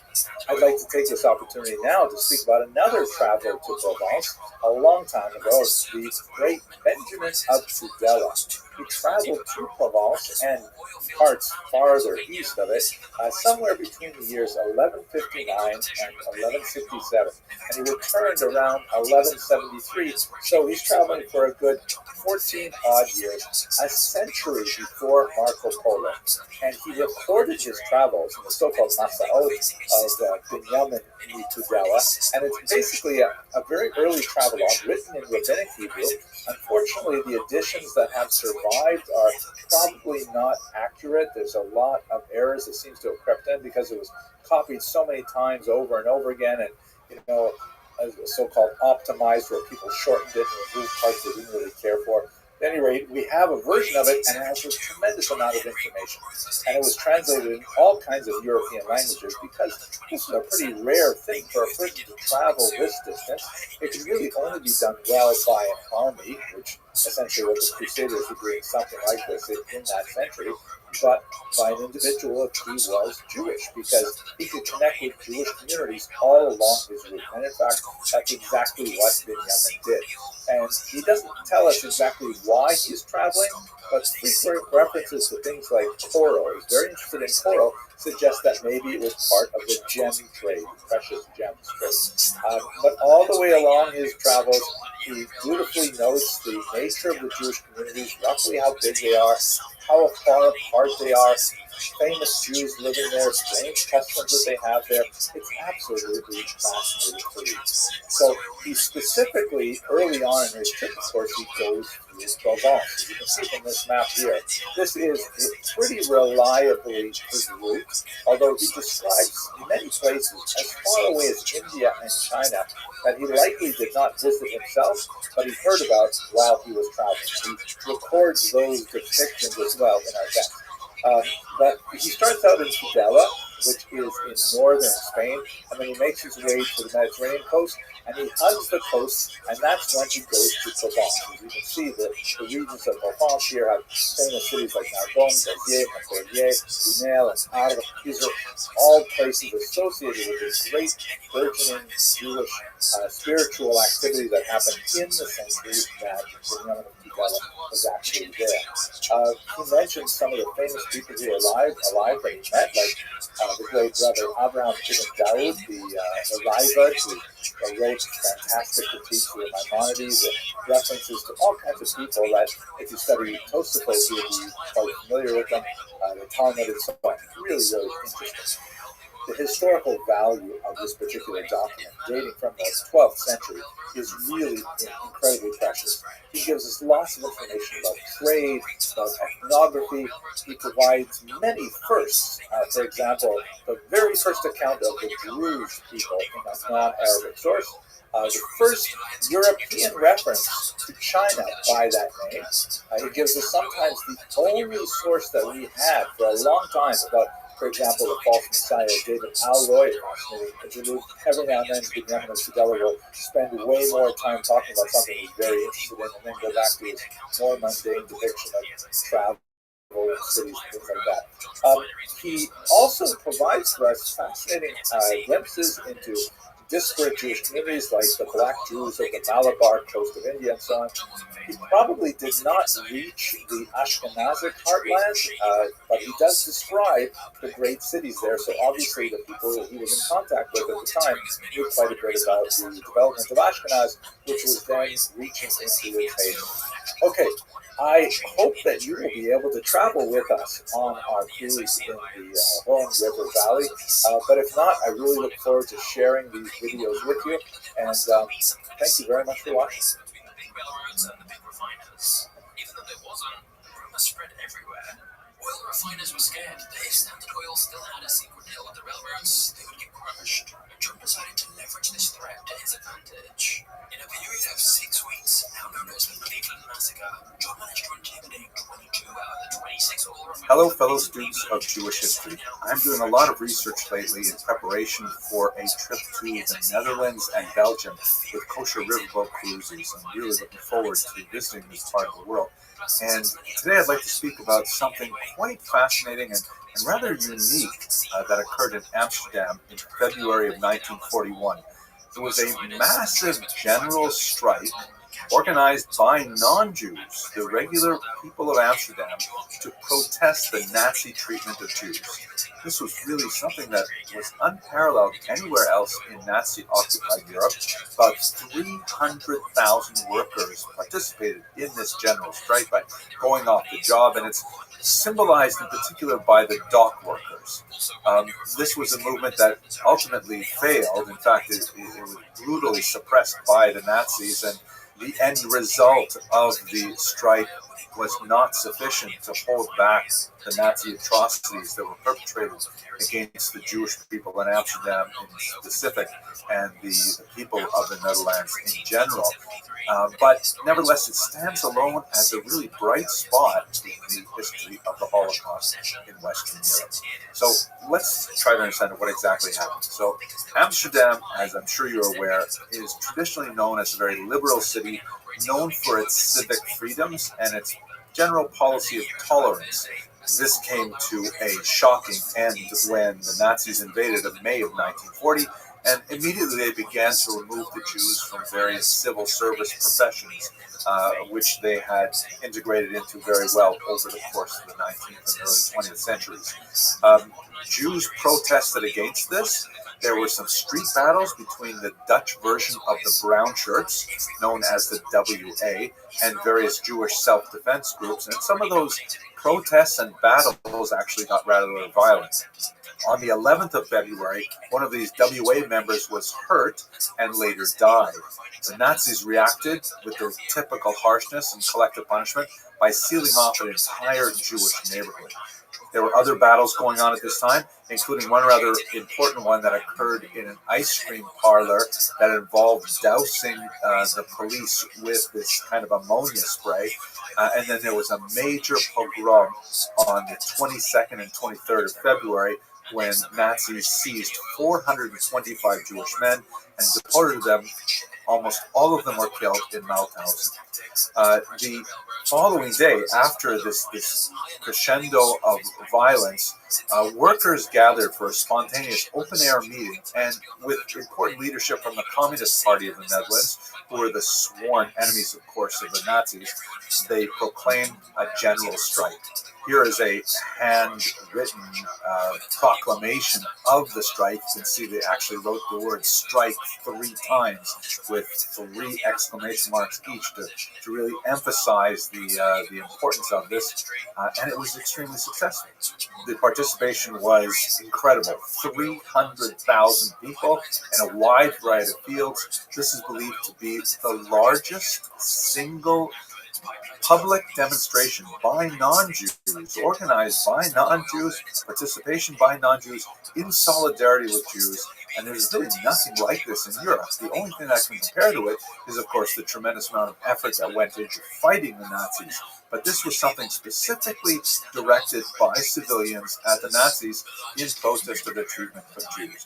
The Nazis ended it almost immediately with very harsh measures. And in fact, when you look at the end result, it was actually quite horrific for Amsterdam Jewry. By the end of the Holocaust, 80% of the Jews who were living in Amsterdam before 1939 were killed. And that's an incredibly high rate of murder, higher than almost anywhere else in Western Europe and even Eastern Europe. About 1/3 of those Jews who were living in hiding were betrayed or discovered and then later killed. That includes, of course, the famous Frank family, whose daughter Anne wrote an incredibly important memoir of Amsterdam at that time before she herself was killed. The February strike, however, represents a really unique moment in Amsterdam's history when the whole population stood up and protested against what Nazis were doing.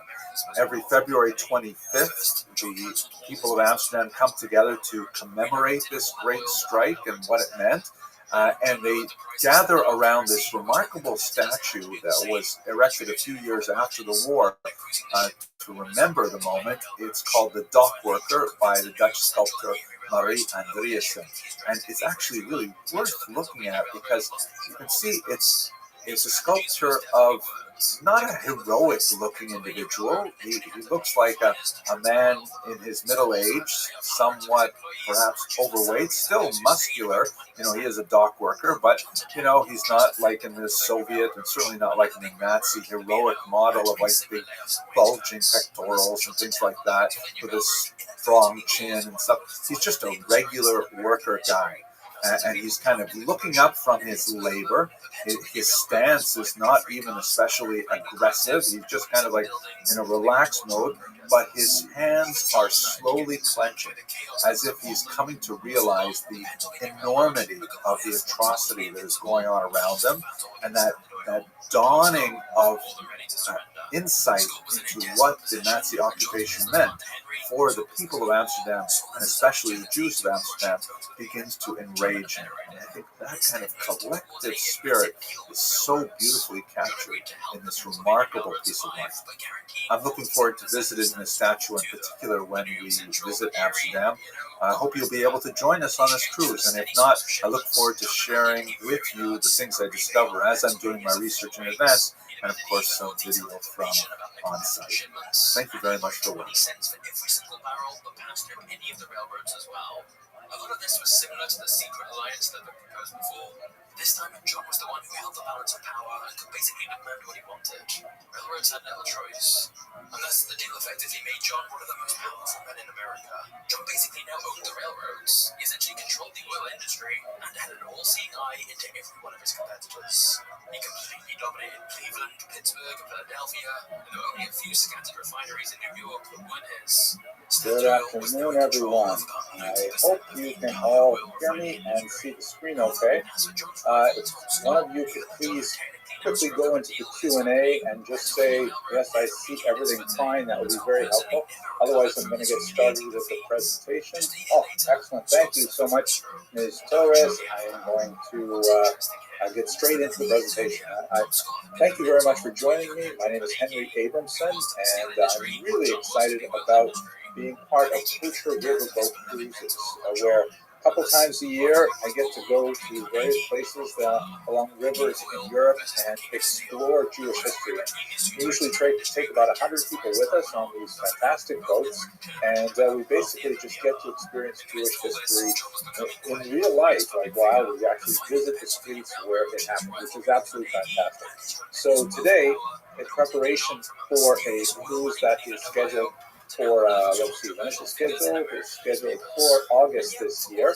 I'd like to talk to you a little bit about the saga of Dutch Jewry, and then we'll have a little bit of opportunity at the end for some Q&A, both about Dutch Jewry and about the cruise if you are interested. Okay, so why don't I get started right away with the material. I figure I'll speak about the history for about half an hour or so, and then we'll go to the Q&A. Okay, so here we are.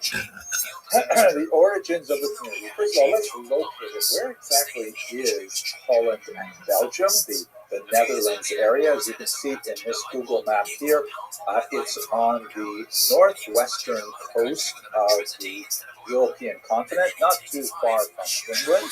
And here's a picture of Holland in particular, or the Netherlands in particular, which is made up of actually several provinces.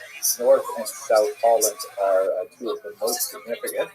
And I think a more important way to think of this area, though, is not so much this political map here that shows the various administrative provinces, but really this map here, which of course shows you the tentative route that we're planning to take in our cruise in August, alongside this map here, which shows you how much of this region is actually under sea level. The blue parts, the sky blue parts, are below sea level, and of course you can see Amsterdam is like right in the middle of a lagoon there. It's protected by some kind of barrier island, but if it were actually to be inundated with the waters of the Atlantic, it would be flooded. So how is it possible that you have a city there? This is and quite a bit of this region, really right up to the region of Utrecht, you can see it is completely below sea level. How is it possible that this region is settled? So this is the origin of a very clever and well-known Dutch saying, "God schiep die aarde, maar de Hollander schiepen Holland," which translates as, and forgive my pronunciation, God created the world, but the Dutch created Holland. And this is absolutely true in a very, very real way. What this is referring to is the massive amount of water engineering that went on in Holland in particular. The creation of these things called polders, which were essentially, by managing the water and building up the peat and draining the peat, they were able to actually create serviceable land where the region could be actually farmed and you could actually build on. This really begins in the 14th century and it continues to great success afterwards. Here, I'll show you a couple of pictures. Here is one of the many, many water engineering stations that dots the countryside in this region. You can see the Archimedes screws there that pull the water up from the right-hand side of the picture and dump it out on the left-hand side of the picture, and this creates this massive region of very, very flat areas for farming and for settlement. This is where you get the term the Low Countries, because of course it is below sea level, and yet nevertheless it is in fact reclaimed land. Now, there's some fascinating research on how this geography affected Dutch culture, politics, and society. And I was very, very interested in reading this. I recently read Russell Shorto's remarkable work on Amsterdam, in which he speaks about the impact that this region, or the nature of the land being underwater, had on the Dutch people as a whole. Specifically, we're talking about a part of the world where the nobility didn't own any of the land because the land was underwater. It was actually ocean. And so here you have a whole bunch of peasants who say, hey, listen, what if we were to go out into the ocean and have this audacious idea of making farmland out of the ocean, then that would be ours, right? That wouldn't belong to the nobility. We could just farm it ourselves. And the only way that this could be done is if we all cooperate with each other, because these are massive public works. No one person can drain this region.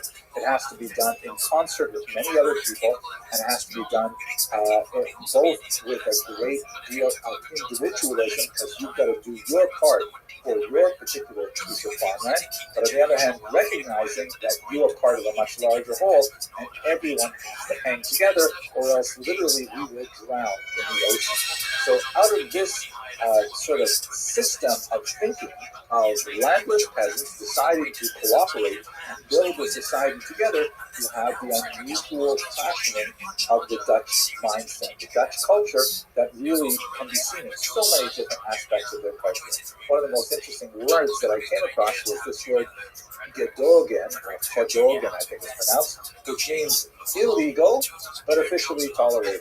Because if you live in this kind of society where everyone has to get along, if you have a neighbor who does something that is not, something you approve of socially, religiously, politically, as long as he manages to keep up his part of the social pact and keep the polder drained and do what he needs to for the water management, you're prepared to just live and let live. Just let him do what he's going to do, as long as he is observing the norms of society insofar as our economic reality is derived entirely from our cooperative nature, then that will be okay. And so the Dutch culture really evolved around this basic concept. We see it certainly in 20th century politics with issues related to a lot of the topics that are very controversial in North America, especially in the United States of America. They seem to be much more run-of-the-mill issues in the Netherlands. And what's especially important for us, although I hope you appreciated this very brief geology, land management kind of discussion as an opener, it has a huge impact on Jews because Jews will be great citizens of this region as long as they fit into the overall social needs of a society that needs to hang together. And in fact, that's exactly what the Dutch offered the Jews. They were able to live in great peace and tranquility in this part of Europe for many hundreds of years and created a very unique Jewish society. So that's what we're going to look at now, is a little bit of how that society evolved. Let's start, first of all, with where the Jews came from. Like, how did they get to the Netherlands in the first place? So we have to step back a little further, quite a bit further actually, and try to see how did the Jews get to Europe in the first place. So the very, very earliest Jews to reach the Netherlands were the so-called Ashkenazi Jews. Ashkenazim are basically Jews who trace their ancestry back to the region of Ashkenaz in basically northern Germany, the Rhineland. The term itself is somewhat artificial. When the Jews settled there, they sort of picked it out of the Bible and said, okay, let's call this Ashkenaz. There's no real connection biblically between the name as it's used in the book of Genesis, and it's just one particular offhand reference. Later there's a reference to the book of Jeremiah as well. We don't know where those locations are as described in the Bible, but they're highly unlikely to be located in northern Germany. That term was associated with the Ashkenazi Jews much, much later.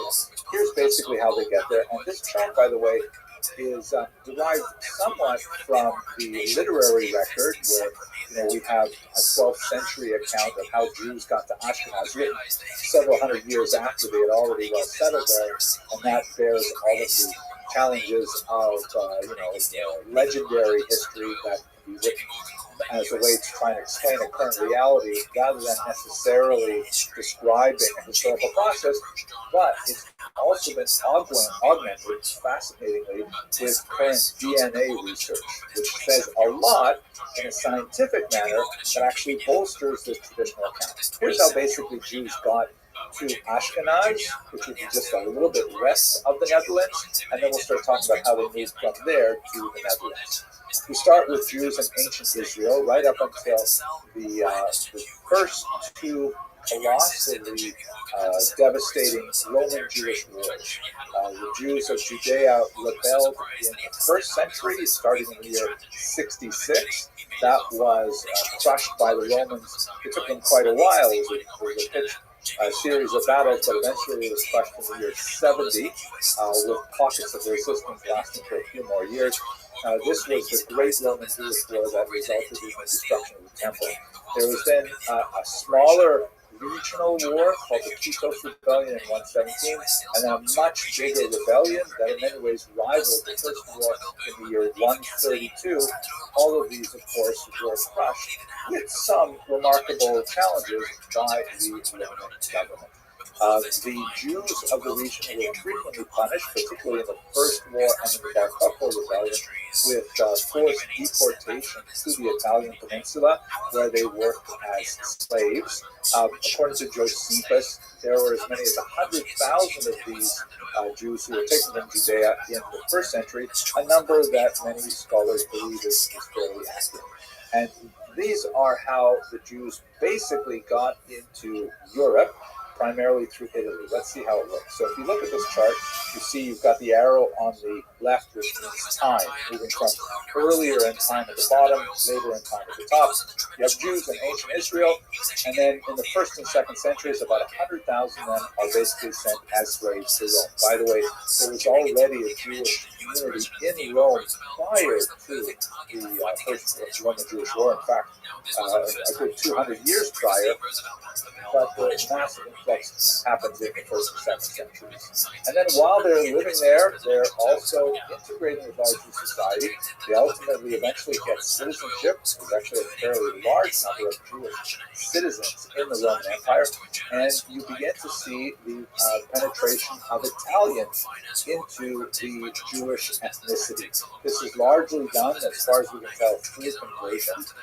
Because when we get to about the year 800, there is what's called the founder event. This is referring to the foundation of Ashkenazi society. Sometime around the year 800, based on both the literary sources and later bolstered by DNA evidence, a very small group of Jews, primarily from the northern region of Italy, make their way up to the Rhineland, the cities of Köln and Mainz, Speyer, Worms, and they settled there. Some DNA evidence even indicates that about half of all modern-day Ashkenazi Jews are descended from 4 specific women who come from northern Italy.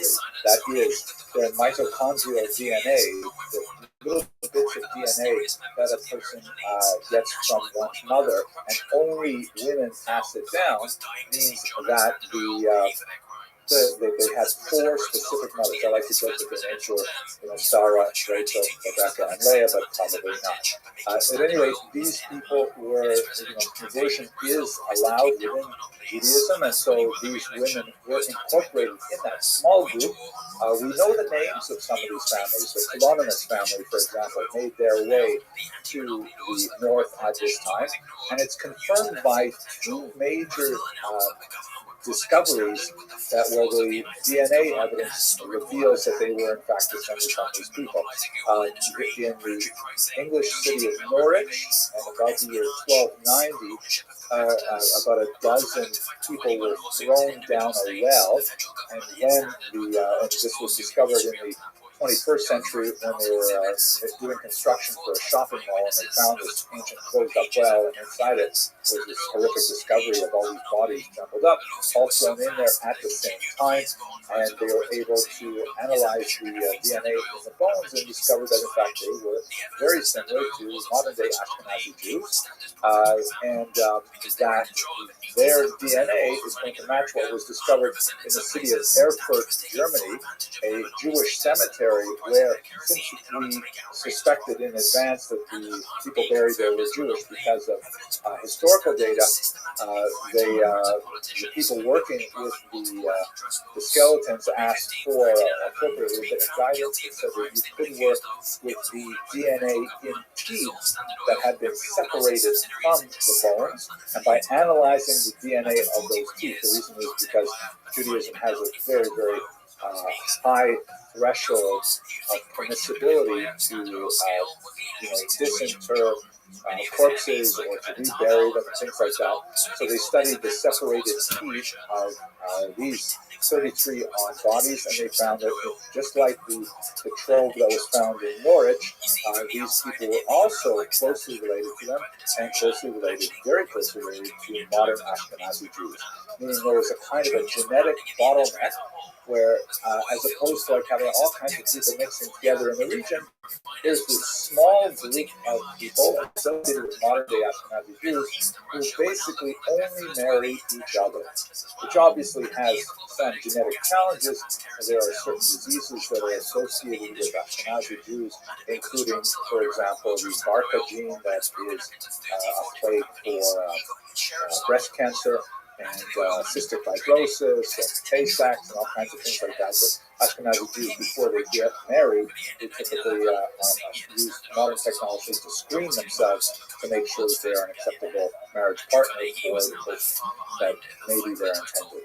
At any rate, we basically have like a really narrow bandwidth of potential marriage partners for the next 700 years, until we get to modern Ashkenazi Jews who are genetically very related to that founder generation, that founder event probably from the year 800. One last detail before we look at a map that will help clarify this. There's a strange supposition that's been around since the 1970s that perhaps Ashkenazi Jews, who eventually would move more to the east, they would be, for various reasons, expelled from Western Europe by anti-Semitic pressures, and they would be invited into Eastern Europe. That would be Lithuania, Poland and Ukraine in particular, will be invited into Eastern Europe for economic reasons. Their proximity to a bizarre Turkic tribe known as the Khazars, who, around which there is a legend that they converted to Judaism in the 8th century, that in fact this argument goes that modern Ashkenazi Jews are descended from those Khazarians rather from the Middle Eastern Jews who mixed with the Italians. The DNA research does not support this particular thesis. What does it actually look like? Here is a map from one of those remarkable DNA studies. The purple lines are the most important for our purposes. You've got, after the first century, a massive movement of Jews, largely as a result of the Roman Jewish wars, into the Italian peninsula. They then continue on in the 9th century up into northern Europe. There are also Jews that are simultaneously making their way across the coast of North Africa. That's the green line. And they develop a very major center in Spain. And then those Jews from Spain will later mix with the Ashkenazi Jews. Ultimately, where you see the number 3, those large Ashkenazi populations will move very far east, where they will become much more dominant in the Polish-Lithuanian Commonwealth and its successor states. But that's basically the charting out the major DNA trackable population movements of Jews, which largely corresponds to what we know from the literary record.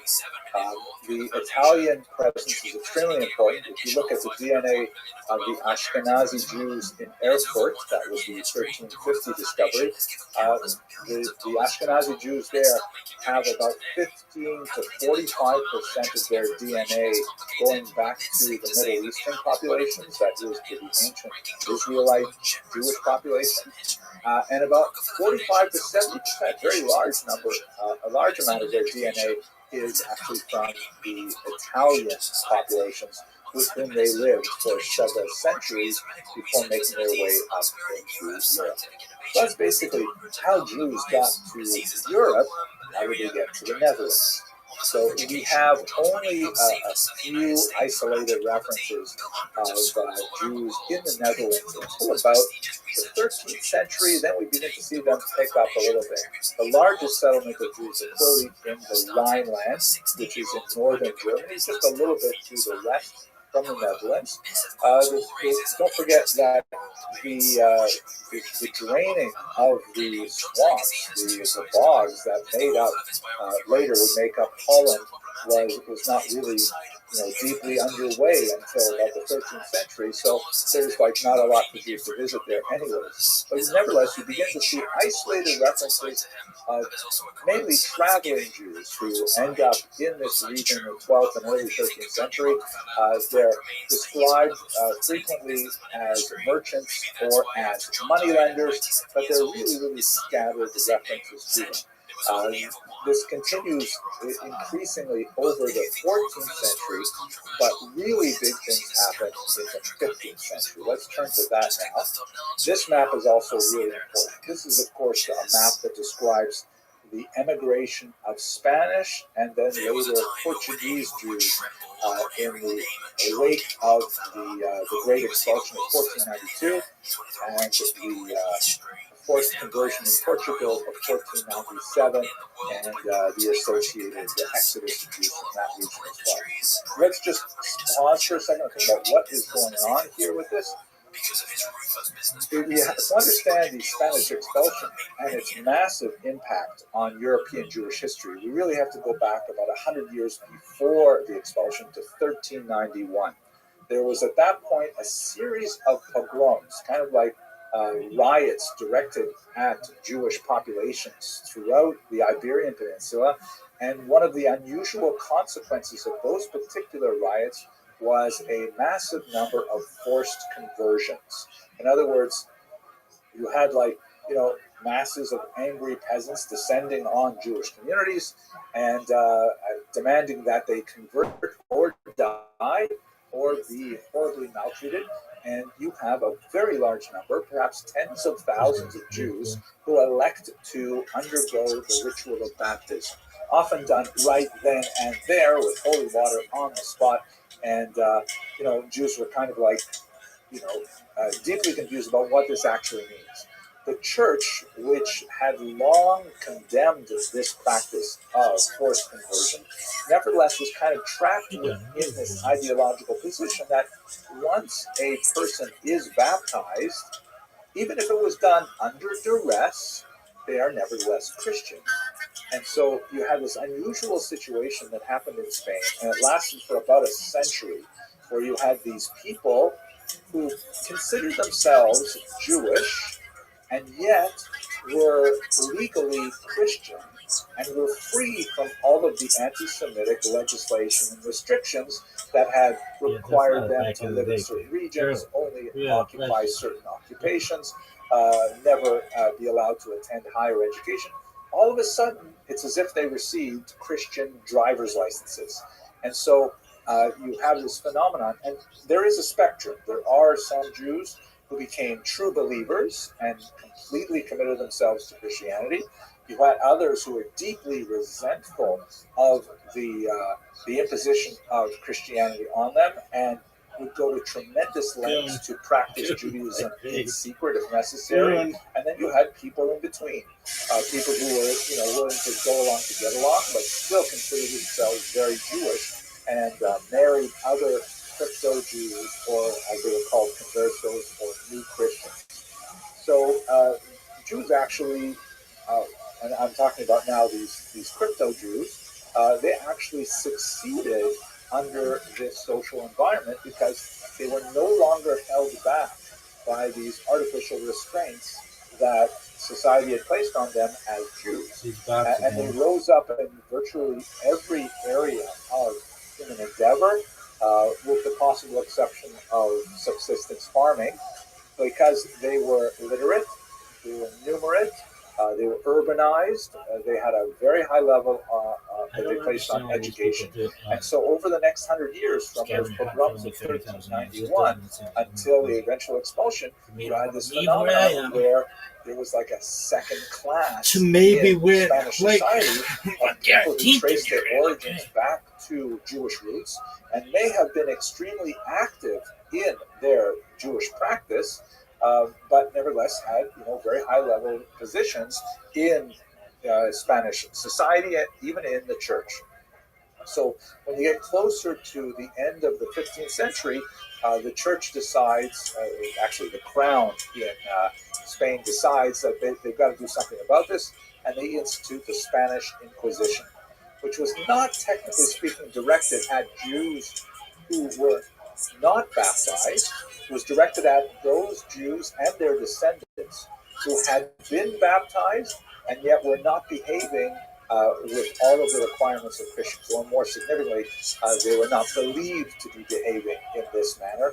And so they had this whole purge-like mentality set up where they would arrest these suspected people of Judaizing to one degree or another.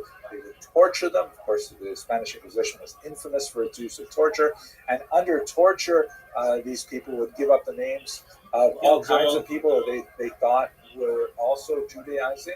This was, it's information derived under duress is not very reliable, but the Spanish Inquisition would then go out and arrest those people, and it eventually assumed all of society and got way out of control.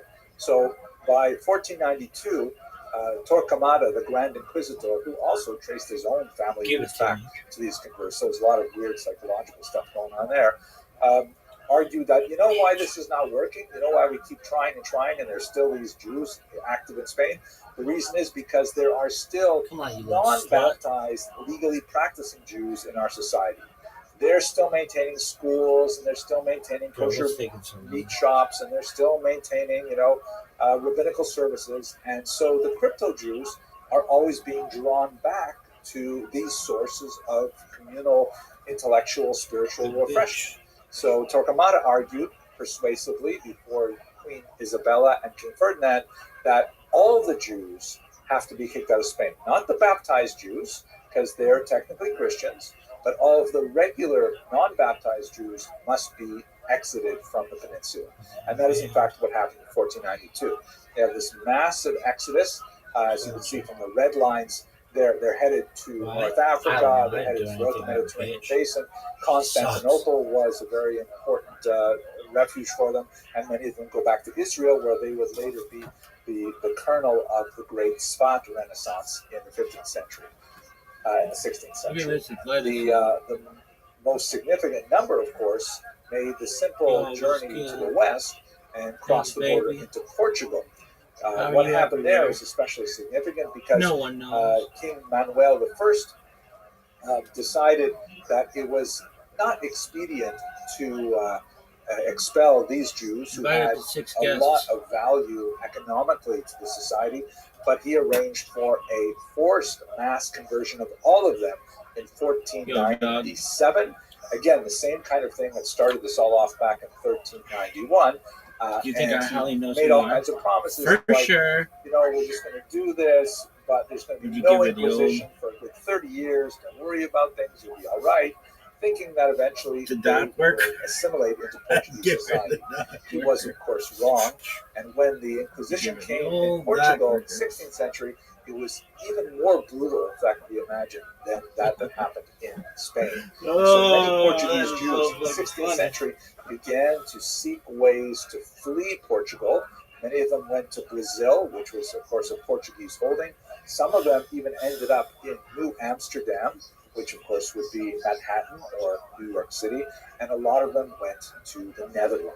So you have this massive flux of these interesting people who call themselves a separate nation, the Portuguese Nacio, the Portuguese nation, who were basically Jews still thinking of themselves as Jews, still building synagogues, praying together, marrying within their own families, and yet they all trace their origins back to Portugal specifically, and they had status as Christians.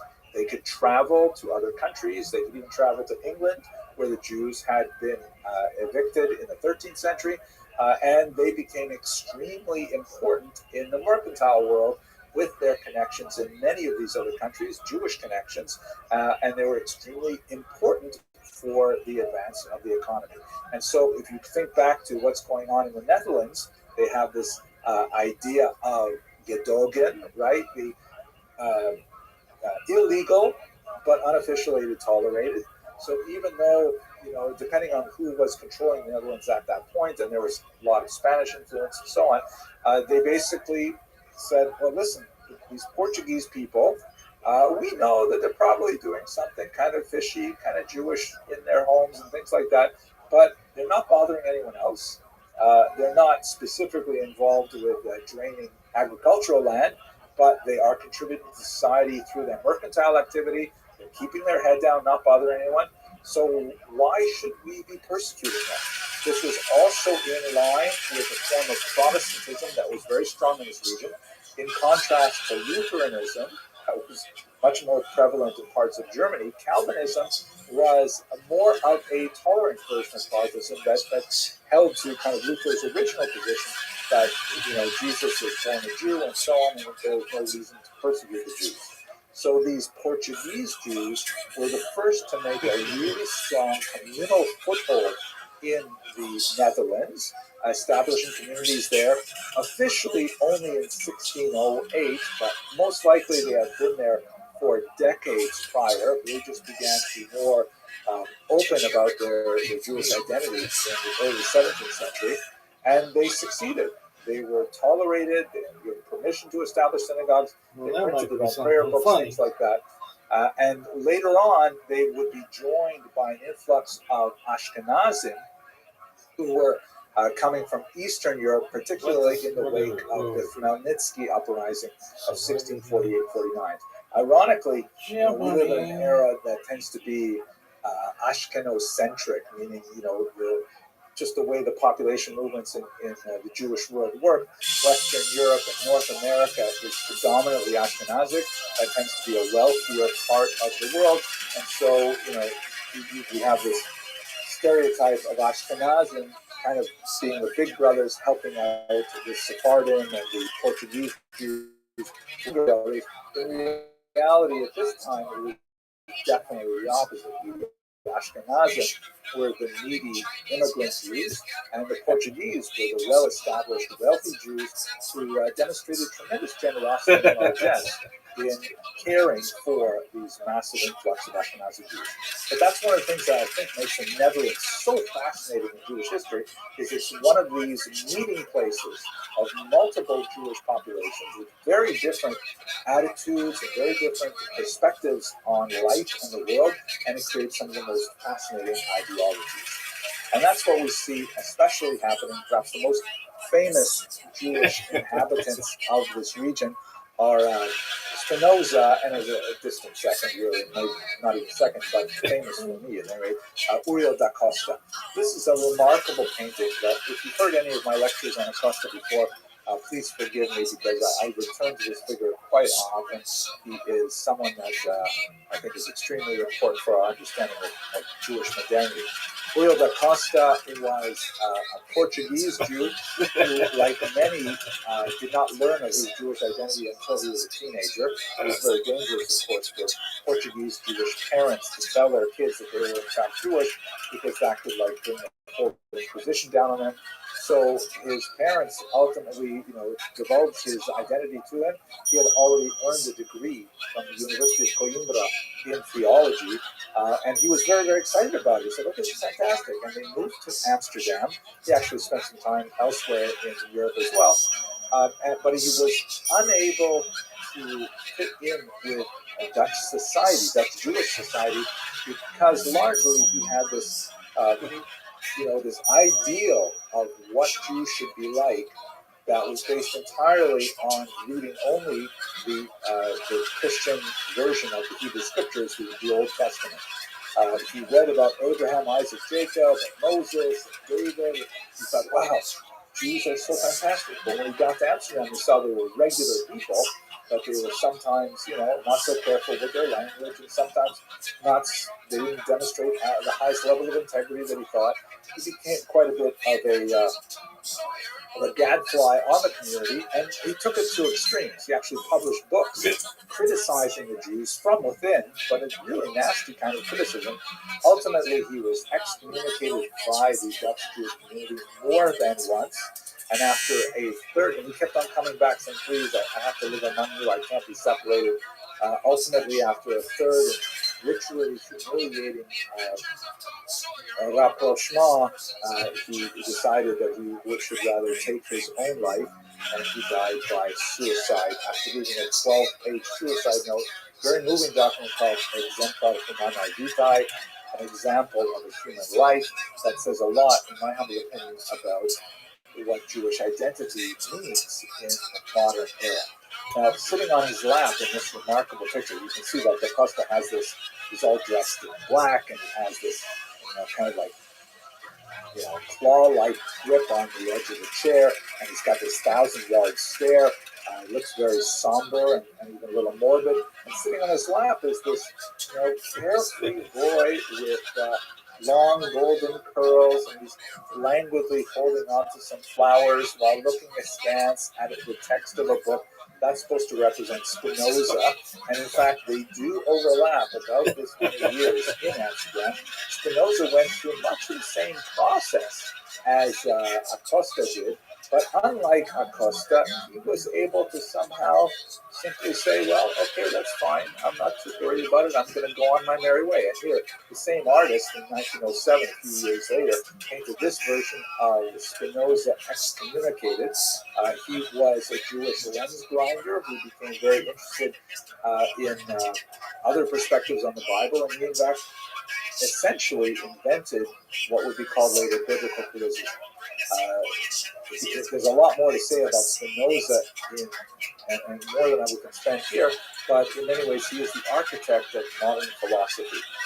He was also excoriated by the community, who felt that his ideas were not only antithetical to Judaism, but they were also antithetical to the protection of the community, because the Amsterdam Jewish community did not want to rely on this idea of illegally but officially tolerated. They wanted everyone to stay in line and, have their ties on and look proper. And they regarded him with some hatred and fear Whereas in this painting, you see his attitude of, well, I'm sorry about that, but I'm going to go on my merry way.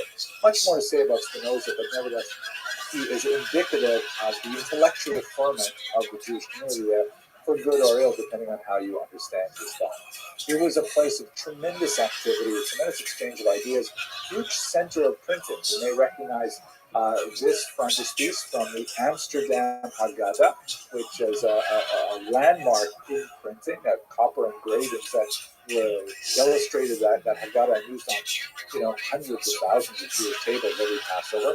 It was illustrated by Abraham Bar Yaakov, a fascinating convert to Judaism who lived in Amsterdam.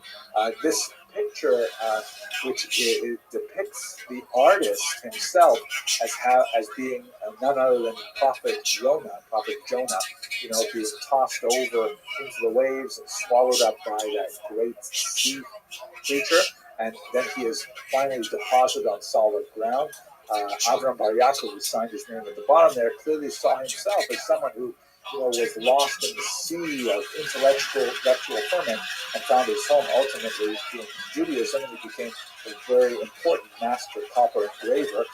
And his work has been seen at the tables of who knows how many untold families, even here in America, because one of the most famous Haggadahs that's widely used, primarily because it was available for free from your local grocery store. The Passover Haggadah, published by the Maxwell House Coffee Company, is essentially the Amsterdam Haggadah. It went through a couple of iterations, but for the longest time it was the Amsterdam Haggadah itself. So when we get to the 20th century, and this is a very quick overview, Jews are finding themselves very much at home in Dutch society, and one of the most heroic moments came at the lowest point in that history, and that's specifically during the Holocaust. Now, one of the things that is really unprecedented in Europe during the period of the Nazi occupation is a widespread general strike that began in Amsterdam, specifically in protest of the treatment of Jews in that city by the Nazis. As you can see, here's the actual document that was circulated. You can even see staakt, which means strike, and you get a sense of the anger that average workers in Amsterdam felt over the abuse of their traditional tolerance that had been extended to Jews. This strike was, as you might imagine, horribly and brutally truncated by the Nazis, who used collective punishment, which was their go-to tool for controlling dissent, and it was crushed within a matter of days. But nevertheless, it is the only one of its example in all of Nazi occupied Europe.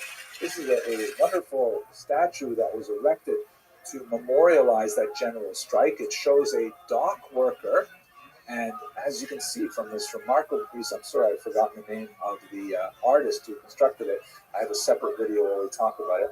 The artist has chosen not to portray some kind of like neo-Soviet hero with bulging pectorals and a lantern jaw and things like that, which would have been really,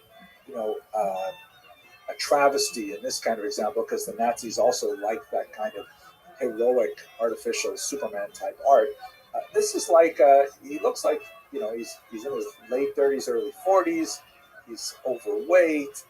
He's just a regular working Joe, but he's looking up to the sky, and his hands are like slowly clenching as he begins to feel the anger at how Jews are being treated, his fellow citizens in Amsterdam. And as his anger builds, he becomes resolved to engage in this general strike. It's a very, very touching and worthwhile statue. I can't wait to see it when we're there. Unfortunately, the larger story of the Jews in the Holocaust is not one of great heroism. In Amsterdam in particular, of course, that's where Anne Frank was deported and lost her life after recording her thoughts in a remarkable diary later published. And in fact, Amsterdam had a horrific demographic impact under the Holocaust, worse than most other countries. And that's the sad reality of it. But After the Holocaust, with the influx in particular of refugees from Eastern Europe, the Jewish people was Yeah, the Jewish I population hear was about this shit. eventually 15 fucking times a day. reconstituted in these regions and began to succeed and thrive once again.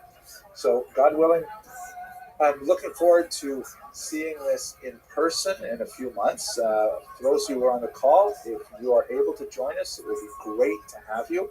I'm going to conclude my presentation now, and then I'm going to turn to the Q&A to see if there's anything I can answer that would be helpful. Thank you very much for your attention and your endurance. Okay, so let's see what I've got in the Q&A. Stacy M, thanks me for letting me attend. You're most welcome.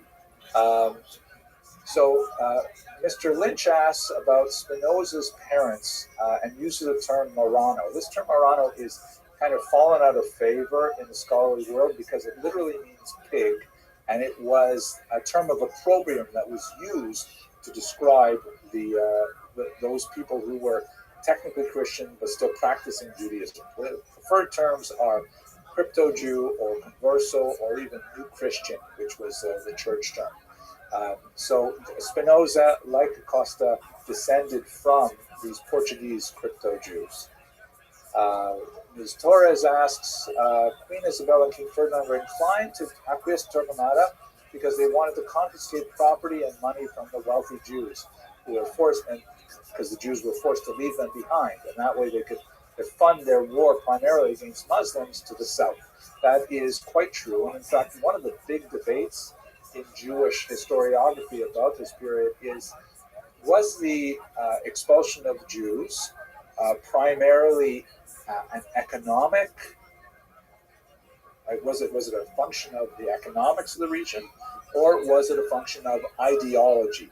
Meaning, Ferdinand and Isabella were true believers, and they really wanted to get rid of all non-Christians from the Iberian Peninsula, make it not only totally Judenrein, but also Muslimrein, right? They wanted to also drive out the Islamic influence, and it's a massive debate.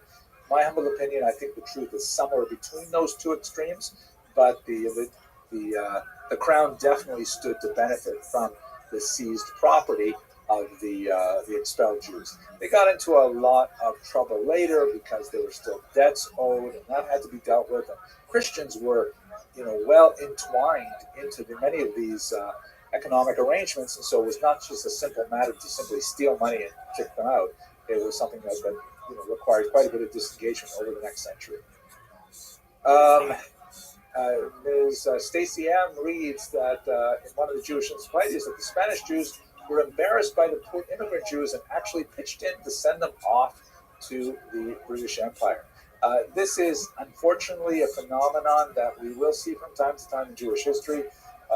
The Italian Jews were also, they had a varying degree of enthusiasm for accepting some of these Spanish immigrants.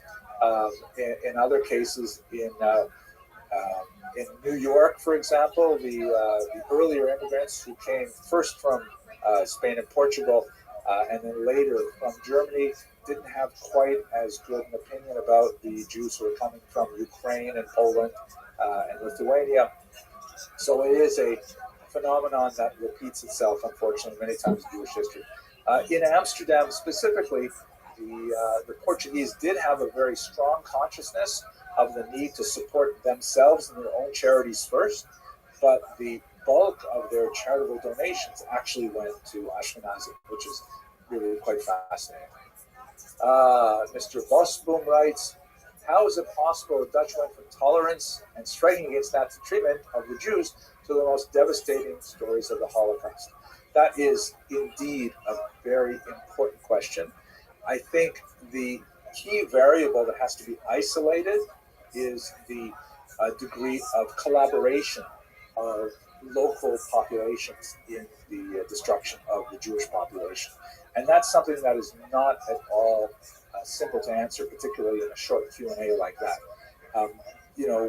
We should recall that the Nazis had a very different attitudes towards how they occupied states in the West, which they regarded as their racial equals, and how they treated states in the East, like Poland, for example, Ukraine, which they regarded as their their racial underlings.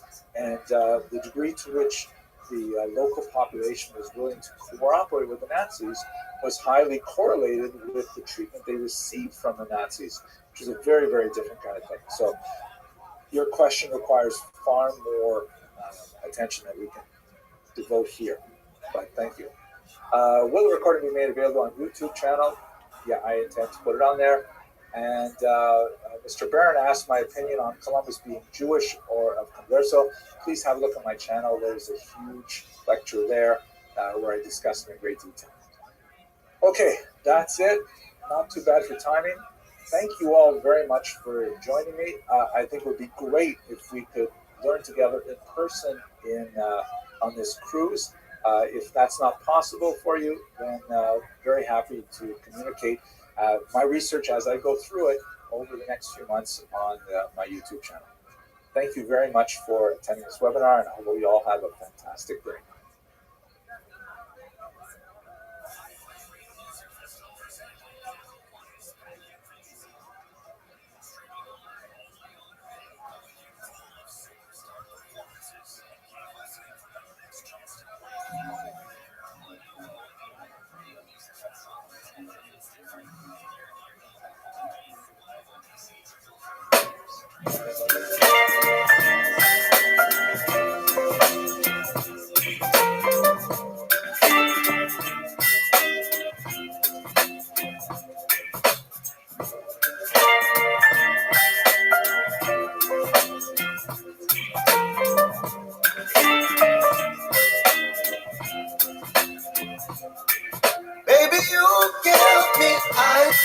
Hello, fellow students of Jewish history. I've been doing a lot of research lately in preparation for our visit to the Netherlands with kosher riverboat cruises, and I came across this one individual who was so fascinating that I have to share his life story with you. His name is Lopo Ramirez, and he also had an alias named David Curiel. And the reason for his alias is specifically because he was a crypto Jew from Portugal who went to Amsterdam, decided to start living as a Jew, and he became a very prominent individual on many different planes of his career. So let's go into his story. First of all, he was born in Lisbon, Portugal in 1594. That is, almost a century after the forced conversion of the Jews of Portugal, which resulted in several generations of crypto Jews, Jews who were forced to exhibit the external lifestyle of Christians, but internally they had various degrees of relationship to their Jewish identity. As we've discussed in many other classes, this gave them unusual advantages in society because as Christians they were no longer bound by anti-Semitic restrictions, not allowing them to attend higher education or travel, open businesses, all kinds of things. But nevertheless, to varying degrees, these families maintained some internal Jewish identity, married amongst themselves, and so on. He was a great example of the resilience and the courage and the ingenuity of Portuguese Jewry that developed over several generations of this bizarre kind of dual lifestyle. When he ends up moving to Amsterdam and later Antwerp, he was a founder of the communities there in a very fascinating way. Okay, so the name Curiel, which is his Jewish name, probably came from one individual named Curiel del Duero, who came from Castile in Spain. And he had already emigrated with the 1492 expulsion of the Jews, and then was caught up in the forced conversion of the Portuguese Jews a few years later. He settled in Coimbra, which is a fascinating place. We've also visited in the past with kosher riverboat cruises. It has a tremendous university there, very deeply associated with a lot of crypto Jews as well. Perhaps the most important person in the family background is a woman named Abigail, who was also a crypto Jew, and she was also in a relationship with another crypto Jew who had already attained the status of Portuguese nobility. His name was Jerónimo de Saldanha. So that meant that all of her children had both crypto Jewish background and Portuguese noble background. By the turn of the 16th century, however, the family was in a bit of a crisis because there were letters that were exchanged between the Portuguese members of the family and some of the Italian members of the family, and those letters were discovered, and this essentially outed the Portuguese members as being crypto Jews. So the Portuguese branch of the family had to start to flee Portugal, and many of them ended up in Amsterdam, which was a safe haven for Jews. So that's where we get to our individual Lopo Ramirez. His father was Geronimo Nunez Ramirez. Nunez is a very common name associated with these crypto-Jewish families. He was a famous doctor in Lisbon who was very much involved in practicing and teaching Judaism secretly. We know this, by the way, because when some of the relatives of the family were arrested by the Inquisition, they kept trial transcripts of the tortures and the confessions and things like that. And so we actually have this sad, tragic record of what was actually going on. So when Ramirez died in 1609, he was a very prominent individual, and especially doctors held a lot of sway, so frequently they were immune from a certain degree of persecution. But once he died, his family was exposed. So Ramirez's wife and his children fled, first to France, and our protagonist, Lopo, was 15 years old at the time. They lived in France for a while, but his mother died 5 years later, and Lopo, with a younger sister, ended up moving to Amsterdam. In Amsterdam, he ended up rising as a very successful businessman, using connections with the local Portuguese Jewish community. He ended up becoming extremely successful in both the jewelry and the perfume trades, including raising these bizarre animals called the African civet cats that apparently excrete kind of a musk from their anal glands. I kind of went down a little bit of a rabbit hole looking at that particular aspect of the perfume industry. Anyhow, he got married to a woman named Maria de Pina, and you don't be confused by that name Maria, even though it's a traditionally Christian name. Her actual name was Rachel Na'ar. She was a crypto Jew as well. So working in this trade, becoming extremely wealthy, he was also highly regarded for his personal integrity, and he was named at the age of 24 to be the Gabbai of the Beit Jacob Synagogue in Amsterdam. Very, very important position, and he handled it very well. He was especially involved with a dispute that ended up in a breakaway minion, which happens all the time, and he managed to sort of smooth out relations between the parent minion and the child minion, and make sure that the treasurers of both institutions were able to combine their funds to ensure that the poor of Amsterdam were to be properly treated by the charitable funds. He was later very influential, several decades later, in bringing together now 3 synagogues to form one single communal organization. So it's very much a sign of his business acumen, his personal integrity, and so on. There was a particularly dramatic moment in his life when he was 34 years old, and he was showing a stock of jewels to a customer from Germany when he turned his back to the customer, and the customer attempted to murder him, slitting his throat. Miraculously, he survived by wrestling himself out of the grip of this customer, and the attacker was then caught and was in fact tried and executed, and his corpse was sold to the University of Leiden for dissection. So you definitely do not want to mess with Lopo Ramirez, because, anyways, the whole episode had a huge impact on me. He had the whole episode recorded first in Portuguese and then translated into Hebrew verse, into a long poem. He kept the scroll recording that particular story with him at all times whenever he traveled, and on Purim the family would read this scroll every year alongside the Book of Esther. So it was kind of like his personal Purim story. Perhaps the reason why he was most famous, however, going well beyond what he did in the Jewish community, was that he ended up becoming very deeply involved in high-level diplomacy, involving Spain and Portugal, which had significant tensions at this time.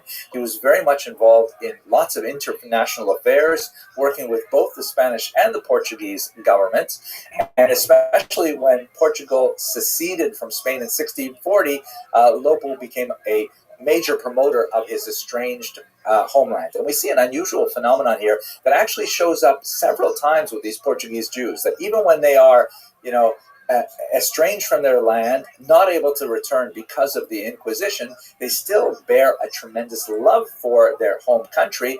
And in fact, in this case, Lopo was knighted by the King of Portugal. He was made a formal knight, Caballero Fidalgo da Casa Real, but he could still not return to the homeland where he was officially a knight. Another great example of this is Juan Rodriguez de Castelo Branco, who took the Latin name Amatus Lusitanus, very famous Jewish doctor who was, originally a crypto Jew, and his pen name Amatus Lusitanus means in Latin lover of Portugal.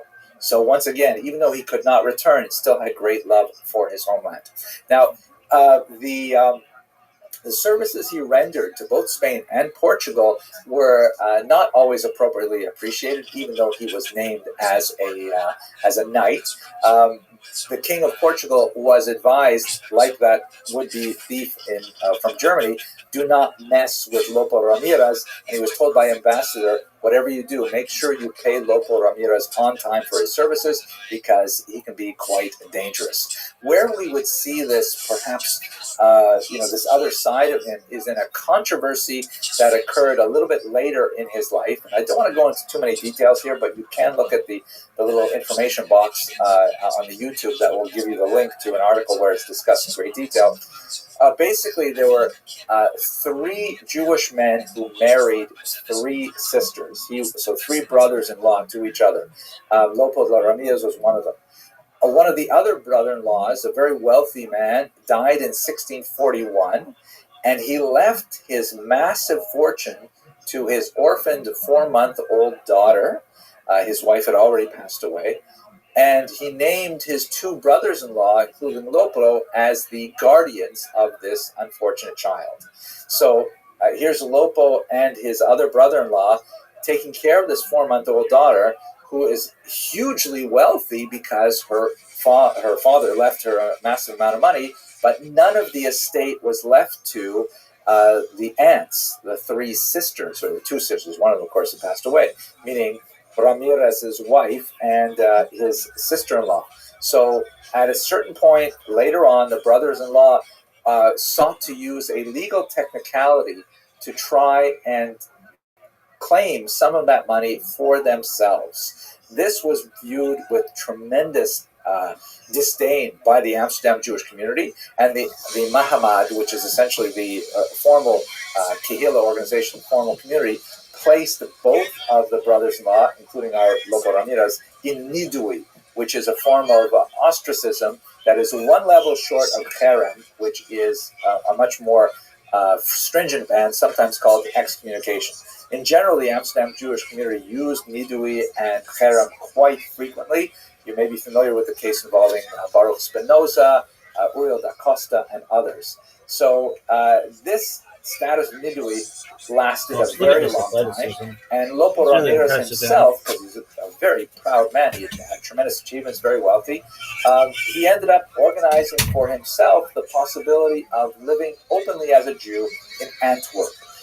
This was something that was not done at all, but he had many connections with the ruling authorities, and even though the papal nuncio himself opposed allowing Lopo Ramirez to move to Antwerp and to set up there, he nevertheless was allowed to do so. He was not allowed to, however, even build a synagogue there, but he could have, guests and so on. And in fact, some travelers report that he even had all kinds of people coming for Sukkot, and they lived in tents openly during that holiday. Well, fascinating. Eventually, the whole case was resolved, and after 13 years, Lopo Ramirez came back to Amsterdam. He apologized. He paid a massive reconciliation payment to make amends by donating to charity, and ultimately he regarded Amsterdam as his home. He was passed away in Rotterdam, but he was taken to Amsterdam for burial. Fascinating story, Lopo Ramirez, David Correa. Okay, I hope you enjoy this, and I hope you'll be able to come with us on this trip to the Netherlands, which promises to be absolutely fascinating. And if you're not, then God willing, we'll have some videos for you to enjoy as well. Thank you very much for watching. What's my boy's name? What's my boy's name? What's my boy's name?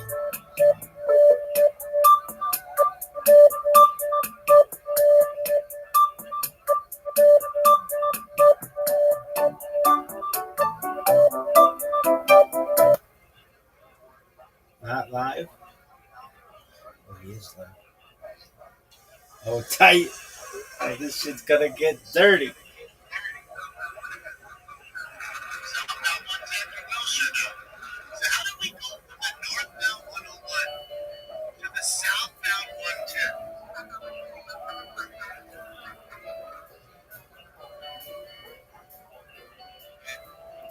Oh, no. Gangs.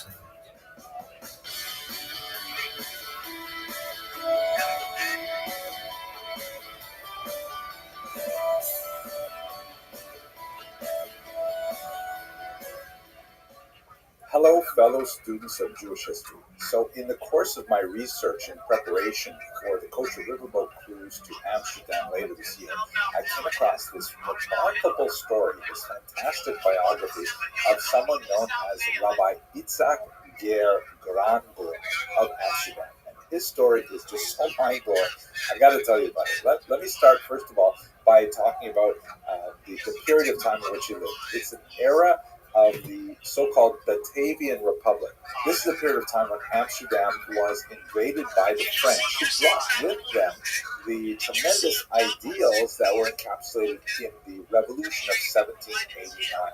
Specifically important for Jewish history, but of course important for general world history, is the Declaration of the Rights of Man and Citizen that the French had proclaimed as part of the revolutionary values. And when in 1795 the Dutch Republic became the Batavian Republic, they inherited some of these ideas. We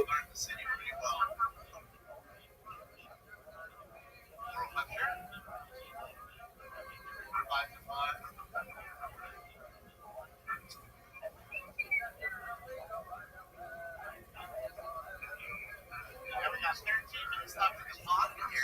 It's going to be interesting to see how long they stay with us. I think they will, guys. I don't know if they have much to show us.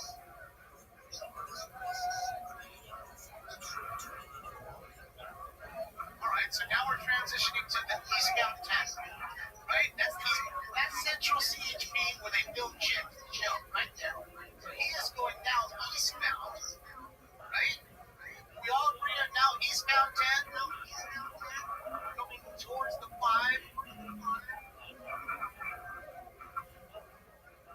Yes, right, Kevin? Right, Kevin? That's what they'll be taking with these scouts right here.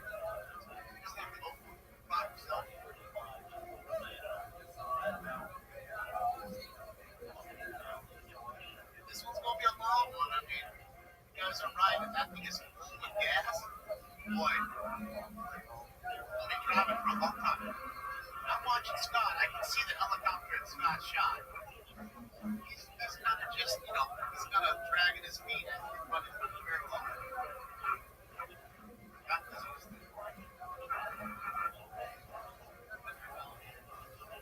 They already had one drop off. Right? They already had one drop off now. I guess 4's out of it. And you see the difference in delay because we already saw this transition about 30 seconds ago. Correct, everybody? I think we can all agree. Oh, Damon. Now you can see He's amazing.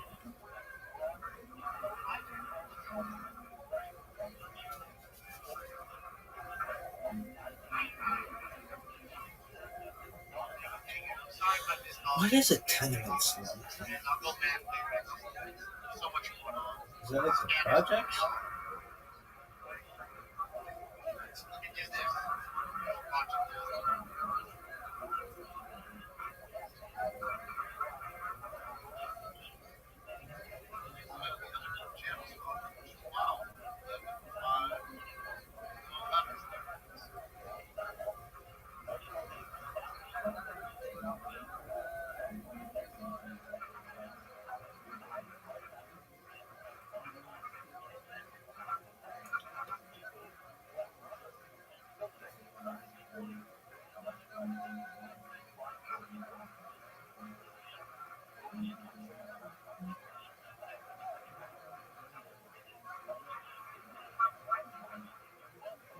Oh, tight. Driver also firing officers. These motherfuckers ain't fucking around. Alright, do you know where they are? Heading east on the 10.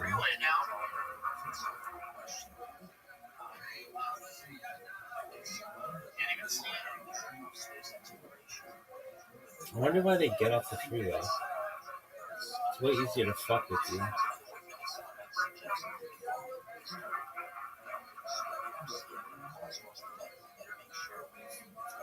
Where'd they go?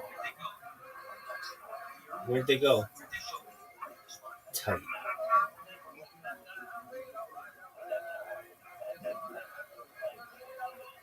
They'll probably kill these motherfuckers.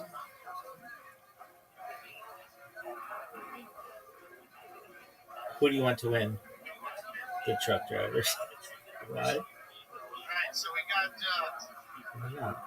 box overhead now, so Everybody's doing the second chance.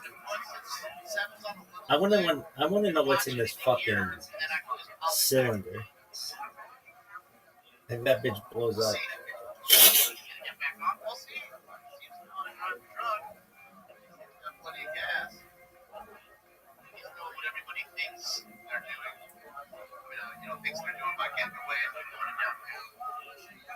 Oh, good move.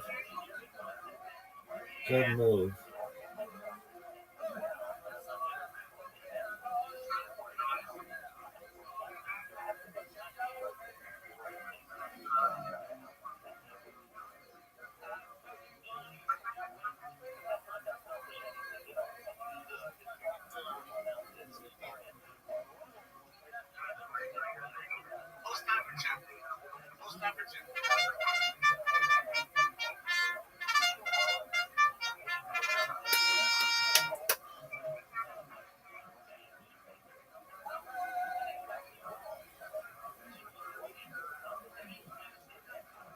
You can't make another stops. I kept bringing them out.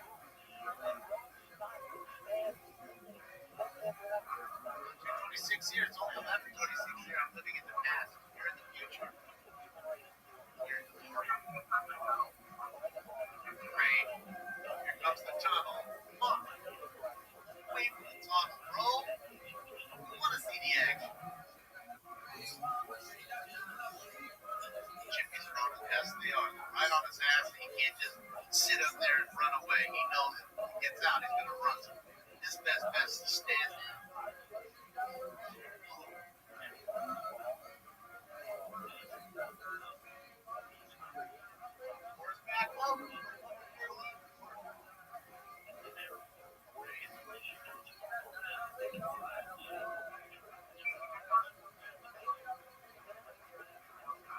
Floor.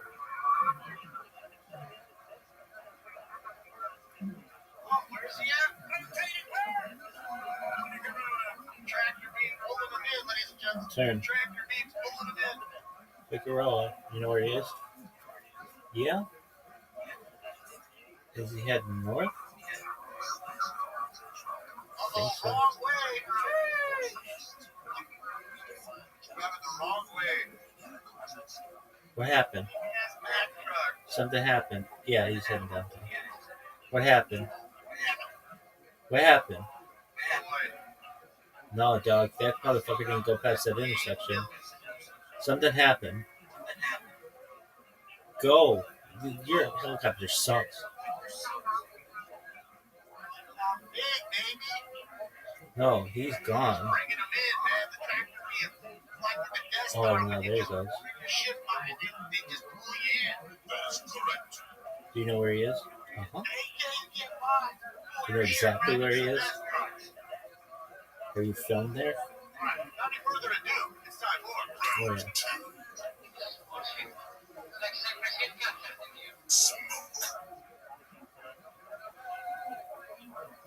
Have you filmed inside this motherfucker's cab?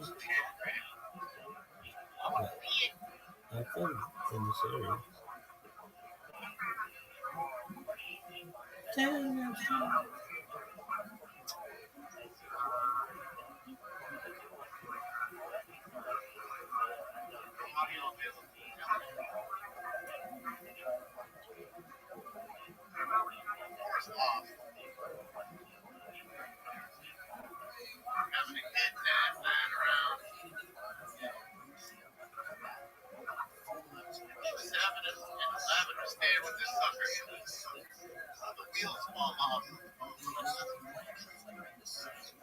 going the wrong wrong ways, as you can see, traffic coming at him, guys. This is a one-way street. Go in the wrong. Look on the arrow. Oh, and this is not uncommon. Not uncommon for downtown. Lots of people go down the wrong streets all the time. They're usually not 18 really.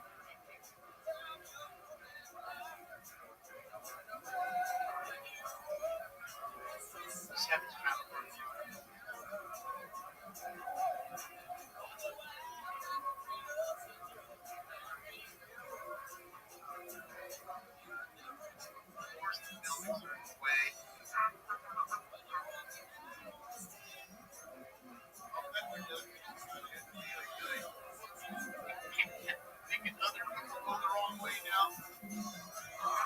You know where he is? Yeah, it's up at LA Live. Crypto.com.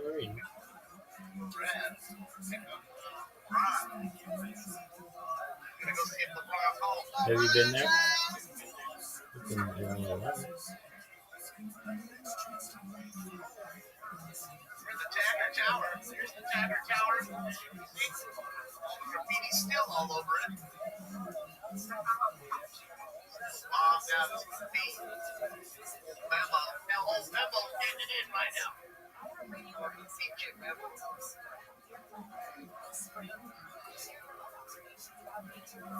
Where is he going? I would hope he would try to get in an underpass and then book it. The last time he saw one of these, the guys got away, but it was during the day. I'm just gonna, again, I honestly think I'm gonna last too long here. If you keep staying here, helicopter. Keep an eye on Scott.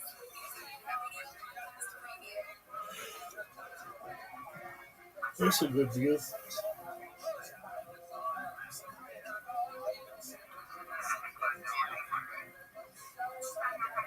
Go, dog.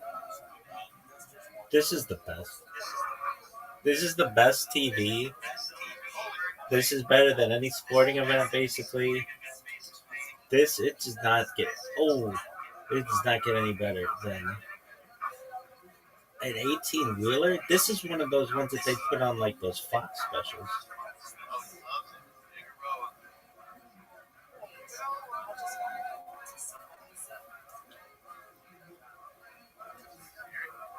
More scary during the day. Word. 11:32 on Sunday. It's like as empty as it could be.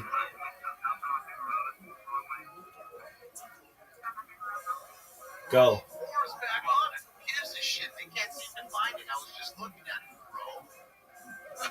We need a new cameraman. Oh man. All I saw was buildings. Buildings. And again, you shouldn't have left it, bro. I don't understand why they didn't just go high and then just be right over the guy. Come on, bro.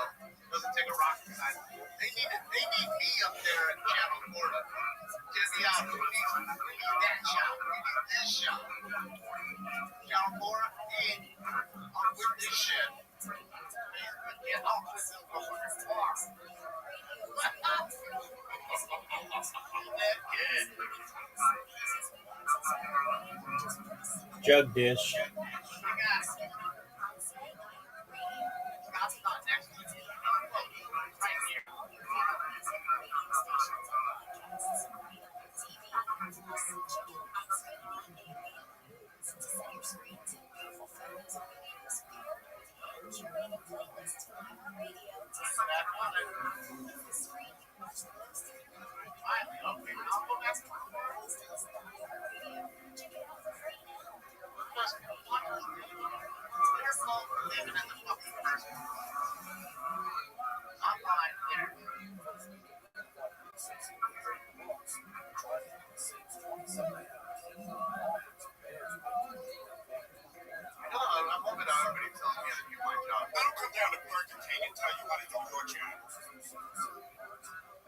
I can't help it.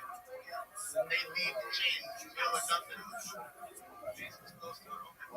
Again, I don't have any more devices.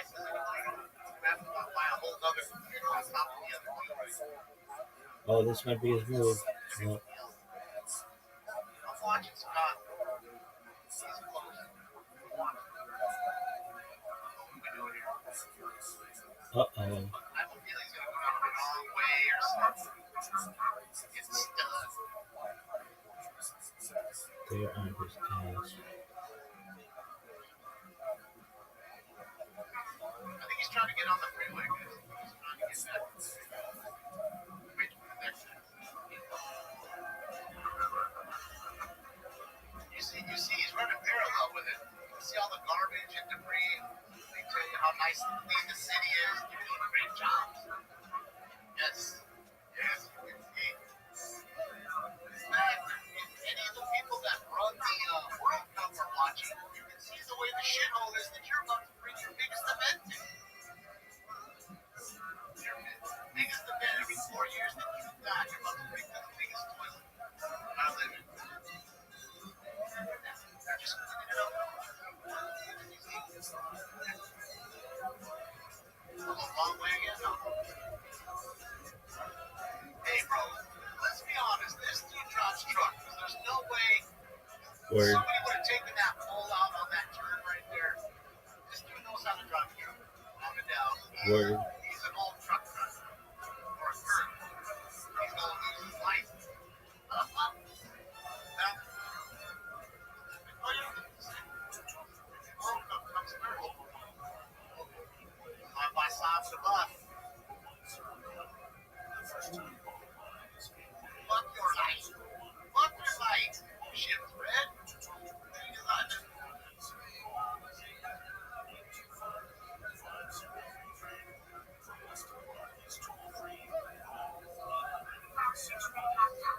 She's up now for me.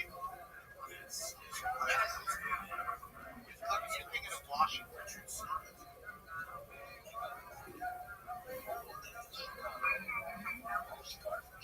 This bitch has been going.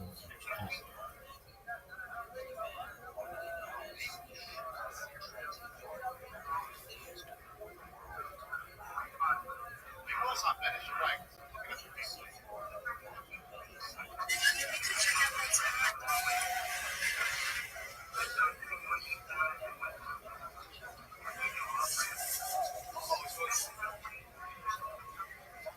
The wrong way now on the freeway. Ooh, that's dangerous. Get on the freeway going the wrong way. That's dangerous. Oh, here it goes. He did. Right here is going to be an on-ramp to his right. Oh, that's dangerous. That's dangerous.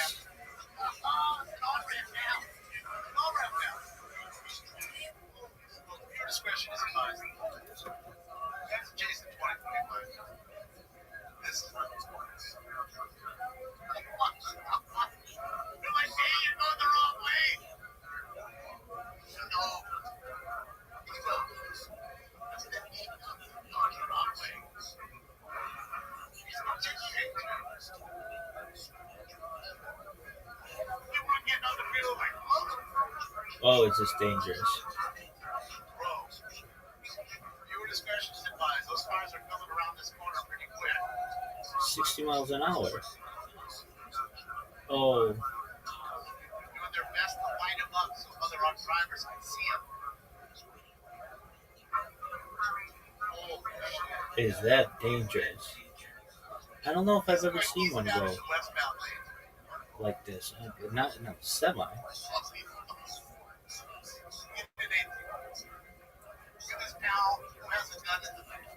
I like this guy. Don't forget about that. They already shot it off. Don't forget about that, little Ted. I like it. This is a carjack truck. So don't forget about that. Okay, get off the fucking freeway this way. Oh, dude, you're gonna get a face off. Oh, dog. He's gonna cause a pile up.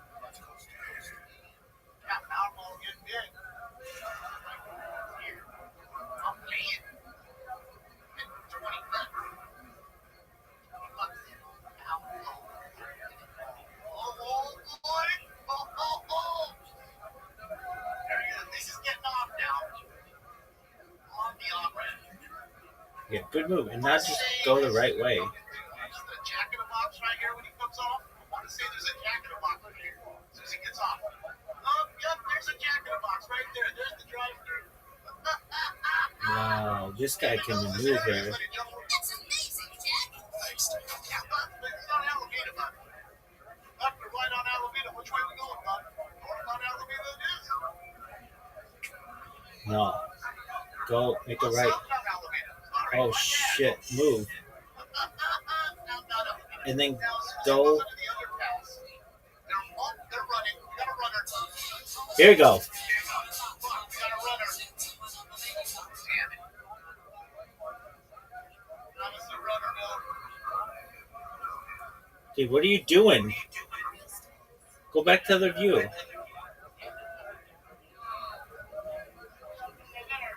right there. Boy. Did you notice the door was open when he was making that right turn? Passenger door was open. Steal another car. Scott's close. I'm watching Scott. See here. I think this is going to be the end of it unless they carjack another car. That'd be great.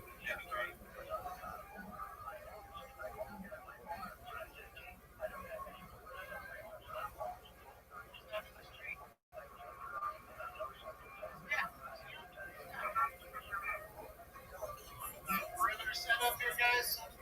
Car on foot, both out the cab. Closing valuable time. Set up a dragnet. Close the whole area. Hurry. I think that's Jason Snowball's car, the black car there.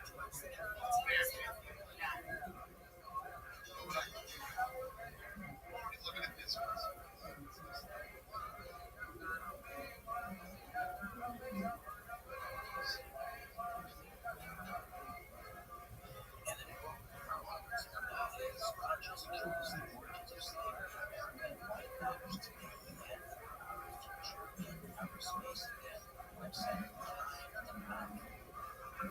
Get back in the center.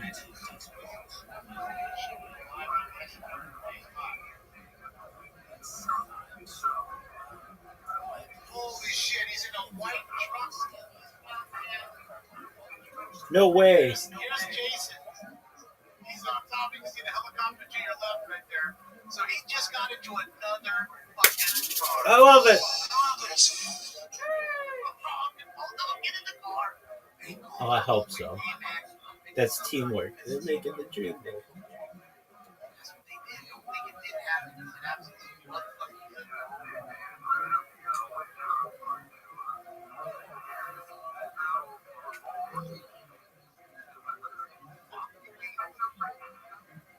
Trying to tell you, don't be.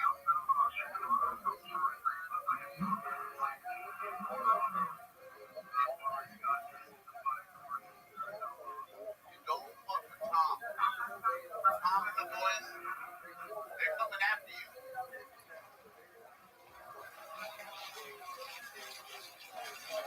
Eagle eyes.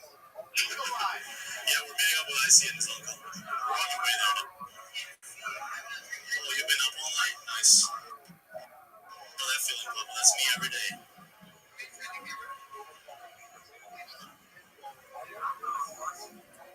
Oh, God, Ben's fucking hot. I got him. 7-7's got him. They got him too here, so now they have him. Both people have him. They're making me work tonight. These some bitches are making me work. That's the third car. Third car. That's Jason 2025.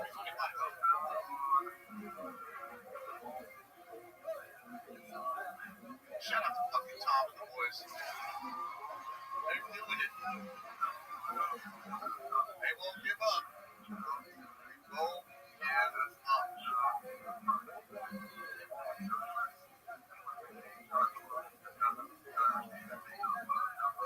So we'll see the switching of the drivers right here.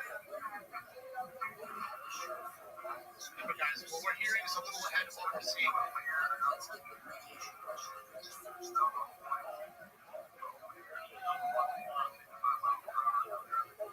Here we go. Here's the Chinese fire drill. And you get out. Let me drive, idiot. You don't know how to fucking drive. Fuck. Oh, that's what that was. That was the conversation being had.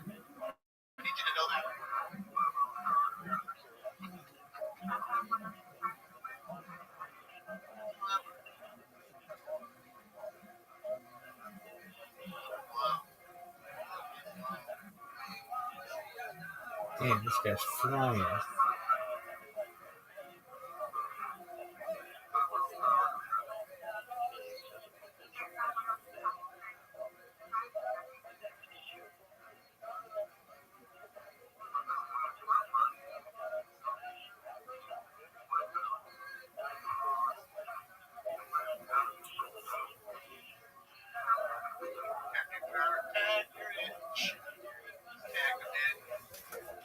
Who the fuck? I don't know if there's a third person, but I would assume there was two in the truck. This truck didn't get there by itself. One would assume there's three of them.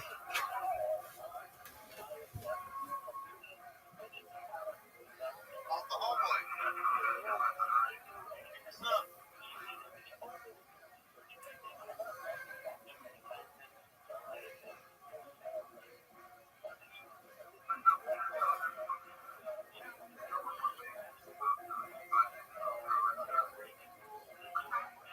Never jumped out.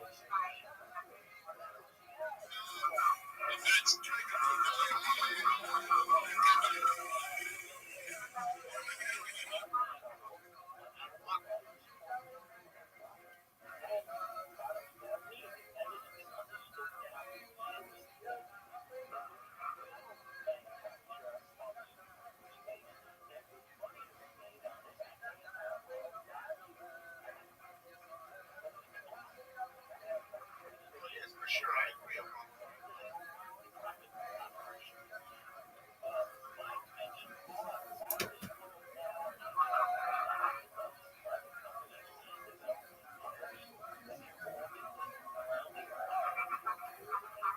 You're saying they carjacked these cars.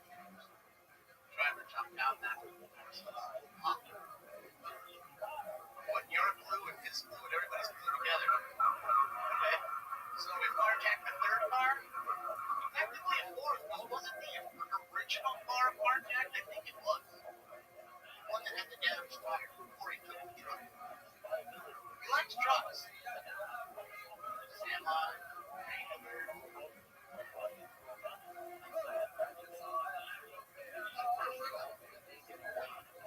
He's already won murder on officers by shooting at him. That's gotta get you 10, 15 years. I don't know. You have a new DA, I don't know how he might work.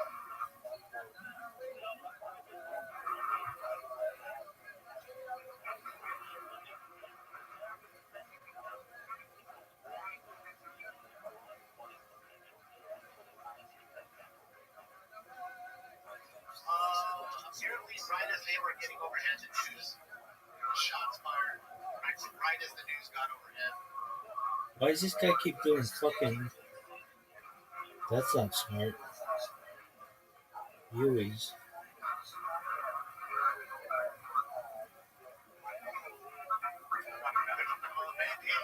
I mean, think about it. They took this many. I think this is their friend's truck, but you guys could be right. Could be another carjacker. I think this person got it. What are they doing? What are we doing? Like, why even do that? Just give up. Makes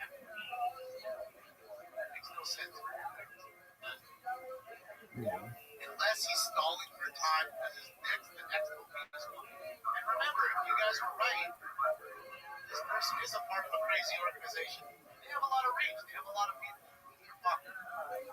Don't pick me up, man. I'll get them all away right now.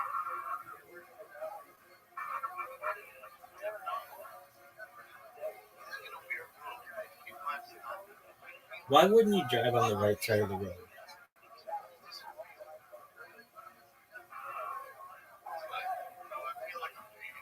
Bounce. Bounce. They're bouncing. They're bouncing. They're bouncing.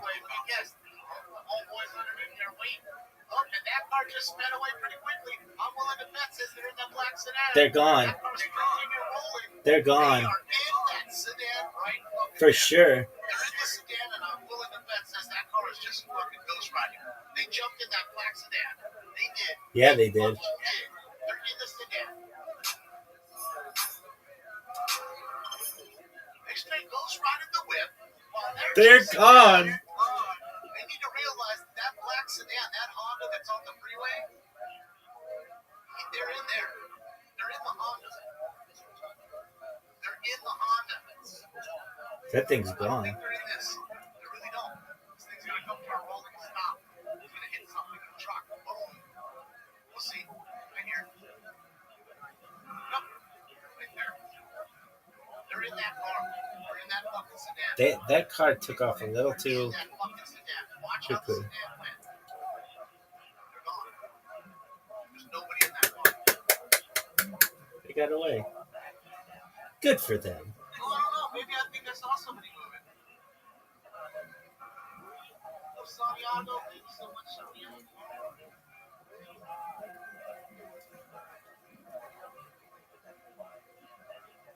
They're gone. I'm telling you, they're in that black sedan. They got away. They're in that black Honda.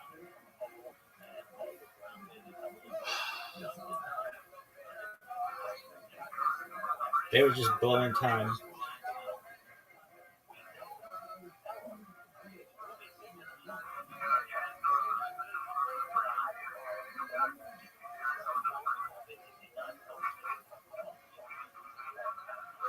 Dog, they're not in there.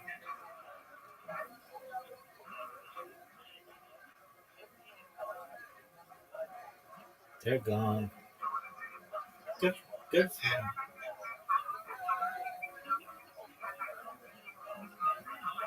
I root for the bad guys. I'm telling you, they're looking for it. They're looking for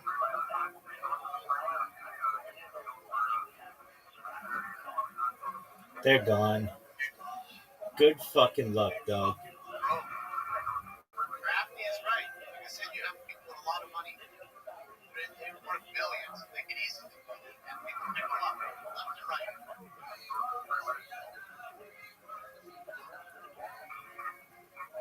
He gone. You saw how it just jammed out of there. Right? It was quick.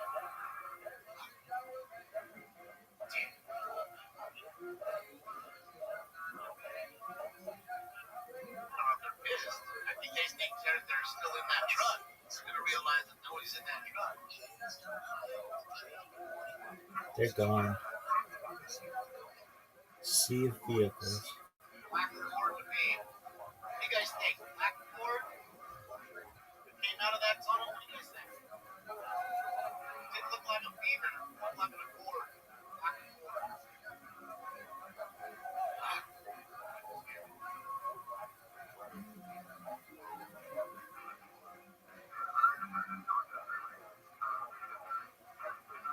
Black Civic Sport. Or Civic. Okay, Civic.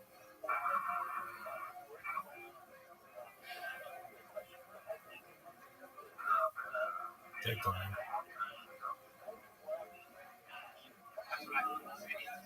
Either way, I think we're all in agreement that they are.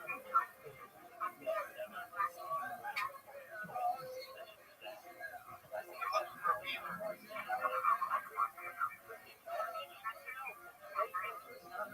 Giants and Ford.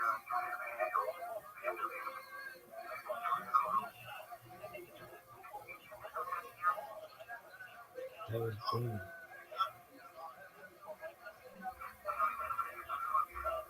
They made it. I'm watching Scott. He's not on it.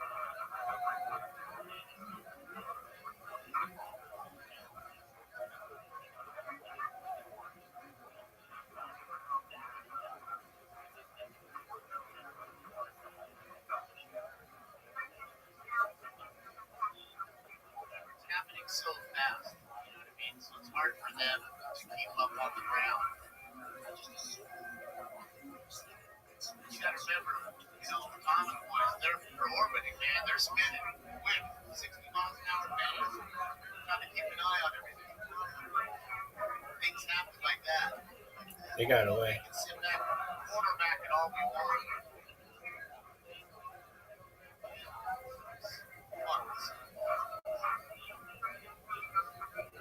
Gone. Gone.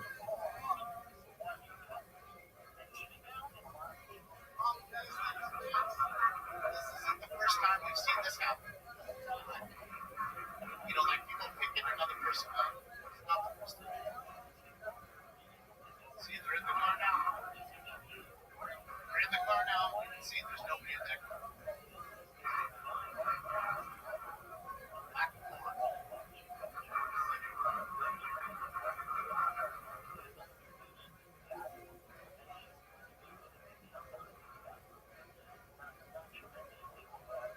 They're gone. They look fucked.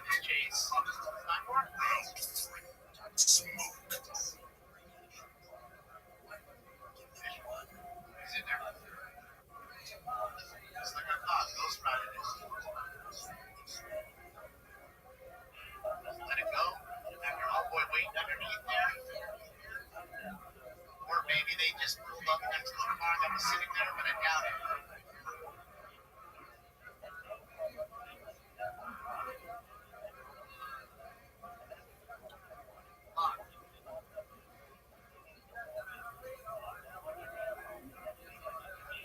What's that?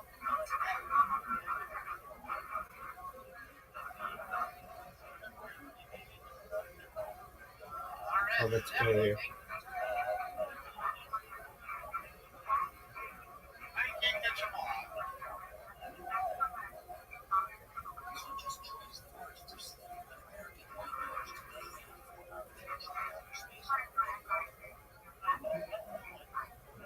That was no BMW.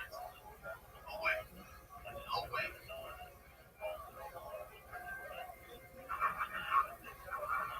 They pulled all the way out of the white truck.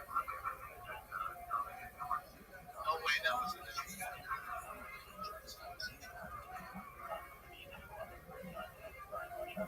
Dog. I have no idea how they got away. But that was baller as fuck.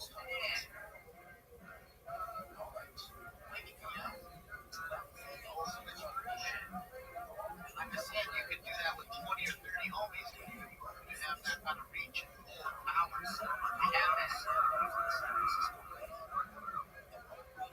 No, later. CHP. I believe it originally started with the sheriff posse. Then it went to the CHP.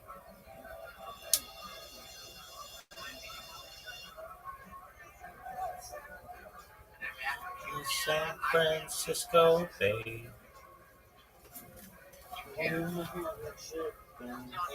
They have to say. How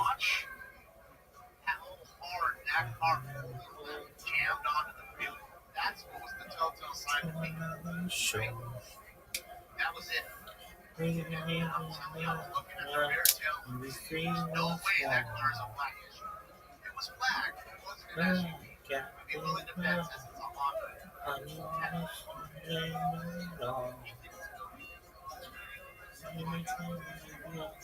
Then the raindrops fall. Did you hear that, Brewster? Did you hear this?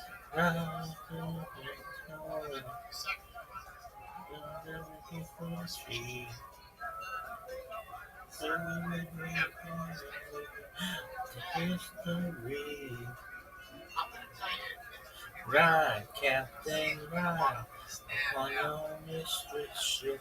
They don't do that. We will There play might be some that are the working play. with others. We will on your ship. But they all want to get you.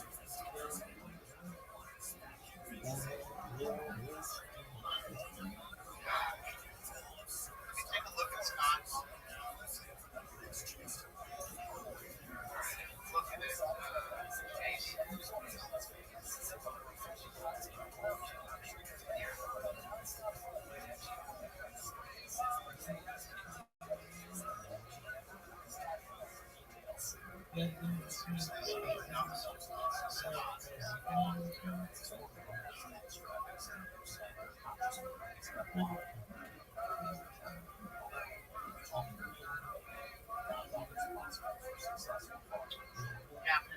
For us, to watch this, like I said, that's why I was so impressed about how well Smart handled that chase we saw. Friday night, we watched Deputy Snow Smart. She did a phenomenal job being a deputy by herself, having to chase that car and use her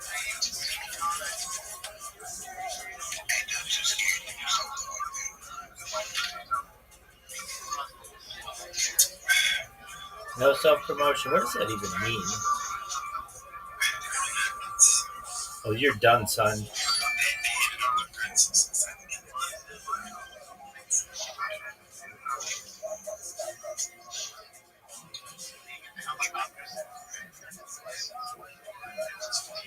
Oh, you don't know who I am?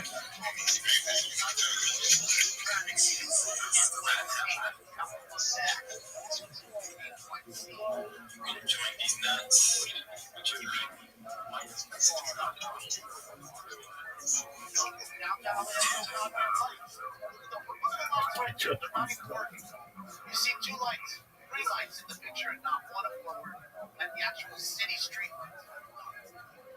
Deals of gaming.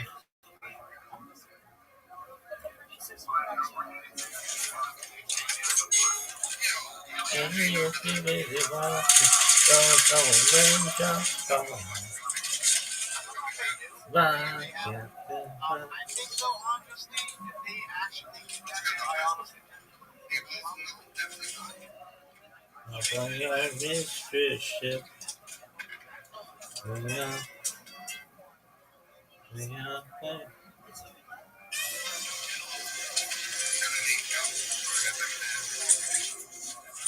How many fucking minutes, dog, you loser?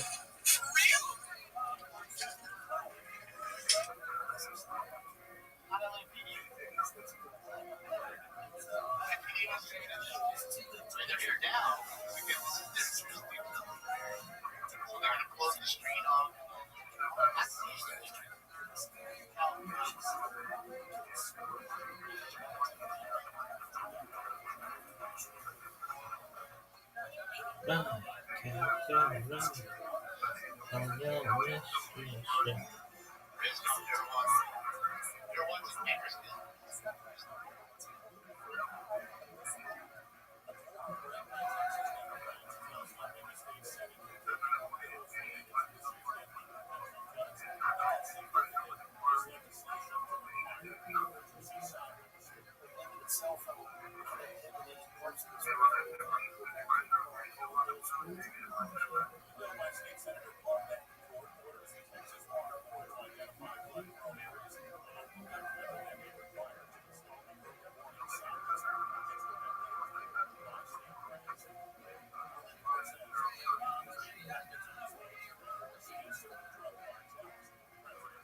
This isn't the first time we've seen this happen.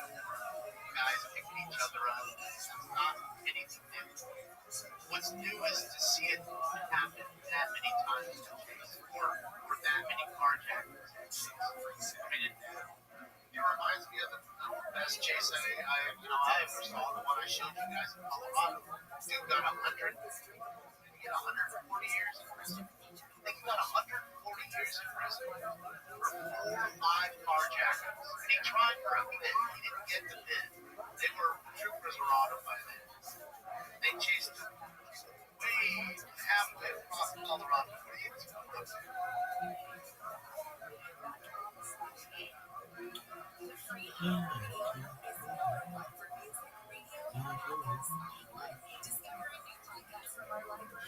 Yeah.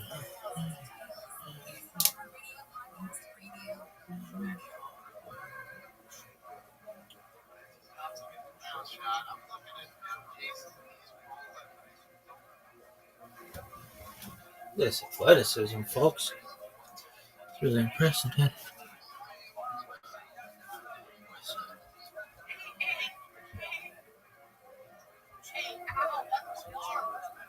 Ride, Captain, ride upon your mistress ship.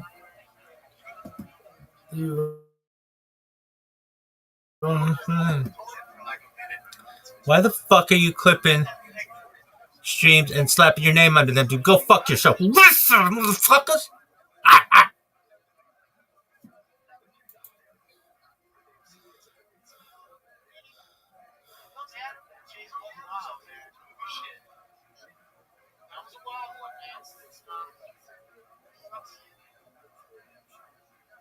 Give him the old west side.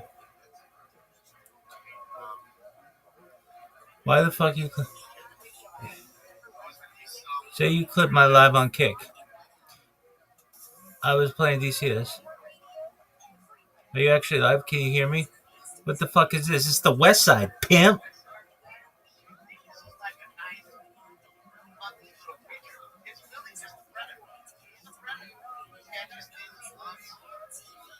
West side.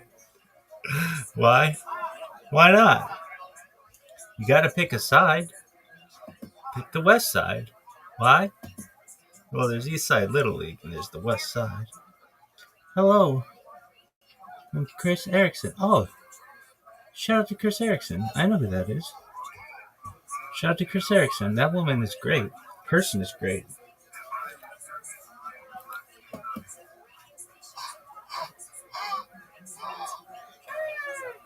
Little scat pack. Yo, are you actually live?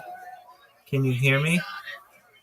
No, nobody's paying attention to you when you're sick as I am.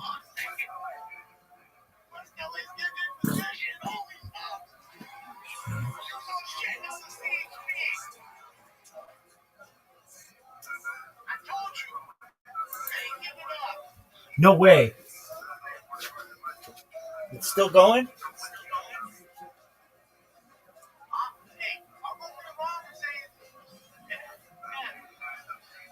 Oh, tight. This thing is on fire.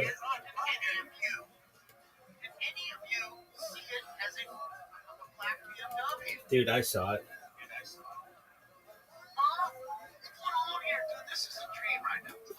This is a dream right now. Yes, I'm not gonna wake up. Maybe I'm dead. I don't know. This is what happens when you die. Behind the rig, by the way, I'm pretty sure that's the original rig, and it does have a got milk mud flap. Oh, he needs some milk. I love Damien. Damien and I are gonna be such good friends. I'm gonna make Damien so fucking rich.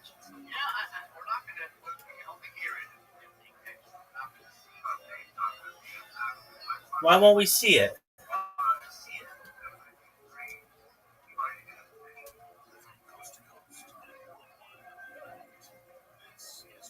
Turn your shitty bots off. You're such a plague. This is what I have to say to your shit. Look at that. How about that, bitch? Arr, arr, I'm the West Side pimp.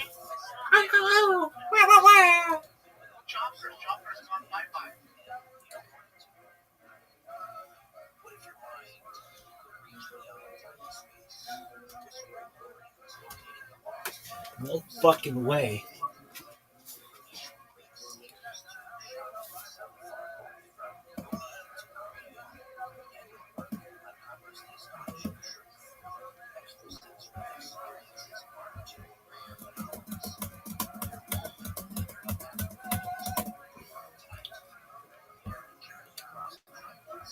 Eat a dick and fuck your channel. Fuck you, clown show. Thanks, baby. 905 Gaming, you a pimp. West Side. Eat a dick. Fuck your channel. Shout out to Chris Erickson. Eat a dick. Fuck your channel. I'm unstoppable, baby. Can't stop, won't stop, Rockefeller.